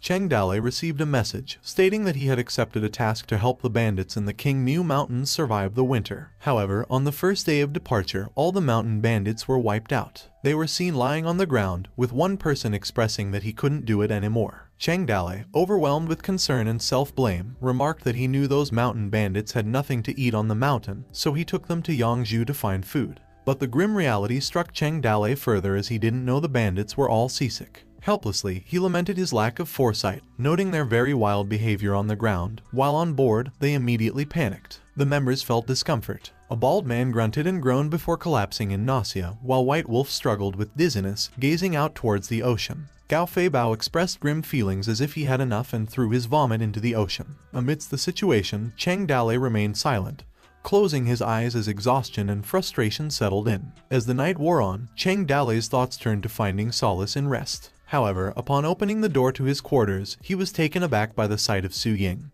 who was dressed in revealing clothing, rummaging through her belongings. Perplexed by the situation, Cheng Dalei questioned his own view, wondering if he had gotten seasick and caused hallucinations. Breaking the silence, Su Ying called out to him, breaking Cheng Dalei's imagination with a simple "hey." After a while, inside Cheng Dalei's room, he cleared his throat as he smiled, his face still bearing the red mark from the slap. He questioned Su Ying about her sickness and asked about her presence there. Su Ying pouted in response, stating that she had decided to accompany him because he couldn't handle business on his own. Cheng Dalei, in a cute and innocent manner, expressed his concern, mentioning that he hadn't seen her all day. He wondered when she had boarded the ship. Su Ying glanced at Cheng Dalei and revealed that she had disguised herself as a boy and boarded the ship early in the morning, which was why he hadn't noticed her. Speaking of Yangzhu's wealth and many messy rules, Su Ying emphasized that wearing old clothes would lead to being looked down upon by others and just not wanting to do business with him. She handed Cheng Dalei new clothes, stating that he needed to wear them when he arrived. Curiosity piqued, Cheng Dalei touched the fabric of the clothes and inquired if she had embroidered them. Su Ying maintained silence, avoiding eye contact. Cheng Dalei admired embroidered clothes, realizing the incredible amount of time and effort that must have been put into creating them with thousands of needles and threads. Meanwhile, Liu Zhai happily approached Cheng Dalei's room, calling out to him in excitement, but she fell silent when she saw Su Ying. Su Ying and Cheng Dalei both turned their attention toward her. Su Ying greeted Liu Zhai warmly, acknowledging their long time apart and asking about her well-being. But Liu Zhai responded with a snobby attitude, stating that she was now Cheng Dalei's servant and couldn't be addressed as Miss. Su Ying maintained a friendly smile, asserting that they knew each other when they were young. She also expressed gratitude to Liu Zhai for taking care of Cheng Dalei. However, Liu Zhai sternly reminded Su Ying that she was now Cheng Dalei's servant, and serving him was appropriate, but hearing gratitude from Su Ying's mouth was inappropriate. Cheng Dalei observed the tense interaction between the two ladies, feeling surprised and realizing that there could be superficial friendships even in ancient times. With 100,000 guan in Cheng Dalei's pocket, he traveled by wind to Yangzhou. The ship adapted to the wind adapted to the ship, and along the way, the wind and waves were calm, so they arrived in Yangzhou 5 days later without incident. Gao Fei Bao commented with a smile, noting that in Yuzhou, Cheng Dalei also wore such an outfit. Cheng Dalei responded, emphasizing to Gao Fei Bao that they were noble people from the north. He suggested showing vision and elegance. He remarked against looking like country bumpkins who would bring shame upon themselves in the city. However, Gao Fei Bao wondered about their ability to possess vision and elegance and asked if they didn't have any.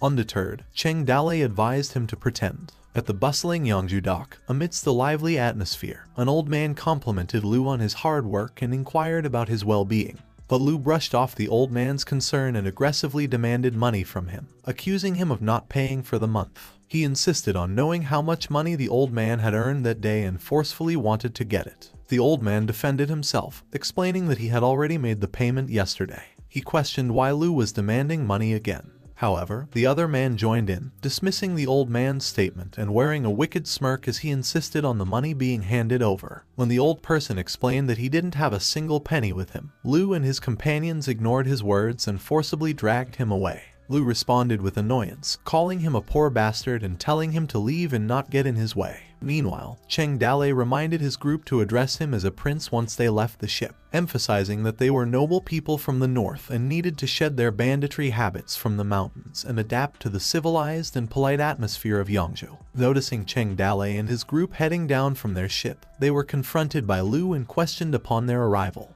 He asked if it was their first time in Yangzhou and if they were familiar with the rules of the city. He then introduced his gang, the Cow Gang, and emphasized that those who entered their territory for business must adhere to their rules. Su Ying enlightened Cheng Dalei's group about the influence of the Cow Gang, which came from the canal, and there was always such a group of people gathering at the docks around the world to prey on them. Additionally, they used knives and sticks to conquer their territory and fought another gang, and suspected that Liu was in charge of that dock, arriving freighters, middlemen who did business, hardworking workers, and carried sacks. She clarified that even beggars had to give a portion of their earnings to the Cow Gang. Shenji acknowledged the presence of the Cow Gang, referring to them as buddies. He began apologizing for any trouble they had taken on, but before he could continue his speech, Liu aggressively interrupted him. He sarcastically questioned Shenji, asking who their buddies were and where it came from. Shenji just silently looked at him with a blank face. Lu declared that the Cow Gang always took 1/10 of the goods as their share. He further stated that the Cow Gang had the decision to decide who could sell their goods and who couldn't. Shenji expressed surprise at the concept of decimation,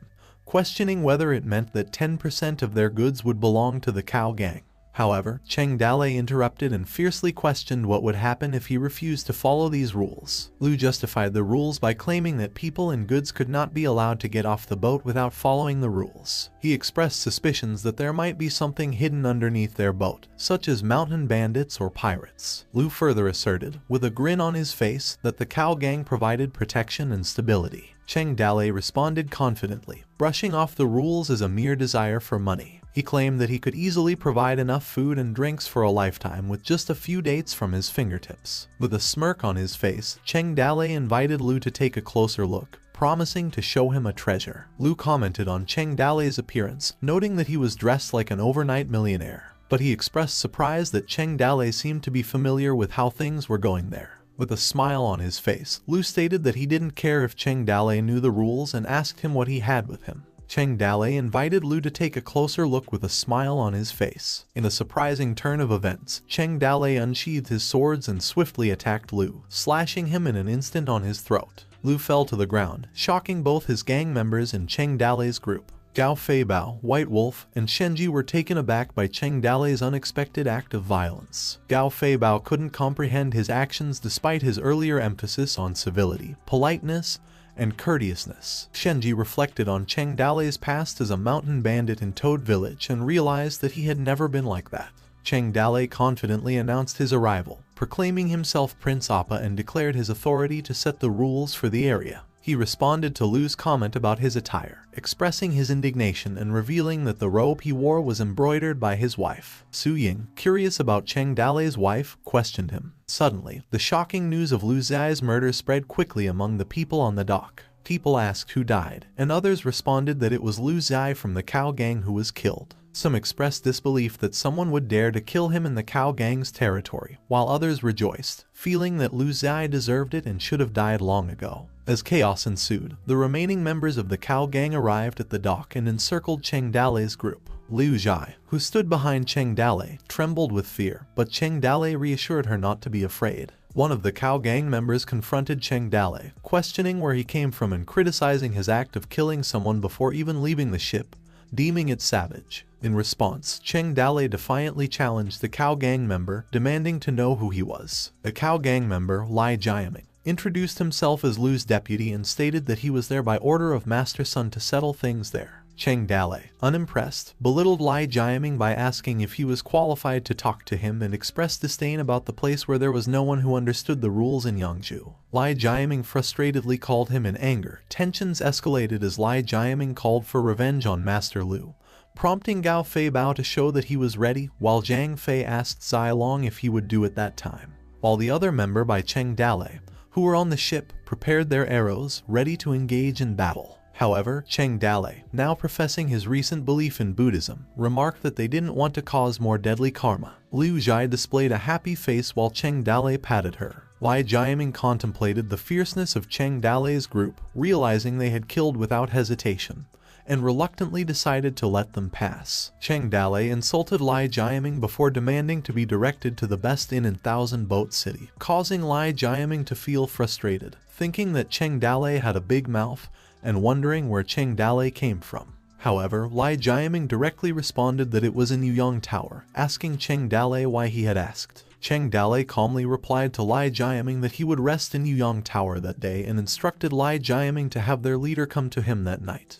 Though enraged, Lai Jiaming recognized the dress and mannerisms of Cheng Dale that matched with nobles from the north, and the battle-hardened soldiers accompanying Cheng Dale. He reluctantly allowed them to pass, but one of the gang members expressed disdain about Master Lu's death. Cheng Dale then announced to his group that they would disembark. However, Lai Jiaming halted Cheng Dale for a moment and expressed that Cheng Dale had killed someone from their Cow Gang, and someone would speak to him about it. He then inquired about Cheng Dale's name. Cheng Dale introduced himself as Appa U Fade, leaving Lai Jiaming to recite his name. One of Lai Jiaming's members asked him what they should do and frustratedly questioned whether they should just let Cheng Dale go like that. Lai Jiaming instructed his members to report the encounter to Master Sun and expressed a determination not to let Cheng Dalei's group off the hook. Most Liu soldiers stayed on the ship to guard it, and the people who left the ship went to the Yang Tower to settle down. Everyone was split up to find traders who could negotiate with them for grain. Cheng Dalei, Zhang Fei,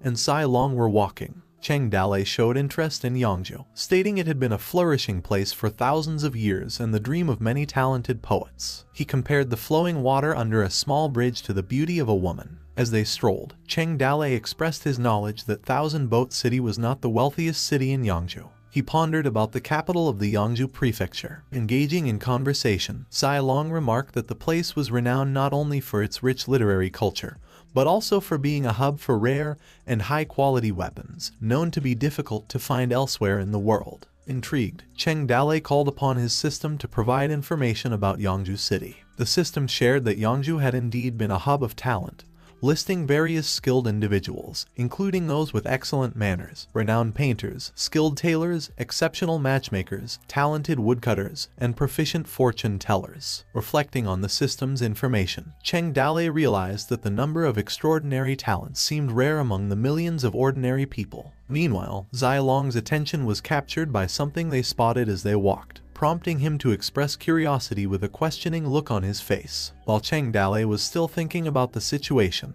the village now had 4 people with legendary potential. He felt hopeful about the future, believing that things were heading in a good direction. Amidst his musings, a person suddenly announced that it was Wu Tianjai's 50th birthday, the owner of the Golden Dragon Security Company. In celebration, the company organized a 10-day event known as the Golden Ring. The purpose of this event was to enhance the reputation of the Yang Golden Security Company, and to host a party where individuals from the business world were invited. He further announced that regardless of the outcome of the performances during the event, there would be a reward of 1 or 2 fees for all participants who appeared on stage. The announcer informed the crowd that surviving 10 rounds against the Ring Guardian would grant them entry as a guest in the Golden Dragon Security Company. Furthermore, the victorious challenger would be rewarded with 200 taels of snowflake silver. A person in the crowd remarked that the ring keeper was their chief security guard, Luo Yinshan, and wondered who could possibly defeat him. In the intense battle inside the ring, Luo Yinshan, as mentioned by the person in the crowd, delivered a powerful punch to his opponent's face. He then forcefully grabbed the man's wrist and applied such pressure that the man's hands were broken,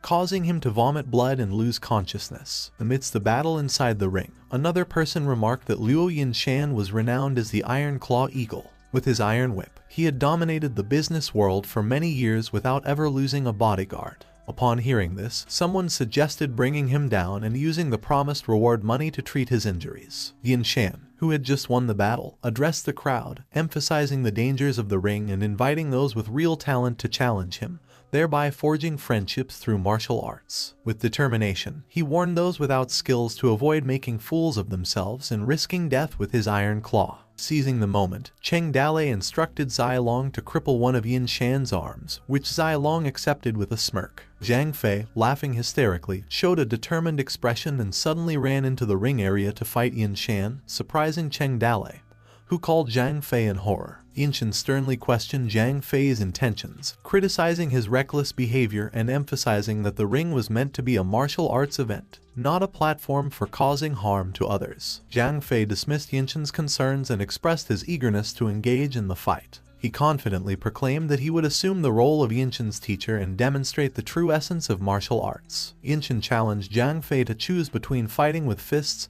and kicks or using weapons. He pointed to the weapons available nearby, specifically mentioning the iron lasso he had chosen as his weapon. Zhang Fei grabbed a spear from the weapon area and charged toward Yinshan, launching a rapid attack. However, Yinshan reacted quickly, using his iron lasso to block Zhang Fei's assault. As the battle ensued, Yinshan, impressed by Zhang Fei's fierce spear technique, gritted his teeth as he jumped sideways to dodge the spear. Zhang Fei's attack left an impact on the battle ring ground, causing a hole. Zhang Fei followed up with another swing, leaving Yinshan unable to position himself properly as he tried to evade the attack. Yinshan, struggling to avoid Zhang Fei's relentless attacks, thought that the first 2 moves had such a powerful name and questioned what the name of the third movement was, as he gritted his teeth even harder, leaving him focused solely on defending himself against Zhang Fei. Cheng Dalei observed the intense battle in the battle ring and expressed his admiration for Zhang Fei's skills, noting how he had pushed his opponent to the limit. Cheng Dalei observed Zhang Fei's astonishing growth and couldn't help but be amazed. Despite the little time he had to learn the three-handed spears technique, Zhang Fei had managed to level up so fast.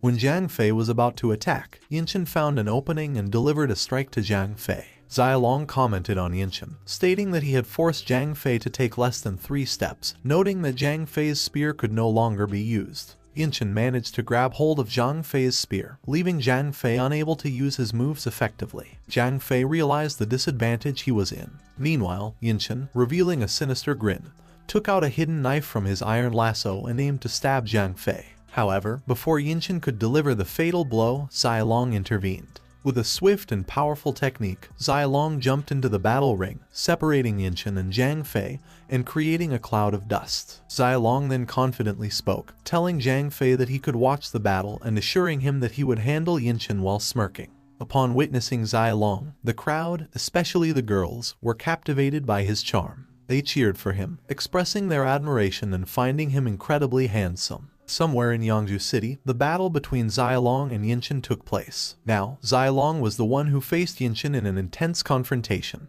Yinshin was surprised by Zai Long's appearance and questioned where he had come from. He compared Zai Long to Zhang Fei, noting their similar abilities. Despite Zai Long's youth, Yinshin spared his life but told him to leave the battle ring. The crowd cheered in response. Zai Long confronted Yinshin, his face filled with seriousness, and asked if he intended to take Zhang Fei's life. Yinshin dismissed Zai Long's concern, stating that Zhang Fei was just a delusional person without any real ability. He declared his intention to teach Zhang Fei a lesson and even threatened to take one of his eyes to make him realize his limits. Refusing to back down, Zai Long declared that he would make only one move. If Yinshin could withstand the attack and survive, Zai Long would spare his life. Suddenly, Zai Long showed immense power to Yinshin, while the crowd of girls erupted in cheers for Zai Long. Amidst the cheering, Zhang Fei urged Zai Long not to spare Yinshin and teach him a lesson. Zai Long unleashed his intense power, enveloping himself in flames, and questioned Yinshin if he could stand it. The system popped out and expressed astonishment at Zai Long's intense power skills. Cheng Dalei, on the other hand, contemplated the significance of legendary martial arts and wondered about the high combat power bonus they possessed. In the battle ring, Zai Long jumped and attacked Yinshin in the air with the flames surrounding him. Yinshin covered himself with his iron lasso and pleaded desperately, unable to withstand the blinding lights emitted by Zai Long. However, Zai Long unleashed a powerful attack that engulfed Yinshin. After the attack, the battle ring was covered in smoke, and Yinshin was suffering from injuries and made an effort to get up. The girls in the crowd erupted in celebration, throwing pouches of money in the air and forming heart shapes with their eyes. Meanwhile, Zai Long, leaving the battle arena with his prize, informed Cheng Dalei that he had completed the task. He then expressed surprise at the number of girls approaching him. They bombarded him with questions and invitations, expressing their admiration and interest. Some asked about his age and marital status, while others offered him tea or invited him to their homes. The girls cheered and were thrilled at the sight of Zai Long. Overwhelmed by the attention, Zai Long blushed and tried to push the girls away, refusing their advances. Cheng Dalei attempted to calm the situation, reminding everyone that Zai Long was still a child and that they shouldn't be like that. He acted as Zai Long's agent and urged the girls to calm down. He humorously stated that Zai Long was tired and in need of rest. However, all the effort he made was not effective. Cheng Dalei then cut the bag and threw the prize money in the air, and gold coins rained down from above, causing the people in the area to be surprised. As everyone scrambled to grab their share, Zai Long, taking advantage of the chaos, managed to escape the crowd. Cheng Dalei, relieved, suggested that they withdraw. Exhausted, Zai Long agreed with a pouty expression. Cheng Dalei expressed his surprise at Zai Long's potential to become an idol. Just then, a woman in the chaos spotted Zai Long. As they continued walking, the sun began to set, casting a warm glow over the city. Zai Long, curious about the concept of an idol, questioned Cheng Dalei about it. Cheng Dalei struggled to find an explanation and mentioned that people like himself could be considered idols. After a while, they arrived at Yuyang Tower. Cheng Dalei entered the hotel, and a man approached him, informing him about a treasure debate conference. If he was a guest of the hotel, he could attend. He politely explained that it was an opportunity for networking and exchanging information with businessmen from the north, and the south. If Cheng Dalei had an interest, he could look at it at night. Cheng Dalei considered the treasure debate conference, mentioning that if he had the time, he would watch it. However, he was busy in the evening, depending on the available time he would have. He then instructed the man to inform all the servants to stay out and only deliver food each day. The man responded affirmatively but questioned the ability of the clumsy hands and feet to handle the needs of the distinguished guests. Even the scouts who were sent away today gradually returned. Liu Zhai and the little white wolf shopped all day long, but they only bought some brushes and powder from Yangzhou. While Shenji and Gao Feibao walked around, they went to the pub to drink wine. Cheng Dalei sighed as he touched his forehead, feeling a headache coming on as he thought about his group that didn't do their job. Cheng Dalei informed the group that they wouldn't be going out to scout for information the next day. He suggested that they gather information from the merchants in the Yuyang Tower, as it would be a convenient place for inquiries. He emphasized the need to acquire grain quickly and leave because they did not have much time left. Later, in Cheng Dalei's room with Liu Zhai, they discussed the treasure debate conference. Liu Zhai explained that it was organized by a wealthy businessman who had invited people to gather, drink tea, and discuss. There were traders from the West who sold exotic females, clothes, and novelties. Cheng Dalei expressed his interest and responded that it was worth visiting. Liu Zhai shifted the topic and suggested that Cheng Dalei should wash his face and take some rest, considering he must have been exhausted from the trip. She mentioned that she had fetched some warm water for him. Before she could finish her sentence, the room door opened, and Su Ying entered with another pot of warm water. Su Ying expressed surprise, and Cheng Dalei innocently smiled at her and questioned why she had brought water. Su Ying sarcastically remarked that she wanted to drink the water. Liu Zhai, joining in the sarcasm, mentioned Su Ying's large stomach volume in a playful tone. Su Ying asked if she had come at a bad time, and Liu Zhai reassured her, saying it had been a while since they had done anything together. The atmosphere in the room grew awkward, but Cheng Dalei managed to maintain a smile. Su Ying felt awkward, while Liu Zhai found relief from the warmth of the hot water. At the Yuyang Tower, a gathering of literati was taking place, but it was nothing more than a few literati meetings to talk about the tea ceremony, calligraphy and painting, poetry, singing, and amusing themselves sexually. One person suggested using winter as the theme at this time of the year. Then suddenly, a man's voice interrupted the moment as he expressed his feelings for Miss Wan through a lovely poem he had made. Miss Wan seemed to be amused and told the man, whose name was Prince Tang, that he was a talented poet. They began to exchange compliments with each other as Prince Tang said that the poetry of the world could not compare with Miss Wan's beauty. They started to become flirtier with each other as Prince Tang suddenly laid Miss Wan on her back and asked about how her lipstick color would taste on her lips. As they were about to engage in the deed, sudden footsteps were heard outside, and Prince Tang was surprised to find out that there were two men watching them.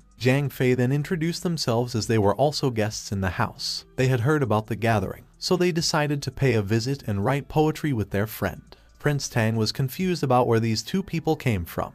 He first thought that they might have heard the sound of the song on the second floor, which is why they wanted to go upstairs to peep at the girl playing the song. As Prince Tang was trying to draw conclusions, he also reckoned that the wine had been drunk, the song they had listened to was also finished, and the mood had also fizzled out. He decided to try to find some fun with the two people. Prince Tang then asked them if they knew how to write a poem. Gao Feibao then replied that they had little knowledge about it. Miss Wan then joined the conversation and suggested that they should be served with pen and ink to admire the masterpiece of the two. Prince Tang agreed with the idea and set them up. He even volunteered to sharpen the ink for both of them so he could admire their literary skills for once. He added that if it was a poem or a lyric, if Miss Wan sang it, then it would certainly be a sensation in the city tomorrow. Zhang Fei and Gao Feibao seemed to be doomed as they thought the people around them were underestimating them. They were determined and promised themselves to write a poem that would shock the people around them and would hit them hard in the face. They seemed to be confident as they had read so many books in their spare time, and that day,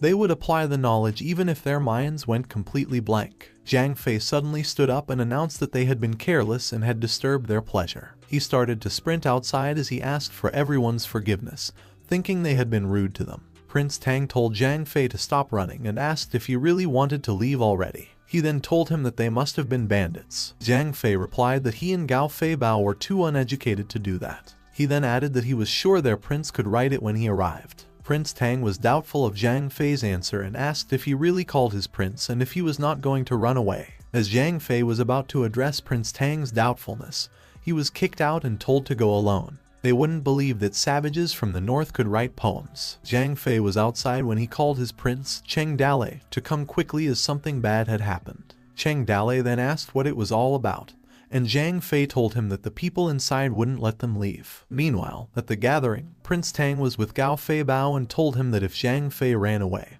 he himself would take him to the judge. Prince Tang reminded him what he was capable of, as one message from him to the head of the city could lead him to death. Zhang Fei came back with Cheng Dalei, who asked everyone if this was the gathering of literati. He expressed his interest and said he would spare today to show what he was capable of. Prince Tang greeted him to sharpen the ink, thinking Cheng Dalei was just all big mouth. As Cheng Dalei grabbed the ink, Prince Tang then asked if he would write or not, as it took some time for Cheng Dalei to start. Prince Tang started to mock him and compared him to his men who could not think of anything. But in Cheng Dalei's thoughts, he was just trying to decide which poem he should copy. His options were a Tang poem, a Song poem, or a Yuan poem. He had too much in his stash. Cheng Dalei started writing down, and Prince Tang tried to distract him and asked if his handwriting had not been taught by a teacher, to which Cheng Dalei totally agreed. Prince Tang could not believe what he had just seen as Cheng Dalei created a masterpiece. Looking at the Great Wall and beyond, there was nothing left but a vast expanse, up and down a great river, the loss of the monstrous. Prince Tang was debating in his mind, telling himself that it was only when he felt the mountains in his chest that he would be able to feel the mountains in his poems. The mountain was danced by silver snakes, the plain was walked by wax elephants, confronting heaven in stature. Prince Tang was surprised by what he had just witnessed. He became curious about Cheng Dalai's heart as he wrote such wonderful poetry. It felt like a great mountain lay on it. Everyone in the building was in awe as they witnessed Cheng Dalai's work. On a sunny day, look at the enchanting red dress. The rivers and mountains were so beautiful, and they attracted numerous heroes to climb on them. Cheng Dalai then halted his work as he realized that the next part couldn't be written by him.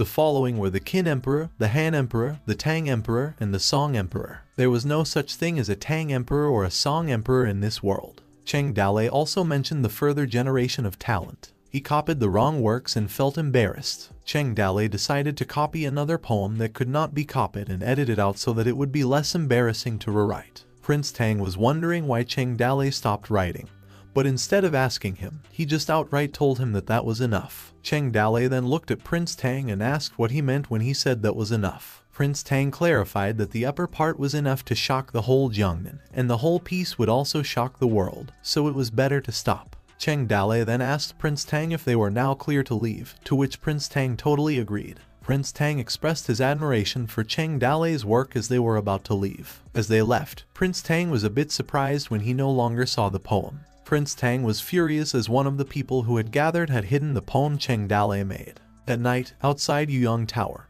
Jiaming announced the arrival of Cao Gang with their master son. The caretaker asked Jiaming about the reason behind the change in their relationship with the Trog Gang despite their consistent monthly contributions meeting the requirements. Jiaming rudely told the caretaker to mind his own business and leave. Besides, Jiaming's master son, whose name is Delong, had arrived. Delong then asked if this was the place where Cheng Dalai lived, to which Jiaming confirmed that Cheng Dalai had indeed stayed in one of the rooms. Delong expressed his desire to see which young man had the audacity to make bold statements. After Cao Gang got inside, Delong confronted Cheng Dalai, who had calmly sipped tea. Delong mentioned to Cheng Dalai that he had heard someone wanted to change the rules for the pier. He then suspected that Cheng Dalai was the one with a big mouth. Cheng Dalai confidently confirmed and referred to Delong as an old geezer. Frustrated, Delong insulted Cheng Dalai, saying he had little brains but plenty of courage. Jiaming confidently expressed his eagerness to chop up Cheng Dalai first, while Cheng Dalai lamented the lack of rules and discipline within the Cao Gang,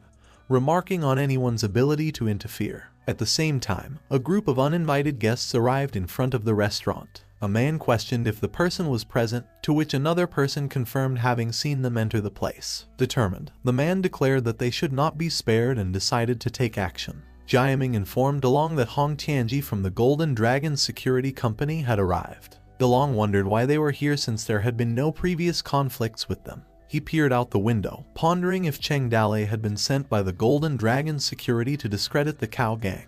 Delong couldn't help but suppress a laugh at the thought, confident that the Cao Gang would remain unfazed. He finally decided to let them in. As they approached, Hong Tianji called out Delong's name. Tianji questioned if they intended to free Cheng Dalai from his persecution, speaking with authority. Inshin, in an angry tone, informed his master that it was the kid with the spear who had wounded him, referring to Zilong. Delong questioned what they meant, reminding Tianji that he was the one supposed to support the kid. Both groups were surprised, simultaneously saying how. They then turned their attention to Cheng Dale, who calmly sipped his tea. Cheng Dale questioned who would refill his glass, ignoring the tension in the room. Tianji asked Cheng Dale if he was the one who hurt Luo Yinshin. Cheng Dale remained silent as he poured his cup. Tianji expressed his desire to punish Cheng Dale by tying him to a flagpole and exposing him to the sun for 7 days. Delong intervened, reminding Tianji that while Cheng Dale may have injured one of them, he had also killed a member of the Cao gang.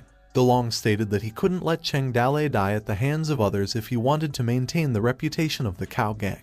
He then turned to Lai Jiaming and asked him about the punishment according to the gang's rules for such people. Jiaming replied that 3 blade strokes would have killed him and his body would have been fed to the dogs. Cheng Dale, still sipping his tea, listened to their conversation. Tianji objected, insisting that Cheng Dale should be handed over to the Golden Dragon security, emphasizing their authority. Cheng Dale grew annoyed with their prolonged discussion, feeling frustrated and clenching his teeth in frustration. He then unsheathed his sword and challenged anyone to make a move, pointing his sword toward them confidently. Delong was taken aback by Cheng Dale's actions, as he was at the end of his rope and got surprised when he looked closely at Cheng Dale's swords and asked for Cheng Dale's name. A collective look of confusion spread across the faces of both Delong's gang and the group from Golden Dragon security. Cheng Dale responded with his last name, Wu. Delong, sweating a bit, asked if his full name was Gaijeng. Cheng Dale, annoyed by their questions, asked if they still wanted to fight. Delong quickly backed down, claiming he didn't dare. Tianji was confused by Delong's sudden change in behavior. Delong advised Tianji to leave, stating that the security issues related to Prince Wu were the Cao gang's responsibility. He emphasized his commitment to protecting the prince's safety. Tianji questioned Delong about his statement, expressing confusion. Delong urged Tianji to leave immediately, stating that he was doing it for Tianji's own good.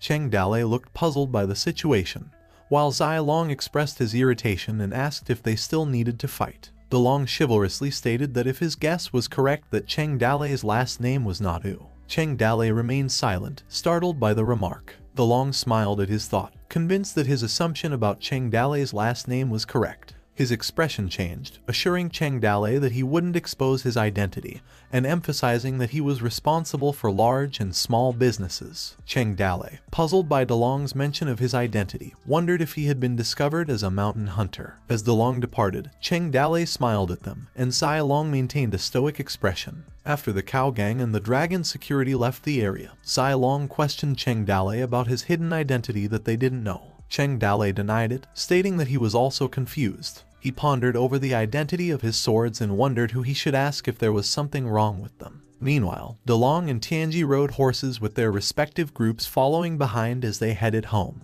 Tianji asked Delong about the significance of Cheng Dale to him and why he had protected him. Delong replied that he was not protecting Cheng Dale, but rather protecting Tianji. Tianji expressed confusion and asked who he needed protection from. Delong hinted that Cheng Dale was the person that they couldn't mess with, pointing out the significance of his sword as evidence. Tianji questioned the importance of the sword, suggesting that in the business world, it held little value unless Cheng Dale came from a wealthy family that used swords as decorative items. In contrast, Delong mentioned that it was the common man's sword. Tianji repeated Delong's statement about the swords, but his words were left unfinished as Delong interrupted him, suggesting that mentioning it would be a sinful act against God, implying they didn't want to commit it. Shifting back to the 22nd year of Emperor Ming, iron was taken from Tianshan Mountain, and 14 swords were forged, a sword of the Son of Heaven carried by the Emperor of the Empire, and 12 swords of the vassals given to the 12 princes. There was a 6th prince who, since childhood, didn't want to study but preferred to associate with powerful merchants and porters. The Ming Emperor ignored his inflexibility and liked his frankness, so he had a sword made especially for him.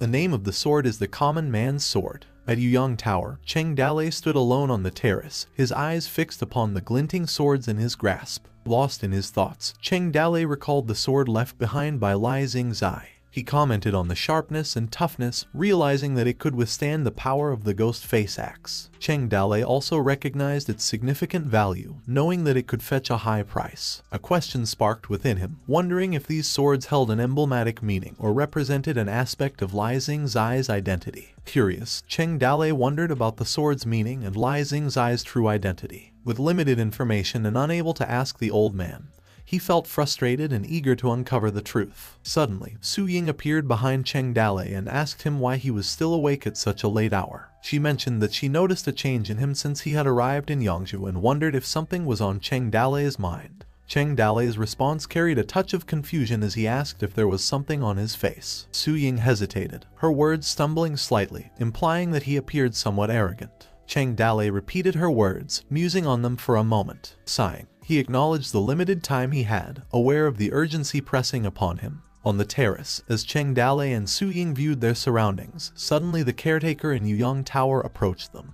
The caretaker informed Cheng Dale that there was something important he needed to share. He mentioned that a guest from the Koshi wished to visit Cheng Dale but was concerned about potentially causing any inconvenience. Instead, the guest asked the caretaker to relay a message to Cheng Dale. Cheng Dale thought to himself that the news of the earlier events must have spread, achieving his goal of making a name for himself, even though it was a bit confusing. He then asked about the identity of the visitor, and the caretaker explained that it was Zheng Xing, who had invited him to the treasure debate conference that night. Later, inside the Koshi compound, Cheng Dale was greeted warmly by Xing.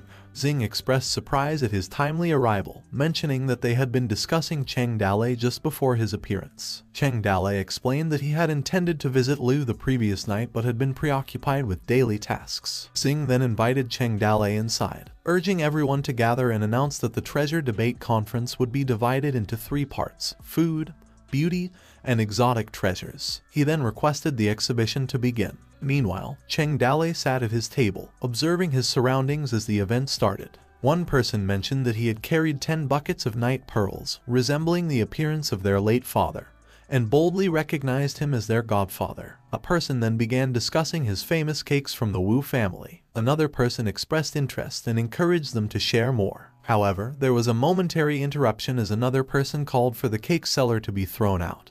But upon realizing that he had a wife named Pan, he decided to continue the conversation. Engaging with Cheng Dale, Zheng Xing, holding a cup of tea, playfully questioned why he wasn't eating the dishes, suggesting that perhaps the food didn't suit his taste. Cheng Dale responded by saying that he had already eaten something before and mentioned that Yangzhou was a small place. In terms of eating and living, it was still expandable. He expressed disappointment that Yangzhou couldn't even produce a dish that one could eat. Nonetheless, he stated that he didn't want to cause trouble and suggested putting the chili they brought in the kitchen so that the cooks could use it to prepare some dishes and send them over. Shortly after, some individuals arrived carrying dishes. Xing, while eating, questioned Cheng Dale about the ingredients Cheng Dale had added to the food. Cheng Dale proudly revealed that he had a special spice from his hometown called chili pepper, praising its ability to ward off the cold, give fragrance to the food, and enhance its taste. The aroma of the spice dishes captivated those present, with a man exclaiming at the fragrance while others expressed curiosity about chili pepper, something they had never heard of before. Some men invited Zheng to join them in trying it. Xing decided it would be impolite to decline the invitation.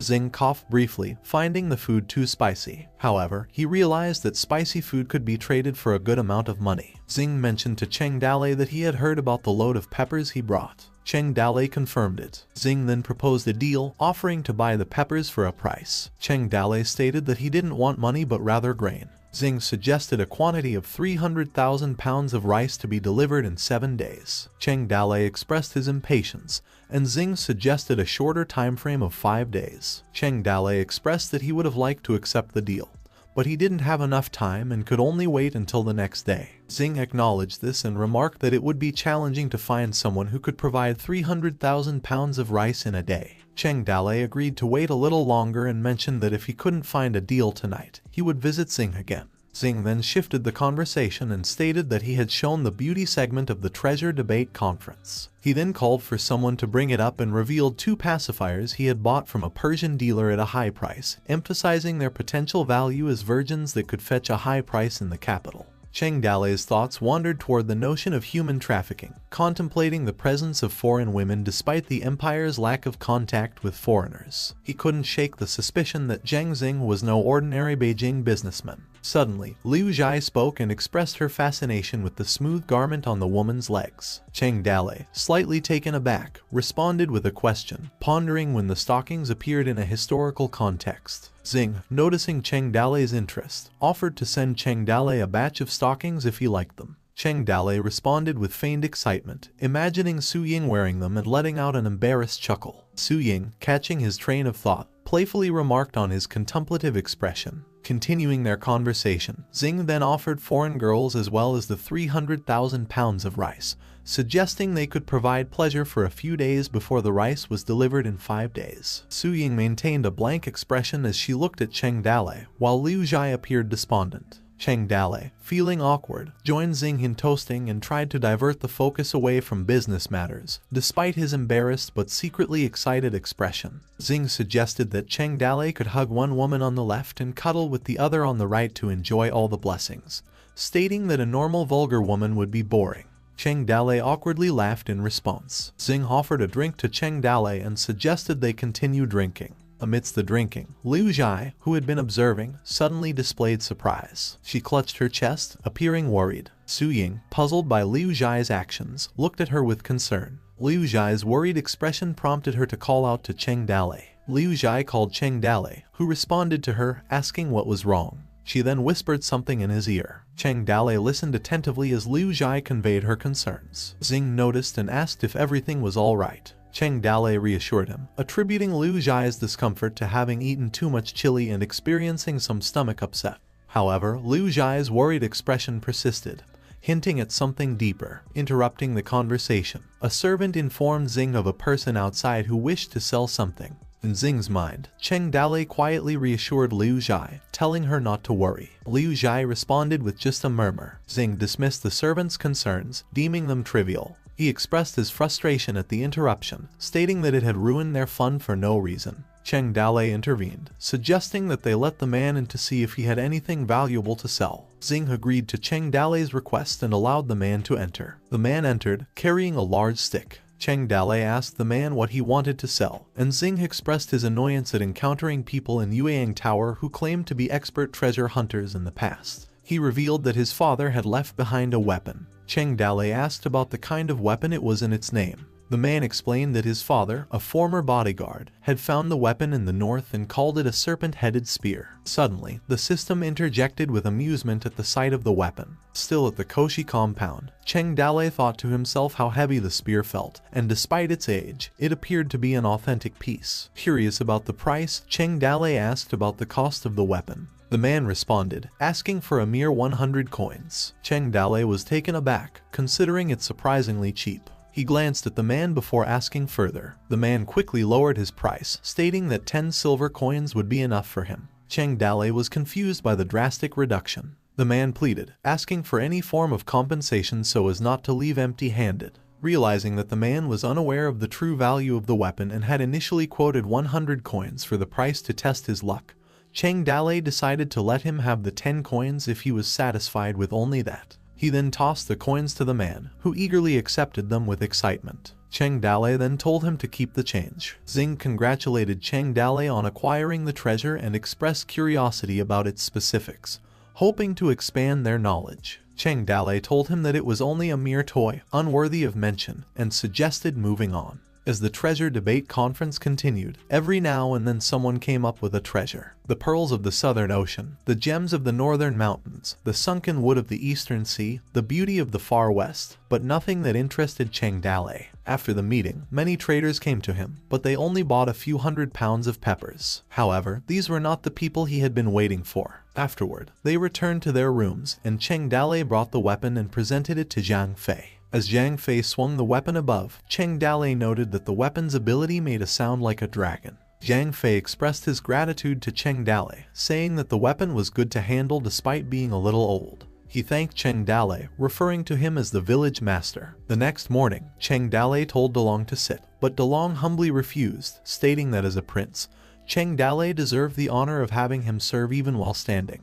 Confused by DeLong's visit, Cheng Dale asked him why he had come. DeLong, using a cryptic gesture, questioned Cheng Dale if he had paused midway in the sentence as he hinted using hand gestures. Puzzled by the gesture, Cheng Dale mimicked the hand gesture, saying 666. DeLong smiled slightly, indicating that Cheng Dale had understood correctly. DeLong reassured Cheng Dale, referring to him as the sixth son, as an old servant who would never disclose his true identity. This made Cheng Dale suspicious, wondering if DeLong had somehow discovered that he was a mountain bandit. Cheng Dale made it clear to DeLong that it was enough for him to understand and emphasized not to tell it to anyone, to which DeLong readily agreed, showing respect by bowing. DeLong's emotions overwhelmed him, and he tearfully expressed how it had been 30 years since he had left the capital. He admitted that he hadn't expected the sixth son to have grown so much during that time. Cheng Dale was puzzled by DeLong's reference to him as the sixth son and questioned who the sixth son was. Avoiding the topic of the past, Cheng Dale urged DeLong not to dwell on it, describing life as stormy. DeLong, wiping his tears, acknowledged his emotional response. DeLong, on the other hand, openly acknowledged that he, the old servant, was overwhelmed with emotions while wiping away his tears with puffy eyes. DeLong's thoughts were filled with emotion as he reminisced about the past, feeling as if he had been transported back to that eventful autumn 30 years ago. 30 years ago, after the death of his parents, DeLong faced extreme hardships and starvation.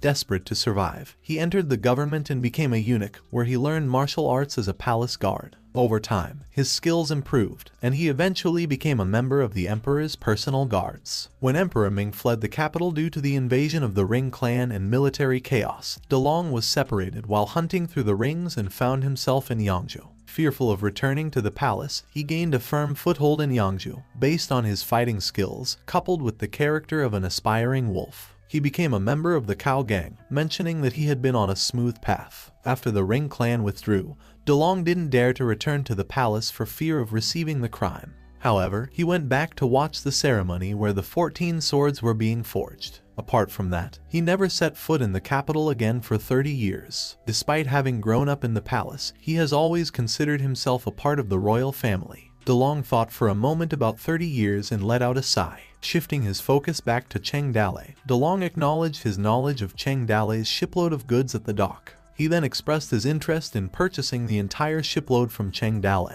However, Cheng Dale simply stated his requirement of receiving grain in exchange for the goods. DeLong swiftly inquired about the specific quantity of grain that Cheng Dale desired. Cheng Dale countered, stating he wanted 300,000 pounds of grain within a day. DeLong questioned whether that quantity would suffice. Cheng Dale was taken aback by the request for 300,000 pounds of grain within a single day. He pondered the feasibility of such a demand and couldn't help but wonder why DeLong had the audacity to make such a bold request, especially considering that even Jiang Xing couldn't fulfill it. Skeptical, Cheng Dale asked DeLong how much he could gather in a day. DeLong reassured him, expressing confidence that with the assistance of his Cow Gang, Cheng Dale would be satisfied with the quantity by the next day. Cheng Dale remained unconvinced and displayed an awkward expression. Before leaving the room, DeLong instructed Cheng Dale to meet him at the pier the next day. Cheng Dale remained silent, contemplating the situation. Following that moment, DeLong rode on a horse, urgently calling out to his group members, urging them to gather quickly and meet him at the pier. The sound of his voice reverberated like a bell, catching the attention of those dining in restaurants and going about their activities. Men glanced out of windows, one of them questioning what the old man was up to.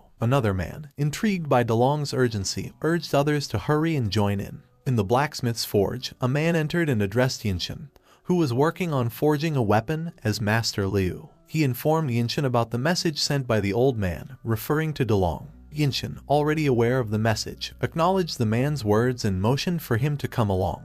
Even among the street laborers, some men urged their colleagues to hurry. Meanwhile, in the red light district, a woman approached a man named King, expressing her desire for him to stay with her for a while. King, adjusting his clothes, politely declined her offer, stating that he had received a message from the old man. He assured the woman that once he had taken care of the matter, he would return to spend time with her, playfully referring to her as a sweet demon. Following DeLong's command, the members of the Cow Gang, including rowers, blacksmiths, street laborers, and individuals from the red light district, all gathered at the pier. As the sun began to set, they arrived one by one, coming from various places in Yangzhou. DeLong confirmed the arrival of the 10 tigers and 8 dogs, and his men raised the red flag and confirmed their arrival. A bald man asked DeLong about their tasks with a serious expression, while another man inquired about who they killed and how many. DeLong made it clear that he wanted rice, emphasizing the need for a substantial amount. DeLong showed a smirk on his face, referring to his followers as monkeys and instructing them to get to work.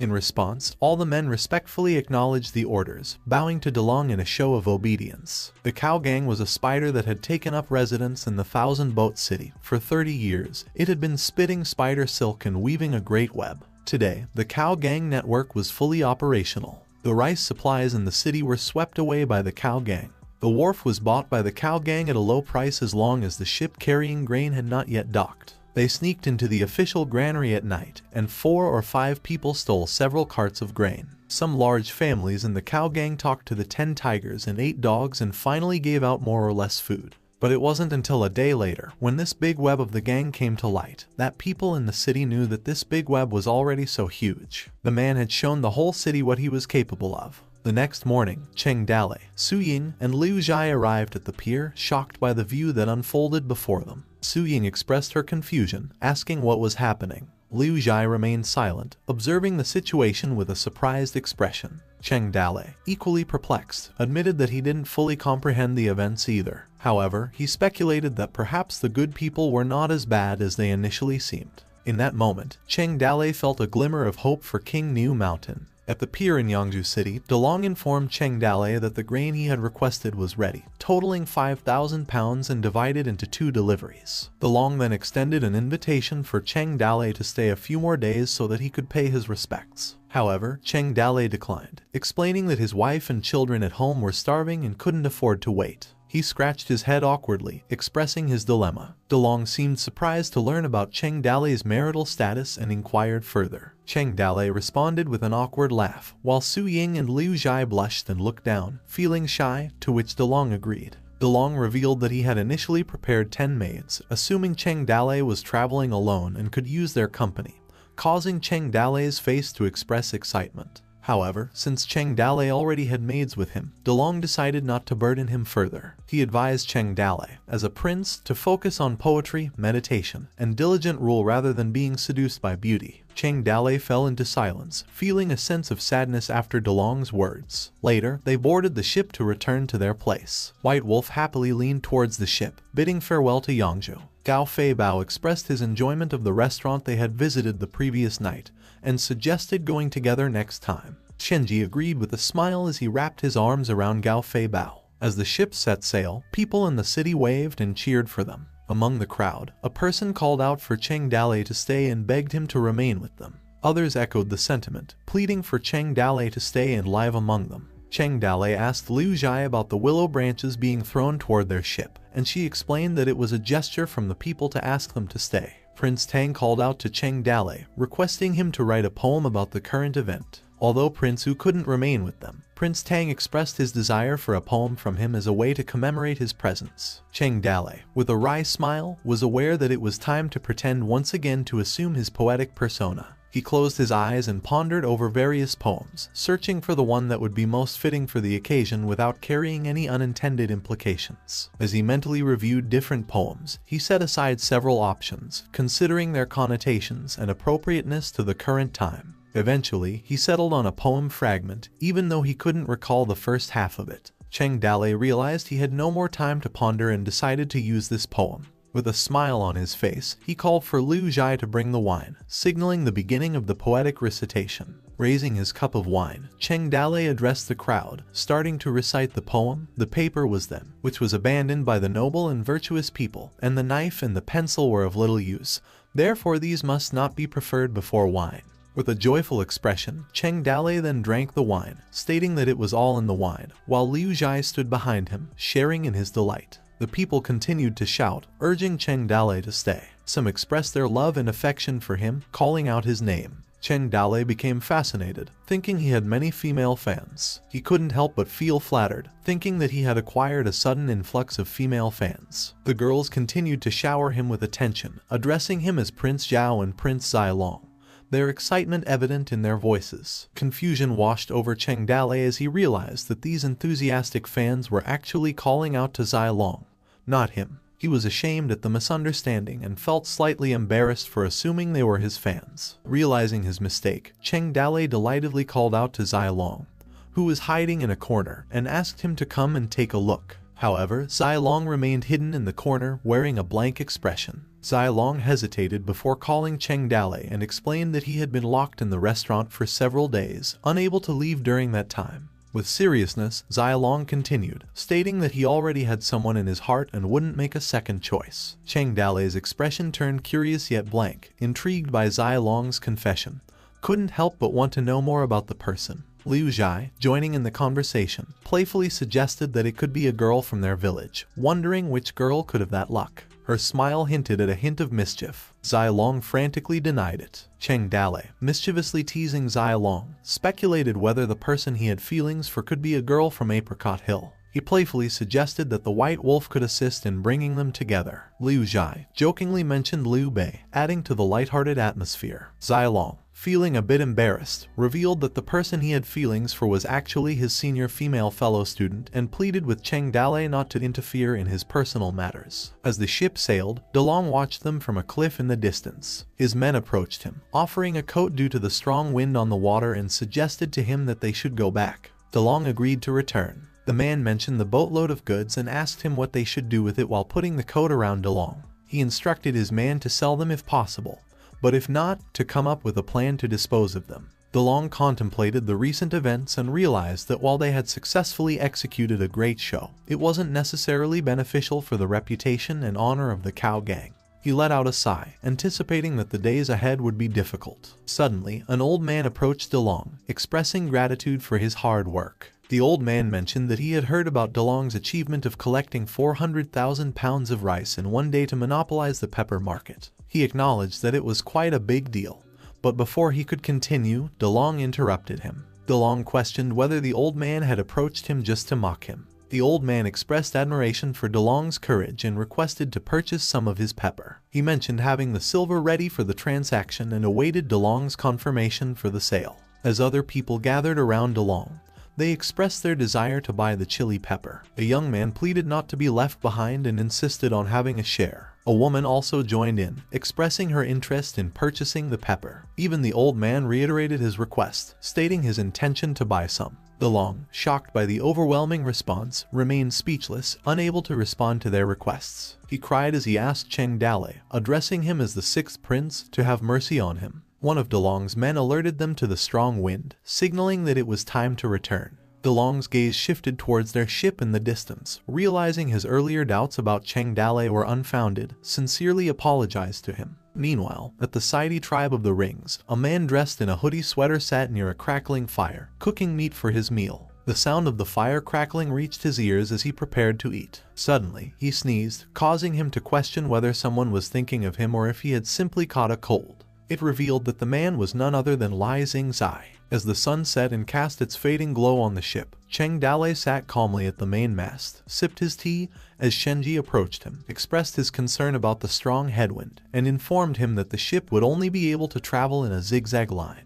He further added that it would take approximately 10 days to return back. Addressing the information shared by Shenji, Cheng Dale remained composed and calmly responded, expressing his hope that nothing would go wrong. Shenji confidently reassured Cheng Dale, stating that with the support of the Cow Gang, there was no reason for anything to go wrong. He emphasized that pirates or river bandits were no match for the Cow Gang, indicating that Cheng Dale worried too much. Cheng Dale, however, responded sternly, telling Shenji to shut up. Hours later, under the moonlit night, a group of pirates gathered in the middle of the vast ocean. A pirate asked if the two-legged sheep had arrived, to which another pirate informed the second boss that they were locked in the cabin. Another pirate informed the second boss that the captives were locked in the cabin. The big boss instructed them that they should go to Peking to unload the goods there, as the great personalities there liked the goods. However, the pirate asked about the two fat sheep. Another pirate relayed the news from their big boss sent from Yangzhou, stating that the target ship would arrive soon, and the boss had already sent the sister-in-law there. The pirates discussed their plan to attack the ship once it entered their encirclement, intending to kill the people on board while leaving the ship intact. Another pirate reassured the second boss, mentioning that there were over 50 people on the ship, including a nobleman as their leader. They anticipated the nobleman's fear when faced with a sword. Confidently, the pirate asserted that nothing had ever gone wrong when Skull Island was involved. They urged everyone to get to work. Back on Cheng Dale's ship, Shenji approached him, bringing news of several survivors rescued from the water and claimed to have been attacked by pirates, seeking refuge on their ship. Doubtful, Cheng Dale decided to check them himself. As Cheng Dale and others looked at the survivors, a woman among the group pleaded for Cheng Dale, referring to him as a graceful man, and requested his help to save them. In response, Cheng Dale asked them about their situation, questioning why they had been on the sea. The woman explained that they had intended to return to their hometown with their master, but encountered pirates along the way. Tragically, their master and his wife were killed by the pirates, and only a few of them managed to escape. She humbly pleaded with Cheng Dale to show mercy and to save them. Cheng Dale sighed, acknowledging the dangers that existed at sea and the importance of helping one another in times of need. The woman expressed her gratitude to Cheng Dale. Eventually, she flirtatiously said that she would repay her benefactor even if she became a cow or horse in her next life, accompanied by a seductive expression and a touch to her chest. Cheng Dale, taken aback by her remark, questioned her choice of being a cow or horse, suggesting that she should give her life instead. Confused, the woman responded with, "What?" Suddenly, Cheng Dale unsheathed his sword, his face filled with frustration and the intention to kill. He slaughtered all the male survivors accompanying the women and caused the woman to be shocked by what had happened. The woman saw blood splattered everywhere. Shenji, puzzled, questioned Cheng Dale about what he was doing, but Cheng Dale ignored Shenji's question. Cheng Dale, with his sword in hand, menacingly threatened the woman, stating that he believed she knew what it took to go on living and questioning her moral character. Additionally, he mentioned that there was a saying in this world that death was better than life. Cheng Dale sternly demanded the woman to answer a question quickly and face her death with flattery. Cheng Dale's voice was stern as he posed his first question to the woman, demanding to know who she was and why she wanted to join his ship.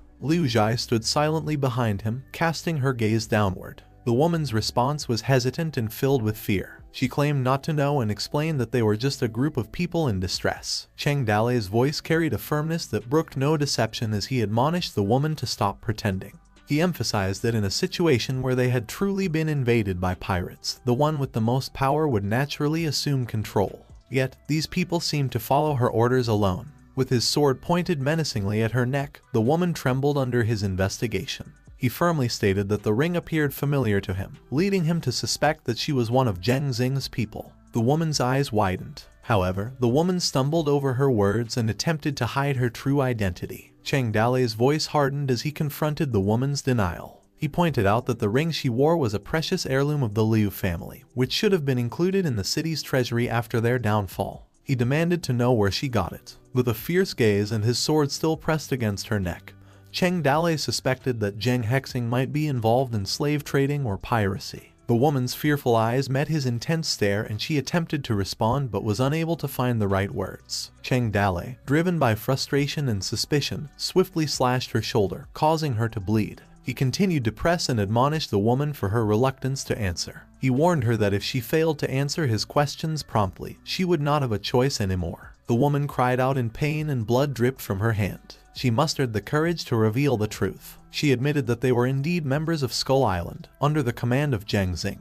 Curious, he questioned the number of pirates lying in wait, seeking to gauge the magnitude of the potential ambush. The woman revealed that there were 200 men under the command of the second boss from their village. Liu Zhai, who had been silently observing, asked if the downfall of the Liu family was connected to the woman. The woman recognized Liu Zhai and exclaimed in shock, realizing that she was from the Liu family. Upon realizing Liu Zhai's identity, the woman's demeanor changed dramatically. She cursed the Liu family and regretted not having killed them all before. Liu Zhai, frightened by her outbursts, backed away. The woman blamed Liu Zhai, expressing her anger and frustration that they could have made a fortune if Liu Zhai hadn't interfered and blocked their way. She gritted her teeth, directing her frustration towards Liu Zhai. Continuing her rant, she blamed City Lord Fang Boshan for their current situation and expressed frustration that if he hadn't been concerned about others, they wouldn't be facing such consequences. She shouted in anger while Liu Zhai kept her gaze lowered. The woman unleashed her anger, revealing that they had not wiped out the entire Liu family but had left Liu Zhai as an orphan. With madness, the woman declared that those who stood in their way would always meet their demise, emphasizing her ruthless nature. She let out a piercing scream followed by a hysterical laugh, showcasing her twisted mindset. She confessed to having killed Liu Zhai's father and sunk their fleet, expressing her dissatisfaction with the level of enjoyment they had derived from it. Furthermore, she mentioned how they had exterminated Liu Zhai's entire family, except for a few remaining servants. In her delirium, she declared that it was now Liu Zhai's turn to suffer, vowing that everyone on Skull Island would join in the slaughter, especially the women. Her words were filled with deranged intensity. In response, Cheng Dalei swiftly ended her life, cutting short her disturbing and menacing words. Shenji expressed his admiration for Cheng Dalei's intelligence, mentioning that the pirates had never expected Cheng Dalei to recognize them. He admitted that they had disguised themselves well and that he had almost fallen for it, but Cheng Dalei sarcastically questioned if he had truly been fooled. Shenji confidently stated that even if Cheng Dalei hadn't uncovered their true identities, he would have still warned him. He expressed his belief that the pirates' acting skills were enough to fool him. Cheng Dalei, feeling irritated by Shenji's annoyance, simply muttered to him to get lost. Shenji tried to comfort Cheng Dalei by acknowledging that while he might have been slightly less attentive than he was, he still performed admirably. Cheng Dalei, still puzzled, asked for clarification. He emphasized that given their current situation, even encountering people who didn't cause problems would be needed to kill them all. He then emphasized the importance of their ship, carrying 5,000 lives, and the need to avoid any risks. Raising his swords above, Cheng Dalei rallied his companions, urging them to prepare for battle as the moon illuminated their path. In the distance, Cheng Dalei and his crew spotted the approaching skull pirates. Meanwhile, the lifeless body of the woman they had interrogated earlier floated in the sea. On the pirate ship, the man observed Cheng Dalei's ship. His thoughts raced with anticipation, stating that the target was in his sight. Thoughts raced through his mind as he planned to destroy the sails after they boarded the ship. The man introduced himself as Zhang Xinghan, as he recognized the strategic advantage of disabling the enemy's sails, likening a ship without sails to a defenseless girl in the hands of a robber's den, ready to be exploited. He eagerly awaited the opportunity to strike. However, before he could finish his thoughts, a fast and deadly arrow flew toward him. The sound of the approaching weapon startled him, and he managed to evade a second attack just in time. Arrows struck their mast, causing a loud bam in their ship and confusion among the pirates. Realizing the threat they faced, Xinghan shouted out orders to his crew, alerting them to the unexpected danger of the giant crossbow, and the realization that their information about Cheng Dalei's ship had been false. He urged them to prepare for the impending confrontation with their enemy. Amidst the crashing waves, the birds darted through the onslaught of fast arrows from Cheng Dalei's ship, targeting the skull pirates with intensity. Cheng Dalei's authoritative voice sliced through the roaring wind as he issued clear commands to his crew. With a pointed gesture to the northwest, he directed their focus and signaled the direction of their coming attack. The arrows launched by Cheng Dalei's group hit each of the pirates from the skull pirate ship. Zhang Xinghan swiftly ordered his crew to turn the rudder fully to the left, maneuvering their ship to evade the incoming arrows. With determination in his voice, he shouted, "Kill," as they charged toward Cheng Dalei's ships. On Cheng Dalei's ship, he asked Zai Long about how far he could shoot at sea. Zai Long, confident in his abilities, responded without hesitation, stating that he could shoot within 100 steps. Cheng Dalei ordered Zai Long to provide cover from above with his bow and arrow, ensuring that for every one of their people who fell, one of the enemies would fall too. Zai Long acknowledged the command and got ready to launch his attack. Frustrated, he issued orders to Su Ying, Liu Zhai, and Xiao Yi to retreat to the cabin if they were unable to fight. He noticed Shenji holding a knife and instructed him to also retreat to the cabin. He raised his voice and expressed annoyance at Shenji's action. Cheng Dalei gave the command to prepare the arrows. As the skull pirate's ship approached, one of Cheng Dalei's men started beating a drum, signaling the attack. Arrows rained down from the ship, expertly aimed by Zai Long and his fellow archers. Many pirates died as they were struck down by a significant number of pirates manning the enemy boat. Xinghan commanded his men to fire a barrage of fire arrows at Cheng Dalei's ship. Cheng Dalei's crew swiftly raised their shields to defend against the fiery assault, protecting themselves from the blazing arrows. Chaos ensued as their ship caught fire from the flaming arrows striking the gaff sail. Cheng Dalei swiftly commanded the crew to haul in the sails and stop the ship, allowing the pirates to get close. The two ships neared each other, and Xinghan urged his crew to board Cheng Dalei's ship and urged his members to kill Cheng Dalei's people. The battle unfolded with swords clashing, arrows flying, and the sound of metal meeting metal. The fight for survival intensified as the two crews engaged in a fierce and deadly struggle. Enraged, Cheng Dalei commanded their people to draw their swords and urged his men to draw theirs as well, preparing for a fight to the death. The pirates managed to breach Cheng Dale's ship, stabbing 2 of his crew members. Some pirates on the boat threw a rope towards Cheng Dale's ship, successfully securing it above, and they began climbing up the rope to infiltrate Cheng Dale's ship. Fortunately, Cheng Dale's people quickly reacted, using their swords to stab and push back the invading pirates. With a display of strength and teamwork, they managed to fend off the attackers, sending them back into the sea. In the midst of the chaotic battle, Cheng Dale and Zhang Fei, unaware of each other, fought side by side, fiercely defending their ship. Amidst the flurry of sword strikes and parries, Cheng Dale called out, searching for Zhang Fei's presence. Upon hearing his name, Zhang Fei responded, confirming his presence and readiness to fight. Cheng Dale, seizing the moment, issued a strategic command to Zhang Fei, instructing him with Zai Long to board the pirate ship, kill the horses, and capture the leader before the others. Zhang Fei confirmed the order, briefly glancing back at Cheng Dale. After Cheng Dale ordered Zhang Fei, both Zai Long and Zhang Fei made their way toward the pirate ship. Zai Long urged Zhang Fei to cover him while Zhang Fei was overwhelmed by the fight and confirmed it. Meanwhile, Gao Fei Bao fought fiercely, taking down pirates left and right, and suddenly screamed his name. However, before he could finish his words, a pirate strike flew from behind, sending him flying as well. While White Wolf utilized her agile fighting skills, killing pirates surrounding her. One pirate who attacked her ordered his comrade to kill White Wolf. Undeterred, White Wolf responded by coming her way with kunai in her hands as she was ready to fight. However, their fight was momentarily interrupted by a sudden and powerful explosion, causing White Wolf and the others to pause and turn their attention to the source. Surprised, White Wolf looked up to see Zhang Fei and Zai Long clearing their path, causing all the pirates to fly as they attacked them. Then they jumped on the pirate ship. Zhang Fei announced his arrival, and a group of pirates surrounded them. Zhang Fei dared the pirate to fight with him to the death while showing a smile with determination.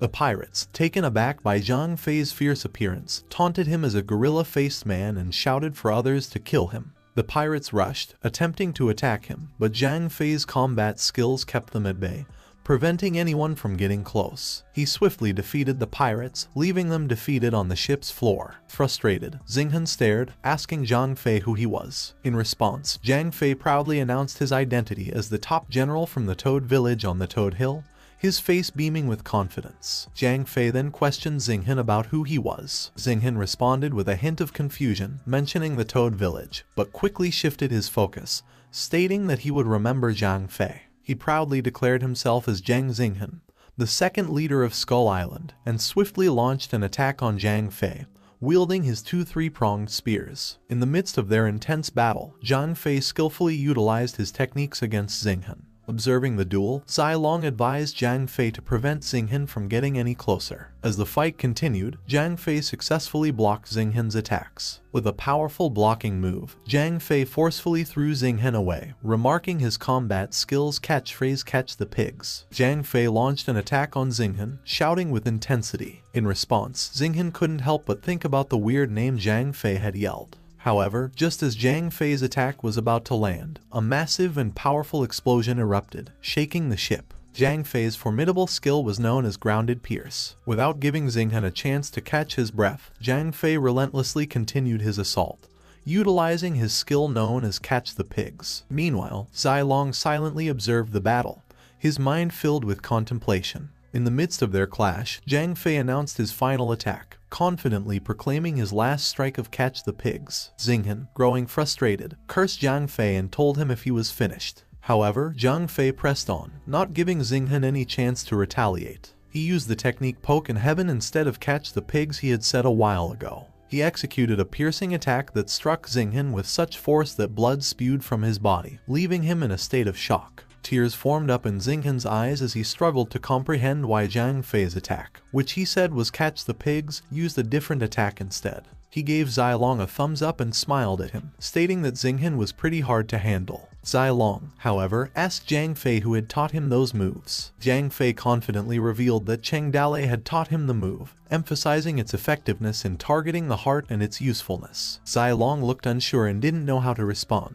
After a night of fighting, Toad Village lost 5 men, and the others were wounded more or less. Skull Island lost more than 50 people. The main ship was occupied by Zhang Fei, and the rest of the people could only take a small boat and flee in fear. As the sun rose, illuminating the aftermath of the battle, the group of Cheng Dale celebrated their hard-earned victory. Suddenly, the system updated, showing the achievement of completing the hidden mission related to the Liu family. The system chimed, praising their victory. Back on the Thousand Boat, Yuyang Tower, Zheng Xing was deeply engrossed in playing his instrument, absorbing the enchanting vibrations it emitted. Suddenly, his concentration was shattered as his man approached him. The man stuttered as he conveyed a piece of news from the sea. Xing, surprised by the sudden interruption, asked about the status of the second boss and if he had completed all the tasks that he had instructed. The man's response was filled with distress. He revealed that their mission had ended in failure, resulting in the death of over 50 members of their group, including the second boss. The shocking revelation caused Xing to break a string on his instrument. Unable to comprehend, he exclaimed his disbelief aloud. Seeking to make sense of the situation, Xing questioned how their 200 men could have lost to a group of only 50, led by a drunkard.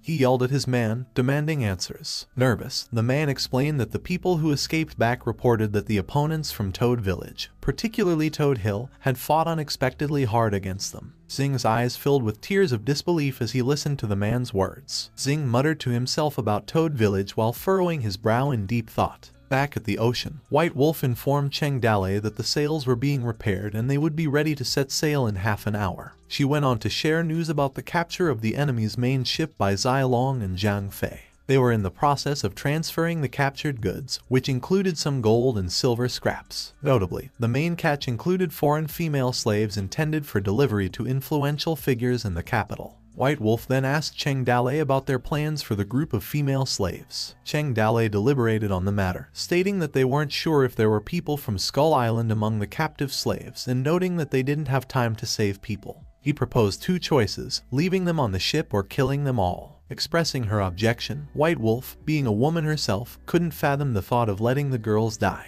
However, Cheng Dale emphasized the significance of their mission, which involved carrying life-saving food for 5,000 people in King New Mountain, and if something happened, it would result in the loss of more than just a few lives. Overwhelmed by the weight of the situation, White Wolf found herself at a loss for words, unsure of how to respond. Cheng Dale contemplated the actions of Skull Island, recognizing their cunning tactics as he considered the rescue of the group. He thought of the potential consequences, which might have been another ambush, and that would have led to their destruction if they hadn't taken care of those people. He recognized it as purely the trolley problem. Understanding the gravity of the situation, White Wolf proposed a compromise. She offered to watch over the captives and suggested not letting them out of the cabin, stating that if there were a problem, Cheng Dale could blame her for it. Reluctantly accepting her proposal, Cheng Dale agreed to assign additional guards and promised the captives their freedom once their journey was complete. White Wolf, relieved, expressed her agreement. After a couple of hours, one of Cheng Dale's men approached him with news of the ship's repair. Cheng Dale then commanded that they set sail.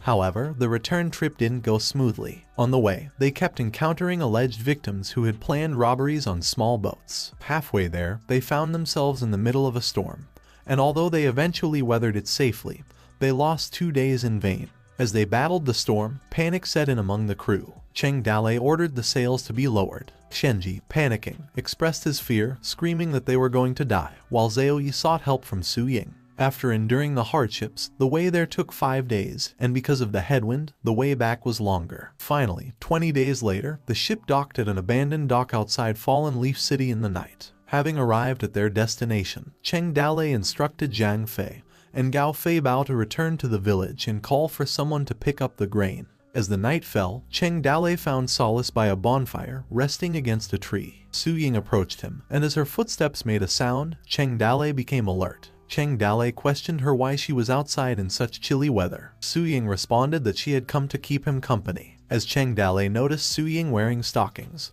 he remarked that stockings looked good on Su Ying, but he recalled her previous reluctance to wear them. Su Ying responded by saying that it had been simply too cold and wearing stockings had helped to keep the cold out, while seductively brushing her hair. Feeling the chill in the air, Cheng Dale commented on the cold weather while both he and Su Ying sat near the bonfire, seeking warmth. Su Ying agreed as she also sat down to warm herself. Then, Su Ying turned her gaze towards Cheng Dale and remarked that he hadn't closed his eyes for a long time in those days. Cheng Dale expressed his concerns to Su Ying about the dire situation caused by the drought in Yuzhou, spanning thousands of kilometers. He emphasized the gravity of the food shortage, stating that if they were to leave the 2 big loads of food on the ship and someone discovered it, the consequences would be unimaginable. Explaining that his original plan had allowed for only 15 days, as the villages would have sufficed only for so long. However, the journey had taken a month to come back. Cheng Dale further described the worsening conditions as they moved further north from prosperous Yangzhou,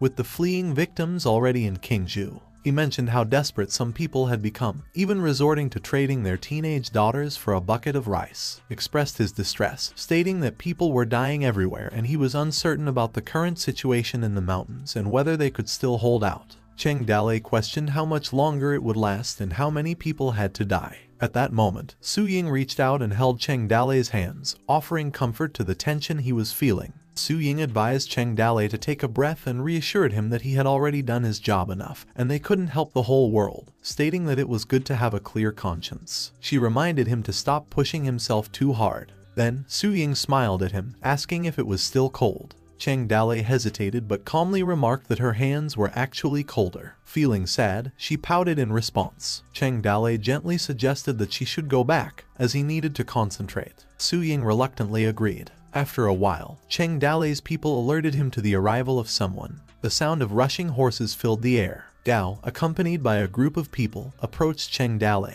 They screamed, calling Cheng Dale the village master, and bowed before him. Cheng Dale cautioned them not to attract unwanted attention and hungry wolves nearby. Gao expressed his gratitude towards Cheng Dale for his kindness and pledged that his life now belonged to Cheng Dale. Cheng Dale brushed off the gratitude for the moment and inquired about Gao's injuries, asking if something had happened in the village. Gao sighed heavily and decided to share the recent events with Cheng Dale. He revealed that 3 days ago, Yu Ran had gathered a group of around 200 people to withdraw. However, before their departure, Yu Ran attempted to take the remaining food supplies with him. Gao stated that he was a little hurt when he argued with Ran. Eventually, Ran realized the futility of his plan but took advantage of the chaos to set fire to the remaining grain before fleeing with a group of people. The granary had been burned, leaving the mountain with no food. He shared his fear that if Cheng Dale had not returned, the consequences would have been even more severe, gritting his teeth in frustration. Cheng Dale sighed in frustration, finding the behavior of these military strategists ungrateful, wondering if their excessive book knowledge had made them stupid. Then, Cheng Dale reassured Gao, urging him not to be saddened by the situation. He emphasized that the time to get even would come when the opportunity presented itself. Gao responded that he was too hungry to feel sad anymore and asked Cheng Dale how much food he had brought back. Cheng Dale, rubbing his head due to a headache, simply responded that he had brought 500,000 pounds. Gao, overwhelmed with disbelief, questioned whether Cheng Dale was joking or not. Irritable, Cheng Dale responded that he had no time to fool around, explaining that 2 ships had transported it. Overwhelmed by the news, Gao couldn't contain his excitement and screamed that Cheng Dale had indeed brought 1,000,000 pounds of grains. However, Cheng Dale cautioned against celebrating just yet, emphasizing the importance of safely transporting the food back to the mountain. With enthusiasm, Gao reassured Cheng Dale that he would personally carry the grain back to the mountain, even if it meant shouldering the load himself to ensure not a single grain would be dropped on the ground.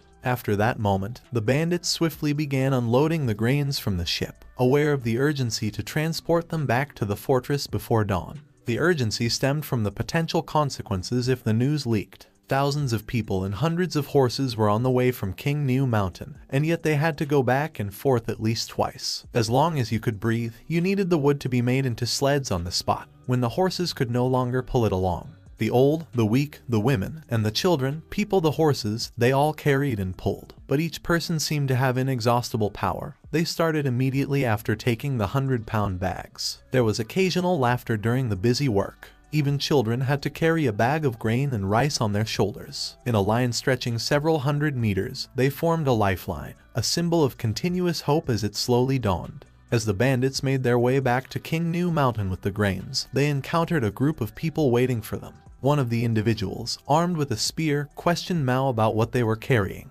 Mao explained that it was the food brought back by Cheng Dale. He recognized the man who was Husey and expressed surprise that he was still alive. Mao advised Huzi to seek forgiveness from Cheng Dale, noting that he was known for his soft-heartedness and thought that they would surely forgive him. Huzi, however, remained defiant, stating that he had left when the food supply was cut off, and now that there was food in the village, he questioned Mao how Cheng Dale would forgive him. He believed that taking 1 or 2 bags of grain wouldn't make a significant difference. He demanded that Mao give him the grain. Frustrated, Mao refused to give it, asserting that everyone needed to survive the winter, and he couldn't allow Huzi to take even a grain of rice. Growing desperate, Huzi argued that they would starve if they didn't receive the food. Threatening to take it by force, he prepared to attack. In a swift and decisive move, Cheng Dale, without hesitation, intervened, cutting down the individuals attempting to rob them. Huzi's companions grew nervous, calling out his name in alarm. Cheng Dale, firm and resolute, demanded action from his comrades. He ordered them to kill anyone who dared to rob them, showing no mercy. The bodies of 4 individuals lay on the ground as evidence of his swift actions. Aware of the urgency to proceed, Cheng Dale urged his group to move quickly, singling out Fei Bao and eliminating the remaining companions of Huzi, ensuring their safety. Fear points accumulated for Cheng Dale as the intense situation unfolded,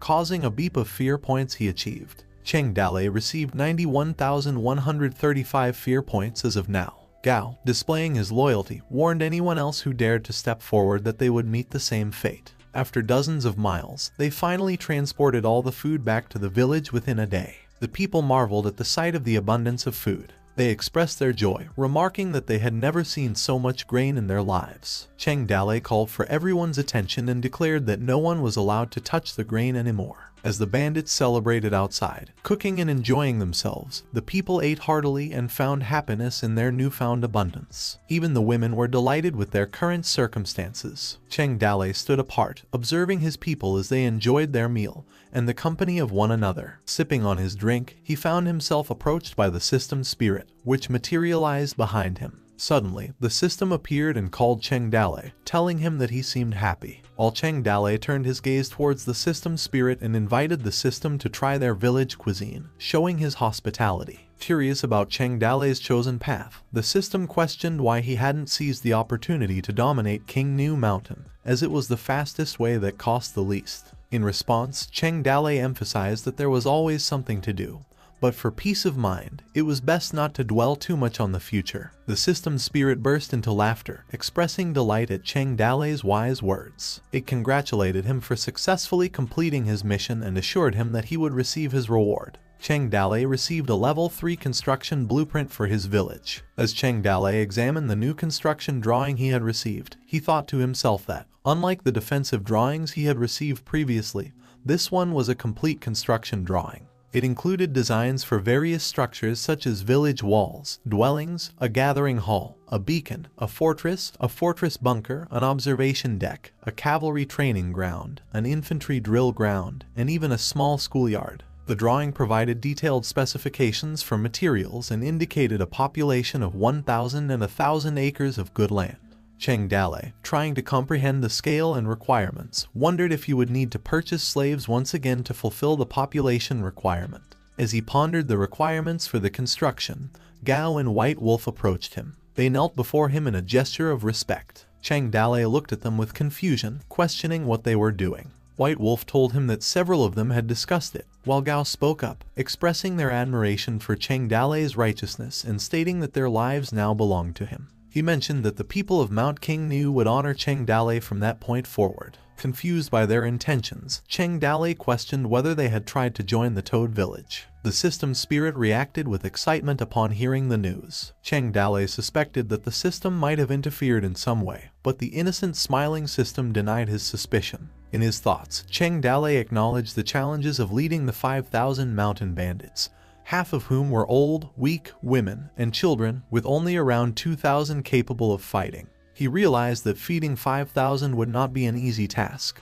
but with the village's upgrade and increased level, he would have the strength to face formidable opponents like Hulei again. He contemplated whether he should take a step forward and make a decision. Standing up from the kneeling bandits, Cheng Dale raised his cup in acknowledgement of everyone's words, mentioning what the most important thing was when doing business. He paused for a moment before speaking again. With determination, Cheng Dale emphasized the importance of righteousness, expressing his strong conviction on the matter. Cheng Dale declared that from that day forward, they were a united family, assuring them that no one would go hungry as long as he had food. The bandits joined in the celebration, enthusiastically cheering in agreement. As they gathered in the meeting room, a person cleared their throat and addressed the crowd, acknowledging their high regard for Cheng Dale. They announced that Cheng Dale reluctantly assumed the position of leader as the chief of King New Mountain. They vowed to follow Cheng Dale's command, willingly going west or east as instructed. A person emphasized that anyone who disobeyed Cheng Dale would also be disobeying him.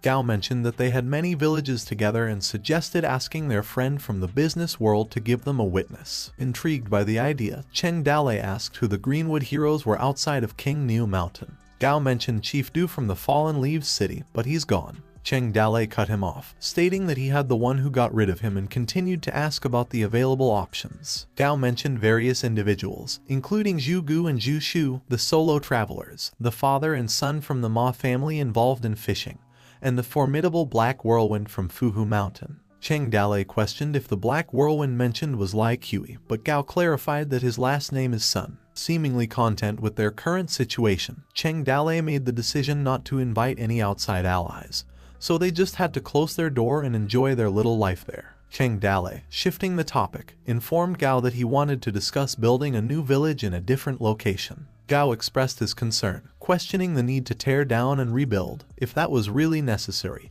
asking if their current situation was not doing well. White Wolf chimed in, suggesting that they could all move to the Toad Village instead, while another person beside her noted that the Toad Village was too small. Cheng Dale mentioned if everyone fought only for themselves, stating that one would only lead to loss, but together as a united force they could go far. He then instructed everyone to go back to make the preparations while he personally went to assess the terrain for the new village. He entrusted someone with taking care of something. In the following days, Cheng Dale, along with Lin Xiaoyu and Zhu Shenji, explored the entirety of King New Mountain. Shenji asked Cheng Dale what he was looking for, suggesting that Apricot Hill could be a good place. Cheng Dale explained the specific criteria for the new village location, emphasizing the need for water, defensibility, security, and convenient transportation. He also mentioned the importance of finding ample agricultural fields, highlighting that the existing villages did not meet these requirements. Shenji expressed concern about the snowy conditions on the mountain and suggested going back.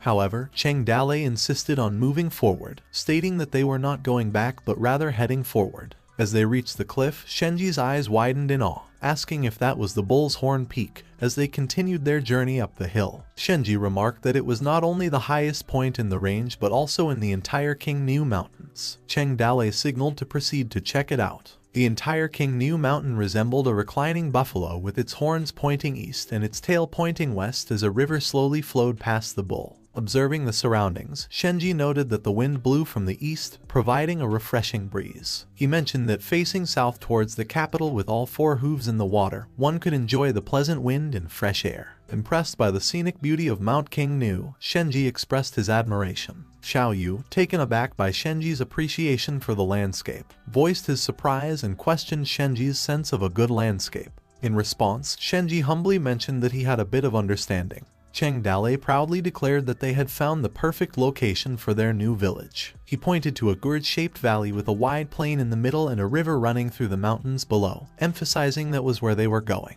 Observing the landscape, Shenji remarked that the wind came from the east and the clouds appeared to look calm, giving the impression that they needed to be stirred to move. He agreed that it was indeed a favorable place. However, Shenji raised a concern, stating that they couldn't build a village, which Cheng Dale questioned him about. Shenji then pointed out that due to a current drought, there had not been much water in the river. He voiced his anticipation that the water situation in the valley might change in the coming year, with the possibility of flooding during the melting of snow and rainfall. Cheng Dale acknowledged the concern but assured that it could be addressed by digging a deeper river ditch to allow excess water to drain away, forming a protective ditch outside the valley. They agreed to return and made the necessary preparations to complete the construction before spring. As they returned to the village, the group discussed the plan and construction was in full swing. First, they cut roads through the forest and created fire breaks. Then they threw fire into the valley, which burned for 10 days and 10 nights, turning the forest into ashes. The animals in the valley were frantically driven out by smoking fire. Everyone waited at the entrance of the valley and actually caught a tiger. It was the first time Cheng Dale had ever tasted tiger meat. Enjoying, Gao suggested that Cheng Dale should try the tiger tail, claiming it to be a great tonic.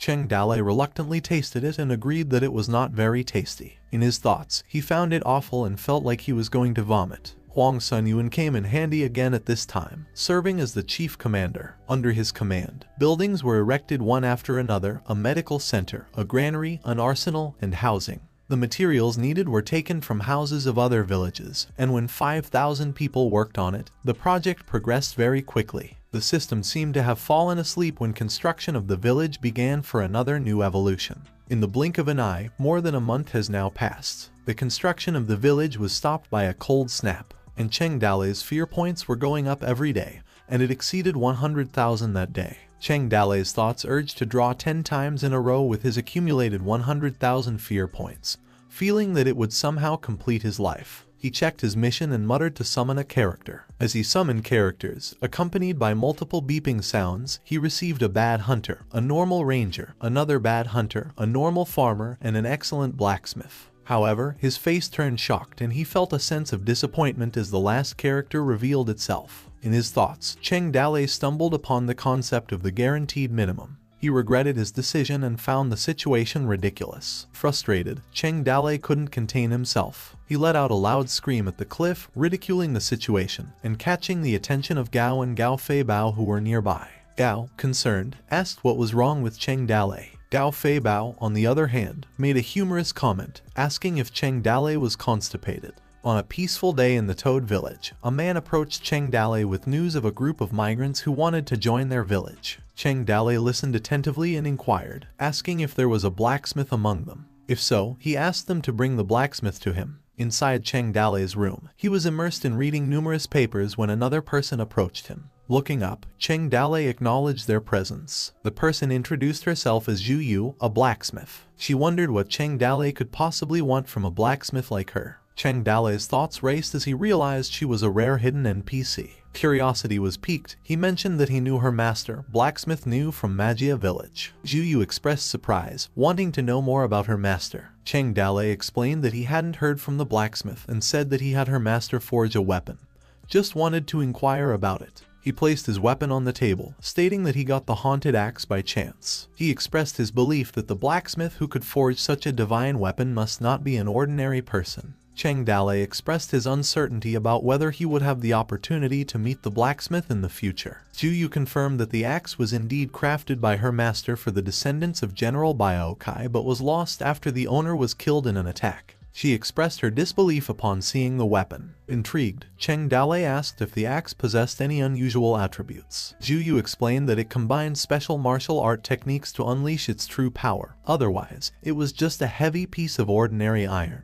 Cheng Dale reflected on how Hu Lei, who had wielded the axe, couldn't match Zai Long's strength, and he himself was completely unable to use the skills of the axe. Changing the subject, Cheng Dale presented a sword to Zhu Yu and asked about its origin. Zhu Yu closely examined the weapon, noting that it was not an ordinary weapon. She measured its unique features and identified it as a remarkable weapon, mentioning the starburst steel handle, calcined blade made from Tian Mountain iron, and the intricately designed scabbard with a cloud pattern. She concluded that it was a truly good weapon. Curious, Cheng Dale asked Zhu Yu if she knew who the sword belonged to or what it represented. In response to Cheng Dale's question, Zhu Yu stated that based on her observation, the sword resembled the common man's sword from the 14 swords of Tian Mountain. However, she expressed surprise that it belonged to the 6th prince and shouldn't have been lost there. She slightly opened the swords and continued her analysis, noting that while there were limitations compared to the sword of the Son of Heaven, it was rare to come across such an exact imitation. Intrigued, Zhu Yu expressed her uncertainty about how Cheng Dale obtained the sword but reassured him that there shouldn't be any problem because not a lot of people knew about the sword.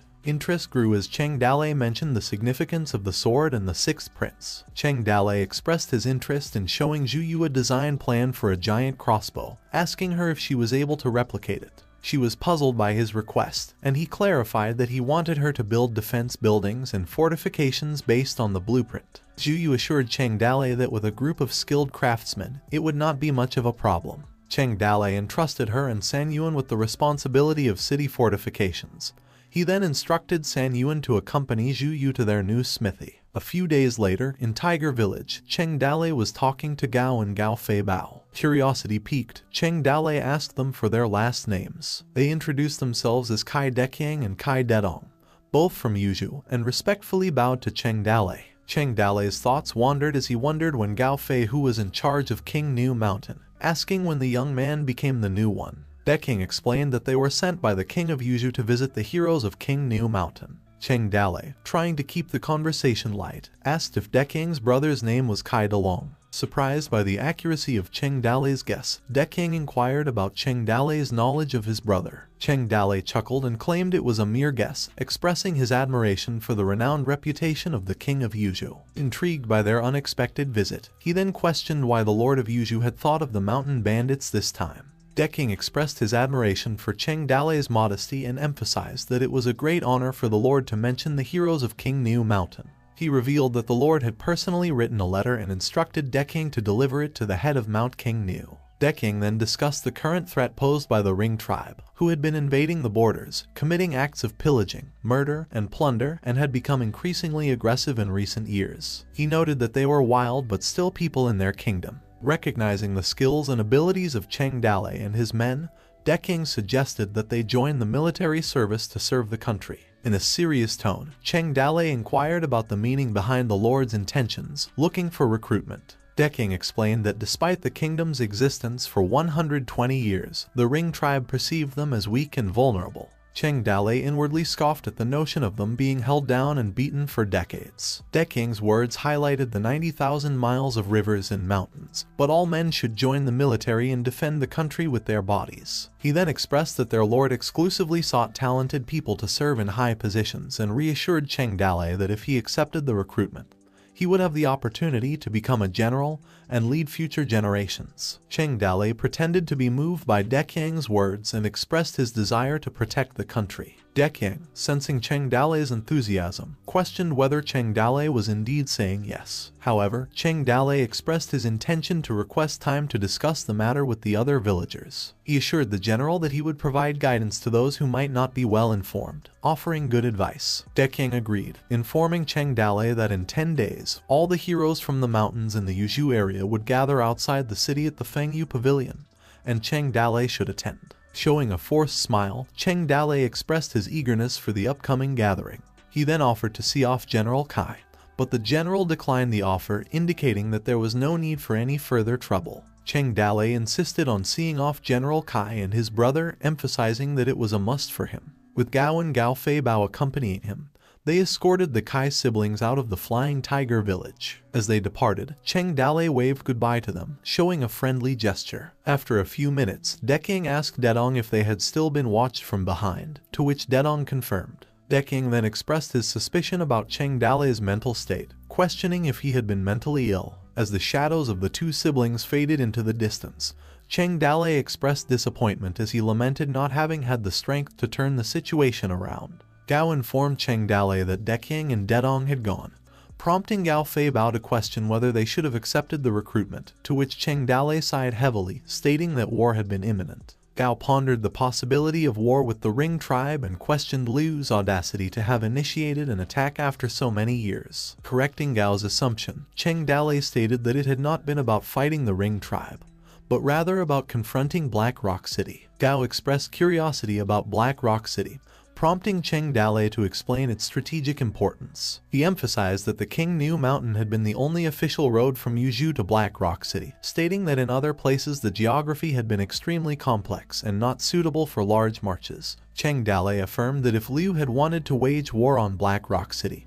he would have had to find a way to eliminate their presence. Gao Fei Bao repeated his earlier question, inquiring about their acceptance of the recruitment offer. Cheng Dale cursed and dismissed the idea of accepting the recruitment, stating that it had been impossible in their lifetime. He believed that if they had been recruited, they would have been sent to fight Black Rock City, which would have only benefited Yuzhou, likening it to a snipe and clam locked in a fight where the fisherman would have been the ultimate winner. Gao suggested not going to the meeting at Fengyu Pavilion and outright rejecting the recruitment. But Cheng Dale disagreed, saying that they should still attend the meeting at Fengyu Pavilion. He saw it as an opportunity to observe others in similar situations. He explained that if they had rejected the offer directly, they would have become immediate targets. Cheng Dale then tore apart the recruitment paper and scattered it in the wind. He expressed his concern about opposing the Lord of Yuzhu, emphasizing that they had still been in the process of recovering. As Cheng Dale scattered all the torn paper, Gao asked about their next course of action, to which Cheng Dale replied that they should focus on their work and quickly build the village before spring. The scene transitioned to 10 days later at Fengyu Pavilion. In Yuzhu City, inside the city lord's palace, a man sat solemnly among the gravestones, addressing his fallen comrades. He spoke to Han, expressing his sorrow over the loss of their mutual friends who had all served in the same battalion. Reflecting on their past, he mentioned Chang Feng as the first to die, emphasizing their status as mere pawns at that time. Sighing, he mentioned that he had become a higher-ranking officer and had more soldiers under his command, but fewer buddies around him. The man also mentioned taking care of Luo's son, acknowledging the son's lack of talent and arrogance but promising to raise him well. He expressed playful comments to his fallen comrade, Han, stating that he had envied him for having the man's company in death, and expressing his sadness that if he passed away, no one would accompany him. With determination, he vowed to take the enemy's head and pay homage to Han at their graves. As he drank a cup of wine and shattered it, he declared that he would join them one day, asking them to wait for him. The man was revealed as the Lord of Yuzhu, named Longing, as he walked outside the gravestones solemnly. Deking informed Lord Longting that the message had been sent to gather the bandits in Yuzhu City at the Rain and Wind Pavilion. Deking expressed concern about accepting these troublemakers, fearing it would tarnish Lord Longting's reputation. Lord Longting dismissed the concern, stating that even garbage could be useful if properly utilized. He acknowledged the rampant banditry in Yuzhu and saw them as a means to sharpen his forces. He mentioned King New Mountain, but Deking cut his words before he could finish talking. Deking mentioned that he had been on King New Mountain and told Lord Longting that Cheng Dale, the current master, seemed willing to serve him. Lord Longting considered Cheng Dale a wallflower, recognized his ability to get things done, and expressed that if he proved to be useful, he could be given a task. However, if the bandits failed to make any progress, Lord Longting instructed Deking to find a reason to eliminate them all. Lord Longting decided not to attend the Rain and Wind Pavilion personally, and left the task to Deking. Deking, showing his loyalty, responded affirmatively to Lord Longting's instructions, bowing in agreement. At that moment, a man suddenly arrived, calling Lord Longting his adoptive father. He suggested wiping out the bandits instead of bothering with them. With clenched teeth, the man proposed taking 500 soldiers and horses to exterminate the bandits within a month to save Lord Longting the trouble. The man introduced himself as Luo Tai, Yang Longting's adopted son. However, Lord Longting ordered DeLong to take Luo Tai away and keep him away from the Rain and Wind Pavilion, to which DeLong responded attentively. DeLong and Deking dragged Luo Tai away as he desperately called out to his Lord Longting, wanting to prove himself. Somewhere in Yuzhu City, 2 lifeless women's bodies lay on the ground, and a masked person stood up to a woman who had been tied up, warning her not to scream and instructing her to call her parents, with the intention to kill them, relishing the idea of her sorrow. He spoke of his desire that if he went to Yang's place, he would become a general and marry numerous concubines. He paused for a minute, showing his evil eyes before emphasizing his intention to make that woman his first concubine. The masked man was introduced as Dan Fei and then leaped away from the balcony, disappearing through the roof as he laughed maniacally with evil and twisted delight. On the desolate wild man's shore, a person spoke to Koji that his frostbite hadn't healed yet, concerned about the severity of the condition, which could ruin his legs. The man mentioned a deal made half a month ago, where they had killed a woman and a child but allowed a man to escape, realizing that they could have earned more money for it. Despite their remorse, they acknowledged that by joining Yang's recruitment, even if they suspected his evil intentions,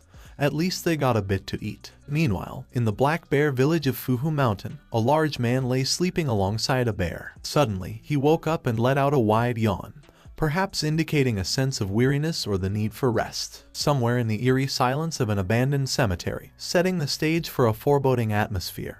With just a single message from the Lord of Yuzhu, many demons in the forest of Yuzhu woke up. In the midst of a snowy mountain landscape, the old man spoke, mentioning that the 9th day of the month was unfavorable for various activities, and he cautioned against traveling far, meeting with guests, and making any significant moves. The kid stated that nothing seemed appropriate at the moment. He then asked the old man if they were still going to the Rain and Wind Pavilion. The old man responded with a cryptic answer, emphasizing the importance of various factors such as distance, heaven, destiny, and humans are important, stating that heaven was not benevolent, and the path on his own feet he had to walk himself. Interrupting the old man's train of thought, the kid expressed their concern about their current situation and mentioned that they hadn't eaten anything for 2 days, which confirmed it. Continuing the conversation, the kid asked why the Lord of Yuju had recruited the savages and bandits and chosen the Rain and Wind Pavilion as the location. The old man admitted his lack of knowledge but warned that they should remain cautious. He speculated that the Lord might exploit the recruitment as an opportunity to eliminate everyone.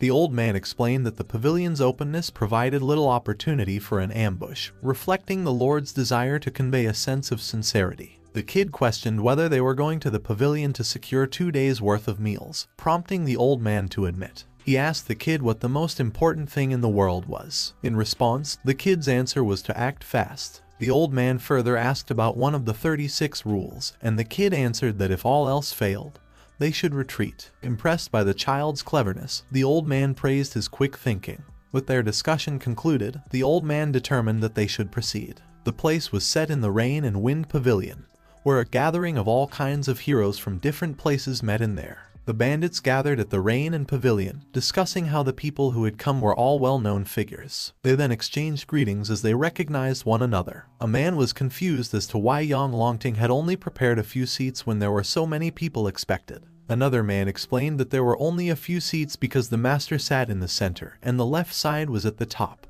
while the right side was at the bottom. The man went on to say that anyone who dared to sit in the center was daring to occupy the highest position as a bandit. The brothers Guo and Shu then believed they had a right to the seats. An unknown man chimed in, noticing that the 2 graveyard rats were also making a splash that day, which made the people wonder who the man was. Dan Fei arrived and was mocked by the brothers who recognized him and asked him why he was so miserable. Dan Fei then suggested that if they wanted to be considered for the position, they should approach him first. One of the brothers told Dan Fei that the boss bear sat first in the forest, however, he was still far from second. Dan Fei took a step forward and suggested that if they weren't convinced, they could settle it with swords, and that he would take the second position in the forest as he ran towards the seat. They were caught off guard and attempted to pursue Dan Fei, ordered him to stop and asked him what else he could do besides running fast. Dan Fei then retorted that if they didn't run, anyone could beat them. A man and a boy arrived at the Rain and Pavilion, mumbling that the 3 emperors and 5 emperors of antiquity were the best in terms of morality, while the Xia, Shang, and Zhou dynasties were the best in terms of merit. He went on to say that for many years, the 7 heroes of the warring states and the 5 hegemons of the spring and autumn periods had been in strife and had undergone rise and fall and change in a short period of time.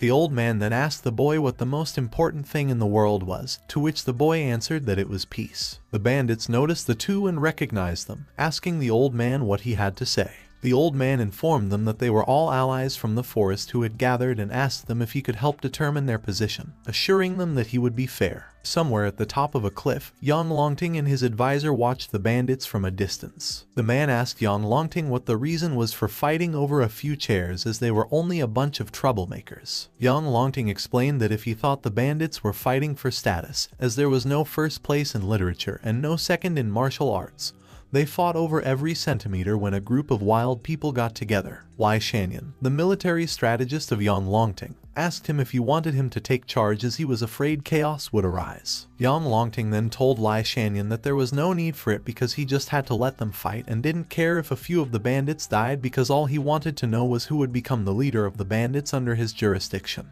He went on to say that they were poachers from the forest. However, he believed that there were also exceptional people, but unfortunately, they were not useful to him. One of the bandits asked the fortune teller which one of them would take the second chair, as it was clear to them that the first chair was for the boss bear of Fuhu. Another bandit said that they didn't want to compete with the boss bear for the first chair, so he could tell them about the second place. The fortune teller asked them about their achievements that they had made in the forest, and in that way, he would know who could be ranked second in the forest of Yuju. He then pointed to the 2 brothers, telling them that their mother died too soon for some reason, and that after the funeral, they were discovered by grave robbers. They also grew up to be grave robbers who robbed people's graves. The fortune teller called out the Ma family from the wild man's shore, telling them that they liked to rob on waterways. However, their real hobby was slaughtering the whole family. And as for Liu, the fortune teller asked him if he wasn't afraid of being held down and beaten to the ground. A man told the fortune teller that he didn't need to speak nonsense because he should have just told them who should sit in the second chair,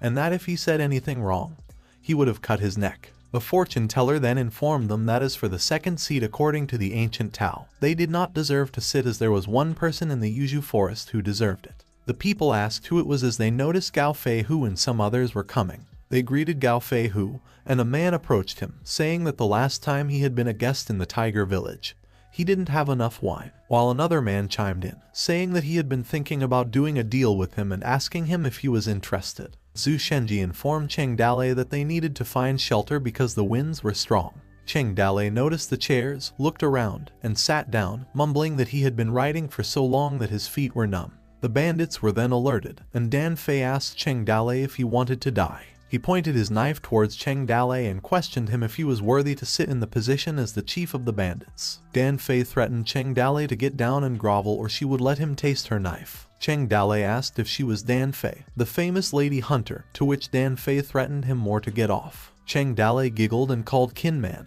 ordering him to slaughter Dan Fei for him. Qin Man sprang towards Dan Fei, who had been thrown to the ground and coughed a mouthful of blood. Dan Fei then believed that she had to run as Qin Man was unbeatable. She flipped and ran as Qin Man was standing behind her. Qin Man unsheathed his spear, stared intently at the running Dan Fei, and threw his spear at her. Dan Fei was struck, bled, and died, and the people who saw what happened wondered where Cheng Dalei and company had come from. Cheng Dalei laughed and murmured that it was much quieter at the moment than it had been earlier. The fortune teller mumbled while sitting and eating that the few lines of names in history books had created countless burial mounds, and that the subsequent generations had seen the foundations created by earlier dynasties taken over by later generations, while the parties themselves thought they were engaged in a tiger fight. He then asked him if he was Cheng Dalei of the Toad Village. Cheng Dalei asked the fortune teller what his name was, to which the old man answered that his last name was Guo. Cheng Dalei took a guess that his name was Guo Jedang.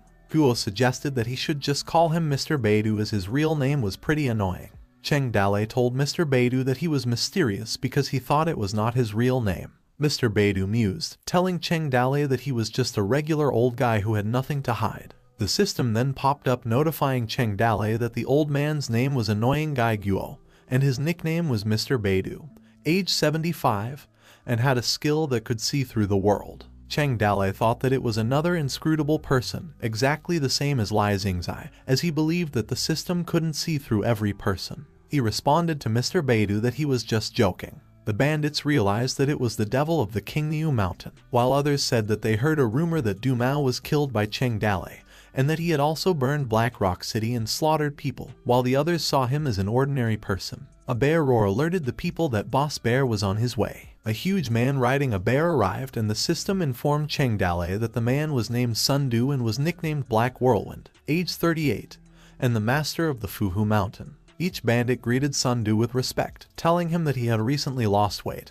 and would appreciate it if he could give him some ginseng to use as a tonic. The other bandit introduced himself as Haiwa and asked Sun Du if he remembered him. Sweating, Cheng Dalei wondered if Sun Du was the boss bear, and was amazed by the bear he rode. Cheng Dalei's eyes shone as he wondered how someone could tame a black bear as a mount and was captivated by the appearance of Sun Du. Stuttering, one of the brothers informed Sun Du that one of the seats at the Wind and Rain Pavilion was occupied by Cheng Dalei. Sun Du stared intently and stood up on his bear mount and leaped towards where Cheng Dalei was sitting. Sun Du stared down at Cheng Dalei and leaned closer to him, threatening him to get lost. Cheng Dalei stared back and informed Sun Du that he had an eye booger. Sun Du gritted his teeth and scoffed and proceeded to laugh hysterically. Cheng Dalei then mocked him, saying that his laugh sounded worse than crying. Sun Du raised his axe and was about to hit Cheng Dalei, telling him to die. Qin Man intercepted Sun Du's axe and parried it, making Sun Du praise him as he had been able to block a blow from him. Cheng Dalei ordered Qin Man to block another of Sun Du's attacks as he would summon the thunder to kill him. Sun Du yelled at him, asking Cheng Dalei if he still wanted to harm him. Cheng Dalei raised both of his hands and told Sun Du to look at the thunder in the sky.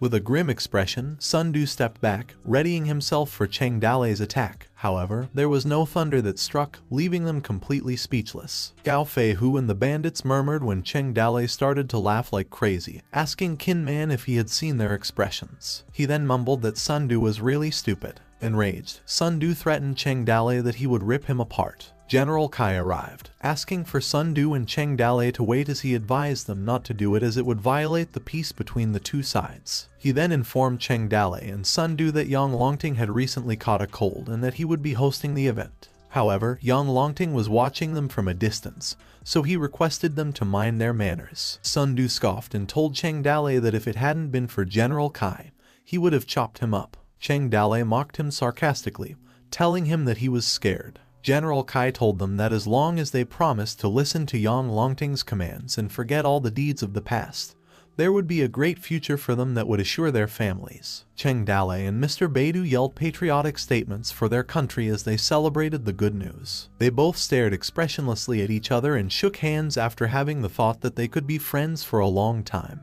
Cheng Dalei then informed General Kai that for a long time he had desired to serve the realm and that since his youth he had read wise books and thought about doing something for the country and the people, which made General Kai uncomfortable. He went on to say that if he could, he would have loved to rip his heart out and show General Kai how hot it was. General Kai told Cheng Dalei that there was no need for him to get excited at their recruitment at the time and that Yang Longting was ready to form an army of heroes, and from the two of them, a general would be chosen. Cheng Dalei claimed that he had accepted the official position of general and would keep his promise. Surprised, General Kai told Cheng Dalei that he hadn't said that he was the one who was chosen. Cheng Dalei held General Kai and convinced him that if he still didn't believe him, he would show him his heart. Sun Du questioned him if he was worthy of it. General Kai then told them not to hurry to argue as at the moment they wanted to leave behind not only the past of the bandits but also weapons and equipment, assuring them of Yang Longting's sincerity. While Yang Longting was watching them, he told Lai Shanyan that he found the bandits amusing because they were so excited about getting a few benefits. Lai Shanyan claimed that the one from King Yu Mountain was reasonably disciplined. However, he couldn't say the same for Sun Du.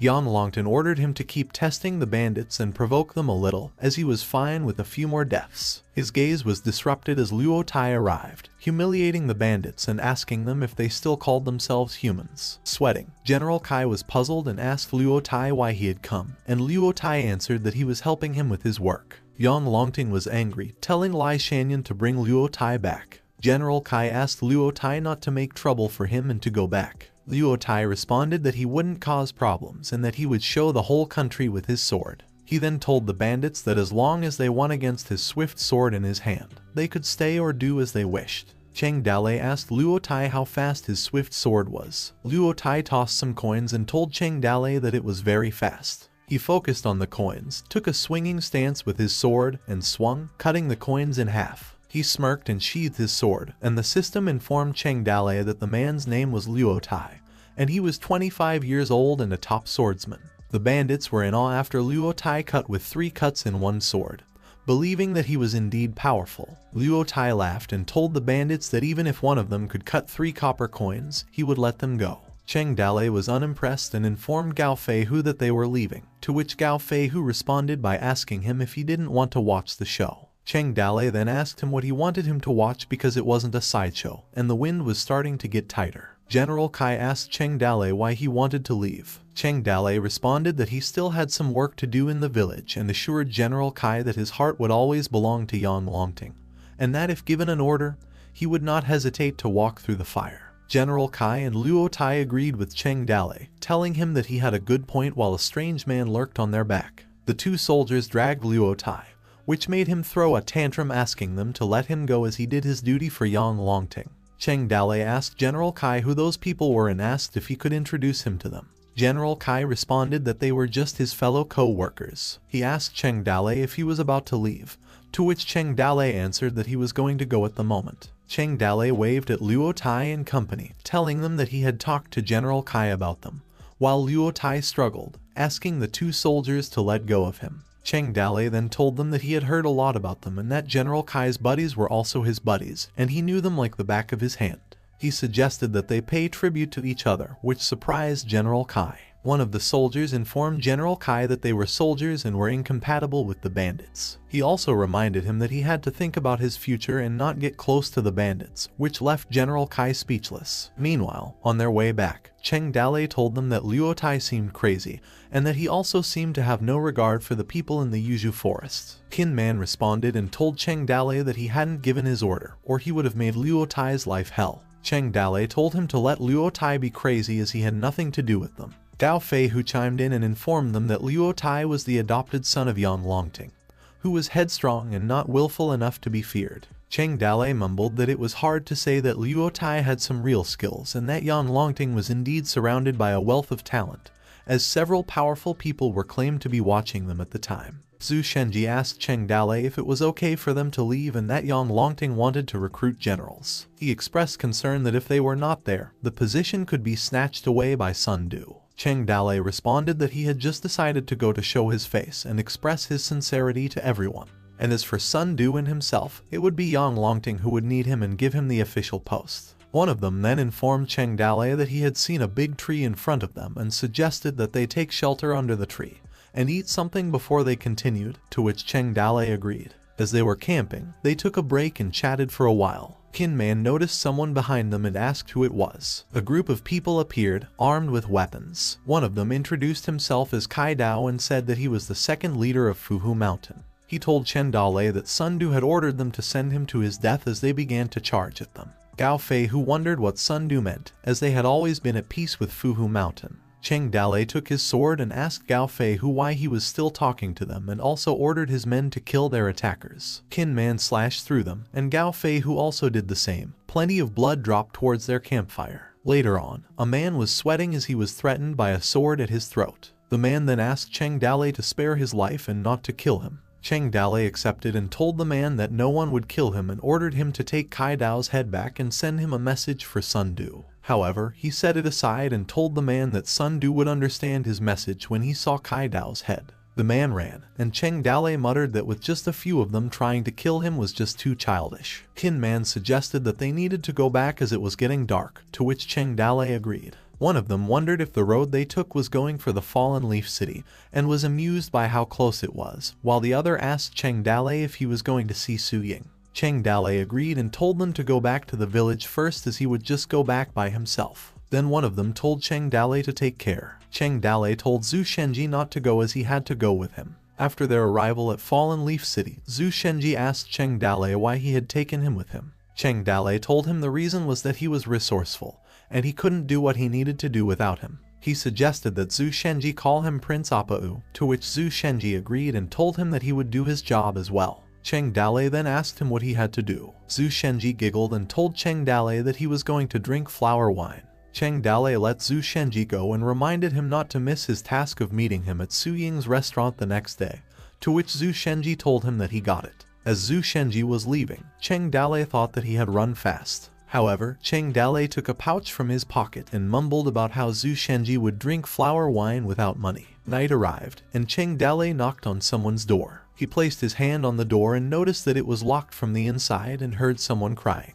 He then leaped onto the roofed gate and landed inside the house. Xiaoda was holding a knife, asking who the intruder was. She realized that it was Cheng Dalei and asked him why he had to go over the wall instead of going through the door. Cheng Dalei asked Xiaoda why she was crying and about Su Ying's whereabouts. Teary-eyed, Xiaoda informed him that Su Ying's father had died and that Su Ying wanted to pay her last respects to him, but she was kidnapped. Cheng Dalei questioned her and asked her to tell him more about what had happened. Xiaoda explained that Su Ying's father had died 3 days before, and Su Ying wanted to pay her last respects to him but was thrown out several times. However, Su Ying's family was targeting their Huli restaurant's business and said that if the restaurant was not returned, she would not be allowed to say goodbye to her father. Crying, Xiaoda proceeded to tell Cheng Dalei that in the afternoon, the Su family had called Su Ying to discuss the matter, but she didn't return. Cheng Dalei patted Xiaoda's head and comforted her, telling her not to cry as they would go to the Su family. Xiaoda was worried about Cheng Dalei's identity and would get arrested. Cheng Dalei, however, told her that they would go. They then arrived at the Su family's household, and Xiaoda stood in front of the door. Xiaoda knocked aggressively and yelled to open the door. A man opened the door, asking what all the noise was about and if Xiaoda was visiting to mourn. Xiaoda asked Su Zhong if she had been there for Su Ying. Su Zhong yelled at her, telling her to get lost as Su Ying had left before it got dark and hadn't seen her return. Xiaoda retorted, telling him that she didn't believe him and that she had waited for Su Ying who hadn't come back at all. Su Zhang argued back, saying he didn't know and that she must have gone to find a wild man, which wouldn't be unusual for her as she had been the wife of a bandit. Xiaoda was annoyed and told Su Zhang to watch his mouth, believing that Su Ying must have been locked up by them, and asked him to let her in to find out. Su Zhang slammed the door in her face, telling her to get lost as she had no discipline and asking her if the Su family was the kind of place she could enter whenever she wanted. Angry, Xiaoda gritted her teeth. Cheng Dalei asked her if she was sure that it was the Su family that did it, to which Xiaoda answered that Su Ying had no enemies in the city, and that there was no one else other than the Su family who had done it. She suggested to him that they go inside by climbing the wall, and find Su Ying and see what the Su family wanted to say. Cheng Dalei told her to knock again as he wanted to use the door. Xiaoda knocked and yelled again to open the door and cursed at Su Zhang. She went on to say that if he fell into her hands she would spank his ass until it turned red and added more curse words. Su Zhang opened the door and yelled at Xiaoda, asking her if she wanted to die. However, it wasn't Xiaoda who greeted him but Cheng Dalei, who was about to attack him. Su Zhang was hit in the stomach, causing him to fall to the ground, and as Xiaoda watched, Cheng Dalei asked her where she was most likely to get locked up. Xiaoda told him that the Su family had a cellar where sometimes a few subordinates were locked up who had committed mistakes, believing that Su Ying must have been there as well. Cheng Dalei then told her to hurry up as they would go to the cellar. Meanwhile, at the funeral, a woman was paying her respects. Lai Dado informed his little sister that they had locked Su Ying up and asked her if it really didn't matter. The woman responded that at the moment they had to keep Su Ying in the cellar for a few years, and when the wind died down, they were going to betroth her to a subordinate, and that she could do anything but resign to her fate when she gave birth. Lai Dadu questioned her, saying her plan was a little harsh. The woman clenched her teeth and told him that she had been with Su Sihai since she was 18. But when he died, he left Su Ying his entire family fortune without giving her a single coin. She went on and said that in Su Sihai's eyes, she would always be his concubine, and she believed that a concubine was a slave. She asked Lai Dadu how she could tell him how much she had suffered, as if they both came from a bitter background, and that her parents had sold her at the age of 13. Angry, she added that they had lived until that moment, and they should have understood that if they did not fight for what was theirs, they would get nothing. Lai Dadu reminded her that Su Ying had connections with the mountain bandits and worried if they would retaliate. The woman then told him that rumors said that even if she followed the mountain bandits, she had certainly been played with enough, and that she would have been dragged back to the mountain village, and she asked him if there were any gentle and respectful mountain bandits in the world. The woman stood up and told Lai Dadu that he could go now and ordered him to look for some physically talented people for her in the next few days and recruit them, as there were some things that she was not comfortable doing as a woman. Lai Dadu assured her that he was already working on it and had some leads. A man shouted that the bandits were coming inside, which shocked the two siblings. A group of men, the Su family's servants, alerted everyone that the mountain bandits were on their way, while others sought assistance. They then realized that the mountain bandit was from the Toad village, as they heard rumors that Cheng Dalei had done nothing but evil, from 8-year-old children to 99-year-olds. He had killed all kinds of people. Cheng Dalei informed them that he didn't want to kill them as they were from the Su family. With a serious gaze, Cheng Dalei ordered them to hand him over Su Ying as he didn't want to kill them. The men from the Su family were scared, causing Cheng Dalei to gain fear points. As they trembled from fear, they told each other to go first. Cheng Dalei then told Xiaoda that they were going to find Su Ying first. As they were running to one of the Su family houses, Xiaoda was calling for Su Ying's whereabouts. She told Cheng Dalei that they arrived at the Su family basement, believing that Su Ying must be inside. Xiaoda proceeded to announce that they came to save her. Puzzled, Xiaoda was confused why the basement was empty and wondered where Su Ying was. Cheng Dalei thought to himself and claimed that Su Ying was taken away as there were traces of movement on the floor. A woman appeared and called Cheng Dalei. Cheng Dalei turned to look at who called him, and the woman introduced herself as Su Lishi and told him that she had met him before. Agitated, Xiaoda inquired of Su Lishi as to where she had hidden Su Ying, pleading with her to release her. Su Lishi ignored Xiaoda and told Cheng Dalei that they were also worried about Su Ying's disappearance. However, she informed Cheng Dalei that Su Ying was not in the house as she had left at dusk. She went on to say that if Cheng Dalei didn't believe her, he could search the house, and every door of the Su family was open to him. While Cheng Dalei threatened her with a sword at her neck, he asked Su Lishi if she wasn't afraid of him killing her. With a calm expression, Su Lishi responded that she thought of him as a heroic person who would not put a weak woman in trouble. Doubtful, Cheng Dalei wondered if Su Lishi was stalling. He then sheathed his sword, and as he walked, he told Xiaoda that they had gone to search for Su Ying outside. Xiaoda kept calling for Su Ying around the Su family household, asking where she was. They arrived at the funeral room when Xiaoda told Cheng Dale that there was no one around either and asked him what they were going to do at that time. Cheng Dale responded that it was easy to hide one person as the Su family's property was so big. Frustrated, he mumbled, believing that Su Ying was not in the area after all,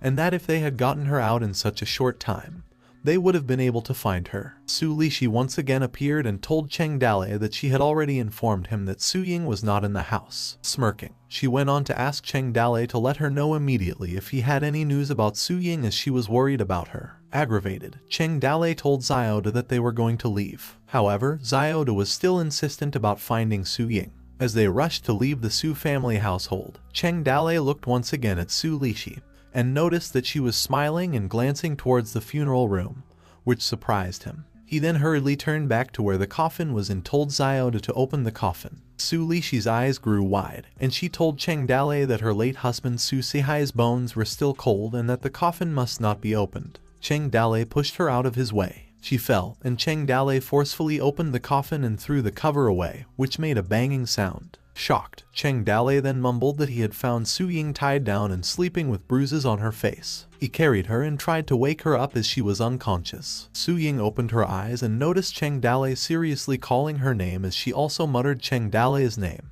She hugged him and asked if he had come to save her, to which Cheng Dale responded that he apologized for being late. Cheng Dale felt relieved, mumbling that he was glad that she was okay. Flustered, Su Ying thought that her mind was going blank as Cheng Dale was holding her so tightly and warmly. And while her heart was beating so fast, she wondered what was wrong with her, as her face turned red. Her eyes twirled and she fainted, prompting Cheng Dale to ask her why she had fainted again, assuming she had a fever. Cheng Dale then carried Su Ying and threatened Su Lixi that he would deal with her some other time. While Su Lixi was kneeling on the ground, Su Lixi stood up and watched Cheng Dale and the rest leave, and with a grim look on her face, she mumbled the names of Cheng Dale and Su Ying, stating that she wouldn't spare any of them. After a while, Cheng Dale assured Su Ying that they were fine. Blushing, Su Ying responded and told Cheng Dale that he was a good person. Then Cheng Dale told her that she just couldn't call everyone a good person. Su Ying grabbed Cheng Dale's coat and kissed him, making Cheng Dale blush. Cheng Dale's eyes felt dizzy from the occurrences, and after a little while, the two of them fumed and felt hot. Su Ying distanced herself and covered her flustered face while Cheng Dale covered his mouth out of surprise. The system notified Cheng Dale that the fourth stage of the Woman of the Village had been triggered, and his mission was to assist Su Ying in reclaiming her family fortune. It then told Cheng Dale that his victory was already in sight, and advised him to continue winning Su Ying's heart. Cheng Dale asked Su Ying if they could do it again, but the flustered Su Ying declined and answered that she was too embarrassed. Xiaoda rushed to open the door to notify Su Ying about the bad news. Cheng Dale and Su Ying were alerted by Xiaoda's sudden arrival. Xiaoda informed them that the soldiers had surrounded the Su family's courtyard. The soldiers were shouting to block the road with wagons, as all the roads should be blocked so that not even a fly could escape from the manor, while others were giving orders to put shield soldiers in front and block the back door. Cheng Dale opened the door and was met by an unimaginable amount of soldiers, which made him curse in his thoughts and wonder if they had to put on such a big show just to catch him. One of the soldiers yelled at Cheng Dale, telling him not to resist as there was no way out for him. Sweating, Cheng Dale gave them a smile and responded that he gave up, as a couple of swords were near his neck. The soldier then advised Cheng Dale not to play tricks with them, and if he dared to move, his people would put 10,000 swords in his body. While another soldier suggested to the boss soldier that they put iron handcuffs on Cheng Dale because he had heard legends about him knowing magic spells and not let him use any of them. The boss soldier requested his men to quickly get him some chains while Cheng Dale's face was in grave danger. The boss soldier ordered one of his men to push Cheng Dale and assured him that he didn't need to be afraid as he was just one person, to which the soldier disagreed, scared that Cheng Dale would use his thunder magic on him. The boss soldier retorted that he didn't need to be afraid and hurried his men to kill 2 black dogs, as black dog blood had an effect of warding off evil spirits. Su Ying and Xiaoda were watching from far away, concerned about Cheng Dale's situation. While being cuffed, Cheng Dale sang a song that the sun rose in the east and the moon set in the west, and the pedestrians should thank the rooster for the fifth night, and when the rooster crowed and the day dawned, the wolves, insects, and tigers hid their tracks. He then went on and sang that sister should not worry, that there were people who walked in the dark. Everyone said there were tigers on the mountain, but sister, he should take the sword. As Cheng Dale continued with the lyrics, stating that sister should not worry, that there were people who walked in the dark. Everyone said there were tigers on the mountain, but there was a toad king in the mountain, which made Su Ying realize something. Cheng Dale laughed as he yelled, "Toad King," which annoyed the soldiers, and they ordered him to stop singing. While another soldier asked Cheng Dale if he still wanted to sing even if he was on the verge of death. Xiaoda asked Su Ying what they were going to do, to which Su Ying responded that they were going to the Huli Fish. After a little while at the Hualoi restaurant, Zhu Shenji had been kicked out by a man cursing at him and telling him that he was in the wrong place to fool around. Zhu Shenji retorted and mocked the man, telling him that he had to wait until he had the silver, and then he would let him lick the soles of his shoes. While walking, Zhu Shenji was fuming, believing that Cheng Dale must have stolen his wallet as his wallet couldn't possibly have fallen to the ground, assuring himself that he had tied it up so tight. He then cursed Cheng Dale for going to a girl and stealing his wallet instead of forcing him to go drinking. Zhu Shenji thought about messing with Cheng Dale's mood as he had messed up with his own and wondered when he had become so good at being a thief. As he walked, he thought of Cheng Dale as a flying thief who couldn't possibly be apprehended by a soldier. However, as he passed some soldiers accompanying a criminal, he wondered why there were so many of them mobilized at night. He hid and thought about who the thief was that was powerful enough to cause such a stir in the Fallen Leaf City. And no matter who he was, he believed that he was unlucky. As Zhu Shenji stared at them, Cheng Dale yelled that he would come back. Zhu Shenji's eyes grew wide and his jaw dropped as he realized that it was Cheng Dale who had been held as a prisoner. Moments later, Zhu Shenji rushed towards Su Ying's restaurant, and when he encountered the Liao brothers, he told them that there was bad news. Cheng Dale had been arrested by the soldiers in the city. Agitated, the Liao brothers asked Zhu Shenji what they were going to do. Zhu Shenji then told them that they must not let him fall into the hands of the soldiers as Cheng Dale had treated them well, and that their only option was to raid the prison. Su Ying and Xiaoda arrived at the restaurant, telling Zhu Shenji to hold on and disagreeing with his idea that a prison raid was the worst scenario, as with the number of people they had, they would get caught easily. She asked Liao Jia to hurry to the Toad village immediately to send a message. The next day, the soldiers ordered the civilians not to rush and warned that if they cut in line, he would pierce them with his lance. Liu Bei sighed when he was asked by one of the soldiers what he had been doing.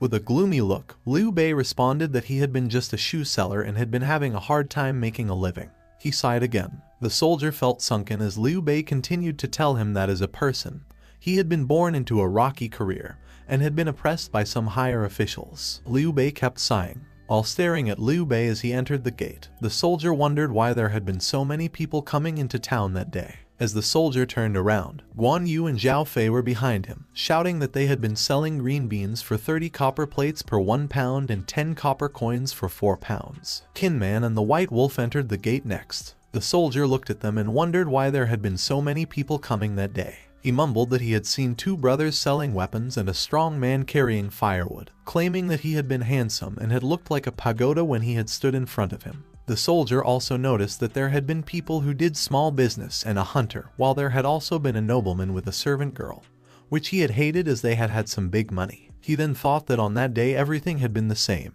but he felt that something had been wrong. As a rule, not so many people would come to the city in the winter. Later that day, someone informed Zhu Shenji that among them that day there had been more than 50 people who had mingled with the locals and that the 2,000 brothers in the village had been ready and waiting for the beacon. They could enter the city at any time. Zhu Shenji responded that Cheng Dale had been willing to save his life for them to get food and that it had been the time for them to walk through fire for him if they had to. He then told them that they would break into the prison that night and free Cheng Dale.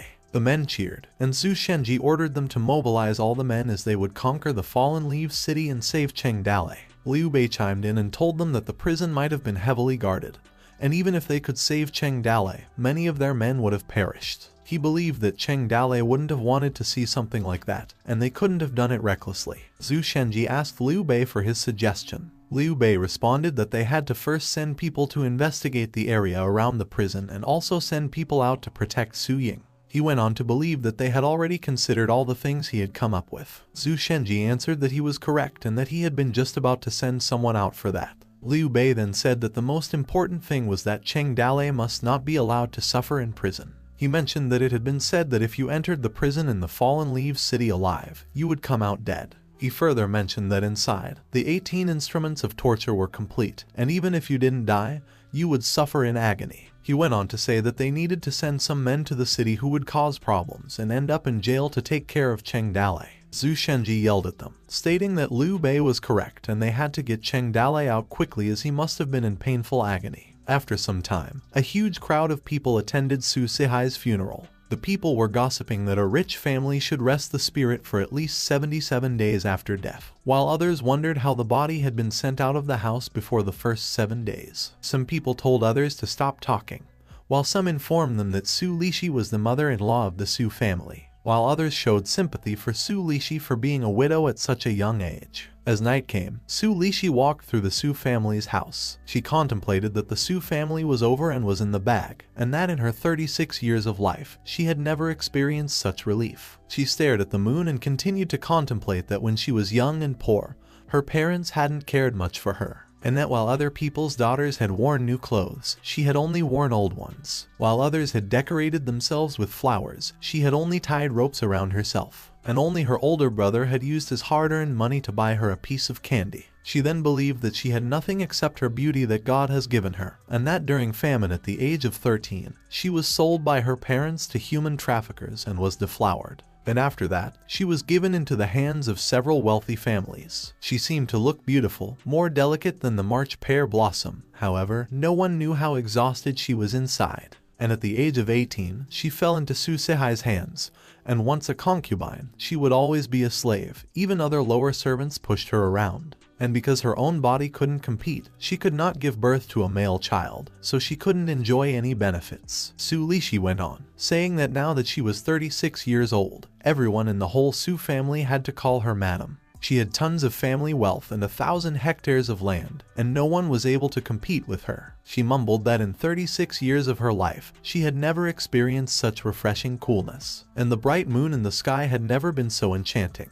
She would no longer be dispossessed and would no longer have to look up to others. Su Lishi stepped forward and continued her contemplation that in 63 years as a human being, she could finally lift her head and take a deep breath of the cool, pungent air. She then spread her arms as it was the first time for her in 36 years. And as another day passed by, Su Lishi was eating grapes in the yard. Lai Dadu arrived and informed her that he had found some people she had been searching for. Su Lishi asked him if they were good and proceeded to advise him not to be like last time when he found her some losers who couldn't do anything. Lai Dadu told her that the people he recruited were all tough guys with blood on their hands. However, he asked Su Lishi as he was wondering if they really wanted to deal with those kinds of people. Su Lishi responded that they needed to, and if there were some tough people in their house, Cheng Dalei wouldn't be able to come freely. She then ordered him to call his people over. Lai Dadu called the people to come in and introduced them to Su Lishi as they were all famous personalities, and the ones who were skilled were usually in a bad mood.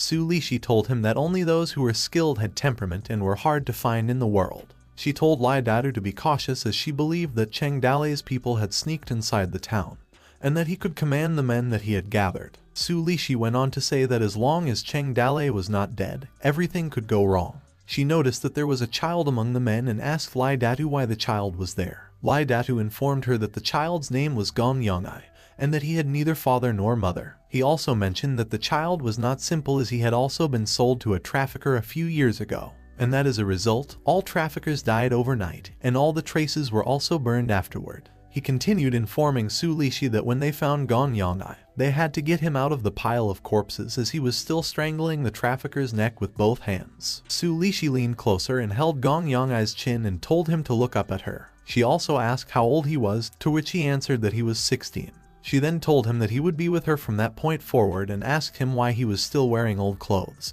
and that they would take him to make 2 new cloth sets in a few days. Stuttering, Gong Yongai responded that she didn't need to. Su Lishi laughed and told Gong Yongai that he had been one of them from that moment, and that she had to treat him better. Evening arrived, and the drunk General Kaio strolled down the street when he was complimented by a woman who asked him not to forget them after his promotion, to which he laughed. General Kaio laughed again and walked away, and the two women gossiped, telling each other that General Kaio had hit his stride lately, and that his concubine was pregnant with a child, while the other smiled and repeated what the other woman had said. General Kaio arrived at his home and knocked on the door, asking the people inside to open it. The door opened, and he then called out to his wife, and he noticed that no one was there and wondered where everyone had been and why they hadn't lit up in the middle of the night, while an unknown man stood beside him, staring. A hand appeared and covered General Kaio's mouth, and a knife was placed on his neck, which sobered him up. The unknown man ordered him not to move. General Kaio was cornered and was told by one of the men that he had been busy lately, that he had been coming home so late at night. General Kaio responded and asked them not to take the lives of his wife and child, and if they wanted silver, they should just ask. The man asked him how much silver he could own in his account as he had some borrowed loans from his love of gambling. Dejected, General Kaio asked the man why he had come to his house when he had been investigating so thoroughly. The man then informed him that they had come to visit him not to ask for money, as they were there to give him some money, and he poured a huge amount of silver. General Kaio stared at the silver and told the man that he would not dare to take the money without having done something for it. The man pointed his knife at him and told him that they had come to make a deal with him, and that if he promised, they would offer 1,000 taels of silver, but if he did not, they would exterminate his entire family, while the other man held a knife to General Kaio's wife. Enraged, General Kaio asked them if they were from the Toad Village, to which the man answered that he was really smart. General Kaio responded that even with more silver, he could never have released Cheng Dale, not because he didn't want to, but because he couldn't. The man squatted and pointed his knife at General Kaio's wife, telling him that Cheng Dale had gotten lost and stuck in the Fallen Leaves city, and that as a soldier, he had to catch a bandit, and that they couldn't blame him. He went on to say that their master's body wasn't made for hard work, so he would ask General Kaio once again to be gentler in prison. General Kaio told the man that Cheng Dale was not in his care, so he couldn't help them even if he had wanted to. The man clapped and assured General Kaio that the 1,000 taels were for him, and another 1,000 taels would also be his. 2 boxes of silver taels clattered on the floor beside General Kaio, which made him wonder if the Toad Village was rich. The man stood up and told General Kaio that they would talk on another day as their journey would be long, and bid him farewell. And as they were about to leave, General Kaio asked the man if he wasn't afraid that after they left, he would betray them and take the silver without doing anything. The man looked at him and replied that if he took the money and did nothing, they would have to take something away from him the next time they visited, and threatened him that it was difficult to protect against bandits in the long run.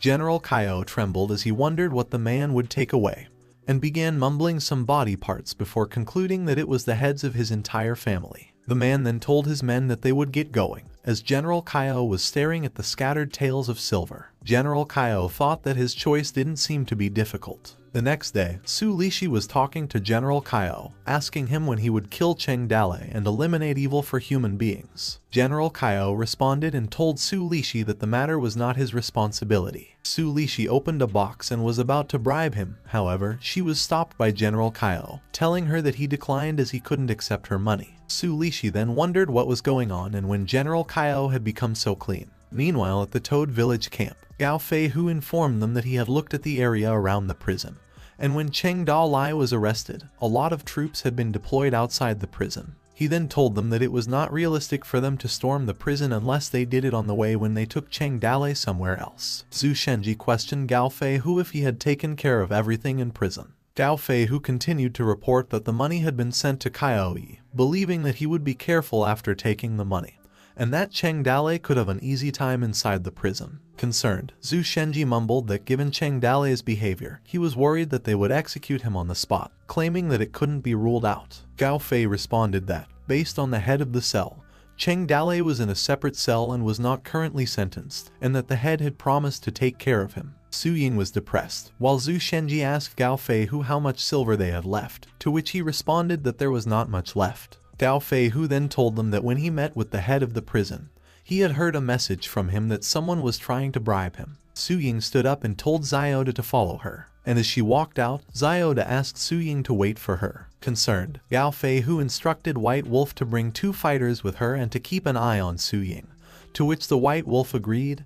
He also wondered where Su Ying would go. A little while later at the Su family household, Su Lishi told Su Ying that she had missed her and was about to send someone to look for her, and after that, she invited her to have a mother and daughter conversation with her. She went on and said that although Su Sihai didn't recognize her as his daughter, she had always treated her as her own. Su Lishi smiled and told Su Ying that she had never come to see her, and as a mother, she could hardly come to her. Su Ying stood straight in front of Su Lishi and asked her if she thought that it was funny. They then stared intently at each other. Su Lishi closed her eyes as she was about to drink her cup and asked Su Ying the reason for her visit. Su Ying straightforwardly told her that she didn't want the Su family property, and what she wanted was a sum of silver. Su Lishi asked her what she meant by Su family properties and told her that from what she knew when Su Sihai kicked her out, Su Ying was already not part of the family. Su Ying retorted that she had known for a long time that Su Sihai had given her all the Su family's fortune before he died, and that the reason she had visited her was not to divide the property, but to give it all up to the Su family property, as she only wanted a sum of silver. Su Lishi then reminded her that her restaurant was also a property of the Su family, to which Su Ying responded that she couldn't give it up. Su Lishi asked her how much silver she wanted, and when Su Ying told her the number she wanted, Su Lishi kept declining.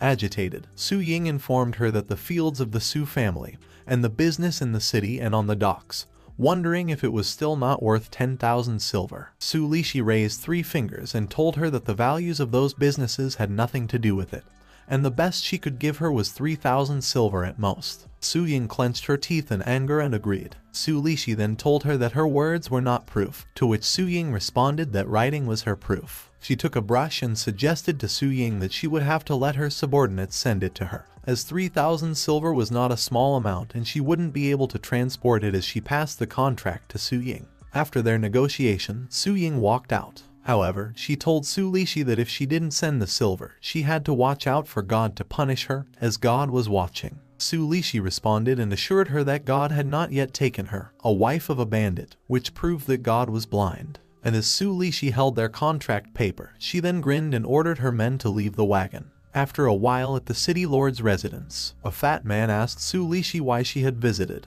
claiming that she should be at home grieving. Su Lishi sighed and told the city lord that she wouldn't have come to him if some obstacle hadn't existed. The city lord asked her if something had happened. Su Lishi informed him that Cheng Dale had done a lot of bad things, and that when he was caught, his people kept blaming her for what happened and kept coming to her house to make trouble. She then stated her reason for coming. She came to ask when he would kill Cheng Dale to destroy the rays of hope left on his men. The city lord grinned and informed her about the situation, telling her that the fact he caught Cheng Dale was a great accomplishment, and that he was more worthy of being alive than dead. He went on and informed her that they had let Cheng Dale alive, in case the mountain bandits of the Toad village went crazy.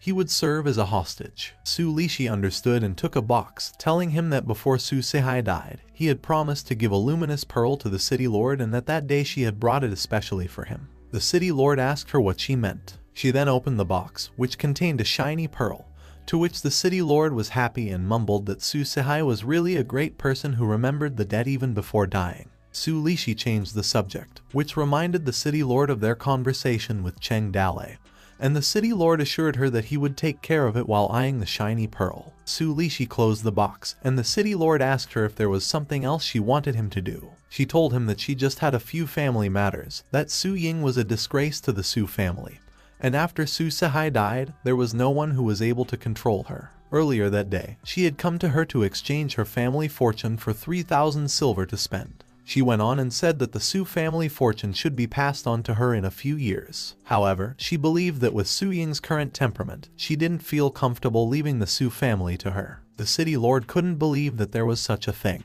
Su Lishi grinned and told him that she had also written a receipt for Su Ying, and that she would send someone later to deliver the silver. However, she was afraid that on that day it would be 3,000 taels, and the next time it would be 5,000. She would keep coming back to her, asking for money, and as her mother, she couldn't give her money, and the Su family couldn't afford Su Ying spending so much money. Worried, the city lord suggested that Su Ying should be properly controlled. Su Lishi then gave him the box and told him that after the death of Su Sihai, she had dared not to educate her. However, as her stepmother, everything she said had no effect. The city lord smiled and assured Su Lishi that he would do it for her and that the receipt would stay with him. If Su Ying asked her for money again, she would have to see him. Meanwhile, at the front door of the Su family, Su Ying wondered why the silver Su Lishi had promised was taking so long. The man closed the door aggressively and told her to ask the city lord for money and to get lost. When she went to the city lord's manor, she was yelled at for having a large family fortune.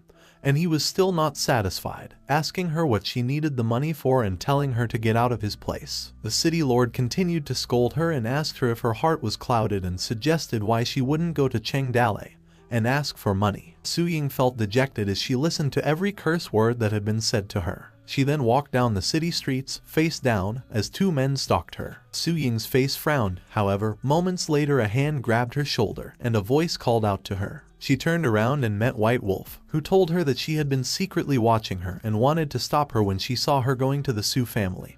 But something terrible happened in the end. She went on and said that it didn't matter when someone's time had passed, it could still be settled with the Su family. She held her hands and told her that they were going back as it was not safe where they were. A man held a bloody spear, and a massive pile of bodies lay down the street, while Zhao Zilong stood and stared at them. A voice then yelled that the Su family was full of bullies and ordered some of his men to follow him to destroy the Su family. Liu Bei told Gao Feihu to calm down, that no matter how he said it, they were still Su Ying's family. Fuming, Zhu Shenji asked Liu Bei how he could stay calm as they had already used countless amounts of silver and still got no way to save Chengdale. He suggested that they should just storm the prison. Munching on his food, Liu Bei then told them that if they wanted to do it, it would be much better to wait and relocate Chengdale, as he was more valuable alive than dead. He believed that Chengdale would definitely not be executed secretly. Su Ying chimed in that she thought it couldn't be said that there was no way, and that before she went to the city lord's residence, she found a method that they could try. Liu Bei asked what her method was. Su Ying responded that she had heard that Wan Boshan went fishing at the pier every 20th of the month, and if they kidnapped him, she believed that they could trade him back for Chengdale.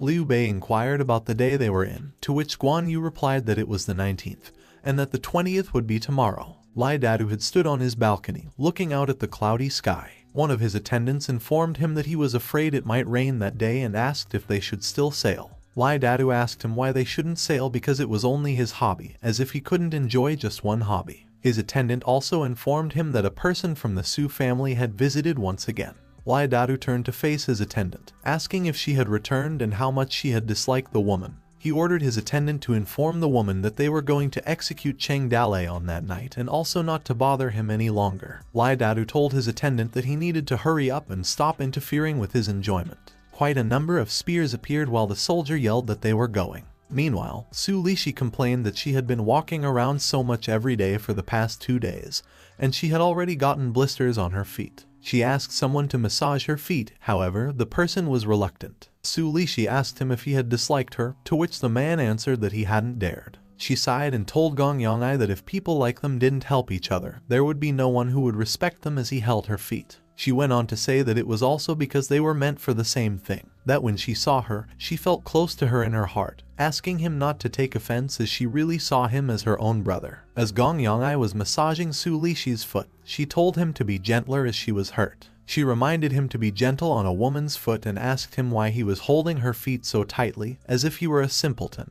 Gong Yong'ai responded that since he was a child, he used to massage his mother's foot, to which Su Lishi asked him if he could also call him his mom. Gong Yong'ai blushed and didn't speak a word. Su Lishi grinned and wondered if what she was doing was what people with higher power could enjoy, and that once she had been the admired beauty.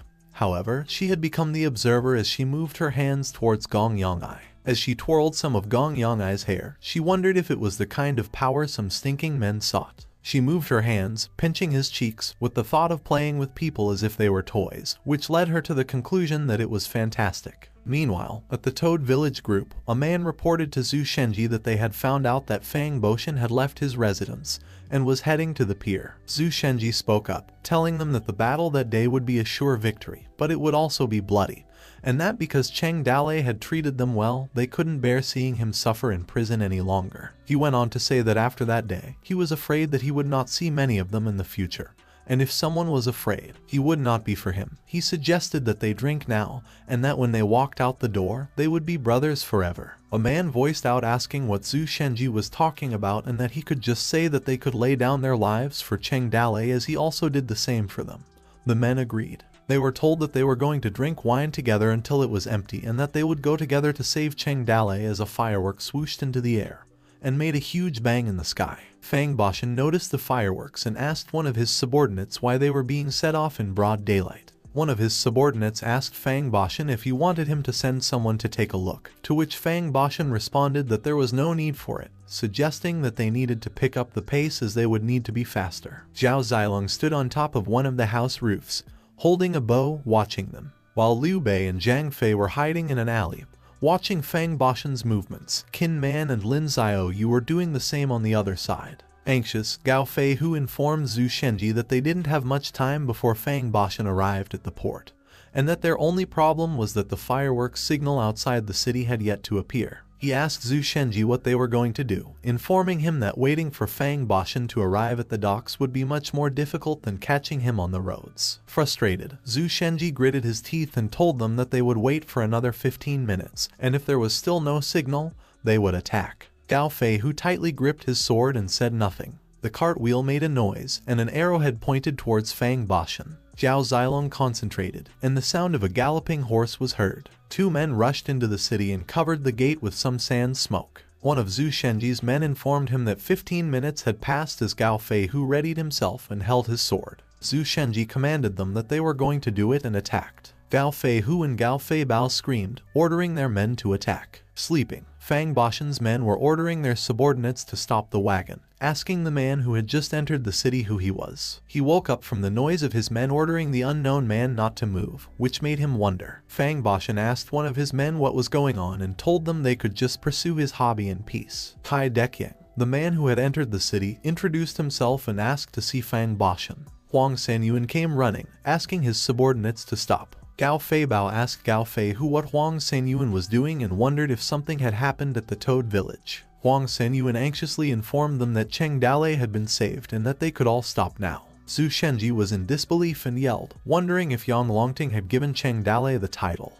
Huang Sanyuan told him that Cheng Dale had received a title as one of the 2 generals of the Rangers, rewarded with 100 taels of silver, armor, a noble horse, and much more. He informed them that they had also received many promotions, like 100 chief lieutenants. However, Yang Longting had not yet appointed anyone for the position and had left Cheng Dale for the decision. White Wolf asked if they didn't have anything to do after Cheng Dale got the position. Huang Xinyan enthusiastically informed them that Yang Longting would never allow a temporary mistake to ruin a long-term plan, and that Kai Degang had gone to Fang Bashan to save Cheng Dale. Dejected, Zhu Shenji sat in the corner contemplating, giving Huang Sanyuan the impression that he was disappointed. Zhu Shenji spoke and told them that he could no longer talk about regrets, and that he had just drunk too much wine that went to his head, which made the people around him speechless. Fang Bashan asked Kai Degang if he wanted him to release Cheng Dale. Kai Degang responded that it was Yang Longting who wanted Cheng Dale released because he belonged to him and asked Fang Bashan not to kill him. Fang Bashan was in doubt and told Kai Degang that it had taken him great effort to catch Cheng Dale, and if he released him, it wouldn't be easy to catch him next time. Kai Degang informed Fang Bashan that Cheng Dale had sworn allegiance to Yang Longting long ago, and that Yang Longting had cherished him as a talent, and that there was no way he would appoint him a general out of all the rangers. He continued by saying that Cheng Dale was now one of Yang Longting's people, and he asked Fang Bashan if he wanted to arrest some of Yang Longting's people, as well as if he hadn't tortured him in prison. Anxious, Fang Bashan felt nervous and thought that before Su Lishi came, he had asked the head of the prison to take care of Cheng Dale. He believed that with the head's temperament, Cheng Dale had at least one layer of skin peeled off if he hadn't died. Depressed, with snot coming down Fang Bashan's nose, he couldn't finish informing Kai Degang about Cheng Dale's situation. Kai Degang was sweating heavily and yelled at Fang Bashan to take him to where Cheng Dale was being held right at that moment. After some time, they arrived at some sort of a dungeon, where Kai Degang asked Fang Bashan if he was sure that Cheng Dale was still alive. Still anxious, Fang Bashan reassured Kai Degang that he understood the people under him and believed that they had been gentle with Cheng Dale.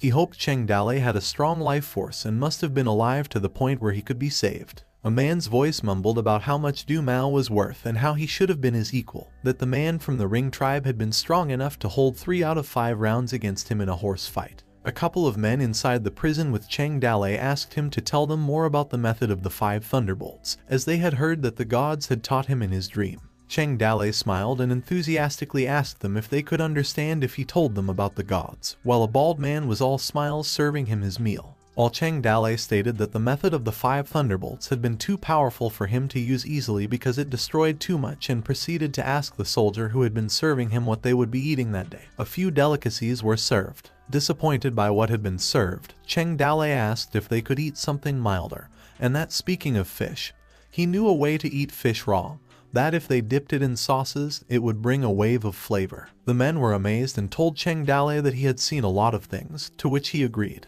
At the same time, Fang Boshan and Kai Degand arrived at Cheng Dalei's cell and were speechless. Fang Boshan tapped the prison guard's shoulder and asked him what it was all about, to which the guard turned to look at the man behind him. He responded to Fang Boshan that he had been the one who ordered him to take care of Cheng Dalei. Fang Boshan became enraged and told the guard that they had taken his orders literally and taken care of Cheng Dalei far too well. The two of them approached Cheng Dalei's cell, with Fang Boshan telling Cheng Dalei that if he had been careless, he would have made him suffer. They drew Cheng Dalei's attention, with him noticing Kai Degang first and telling him about how he had suffered over the previous few days. Kai Degang believed that Cheng Dalei hadn't suffered and that he had eaten much better than he had. Cheng Dalei asked who the man with Kai Degang was, and Kai Degang said he had been the local city lord, Fang Boshan. Fang Boshan cried and told Cheng Dalei that he had suffered enough. Cheng Dalei's face became serious as he remembered seeing Fang Boshan's name somewhere, and proceeded to ask him if they had ever met before. Fang Boshan grinned and told Cheng Dalei that he had admired him for a long time,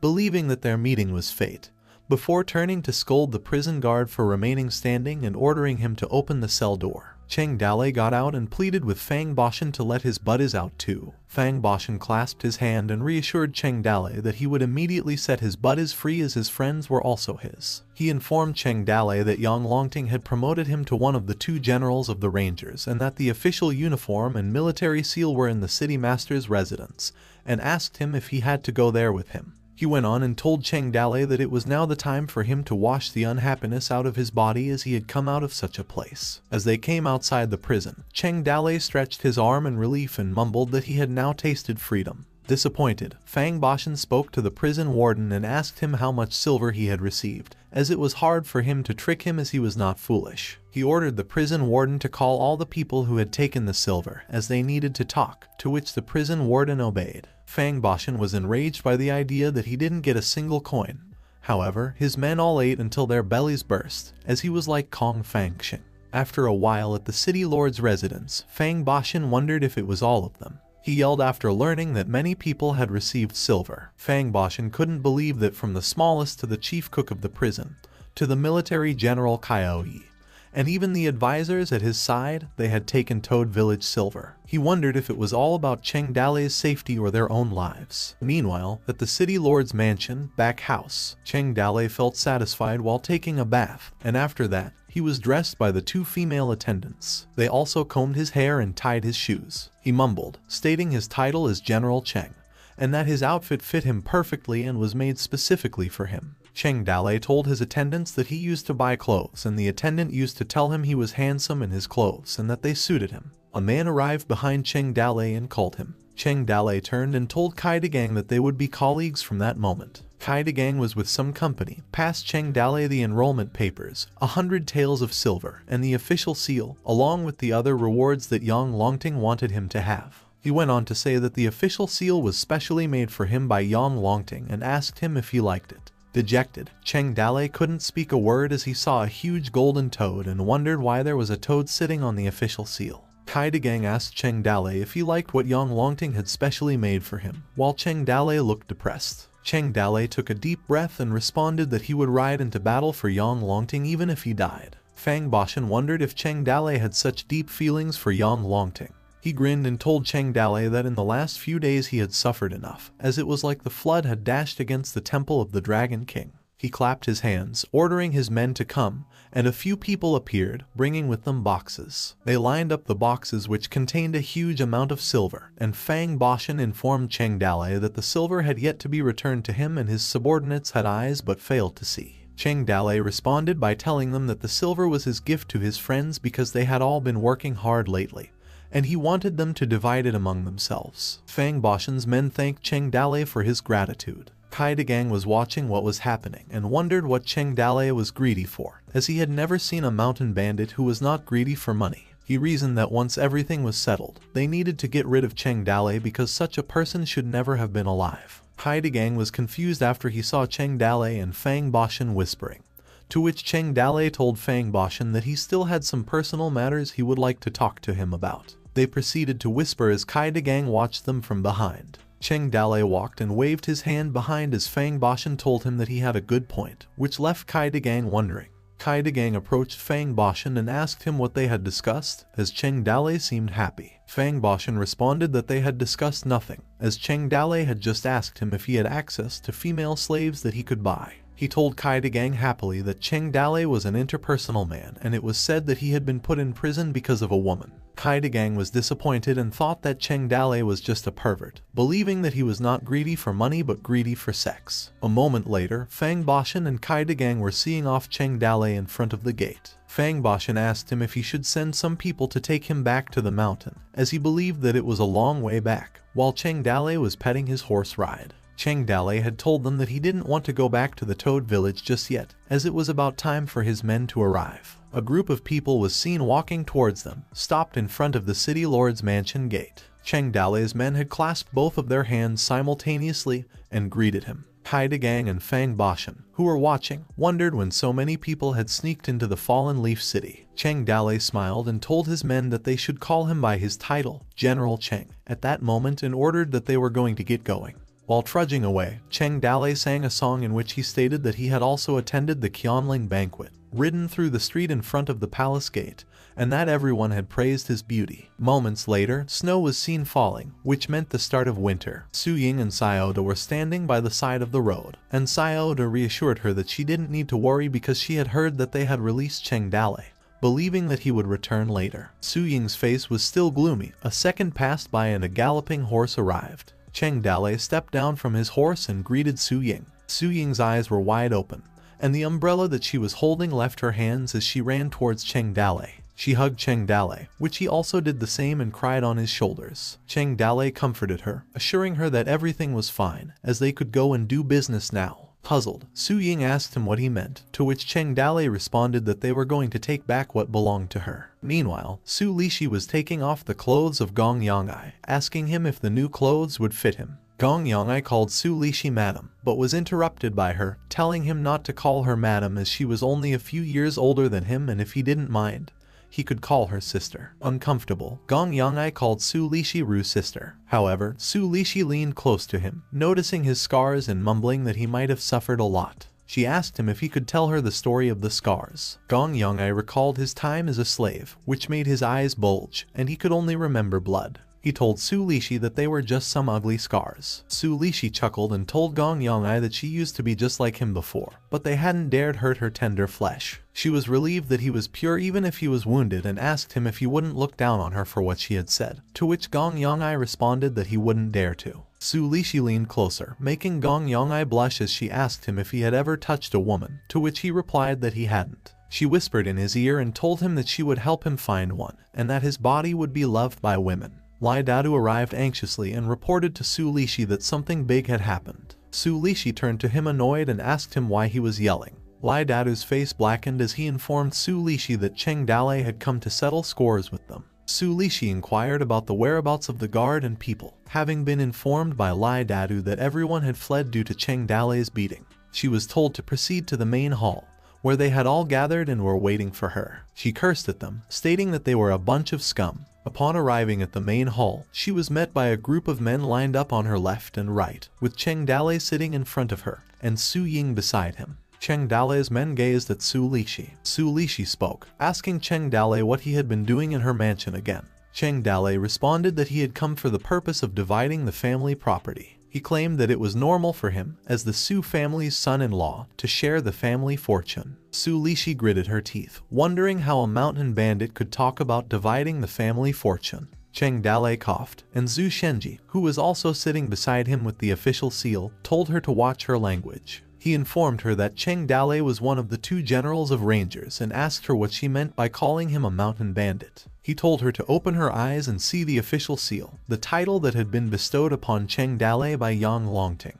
Cheng Dalei was one of the 2 generals of rangers who led the battalion of King Niu Mountain. Su Lixi was sweating, wondering how Cheng Dalei, who was hated by everyone, had become a general. She told them that discussing the division of the family property was not impossible. However, she insisted that they must invite all the elders of the Su family to be present as witnesses. Cheng Dalei smiled and assured Su Lixi not to worry. He claimed to have considered the matter and clapped his hands, ordering his men to bring in the elders. A group of dejected-looking men arrived as Cheng Dalei announced that he had invited all the relatives to discuss the division of the family property. Su Lixi held the contract she had made with Su Ying and told them that she had been excluded from the Su family. Therefore, she had no right to demand a single penny from the family. However, as her mother, she couldn't bear to see her daughter suffer. She also informed them that 2 days ago, she had received a note indicating that Su Ying had taken 3,000 taels of silver from her and was prepared to relinquish all claims to the family property. She believed that they would understand this at a glance. Su Ying became agitated and yelled that Su Lixi was talking nonsense, as she hadn't received any silver from her at all. Su Lixi scoffed and asked Su Ying if she thought everyone present was as stupid as those who still had the receipt. One of the elders took the note and informed the crowd that the date and fingerprint could be confirmed, as he realized that the handwriting was indeed from Su Ying.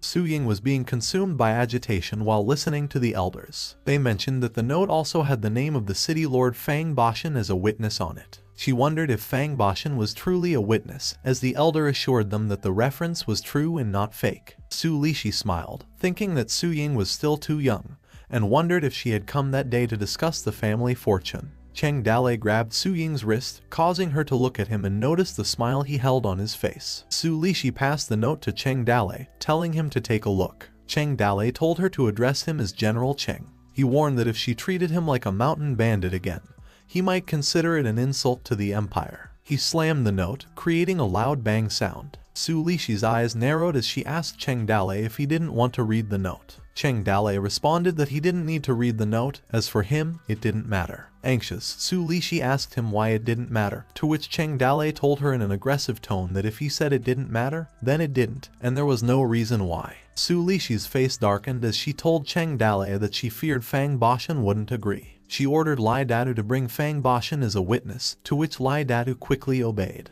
Cheng Dalei took a sip from his cup and advised Su Lixi not to bother, stating that even if she invited Fang Bashan, he would not come. Lai Dadu quickly ran and passed through the Su residence gate. After some time, he came back, catching his breath and sweating. Su Lixi asked him what was going on and where Fang Bashan was. Lai Dadu was catching his breath and sweating as he informed Su Lixi that he didn't even see Fang Bashan's face. He just sent him a message. And the message's content was that there was no reason why Su Ying should not inherit the family property when her father died, which caused Su Lixi's eyes to widen. Again, Su Lixi's face darkened, and she thought that everything was gone in the end. She believed that it was such a moronic reason that there was no reasoning without power. She clenched her fist and thought that it had turned out that in the world there was only one truth that was unchangeable, and whoever had more power was also right. Su Lixi asked Cheng Dalei if she could talk to him alone, to which Cheng Dalei responded, why couldn't they talk at the same place? Su Lixi told him that there were some things she would like to share with him in private, which made Cheng Dalei think, and later on, he agreed. They arrived in an empty room, as Cheng Dalei asked her what she wanted to say. Su Lixi bowed and knelt, telling Cheng Dalei that at the moment she had felt like a little bird in his hand, that he could easily take her life by crushing her or let her live by giving her some rice to eat. She looked at Cheng Dalei as she begged him to spare a few grains of rice in her life, as what she had been only looking for was just stability, and in the future she would not regret anything even if she had to be a slave. Xiaoda and Su Ying spent time on a balcony, as Xiaoda told Su Ying that because Cheng Dalei had been a mountain bandit, they had been exposed to people's disputes in the past. She believed that after that day, no one in the family would dare to gossip about Su Ying, because Cheng Dalei had become a general. Xiao enthusiastically said that there was nothing more glorious than having a general as a husband, and that by marrying the general who led the army, the Su family was said to have risen high. Meanwhile, in the room where Cheng Dalei and Su Lixi were having their talk, Su Lixi glanced at Cheng Dalei and told him that she had done everything she could, but in the end, she had come up empty-handed. She begged him to show a little mercy and give her family a way to live. Cheng Dalei's face darkened as he blushed, stuttered, and asked her if she could stand up and talk. Su Lixi stood up and leaned closer to the flustered Cheng Dalei, telling him that if he wanted her to do something, They could do it right there. She flirtatiously put her hand on her chest, informing Cheng Dale that she was meant to serve people and was very good at it. Su Ying, who was sitting on the edge of the railing, stared at the sky while Xiaoda ate beside her. She thought that Cheng Dale and Su Lishi's talk was taking so long and wondered what they had been talking about. Flustered, Cheng Dale couldn't muster a word as Su Lishi's aggression towards him made him feel uncomfortable. She asked him what he wanted her to do. Cheng Dale ordered her not to get so close. Su Lishi still continued her flirtatious approach and told Cheng Dale that she still had great confidence in her body. She asked him if he wanted to try. Cheng Dale gulped as he became sweatier. Su Lishi smiled and thought that Cheng Dale was just a mountain bandit after all. Cheng Dale's eyes darkened as he told Su Lishi to keep her distance because she was stepping on his robe, which was the official uniform for the general and hadn't been washed yet. Su Lishi's face contorted as she couldn't believe what Cheng Dale had said. She wondered if he was a blockhead or if she had just overestimated her charm. Cheng Dale's face darkened and he told Su Lishi that stepping on his official robe was like stepping on the official's authority. He also wondered where his cup of tea was, as he had been there for so long, and he mocked the Su family for having no rules. A man jumped from the ceiling of the room. It was Gong Yangai, who was a sword coming behind Cheng Dale, who had told him to die. Su Lishi's eyes went wide as she was surprised and wondered when Gong Yangai had hidden himself in the room. Cheng Dale quickly unsheathed his sword and parried Gong Yangai's sword. His face contorted as he thought that Gong Yangai's sword was fierce and wondered when the Su family had such a person. The system popped up Gong Yangai's information.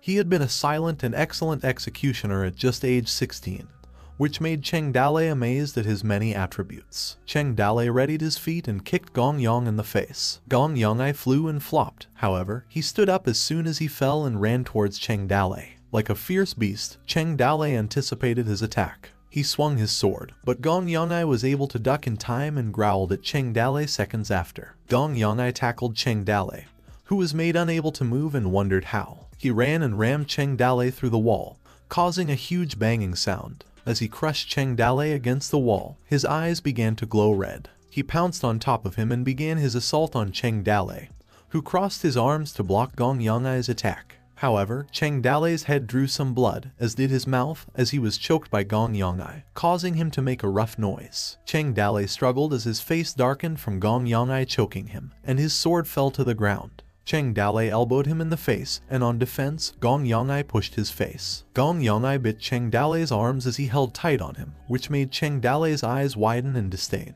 Struggling to talk, Cheng Dale palmed Gong Yangai's face, telling him that he was a brat. As he was pushing Gong Yangai's head, he bit him hard, and his clothes were ripped off, including his skin. Cheng Dale cursed at him while still being choked, and he held Gong Yangai's head, asking him if he was a dog. His eyes glowed red as he was about to headbutt him, which made a huge bang. Gong Yangai stepped back, unable to balance himself. Cheng Dale kneeled down as he was coughing, and some blood rushed from his bitten arms. He picked up his sword, stood up, and glanced at each other. Cheng Dale told Gong Yangai that he couldn't kill him, as his men would be arriving soon. He smiled and asked Gong Yangai to follow him so they could drink and eat meat together. Gong Yangai cursed at him, telling Cheng Dale that he had usurped the Su family's property and had forced Su Lishi to commit to him. He claimed that Cheng Dale was wearing a fake tiger skin and doing things that had forced him to do bad things at the time. A moment later, Cheng Dale's men arrived at the scene with concern and informed him that they had come. One of them asked Cheng Dale who Gong Yangai had been, as his martial arts had been impressive at such a young age. Zhang Fei asked Cheng Dale to step back, as he would handle Gong Yangai on his own. Gong Yangai screamed at them, telling them to step forward as he would kill them all. A hand reached behind him. Su Lishi's hand wrapped around him, hugging Gong Yangai in concern. Gong Yangai assured Su Lishi not to be afraid, as he would clear a path for the both of them. Su Lishi closed her eyes, and a single tear was seen in her eye, telling him that he didn't have to and that she wanted him to run away. Su Lishi interrupted Gong Yangai's thoughts on him running alone by telling him to run because she couldn't. She went on and told him that the matter had originally been her fault and he had had nothing to do with it, so he could just be free to run away. And as for her, she belonged to the Su family, assuring him that she wouldn't die. Su Lishi yelled at him to go, to which Gong Yangai obeyed, charging in through one of the windows, while the mouth of the man in front of him was wide open. He leaped on the man, and the man stumbled as Gong Yangai landed on his chest, while the other man asked who he was. One of them yelled to stop Gong Yangai, as the others wondered who had come out of the window, and while some were amazed by Gong Yangai's speed. Looking through one of the windows Gong Yong'ai had jumped from, Su Lishi thought of Gong Yong'ai as silly, crying. She hoped for him not to get caught, as for her she was just a bird in a cage.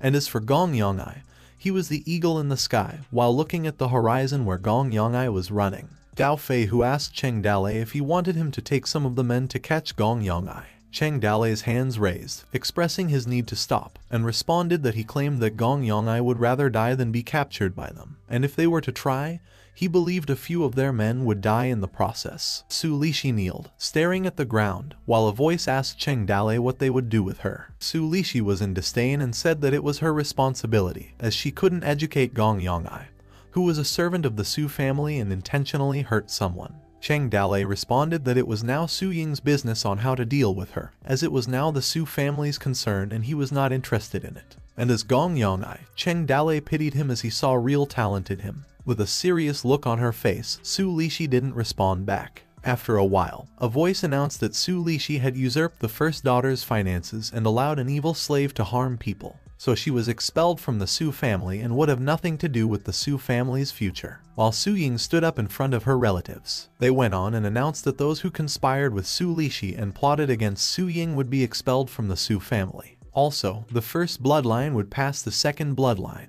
and the property of the children of the second bloodline would revert to the family. The Su family closed their eyes as they listened that the Su family property, such as the fields outside the city, the urban cottage industry, and the cargo ships at the docks, was inherited by the first daughter of the Su family. Su Ying's face was bright as she informed them that the matter had been settled, and in the future she hoped that they would work together to increase the prosperity of the Su family. As she stepped outside the Su family's gate, a hand holding a bag and a man said that even though the fortune was returned to the Su family, Su Lishi certainly had some private savings in secret. Another man chimed in that he believed her money was enough to open a small inn outside. Cheng Dalei and Zhu Shenji watched Su Lishi leave. Zhu Shenji warned Cheng Dalei that if the grass had only been cut, he had to be aware of having a snake in his lap and proceeded to ask him if he was too merciful to deal with her. Cheng Dalei retorted that a homeless woman who was Su Lishi was more than a mouse rather than a snake, and that the sword in his hand was to lead heroes from all over the world, and that the Su family affairs were nothing compared to that. Zhu Shenji brushed his beard with his hand and asked Cheng Dalei if he was plotting against Su Lishi. Cheng Dalei smiled and told Zhu Shenji that a rabbit does not foul its own hole because he was uninterested in them,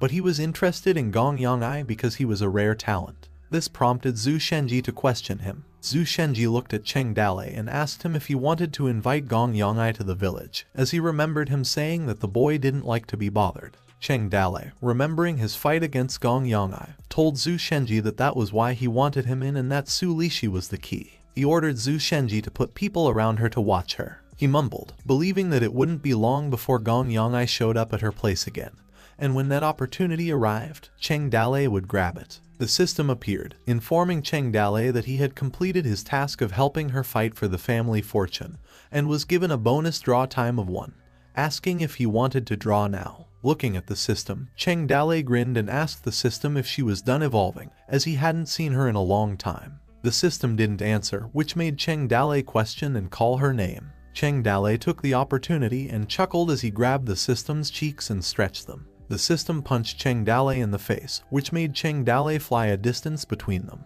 Cheng Dalei fell to the ground, still affected by the impact of the punch and with a red dent on his face. The lottery machine appeared, telling Cheng Dalei that he had a lot of nerve. Even though the system's body was developing, she was still a self-regulating body that he shouldn't just touch. It advised him that after the hit he should wake up and start sobering up. Anxious, Cheng Dalei asked the lottery machine if he was now in charge of the lottery. The lottery machine told Cheng Dalei that he was correct, that he was to fill in for the system at work and that the raffle was a la carte reward. It informed Cheng Dalei that he could choose the type of raffle and the raffle type. It added that Cheng Dalei could choose weapons, secret books, items, characters, mounts, and so on, as they would come out in excellent grade or higher. Cheng Dalei told it to quickly get him the secret book. The lottery machine enthusiastically obeyed, and a huge amount of gotcha balls appeared. A green ball appeared and informed Cheng Dalei that he had acquired the astral axe technique and that its level was top. Cheng Dalei's eyes shined, and he thought that he could now finally get the full power out of the ghost-faced axe. Suddenly, another ball dashed and hit the axe technique, which made both Cheng Dalei and the lottery machine's mouths wide open in confusion.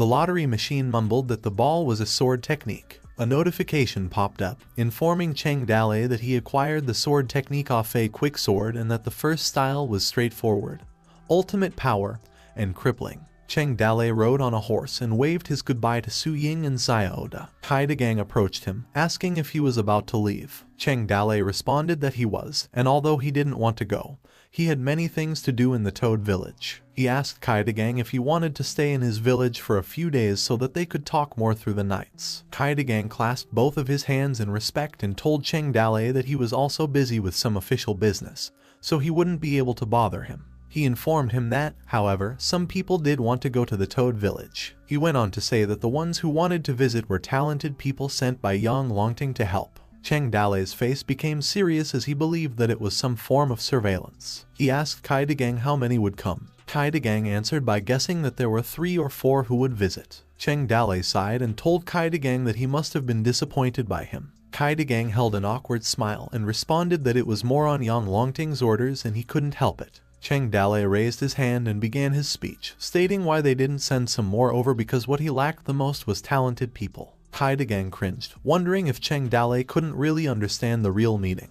Later on, the huge wall of the fallen leaf city was in the distance. Gao Fei, who called Cheng Dale a general and told him that they were strong now. He could now also be promoted to centurion when they got back. Cheng Dale responded and told him to call him village master in front of their own people, not a general. He went on to say that people should be aware not to become too ambitious just because they had been given something great. For example, he couldn't do whatever he wanted just because he was wearing the general's armor. Gao Fei, who asked about what Cheng Dale's promotion meant. Cheng Dale responded that Yang Longting did not let him die in the fallen leaf city because he wanted him to die in the great battle against Black Rock City, and that no one would feed cheese to a mouse unless the cheese was attached to a mousetrap. He went on to say that now he had eaten the cheese, the mousetrap would snap shut and the mouse and cat game with Yang Longting was the next big thing. A few days later, they were on the mountain path of Qingniu Mountain. A carriage was seen passing, and the inside of it spoke that several of them were going to Qingniu Mountain, not only to find out if they were serious about accepting recruitment but also to examine the Toad Village's finances and internal relationships. One of the men inside the carriage said that the Toad Village had annexed 50 other villages, and he didn't believe that they were closely related, while the man on his right responded that he understood the mission. He was worried that the wild mountain bandits were said to eat human flesh. Pei Zizhai, the man with a man-bun hair, told them that only a man with great courage could accomplish their mission, and he advised the others that they were intellectuals so they couldn't get tough with the mountain bandits. However, they had to use their brains instead. The fat man mumbled that to investigate, inquire, and differentiate they wouldn't get tough with them, so they had to use their brains, while the man on the raid chimed in that they must crush the Toad Village with their minds alone and show them the power of intelligence. They told Pei Zizhai that they understood it, to which Pei Zizhai praised them. Later on, they arrived at the front gate of the Toad Village and introduced themselves as Yang Longting's men whom he had ordered to come and asked them to open the gate quickly. Pei Zizhai sweated and told his companions that they had to be careful when the gate opened and dozens of swordsmen and axe fighters rushed out.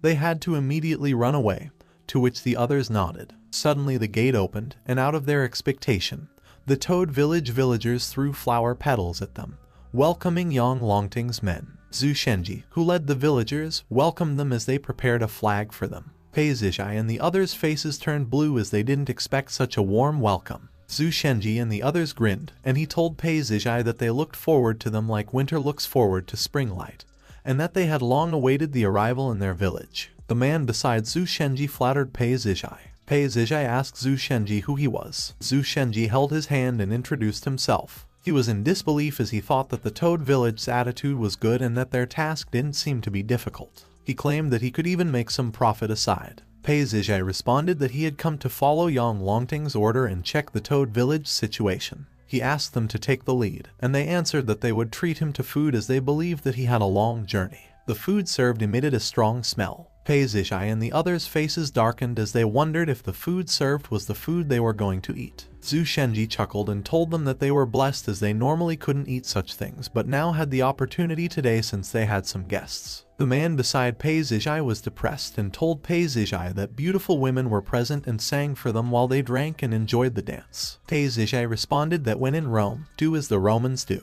Trembling, he held his chopstick and was about to get some food, but he stopped. Zhu Shenji's hands collided as he told the depressed Pei Zijai that he didn't have to be in a hurry as they hadn't prayed yet. Pei Zijai asked Zhu Shenji what he meant. Zhu Shenji began to pray and thanked Yang Longting for the food he had given and whose light illuminated the world, which made Pei Zijai and his men wonder what Zhu Shenji was doing. Zhu Shenji chuckled and enthusiastically told them that they must pray every day before meals, as Cheng Dalei worships Yang Longting so much that he hangs a portrait of him in his bedroom and bows 3 times in the morning and 3 times in the evening. He asked if Pei Zijai didn't pray before meals, and he responded that they didn't have such a rule at their place. After barely swallowing, Zhu Shenji stood up and told them that they had new people in their family on that day. He asked the villagers to applaud and asked their new brothers to recount the glorious past of Yang Longting. Pei Zijai asked him if it was really necessary. Zhu Shenji yelled, asking him if he did not respect Yang Longting and if he did not worship him from the bottom of his heart, and not regard him as the light of his heart. He spread his arms towards the villagers and told them that Pei Zijai seemed embarrassed. He asked them which one of them would stand in for him. A man stood up and happily told them that he would start. He sang a song praising Yang Longting for his achievements. Another villager beside him sighed as he wanted to sing the same thing. Another man wrote a poem for Yang Longting. Zhu Shenji smiled and asked for the next person to perform, and beside him, Pei Zijai felt dejected by that time. The villagers each presented their praises to Yang Longting while the others cheered for him. Zhu Shenji grinned and told Pei Zijai that he would be next, which made Pei Zijai question him. Zhu Shenji told them that they started at 5,000 words, which made Pei Zijai and his men's jaws widen. Meanwhile, in the valley of the New Toad village, Liu Bei and Cheng Dalei stood above a peak, staring at the horizon. Liu Bei asked him if he had really decided to use the method against the people sent from Yuzhou. Cheng Dalei responded that he had no other method, as it was not time to fight with Yang Longting. Liu Bei retorted that he didn't think they could hide the New Toad village from Yang Longting. Cheng Dalei told him that hiding it for a day was better than not hiding it at all, and that eventually the truth would come out, but that they were not as strong as Yang Longting at the moment. The villagers at the New Toad village kept working on the structures as they brought logs from each corner of the village. The system was sleeping as its system evolution was still in progress. Pei Zijai clasped his hand and asked Zhu Shenji if he could meet Cheng Dalei as he had been idle with them for a long time. Zhu Shenji responded and told him that they could talk with Cheng Dalei another time as he had diarrhea. He suggested that they should talk about the deeds of Yang Longting instead. He asked Pei Zijai which battle Yang Longting won a great victory against the rings, to which Pei Zijai replied that it was the battle in Nage Valley. Another question was asked by Zhu Shenji, asking Pei Zijai how many enemies were killed in the battle, and he answered that there were 1,000 who were killed. Zhu Shenji asked another question about the names of those who were killed. Pei Zijai closed his eyes from the absurd questions. Night came, and the huge campfire was lit. The villagers still praised Yang Longting. Pei Zijai and his men were in the corner, and he told them that they had been there for a morning run, a prayer before meals, and a discussion before bed about how great Yang Longting was. The man beside Pei Zijai felt more dejected as he responded that what they ate at the village tasted like animal food. He had seen some meat and wine the other day and had been informed that it was an offering to the king of Yuzhou. He went on and said that the key was that they also ate it with them and that he didn't know how to survive anymore. Zhu Shenji appeared and asked them if they could tell him the top 10 classic quotes of Yang Longting, which shocked Pei Zijai and his companion. Pei Zijai gathered his men and murmured that the Toad village was a bunch of crazies, while the man in the center told them that they were completely unable to find the entry point. The last man told the other two that if they continued, he would go crazy. Zhu Shenji asked them where they were going. Pei Zijai responded that they were just going for a little pee, which made Zhu Shenji ask if the 3 of them would pee, believing that they had a good relationship, and they just laughed. After a little while, at the gate of the Toad village, one of the villagers happily told Zhu Shenji that Pei Zijai's party was gone, to which Zhu Shenji asked if he was sure. Zhu Shenji raised his arm in happiness and told the men to get the meat and wine from the kitchen as they hadn't eaten meat for days, which made his men happy. One day and one night later at Yuzhou City Military Division, a man yelled, informing the military strategist that someone had come back. Lai Shanyan wondered if Pei Zijai had witnessed an important piece of information. Pei Zijai and his men looked out of life in them, which made Lai Shanyan ask what was wrong with him and if he had managed to lose weight. They knelt and bowed in front of Lai Shanyan. Lai Shanyan asked them if the Toad village had locked them up and beaten them up. Pei Zishai and the man beside him cried as several days of sad and happy experiences came together and informed Lai Shanyan that the Toad village hadn't treated them right. Agitated, Lai Shanyan closed his eyes, poked his nose bridge, and mumbled that the Toad village was shameless, that no matter what Cheng Dalei was up to, they should test him so they would know. He pointed at them and informed Pei Zishai's party that the boss bear of Fuhu Mountain wanted to rebel against Yang Longting,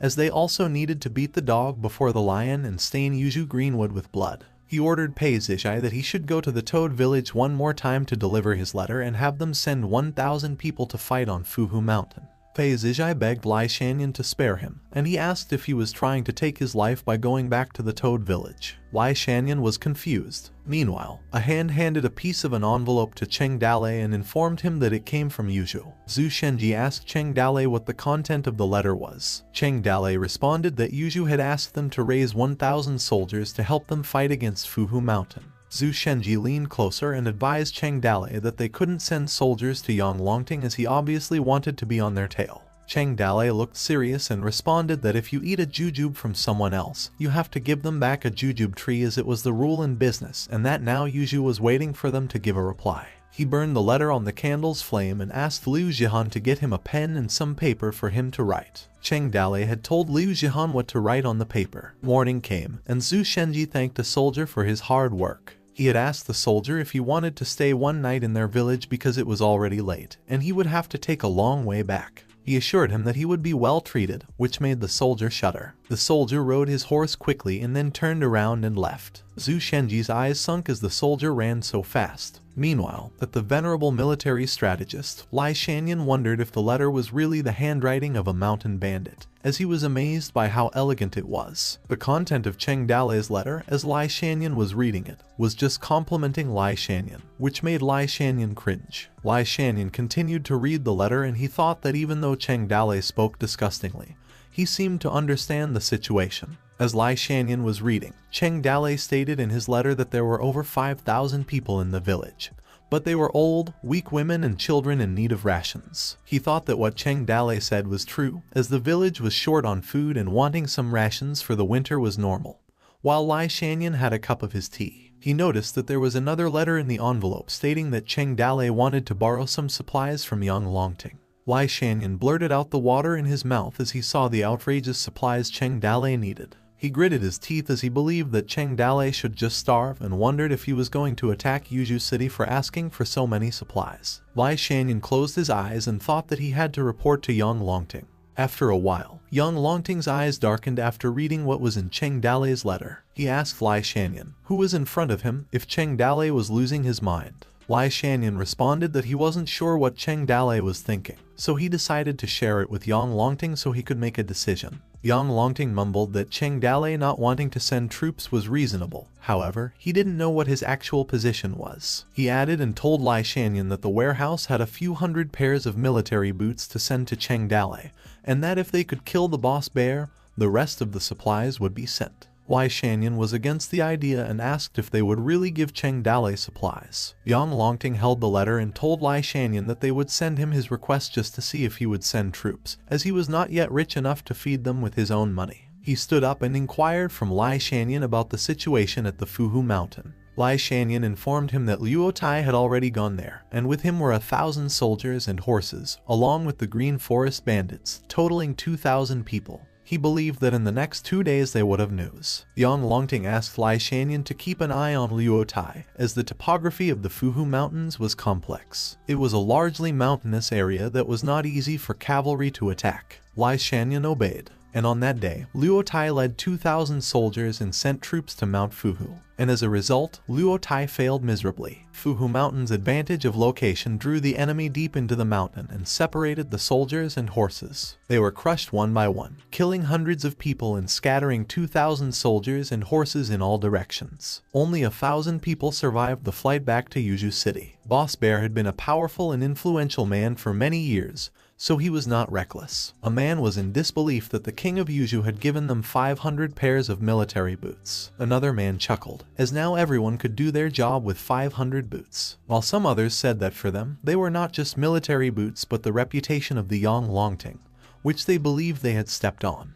Huang Sanyuan informed Cheng Dalei about the news brought by the people of Yuzhou. The Luotai attack on Fuhu Mountain had almost been beaten to death by Boss Bear, and Yang Longting was enraged, so he demoted Luotai directly from general to a horseman who transported grain. Cheng Dalei responded with a scoff, telling Huang Sanyuan that Luotai had used people carelessly, and Yang Longting had been very tolerant of him. Now, Luotai had just been demoted. Huang Sanyuan closed his eyes and informed Cheng Dalei that after Luotai's defeat, Yang Longting had personally commanded the army and assembled another 1,000 soldiers and horses, and just the other day he had sent troops to Fuhu Mountain. However, Boss Bear was not to be trifled with, and a long-drawn battle was to be expected. Cheng Dalei grinned as he had an idea to use Yang Longting to take a few more things from him, as he believed that the Toad village didn't deserve less. He ordered Liu Zhihan to get him a pen and ink. Cheng Dalei took the brush and wrote a letter for Yang Longting. Concerned, Liu Zhihan asked him if it was okay to write it in that way, to which Cheng Dalei assured her that it was okay, as he was just half joking, pointing out a few things to him as he was tolerant. The worried Liu Zhihan responded that she was afraid Yang Longting would blame them, to which Cheng Dalei replied that he was also tolerant. After a while, Liu Zhihan passed the finished letter to the soldier to deliver it. Later that night, a voice was heard in a room moaning as she was hurt. Cheng Dalei asked her if he was doing it too hard, to which the voice responded to do it softer. Cheng Dalei was massaging Liu Zhihan's shoulders. Zhu Shenji aggressively opened the door, telling Cheng Dalei that something had happened. Cheng Dalei looked at Zhu Shenji, asking him what was wrong. Zhu Shenji's eyes were wide as he informed Cheng Dalei that Fuhu Mountain had been broken through. Cheng Dalei was in disbelief as it had not even been a day since Yang Longting attacked. Zhu Shenji informed Cheng Dalei that Yang Longting had personally led 1,000 soldiers and horses, including the remnants of the army Luotai had originally led. Zhu Shenji informed Cheng Dalei that Yang Longting had used the night to attack the village and had lured Boss Bear out of the village with a mock attack of 200 old and weak soldiers. Yang Longting's main force had taken advantage of the fact that the village was empty and broken in, using the old and weak women and children of the hut as a shield to attack Boss Bear violently. It was reported that Boss Bear's wife and children had been killed in battle, and his men had suffered numerous casualties. He was fortunate to break out of the siege accompanied by some close friends. However, Boss Bear's whereabouts were still unknown. Cheng Dalei's eyes darkened while Liu Zhihan beside him couldn't care less after Zhu Shenji reported that Yang Longting had broken through the mountain in one night, from the beginning to the end of the battle in just only 2 hours. Shocked, Cheng Dalei believed that it wouldn't take many troops to defeat the Toad village. He ordered Qin Man to ride and retrieve his letter. Qin Man didn't hesitate and quickly ran in the middle of the night. Qin Man caught up with the messenger who was resting at the post that night. He retrieved Cheng Dalei's letter and handed over a newly written letter. Qin Man clasped his hand, informing the soldier that Cheng Dalei had found a spelling mistake in the letter and had asked him to come over to replace it. The soldier gave him the letter. Meanwhile, in the middle of the forest, Cheng Dalei and his men were camping.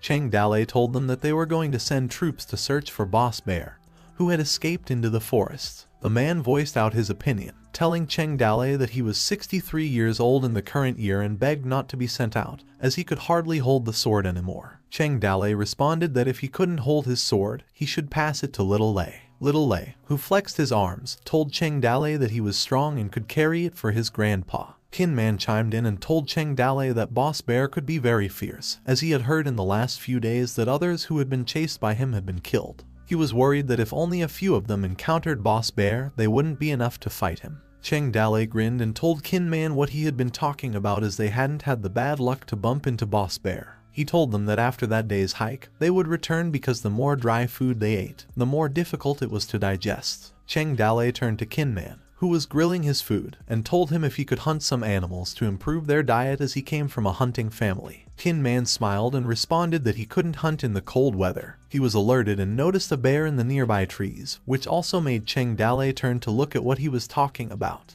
The group hid in one of the bushes, and Qin Man wondered why the bear looked familiar, while Cheng Dalei mumbled that all bears looked the same to him. Cheng Dalei told Qin Man that it was now up to him, as he had also heard that bear paws were very complimentary. Qin Man leaped and landed on a tree as he held his spear in his hand, watching the bear. He took another leap and was about to plunge his spear behind the bear. After a while, Boss Bear's men asked him if they should look for the second master, as he was still lost. Enraged, Boss Bear ordered them to look for the second master, as he was almost like a brother to him. He was assured that the beast was very fierce, and if someone died somewhere because of the beast, he would reveal his whereabouts. When one of Boss Bear's men noticed smoke and informed him that someone was in front of them, Boss Bear told him to be quiet. Meanwhile, in Cheng Dale's camp, they grilled the meat on top of their campfire. He complimented Kin Man, telling him that he could really do well, as it just took one hit to kill the black bear. Kin Man told them that the bear seemed weak, otherwise, it would not have been so easy. Cheng Dale scoffed and told Kin Man not to be so modest, as well as telling him to try the grilled bear,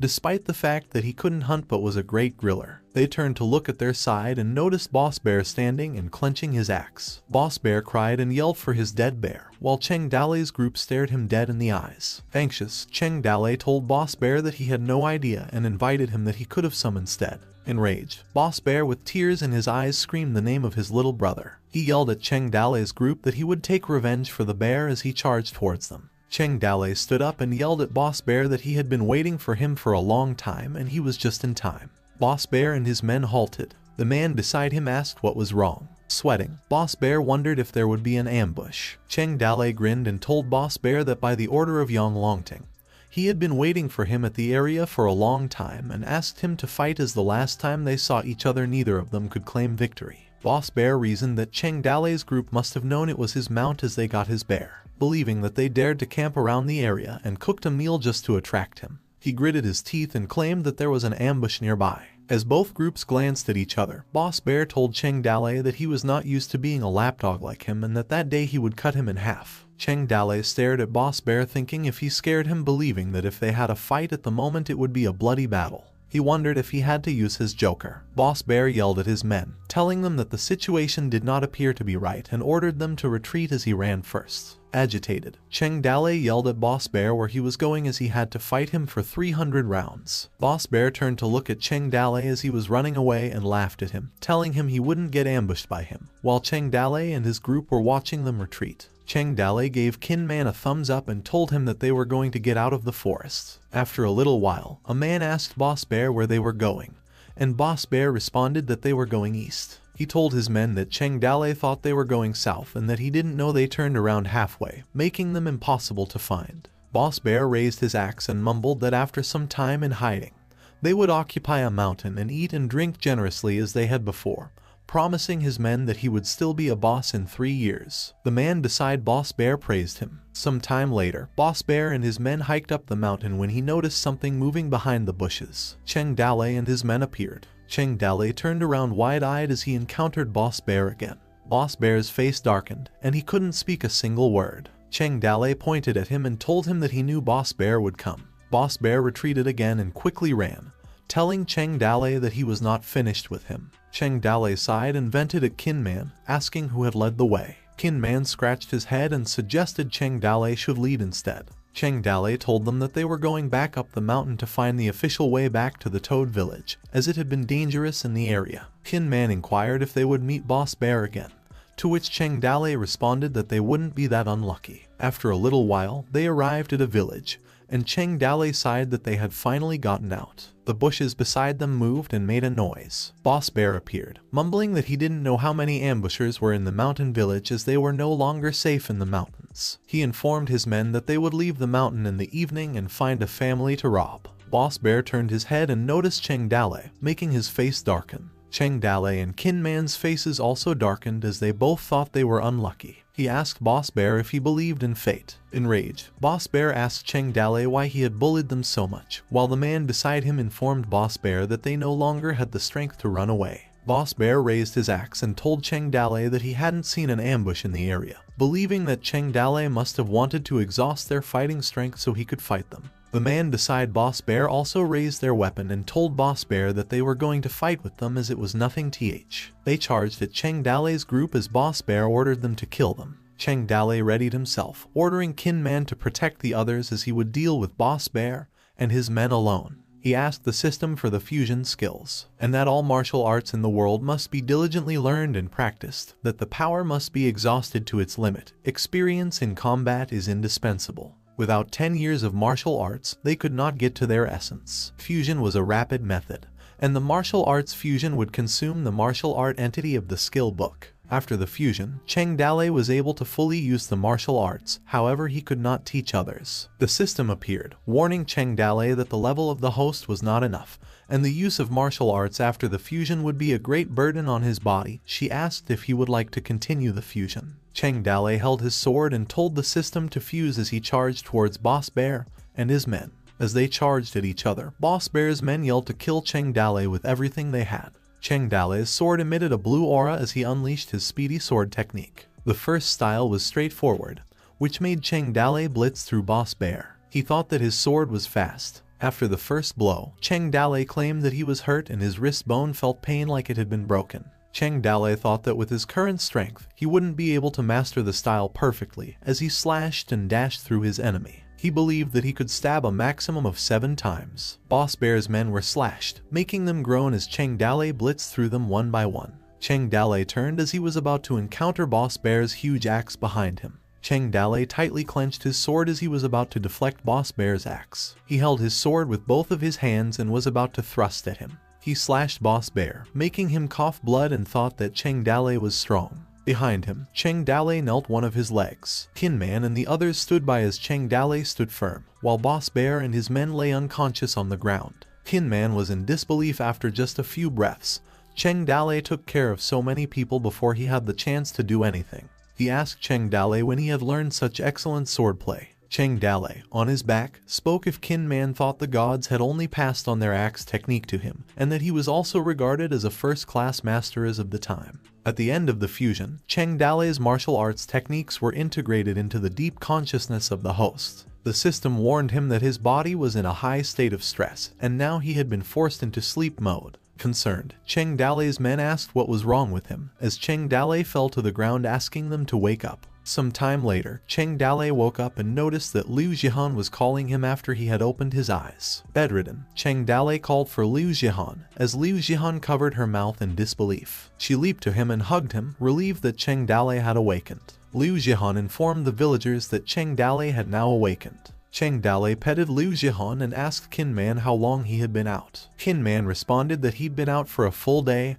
and night, as his sword style had been used in the business world and was not suitable on the battlefield. He looked at Zhu Shenji and asked him if something had happened during the time he had passed out. Zhu Shenji informed him that Yang Longting had taken away Boss Bear's body, and that Yang Longting had praised him and sent him many rewards. Curious, Cheng Dalei asked Zhu Shenji what Yang Longting had sent. Zhu Shenji responded that there were 200 pieces of silver, 10 pieces of jade, 50 pieces of silk, and some furniture. Cheng Dalei's face darkened, and he mumbled that Yang Longting had sent useless things. Liu Jihan looked at him and told Cheng Dalei that his reputation had spread all over Yuzhu City, and now everyone knew about the Toad Village. She asked him why he still looked unhappy after that. Cheng Dalei responded that if he had more power and strength, he would not have to be at others' beck and call. He brushed Liu Jihan's hair as he mumbled that he hoped Boss Bear's corpse could satisfy Yang Longting for a few days. Day after day passed. The snow melted, and everything came back to life. The construction of the village was nearing completion.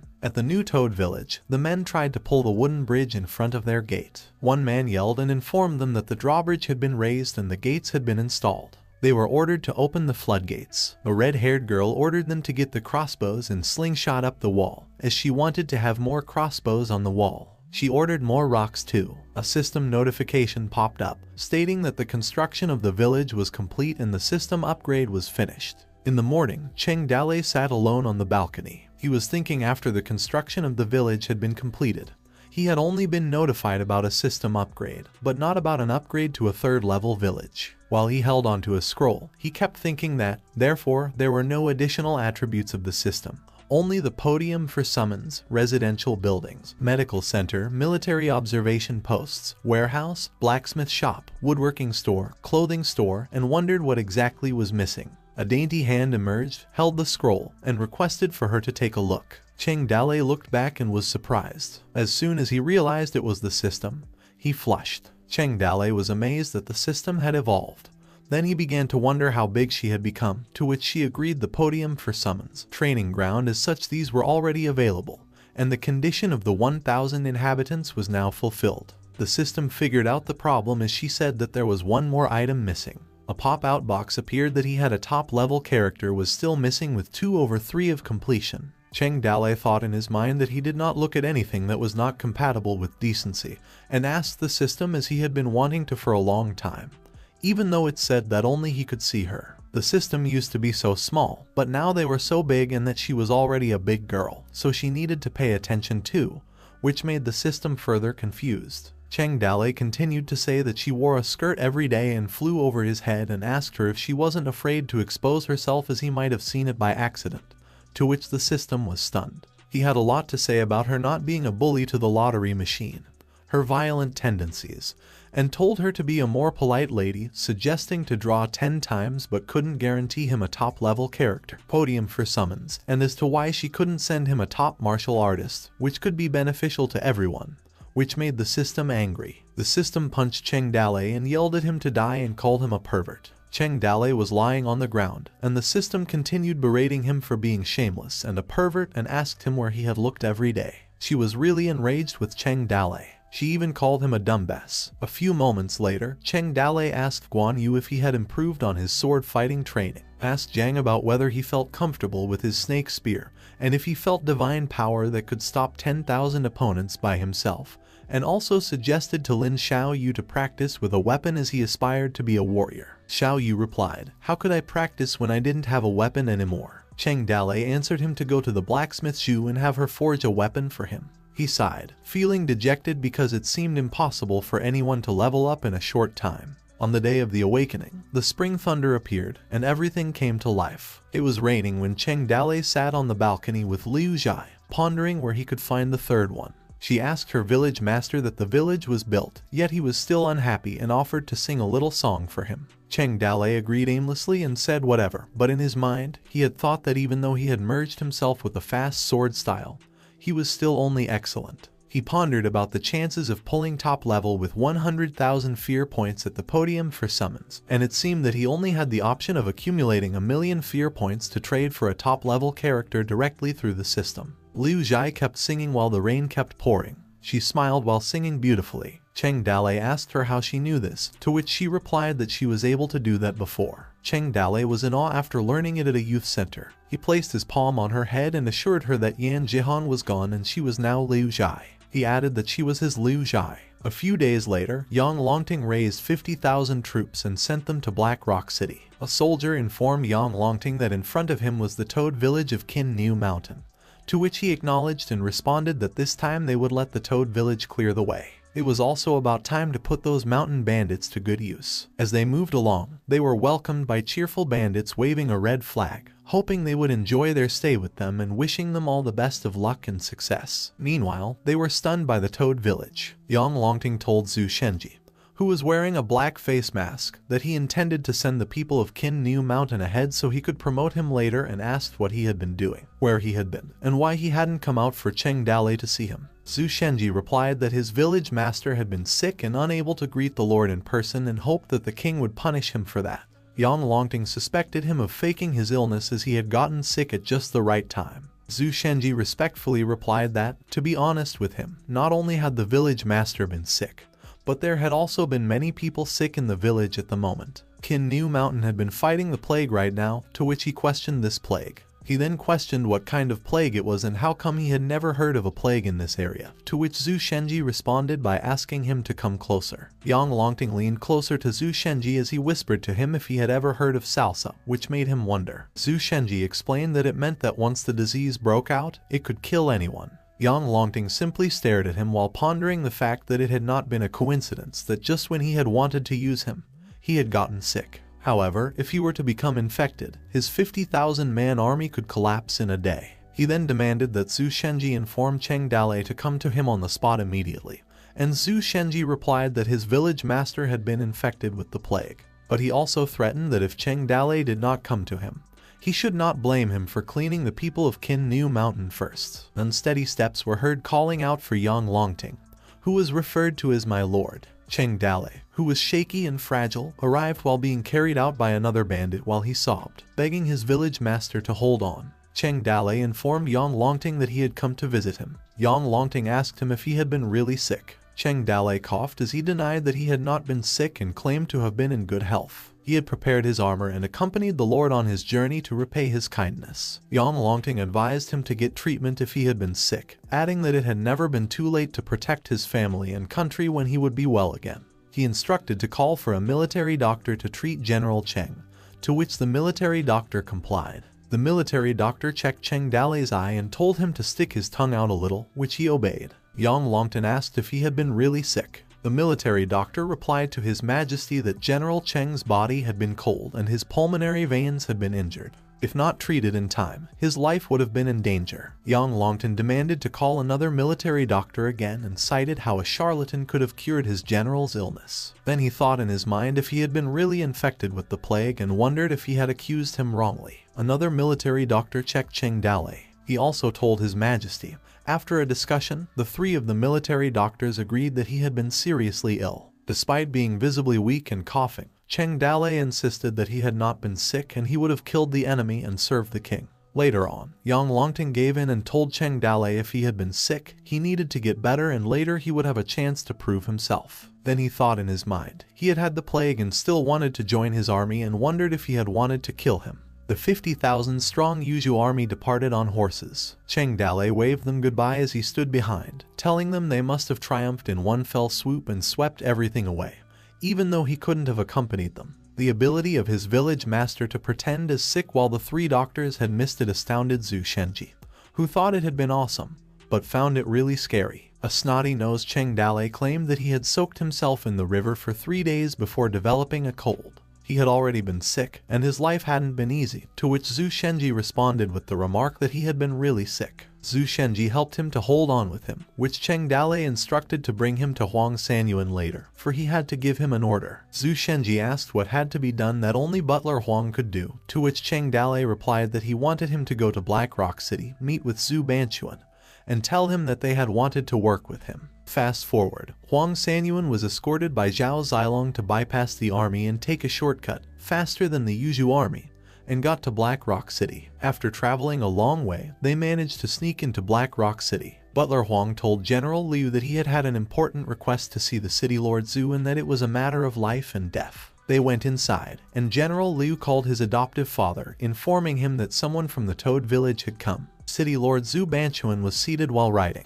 Butler Huang marveled at what an extraordinary person he was, thinking that even under the pressure of the advancing army, he had been able to read and write so calmly. He then extended his fist wrapped in greeting and told City Lord Zhu that he had risked his life to come to him on the village master's order to discuss an important matter that could have resulted in death. But he was interrupted by Zhu Banchuan and questioned about the cooperation when he was about to surrender. In fact, he had been writing the surrender letter right then, admitting that he had been a guilty minister and would kneel down 100 times. Butler Huang was floored and asked City Lord Zhu how his soul would have been able to take it. City Lord Zhu coughed as he replied that he could have managed to hang in there. He was shocked when he realized that Butler Huang had come to side with him against the Lord of Yuju. He added that if he captured him and offered him to the Lord of Yuju, perhaps he would have been spared, which left Butler Huang speechless. Butler Huang sat down with him and inquired when City Lord Zhu had become like that. He used to be aggressive, no matter what bad things happened. He handled everything with plans and strategies. He added that the way he looked that day had been a little scary. City Lord Zhu sighed when he told him that although this matter should remain secret, he couldn't live comfortably there for much longer. He would discuss this with him in detail. At the time, before he had gotten rid of Han Huju,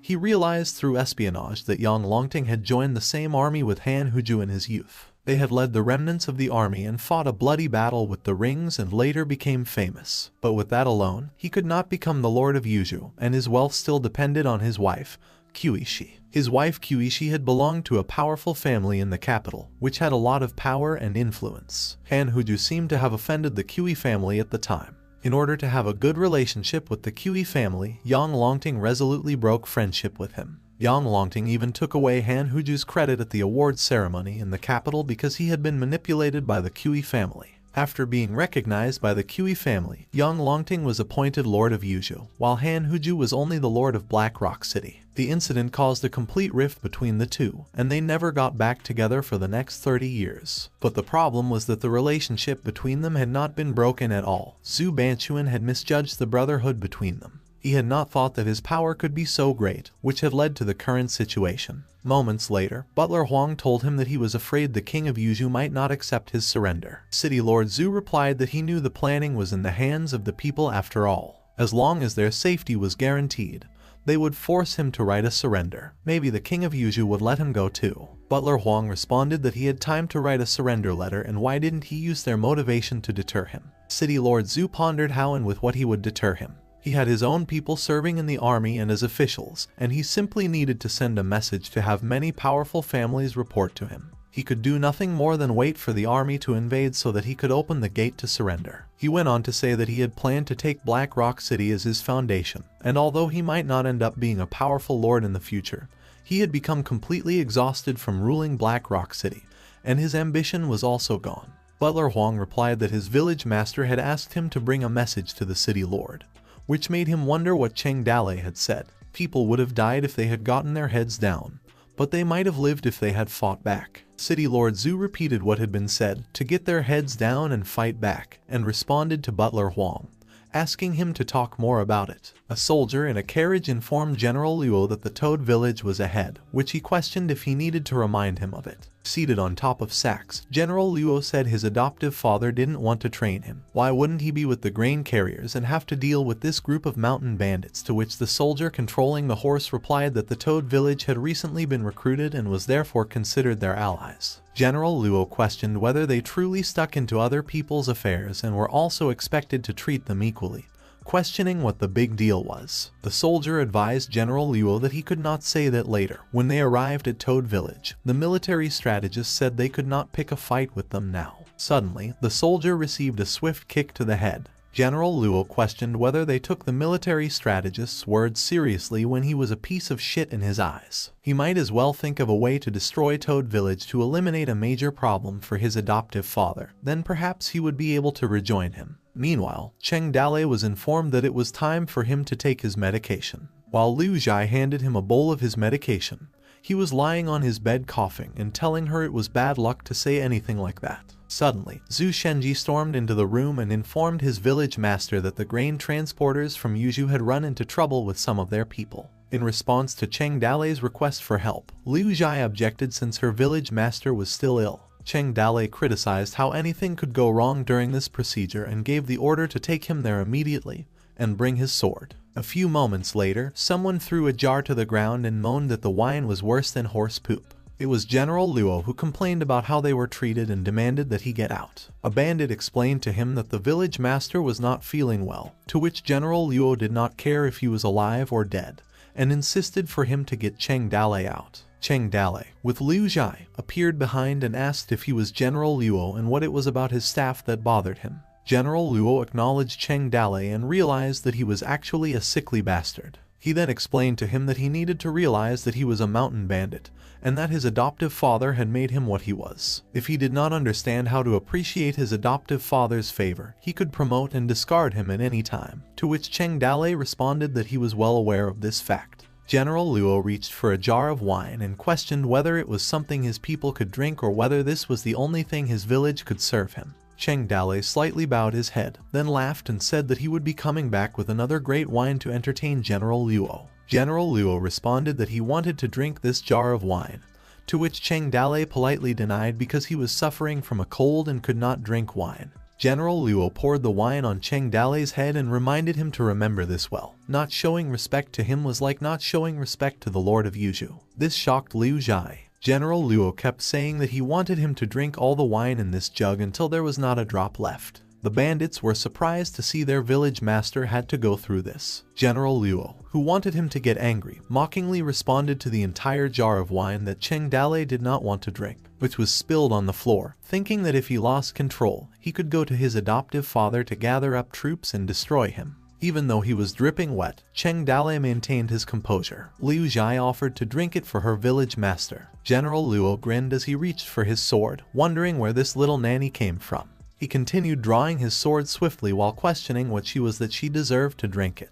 He then swung his sword in Lai Zhu's direction, shocking her. General Luo's sword was suddenly blocked by another sword, which caused a metallic clattering sound and successfully moved it further away. It was Cheng Dalei who blocked his attack. Cheng Dalei furiously stared at him. After General Luo told Cheng Dalei that he needed to control his dog and not let her bark because his fast sword did not recognize the dog owner, General Luo grinned and thought in his mind that Cheng Dalei was finally angry. If he had known this earlier, he would have killed the little girl long ago to make him even angrier. In response, Cheng Dalei said he would discipline his people, but what about him? He called him a little dog who didn't have someone to control him. General Luo reached for his inside pocket and replied that he was holding a sword, laughing, and daring him to hold a sword in front of him. He then threw some copper plates and added that he also had a fast sword that could cut through copper plates with one swing. Suddenly, General Luo rapidly split the copper plates in half and then told him that if he could do the same with the copper plates, the matter would be settled for today. Cheng Dalei responded that his sword was not for cutting copper plates, to which General Luo sarcastically asked what else he used it for and guessed it was for cutting radishes. Cheng Dalei replied that it was for killing people. He then abruptly approached him, slicing his sword numerous times in a short period of time,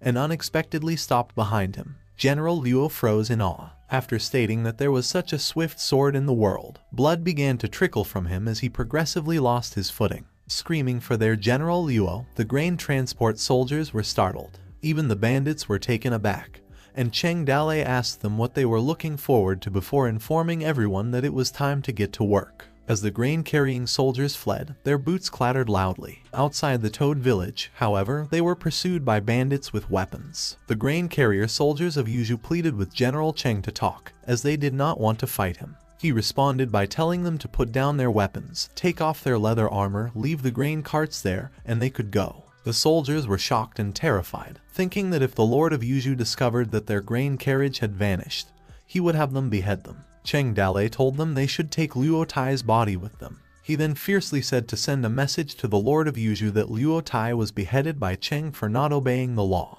Yang Longting's army fought its way to Black Rock City and set up camp 10 miles from the city. The soldiers were divided into 4 groups to prevent the people of Black Rock City from escaping by surrounding them. His grain carrier soldiers arrived at the army camp of Yuzhu and bowed down while addressing their Lord of Yuzhu. Yang Longting was given the blood-stained corpse of General Luo, who had been slain by Cheng Dalei after complaining about the wine's quality. The soldier then told him to deliver a message that Luo Tai had been beheaded by Cheng for not obeying the law. Yang Longting responded to the loss of grain transport. He immediately ordered them to be executed by cutting their heads off. Then Yang Longting composed a letter and gave the order to have it delivered to Toad Village. He angrily thought of Cheng Dalei. It was written on the letter, asking him if he was not afraid of death. Cheng Dalei chuckled when he read the letter. He grabbed his ink brush and wrote, "If you want to fight, then come and fight." Angrily, the paper was slapped upon the table. After reading the return letter, Yang Longting yelled Cheng Dalei's name furiously. Inside a war room, Yang Longting told everyone to listen and asked who wanted to lead 5,000 soldiers with him to destroy Toad Village. The general responded to His Majesty, saying he would leave this matter to him and was confident that he would definitely fulfill this mission.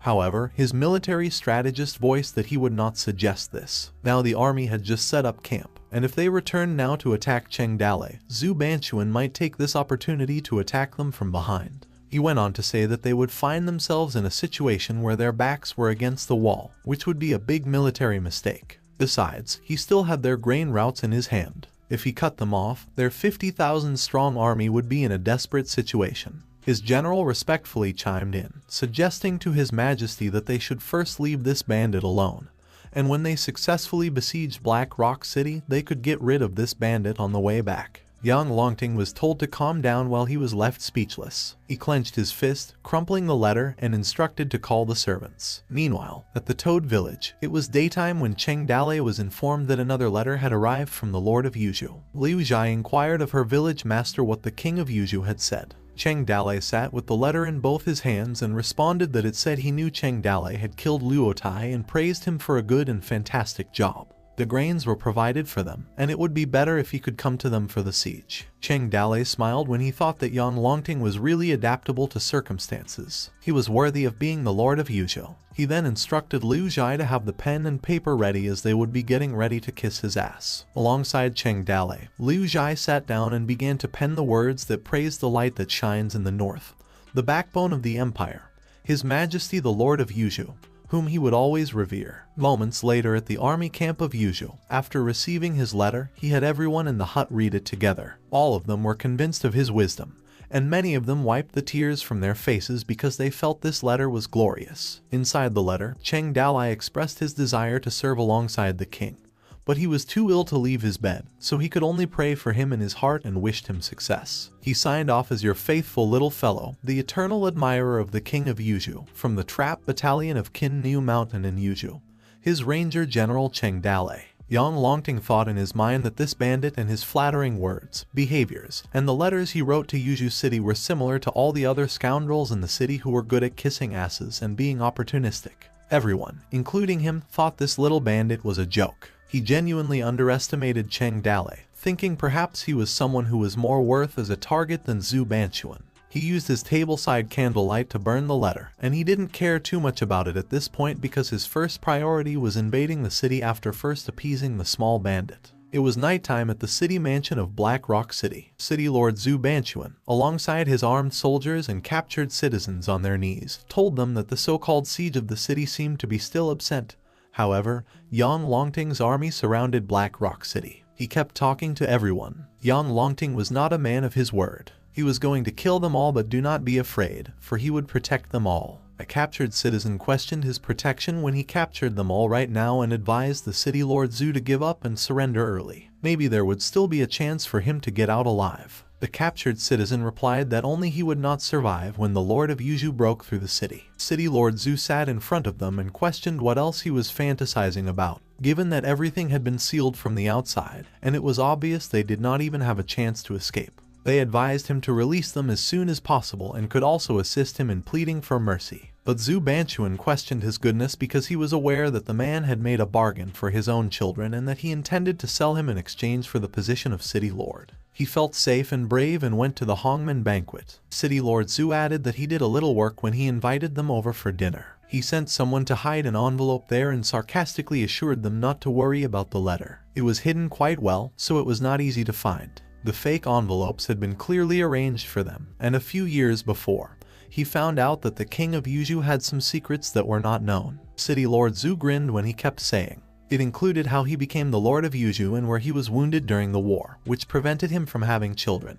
And it was all written clearly in the letter. The captured citizens were shocked and terrified when City Lord Zhu kept teasing them if they thought that he would tell them everything before he would be beheaded. In the future, they would all live in the mansion of the city lord. When they should stay alive, they stayed alive together, and when they should die, they died together. City Lord Zhu added. Fast forward, it was daytime when someone claimed that these opportunists, willing to trade their loyalty in exchange for fame and fortune of their entire family, had been dealt with, along with the procrastinators. Butler Huang asked City Lord Zhu how long they could hold the city this time, to which he replied that they should rely on themselves for as long as they could because there was no turning back. City Lord Zhu continued to say that the Black Rock City only had 5,000 soldiers, adding that if they were to be marginalized, then all 100,000 residents would be treated as soldiers. If Yang Longting couldn't bear the loss of his troops and retreated, he would be able to make a name for himself. If he couldn't bear it, it was just a death and nothing more. He asked Butler Huang how the preparations were going on their side. Butler Huang replied that it was pretty successful, and the people were withdrawn but worried if his village master's plan could work. City Lord Zhu responded it should work if he put his heart into it. In a certain place, a few men were chatting about how Yang Longting was not a good person. They said he was horny as hell, that all the women in his family, including a child, his older or younger sister, and aunts were not spared, and that he was one hell of a perverted person. Yang Longting also grew up with an excessive lust for sex which he couldn't restrain as an adult and watched his wife sleep with other men to satisfy himself. Many individuals were discussing Yang Longting. Rumors were spreading. It eventually spread throughout the Black Rock City and reached the barracks outside the city. Soldiers from Yuzhou were whispering. Yang Longting continued to sit inside his hut. He was furious when he thought of Zhu Si, which was City Lord Zhu Banquan's nickname. A red flag was waving while chanting to attack the city. His soldiers blew their horns. At dawn, Yang Longting began to attack the city. The Yuzhou army advanced towards the Black Rock City, raising their red flags while screaming to kill them. With the intention of killing, they made their way to the wall, and then climbed up ladders. A Black Rock City soldier yelled that they needed to defend this area, and prevent others from climbing there and killing them. Soldiers occasionally fell down the ladder as they screamed. The Black Rock City remained unfazed, while at the Yuzhou camp at night, where its soldiers were currently being treated. Inside the hut, young Longting discussed with his military strategist that the previous day's attack was just a feint, as the defense of 4 walls would always have a weak side. He instructed his military strategist that he would lead the 1st Regiment with 10,000 soldiers to surround the East Gate, and Kai Dalong would lead the 2nd Regiment of soldiers to surround the West Gate. Kai Deking would lead the 3rd Regiment of 10,000 soldiers to surround the North Gate, while young Longting went on to say that he would lead the main force with 20,000 soldiers to attack the South Gate since Zhu Si was a bit capable. The Black Rock City was built like an iron barrel, and it was hard to use the secret spies he had planted there. The Lord of Yuzhu was informed by a soldier that a letter had arrived from the Qin Niu mountain side. It caught the attention of young Longting, while the military strategist felt annoyed and wondered what Cheng Dalei was up to again. A day ago, on the mountain path of Qin Niu Mountain, inside the carriage, Xiao Yi asked Miss Su Ying. Despite the famine being just over, the Huli fish business was just starting up again. Yet she wondered why Cheng Dalei now wanted the entire Su family to move to Toad Village. Miss Su Ying explained that Yuzhu City and Black Rock City were fighting each other, and in a year of military chaos, staying alive was more important than anything else, and it was hard to be a wealthy family member in peace. Xiao Yi doubted that the little Toad Village could support hundreds of members of the Su family. Their carriages kept moving when Xiao Yi was in awe and asked what this place was and instructed her to look at it. Miss Su was left speechless. As they passed through the high-walled stone gate, she wondered when the Toad Village had become so big. Meanwhile, it was nighttime on the official road of Qin Niu Mountain. The grain carrier soldiers were instructed to freeze. The mountain bandits screamed that this mountain path had been made by them and that they had also planted the trees. The grain carrier soldiers were startled when the bandits demanded that they leave their money if they wanted to pass. Cheng Dalei, with his axe resting on his shoulder, warned them that otherwise they would have their teeth knocked out and be buried alive without being killed. The soldier innocently laughed at him, continued to address him as General Cheng, and inquired whether or not he was joking because he hadn't done this in a while and wanted to have fun, which he thought was quite amusing. Cheng Dalei explained that he was robbing them right now and wondered if they understood. The soldier was confused because Cheng Dalei cheekily responded that he had quit after he had already submitted to the Lord of Yuzhou. Cheng Dalei smiled and agreed when the soldier asked if he had simply decided on the spot. With delight, Cheng Dalei assured them that he wouldn't treat them harshly and that the Toad Village's rule called for 20% of the grain. The soldier asked him if he wasn't afraid of dying and expressed outrage at how he dared to apply this rule to the Lord of Yuzhou. Cheng Dalei leaned closer and stared at him, referred to him as a friend, and promised to be honest with him. He was only going to take 20% of the grain from him, then pretend nothing had happened. He reminded the grain carrier soldier that he should know that the people who had not brought the grain last time had been beheaded by the Lord of Yuzhou and questioned whether he wanted to bang his head against the king's sword. Then he threatened the soldier, asking if he would prefer to run into his axe, leaving the soldier speechless. The grain carrier soldier gave in 20% of the grains and left. Cheng Dalei waved goodbye as he stood behind and reminded them not to forget to deliver the letter to the Lord of Yuzhou. A few moments later, a letter was opened with the words "I quit" written on it. It was young Longting who was furious after reading it while tightly holding the letter. He was enraged. He ripped the letter and ordered Kai Dalong to take command of 10,000 soldiers and bring him Cheng Dalei's head in 3 days. Kai Dalong replied with his fist clenched, indicating that he understood. The next day he led the 10,000 soldiers and went directly to the Flying Tiger Village. Cheng Dalei constantly met with Kai Dalong in the Flying Tiger Village and actually made Kai Dalong believe that the Flying Tiger Village had become the base camp of the Toad Village. His soldier informed him that all people here had run away, and they seemed to have retreated in an orderly manner and had taken everything with them because everything was empty. Kai Dalong thought in his mind that it would not be easy to run away, and instructed his troops to go after them because they must kill them all. The scouts who were sent ahead said that all the villages in the Qin Niu Mountain were empty and Kai Dalong wondered where they had gone. The army followed the traces to catch up with them and finally, all the traces pointed toward a valley. The 10,000 soldiers of Yuzhou army were stationed in front of the new Toad village when they arrived. As his soldier questioned whether they would still attack the city even though they lacked siege equipment, Kai Dalong was astounded and wondered when there had become such a big city there with a wall that appeared to be harder to breach than the Black Rock City. Kai Dalong responded to give it a try. It was daytime when Kai Dalong ordered all troops to charge and kill them while they mounted the ladders on the wall. Meanwhile, Blacksmith Zhu fired the crossbows and slings. The gigantic rock was launched into the air and fell on the soldiers, breaking their ladders. Their soldier went down and fell from the ladder as the gigantic stone started crashing on them.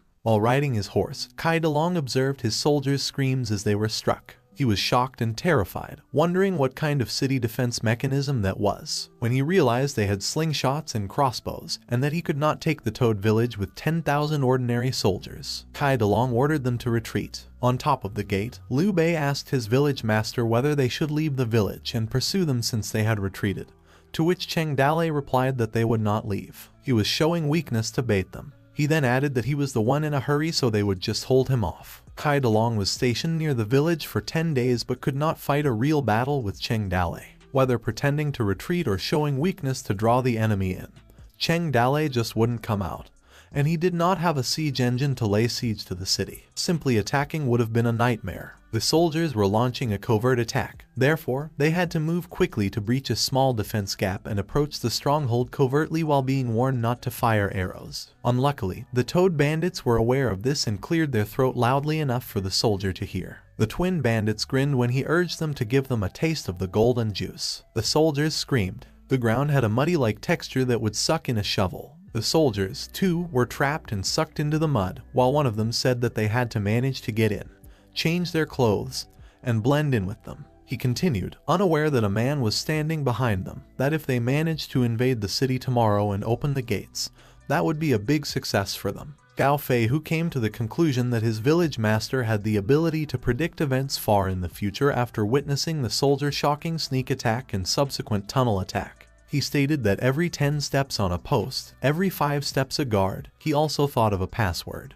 and questioned them if they thought that a few little rats like them could have sneaked in. He laid his sword tip on his neck and ordered these gentlemen to come with him. A few moments later, he stood on the top of the gate wall, and Cheng Dalei was asked why he conspired against him when the Lord had treated him well. Kai Dalong added if he still had a sense of honor, then urged him to come out of the village quickly to fight with him and questioned what kind of hero he was if he could only hide in the village. Cheng Dalei replied that their friendship was worth more than 1,000 gold. He didn't want to fight with him, and reminded him of the time they talked by candlelight at night where he said he would travel far away, and he would find a girl for him. He went on to say that they became good friends when they first met, even though they were not really brothers but considered as one, and he did not expect to cross swords with him. Kai Dalong uttered that it was bullshit and he did not care about him. Cheng Dalei questioned why he was trying to avoid this again. He could still remember their gathering in which he said Yang Longting was a person who could do nothing but eat and drink, and that it would be so much better if he became the Lord of Yuzhou. Cheng Dalei suggested he take Yang Longting's head, and he would make him the Lord of Yuzhou, which made Kai Dalong surprised and terrified. Kai Dalong sweated profusely when he thought in his mind, if the king of Yuzhou found out about this, not to mention whether he believed it or not, he would certainly feel uncomfortable, and his future would be ruined. On the other hand, Cheng Dalei himself came forward to say this. He continued thinking that if he forbade the soldiers from spreading, it would look like he was hiding something. Since he wouldn't come out to fight, he would let the soldiers escort the grain brigade at the Qin Niu mountain. He kept thinking he would take some of his men to fight Black Rock City and pursue this issue later on. Eventually, Kai Dalong abandoned the attack on Toad Village, leaving only 3,000 troops stationed along the main grain transportation route. However, the grain transport route was too long and therefore could not be fully secured, and Cheng Dalei's bandits were familiar with the environment,